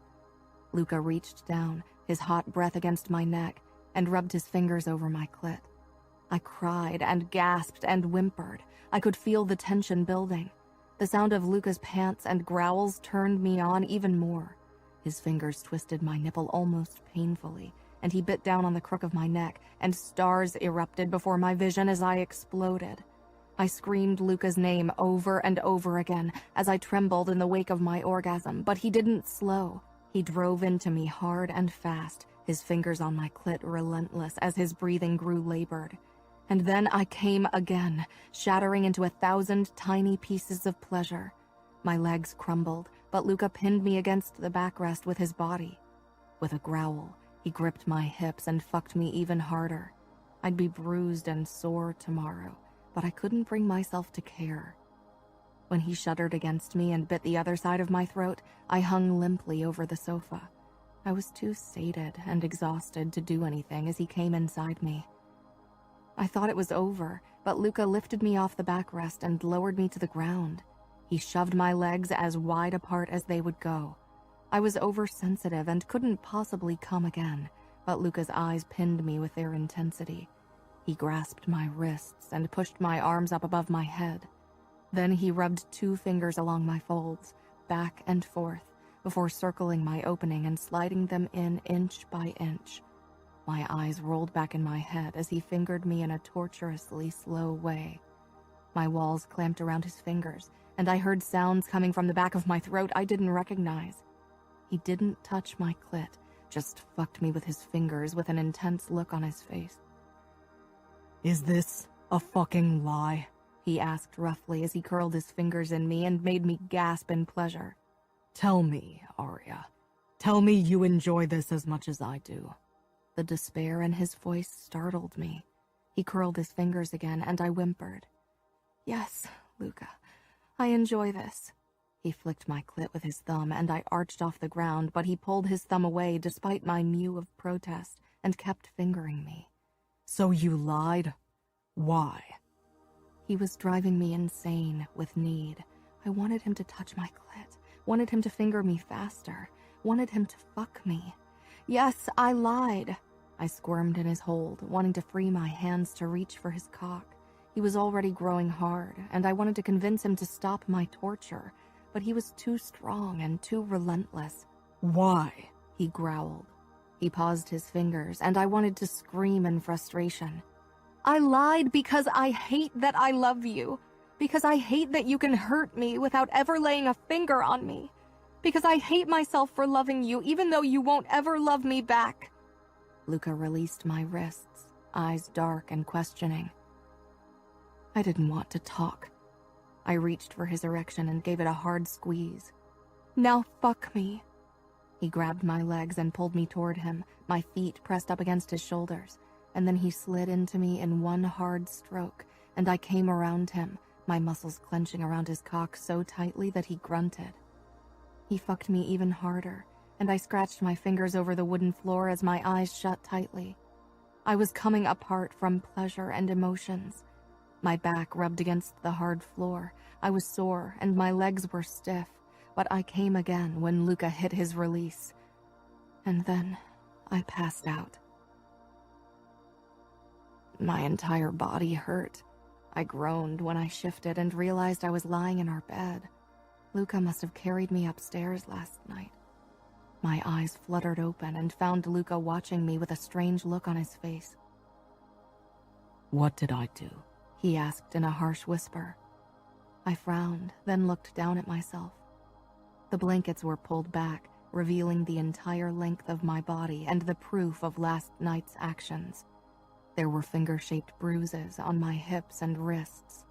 My throat and shoulders were tender where Luca had marked me, and my inner thighs were red from the friction. I looked like a mess. I sat up and winced from the sharp soreness between my legs. Yet I couldn't find it in me to regret anything. I didn't always want it this rough, but once in a while it was a nice change of pace. Arya, please tell me. Did I? I searched his eyes, trying to figure out what he was talking about. Self-hatred flashed on his face, and then I realized what he thought. You don't remember? I remember bits and pieces. I remember holding you down. His voice caught. He wasn't touching me. In fact, he perched on the edge of the bed, as far from me as possible. He looked exhausted and broken. You didn't hurt me. His eyes flickered to the bruises. Don't lie to me. I knelt and moved toward him even when he stiffened. You were a bit rougher than usual, but I wanted it. I enjoyed it. Luca didn't say anything, but I could tell he didn't believe me. No, really, Luca. I kissed his cheek and lowered my voice. I came at least 4 times. I don't exactly remember everything. I passed out from sensory overload. Relief washed away some of the darkness in Luca's eyes, but I was surprised that he didn't tease me for my comment. I don't understand what got into you. You even attacked Romero. My father is dead. I jerked. What? How? Last night, he was having dinner at a small restaurant in Brooklyn when a sniper put a bullet into his head. What about your stepmother? She wasn't there. He was with his mistress. She was shot too, probably because the Bratva thought she was his wife. Someone must have told them where to find him. Very few people knew he went there. He was in disguise. Nobody could have recognized him. There has to be a traitor among us. Chapter 17. The sky over New York was hung with heavy clouds, but it didn't rain. It fit the occasion. For the funeral of Salvatore Vitiello, the elite of New York and the Familia, as well as the most important members of the Chicago outfit, had gathered at the cemetery. The perimeter around it had been closed off, and most of the soldiers of the New York Mafia were keeping guard to make sure the Bratva didn't disturb the funeral. A gathering of the most important members from both New York and Chicago at this time was a risk, but paying respect to the capo dei capi was more important. Luca stood tall and stoic beside his father's grave. He was now the capo, and he couldn't show a flicker of weakness, not even after the death of his father. Luca and his father hadn't been close in the traditional sense, but losing your parent, no matter how cruel and cold he'd been, always ripped a hole into you. I could tell that many of the older men in the Familia watched Luca with a calculating look in their eyes. Luca didn't give any indication that he'd noticed, but that was definitely an act. This was the most dangerous time, so soon after he'd come into power. I hadn't known Salvatore Vitiello very well, and I wasn't sorry about that. For me, the funeral meant only one thing. I got the chance to see my family again. Gianna, Fabi, and Lily stood with father and mother among the guests from the Chicago outfit. They'd arrived this morning, and I couldn't wait to spend some time with them. Every guest shook Luca's hand, clapped his shoulder, and said a few words of comfort. Most of them lies. How many of these men were waiting for a chance to rip the power from Luca's hands? When it was my father's turn, I had to stop myself from attacking him for agreeing to marry Gianna off to Matteo. Instead, I gritted my teeth and gave him a cold smile. Gianna pointedly avoided Matteo's eyes. She'd lost weight, and it broke my heart to see her so hopeless. I was glad when the funeral was over. The men had a meeting scheduled for the evening to discuss the rising threat of the Russians. In our world, there wasn't time to mourn the dead for long. Chicago and New York needed to figure out a way to stop the Bratva before another capo lost his life, and that would be either Luca or Dante Cavallero. Luca wanted me out of New York, so he sent me to the Vitiello mansion in the Hamptons. Gianna, Lily, and Fabi were allowed to accompany me for the night, before they'd have to leave for Chicago tomorrow evening. I had a feeling Father hoped I would talk some sense into Gianna about her arranged marriage with Matteo. The engagement party was planned for the beginning of November, so Gianna didn't have all that long to come to terms with it. Mother stayed with Father in Manhattan, but they sent Umberto with us. He, Cesare, and Romero were supposed to keep us safe. We arrived at the mansion around dinner time, and the staff had already prepared a meal for us. My heart swelled with happiness as Lily, Fabi, Gianna, and I settled around the long dining table. But it was dimmed by the fact that our 3 bodyguards discussed the Russian threat in hushed voices, and by Gianna's refusal to eat more than 2 bites. I didn't want to discuss her betrothal to Matteo with everyone there. Later, when they'd gone to bed, Gianna and I would have enough time for that. Fabi was the only one who kept the conversation on our side of the table going, as he told me excitedly about the collection of knives father had given him. Lily was busy sneaking admiring glances at Romero, who was completely oblivious to her pining. After dinner, we moved on to the loggia overlooking the ocean. The night sky out here twinkled with stars. In New York, you rarely got a glimpse at them. Cesare had gone off to do God knows what, probably check the security system, and Umberto and Romero had settled in the living room. From there, they could watch us without overhearing our conversation. Fabi lay curled up beside Lily, fast asleep, as she typed something on her phone while checking out Romero occasionally. "Do you want to talk?" I whispered to Gianna, who sat beside me, legs pressed up against her chest. She shook her head. It felt as if a rift had grown between us since she'd gotten the news about her betrothal, and I didn't know why. "Gianna, please. There's nothing to talk about. Maybe it's not as bad as you think." She gave me an incredulous look, but I kept talking.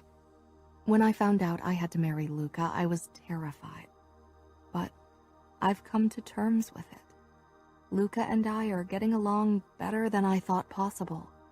Gianna glared. "I'm not like you, Arya. You're eager to please him, to do anything he says. I'm not like that. I won't submit to anyone." I flinched. Gianna had never lashed out at me like that. She jumped up. I tried to catch her arm, but she shook me off. "Leave me alone. I can't talk to you right now." She whirled around and stormed off toward the beach. I stood, unsure if I should follow her, but I knew she wouldn't listen to me when she was like that. Umberto stepped outside. I raised a hand. "No, give her a few minutes to herself. She's upset." Umberto nodded, then his eyes darted to Fabi.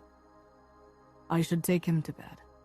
I was about to nod when an ear-splitting alarm broke the silence, but it stopped a few seconds later.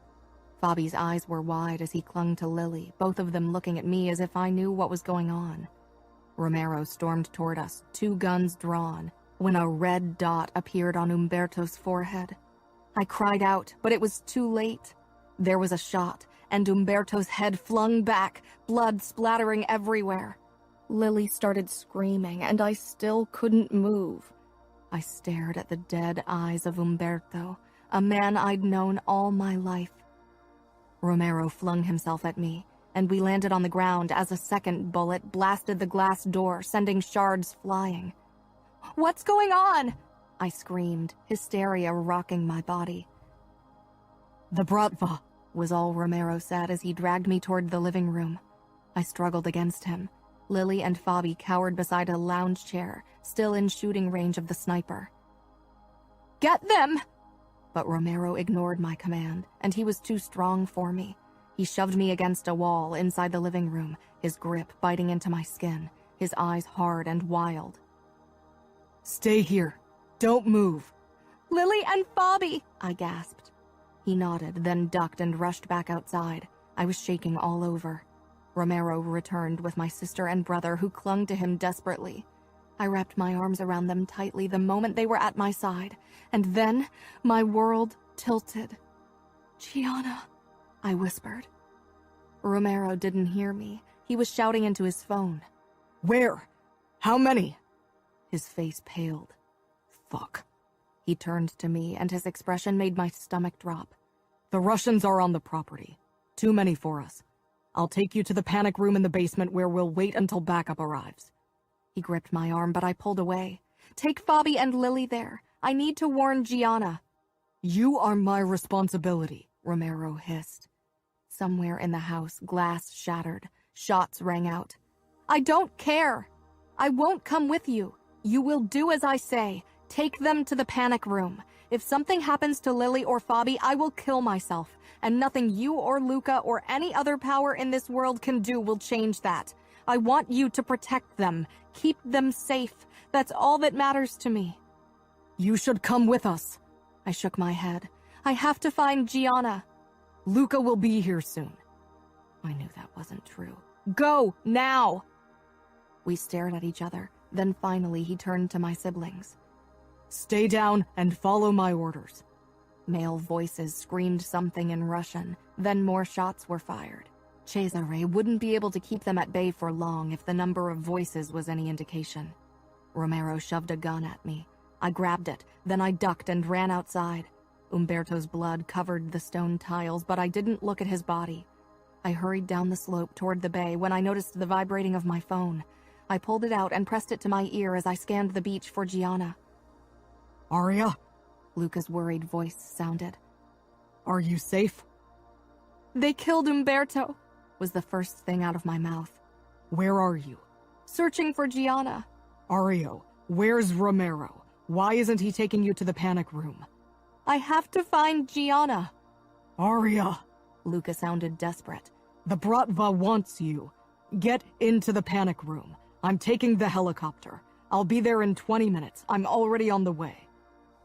Luca would need more than 20 minutes, even with a helicopter, and he wouldn't be able to take as many of his men with him, so there was no saying how long it would take him to fight his way into the mansion.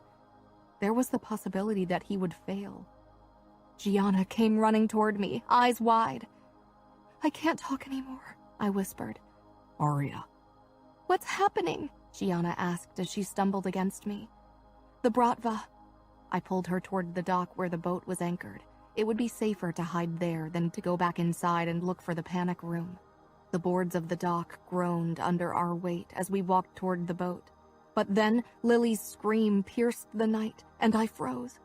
Gianna and I exchanged a glance. Without a word, we turned around and hurried back toward the house. My heart hammered in my chest when we arrived on the loggia. The living room was deserted. I knelt beside Umberto and took his knives even as I shuddered. I handed one of them to Gianna and put the switchblade into my back pocket. "Come on," I whispered. I wasn't even sure what Gianna and I were going to do once we got inside. I'd shot a gun once, and I had handled a knife only when I'd sparred with Luca. That didn't bode well in a fight against Russian mobsters. Yet I knew I wouldn't be able to live with myself if I didn't find Lily and Fabi. Gianna and I crept inside. It was dark. Someone must have turned the lights off in the entire house. I held my breath, but it was terrifyingly quiet. I approached the door that led into the lobby when an arm shot out and wrapped around my waist. I cried out, struggled, tried to angle the gun toward my attacker, but he twisted my wrist. Pain shot through my arm and the gun tumbled from my fingers. Gianna gasped behind me. I kicked out. A deep voice snarled at me in Russian. Oh God. My foot collided with his shin. He pushed me away, but before I could catch my balance, his fist collided with my lips. My vision turned black, and I dropped to my knees as blood filled my mouth and trickled over my chin, the warm, salty taste making bile rise into my throat. Fingers twisted into my hair, and I was wrenched to my feet, crying out from the pain in my scalp. My attacker didn't care. The lights came on as he dragged me into the lobby by my hair. I could see Gianna in the arms of another tall man. Her body was limp, a bruise already forming on her forehead. I was thrown to the ground in front of jeans-clad legs and quickly peered up into a pockmarked face and cold blue eyes. "What's your name, whore?" he asked in heavily accented English. Didn't he recognize me? I supposed I looked different with blood all over my face. I stared back at him defiantly. He kicked me in the stomach, and I toppled over, gasping for breath. "What's your name?" My eyes darted to a body to my right. Cesare. He was making gurgling noises, clutching at a bleeding wound in his stomach. I didn't see Lily, Fabi, or Romero anywhere, and I hoped they'd made it to the panic room. At least they would survive. A hand gripped my chin and wrenched my head up. Will you tell me your name, or do I have to make Igor hurt her? He nodded toward Gianna, who lay on her side on the marble floor, blinking dazedly. Arya, I said quietly. As in Arya Vitiello? The man asked with a cruel smile. I nodded. There was no use denying it. He said something in Russian, and the men guffawed. My skin crawled from the way they were looking at me. Where are the others? Your shadow and the children? It took me a moment to realize whom he meant by shadow. I don't know, I said. Igor kicked Gianna. She screamed. Her eyes met mine, and I could see she didn't want me to say anything. But how could I watch them hurt her? Voices and shooting carried over to us from outside. The leader of the Russians grabbed me and pulled my back flush against his chest before pressing a blade against my throat. Fear paralyzed my body as I listened to the sound of fighting. I was dragged backwards, closer to the living room. Igor was yanking Gianna by her hair. She didn't seem capable of standing. Another Russian mobster was flung back as a bullet tore through his throat. We have your wife, Vitiello. If you want to see her again in one piece, you'd better stop fighting and drop your weapons. Luca walked in, a gun in each hand. Matteo was a step behind him. So this is your wife, Vitiello, the man said, his breath hot against my neck. I squirmed, but he held me in a death grip. The blade sliced into my skin, and I became still. Luca's face was a mask of fury as he stared at my captor. Matteo twisted the knives in his hands over and over again, his eyes flickering to Gianna's trembling form on the ground. Cesare had stopped gurgling. This night could very well end with all of us drowning in our own blood. Let her go, Vitali, Luca snarled. Vitali grabbed my throat. I don't think so. I could barely breathe in his hold, but all I could think about was that I could lose everyone I loved tonight. I hoped they'd kill me first. I couldn't bear the thought of watching everyone die. You took something that belongs to us, Vitiello, and now I have something that belongs to you. Vitali licked my cheek, and I almost threw up. I want to know where it is. Luca took a step forward, then froze as Vitali raised the knife to my throat again. Put your guns down, or I'll cut her throat. Vitali was stupid to think Luca would do that, but then I watched in horror as Luca dropped his guns on the floor. Your wife tastes delicious. I wonder if she tastes this delicious everywhere. He turned me around so I was facing him. His foul breath hit my face. From the corner of my eye, I could see Luca watching me, but I wished he'd look away. I didn't want him to see this. Vitali's lips came closer. I was sure I'd throw up. I tried to lean back. He laughed nastily and gripped my hip, but I barely noticed, because my shifting had made the switchblade dig into my butt. As Vitali trailed his tongue over my chin, I slipped my hand into my back pocket, pulled the knife out, released the blade, and rammed it into his thigh. He cried out, stumbling back, and then all hell broke loose. Luca practically flew through the room and pulled me against him as he sliced Vitali's throat open from one ear to the other. The man's head tilted back, blood spurting out. Then he toppled over. Bullets tore through the air and screaming filled the room. The ground was slippery with blood, and only Luca's firm grasp on my arm kept me upright. He must have dropped the knife at some point because he was shooting bullet after bullet out of a sleek black gun with a silencer. I picked up a gun lying in a pool of blood. It was slippery in my hand, but its weight felt good. Suddenly, Romero was there too. My eyes tried to find Gianna, but she was gone from her spot on the floor. Luca shot another enemy and reached down for the gun of the dead guy as his own appeared to be out of bullets, when one of the Russian mobsters to our right pointed his gun at Luca. I cried out in warning, and at the same time stumbled forward and aimed my gun at the guy and fired. I didn't even think about it. I'd sworn to myself I wouldn't watch anyone I loved die tonight, even if it meant I had to die first. The bullet hit my shoulder, and my world exploded with pain. My shot hit the guy in the head, and he dropped to the ground, dead. Luca ripped me to the side, but my vision turned black. When I came to my senses again, Luca was cradling me in his arms. It was silent around us, except for someone's whimpers.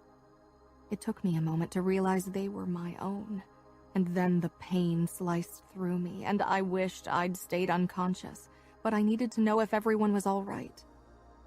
"You okay?" I croaked. Luca trembled against me. "Yes," he gritted out. "but you aren't." He was pressing down on my shoulder. That probably explained the pain. The back and front of my shirt were slick with a warm liquid. "What about Gianna, Lily, and Fabi?" I whispered, even as darkness wanted to claim me again. "Fine," Gianna called from somewhere. She sounded far away, or maybe that was my imagination. Luca slid his hands under me and stood. I cried out in pain, tears leaking out of my eyes.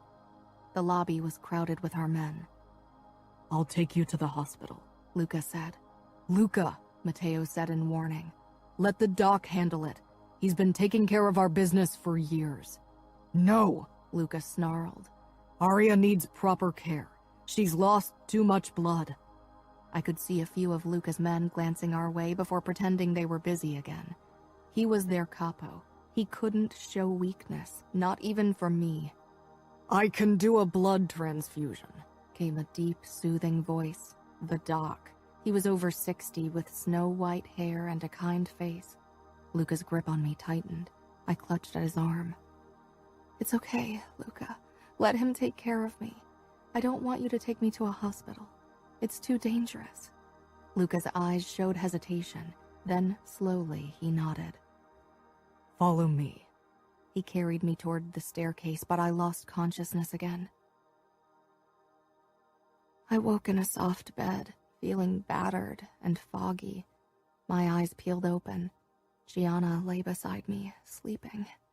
It was light outside, so several hours must have passed. The bruise on her forehead had grown, but I supposed I looked worse. We were alone, and disappointment filled me. I tried to sit up and was rewarded with a fierce throbbing in my shoulder. Glancing down, I found my upper arm and shoulder wrapped with bandages. Gianna stirred, then she gave me a relieved smile. "You're awake." "Yeah," I whispered. My mouth felt as if it was filled with cotton. "Luca has been guarding your bed almost all night, but Matteo forced him to come out and help him with the Russian mobsters they caught." "They caught some?" "Yeah, they're trying to extract information from them." My lips twisted, but I couldn't bring myself to feel sorry for them.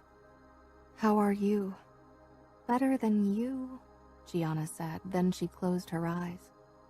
"I'm sorry I lashed out at you yesterday. I would have hated myself forever if that had been the last thing I said to you." I shook my head. "It's okay." She hopped off the bed. "I better tell Luca you're awake, or he'll rip my head off." She disappeared, and a couple of minutes later, Luca stepped in. He stood in the doorway, his expression unreadable as he let his gaze wander over me. Then he stepped up to the bed and pressed a kiss against my forehead. "Do you need morphine?" My shoulder felt like it was on fire. "Yeah." Luca turned toward the nightstand, picked up a syringe, and slid the needle into the crook of my arm. When he was done, he threw the syringe into the trash, but didn't let go of my hand. I linked our fingers. "Did we lose someone?" "A few. Cesare and a couple soldiers," he said. Then he paused. "And Umberto." "I know. I saw him get shot." My stomach churned violently. It still felt surreal. I'd have to write Umberto's wife a letter, but I needed a clear head for that. "What did that guy Vitali mean when he said you had something that belonged to him?" Luca's lips thinned. "We intercepted one of their drug deliveries. But that's not important now. What is important then? That I almost lost you. That I saw you get shot. Luca said in an odd voice, but his expression gave nothing away. You're lucky the bullet only hit your shoulder. The doc says it'll heal completely, and you'll be able to use your arm like before. I tried to smile, but the morphine was making me sluggish. I blinked, trying to stay awake. Luca leaned down. Don't do that ever again. What? I breathed. Taking a bullet for me. Chapter 18. Taking a shower was a struggle. I had to cover my bandages with a waterproof cap, which was a major hassle, but the feel of the warm water washing away the blood and sweat was worth it. Gianna, Lily, and Fabi had left less than 1 hour ago. Father had insisted they leave, not that they were much safer in Chicago. The Bratva was closing in on the outfit as well. At least I'd had them with me a day longer than planned. They'd kept me entertained as I lay in bed, while Luca had to take care of everything. As capo, he couldn't abandon his soldiers. He needed to show them he had a plan of action. I was already feeling so much better. Maybe that was the lingering effect of the painkillers I'd taken 2 hours ago. I stepped out of the shower and awkwardly put on my panties. I could move both of my arms, but the doc had said I should use my left arm as little as possible. Putting on the nightgown proved more difficult. I'd managed to slip one strap over my injured shoulder when I stepped back into the bedroom, where I found Luca sitting on the bed. He got up immediately. "Done with business?" I asked. He nodded. He came toward me and slid the second strap into place. Then he led me toward the bed and made me sit down. We hadn't been able to talk alone since our first conversation, and then I'd been high on morphine. "I'm fine," I said again, because he looked like he needed to hear it. He didn't say anything for a long time before he suddenly knelt before me and pressed his face against my stomach. I could have lost you 2 days ago. I shivered. "But you didn't." He peered up at me. Why did you do this? Why did you take a bullet for me? "Do you really not know why?" I whispered. He became very still but didn't say anything. "I love you, Luca." I knew saying it out loud was a risk, but I'd thought I'd die a couple days ago, so this was nothing. Luca brought his face up to mine and cupped my cheeks.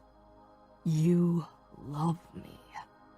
He said it as if I'd told him the skies were green, or that the sun revolved around the earth, or that fire was cold to the touch. As if what I'd said didn't make sense, as if it didn't fit into his view of the world.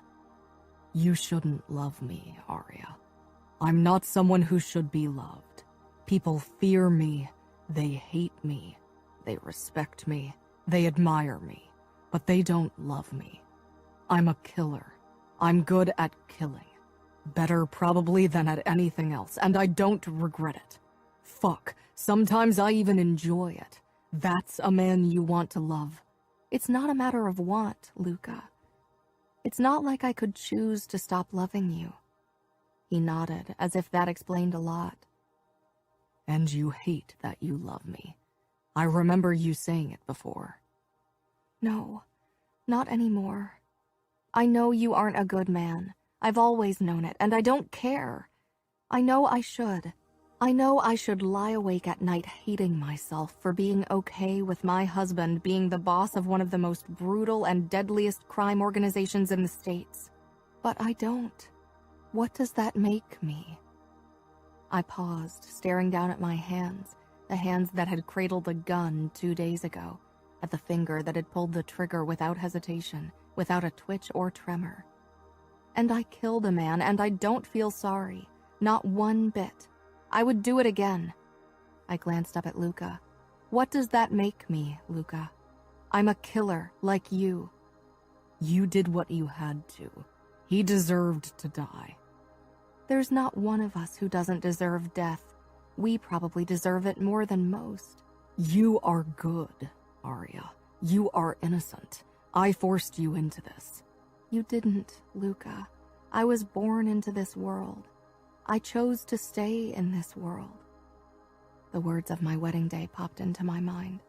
Being born into our world means being born with blood on your hands. With every breath we take, sin is engraved deeper into our skin. You don't have a choice. There's no way to escape our world. You didn't have a choice in marrying me either. If you'd let that bullet kill me, you would have at least escaped our marriage. There are few good things in our world, Luca, and if you find one, you cling to it with all your might. You are one of those good things in my life. I'm not good, Luca said almost desperately. You're not a good man, no, but you are good for me. I feel safe in your arms. I don't know why. Don't even know why I love you, but I do, and that won't change. Luca closed his eyes, looking almost resigned. Love is a risk in our world, and a weakness a capo can't afford. I know, I said, even as my throat corded up. Luca's eyes shot open, fierce and blazing with emotion. But I don't care, because loving you is the only pure thing in my life. Tears brimmed in my eyes. You love me? Yes, even if I shouldn't. If my enemies knew how much you meant to me, they'd do anything to get their hands on you, to hurt me through you, to control me by threatening you. The Bratva will try again, and others will too. When I became a made man, I swore to put the familia first, and I reinforced that same oath when I became a capo dei capi, even though I knew I was lying. My first choice should always be the familia. I held my breath, unable to utter a word. The look he gave me almost broke me into pieces. But you are my first choice, Arya. I'll burn down the world if I have to. I'll kill and maim and blackmail. I'll do anything for you. Maybe love is a risk, but it's a risk I'm willing to take, and as you said, it's not a choice. I never thought I would, never thought I could love someone like that, but I fell in love with you. I fought it. It's the first battle I didn't mind losing. I slung my arms around him, crying, then whimpered from the twinge in my shoulder. Luca pulled back. You need to rest. Your body needs to heal. He made me lie down, but I held on to his arms. I don't want to rest. I want to make love to you. Luca looked pained. I'm going to hurt you. Your stitches could rip open. I trailed my hands down over his chest, his taut stomach, until I brushed the bulge in his boxers. He agrees with me. He always does, but he's not the voice of reason, believe me. I giggled, then winced as pain shot down my arm. Luca still hovered over me, but he shook his head. That's what I mean. Please, I whispered. I want to make love to you. I've wanted this for a long time. I've always made love to you, Arya. I swallowed and began stroking Luca's erection through the thin fabric. He didn't draw back. Don't you want this? Of course I want it. We almost lost each other. I want nothing more than to be as close to you as possible. Then make love to me, slow and gentle. Slow and gentle, Luca said in a low voice, and I knew I had him. He moved down to the edge of the bed and began massaging my feet and calves. I opened my legs wide. My nightgown rode up, bearing my thin white panties to Luca. His eyes traveled up, and I knew he could see how much I wanted and needed this. Luca groaned against my ankle, then trailed his fingers up my leg, only dusting the skin until he brushed my center with his fingertips. My panties stuck to my slick heat. You make slow and gentle really hard on me. If you weren't hurt, I'd bury myself in you and make you scream my name. If I wasn't hurt, I'd want you to do it, Luca flicked his tongue across my ankle, then gently sucked the skin into his mouth. Mine. Then he covered my calves and thighs with kisses, saying the word mine over and over again as he made his way up toward my center. He slid my panties down, then settled between my legs and kissed my outer lips. Mine, he whispered against my heated flesh. I arched and immediately jerked in pain. I want you to relax completely. No tensing your muscles or your shoulder will hurt, he said, his lips brushing against me as he spoke and making me wet with arousal. I always tense up when I come, I said teasingly, and I really, really want to come. You will, but no tensing. I didn't say that I thought it was impossible. Luca could probably see it on my face, and his expression said that he accepted the challenge. I should challenge him more often. As he began to pleasure me with ghost touches and kisses and licks that made my toes curl with need, I felt my muscles loosen and my mind drift into a cocoon of bliss. My quiet moans and the soft sound of Luca's mouth working my folds mingled with the silence of the room. A knot slowly formed deep in my core, and every brush of Luca's tongue tightened it. And then, deliciously slowly, the knot unraveled, and my orgasm flowed through my body like honey.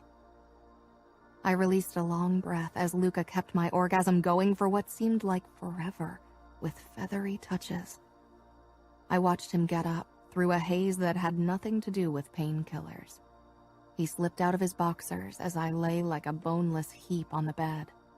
My body was humming, as if every cell had been infused with sweet pleasure. He stretched above me, his tip at my entrance. Then he slid into me ever so slowly, stretching me. I let out a long moan when he filled me completely. Mine, he said quietly. I stared into his eyes as he withdrew inch by inch until only his tip was in me before sliding back in. Yours, I whispered. The path stretching before us was one of darkness, a life of blood and death and danger, a future of always watching my back, of knowing every day could be Luca's last, of fearing that one day I might have to watch him receive a lethal injection. But this was my world, and Luca was my man, and I would go this path with him until the bitter end. As he made love to me, I touched my hand to the tattoo over his heart, felt his heart beating against my palm. I smiled. Mine. Always, Luca said. Thank you for listening to Bound by Honor, written by Cora Riley, read for you by Savannah Peachwood. Produced by One Night Stand Studios. Post by Demetra Hardavella. Text copyright 2014 by Cora Riley. Production copyright 2020 by Cora Riley. All rights reserved.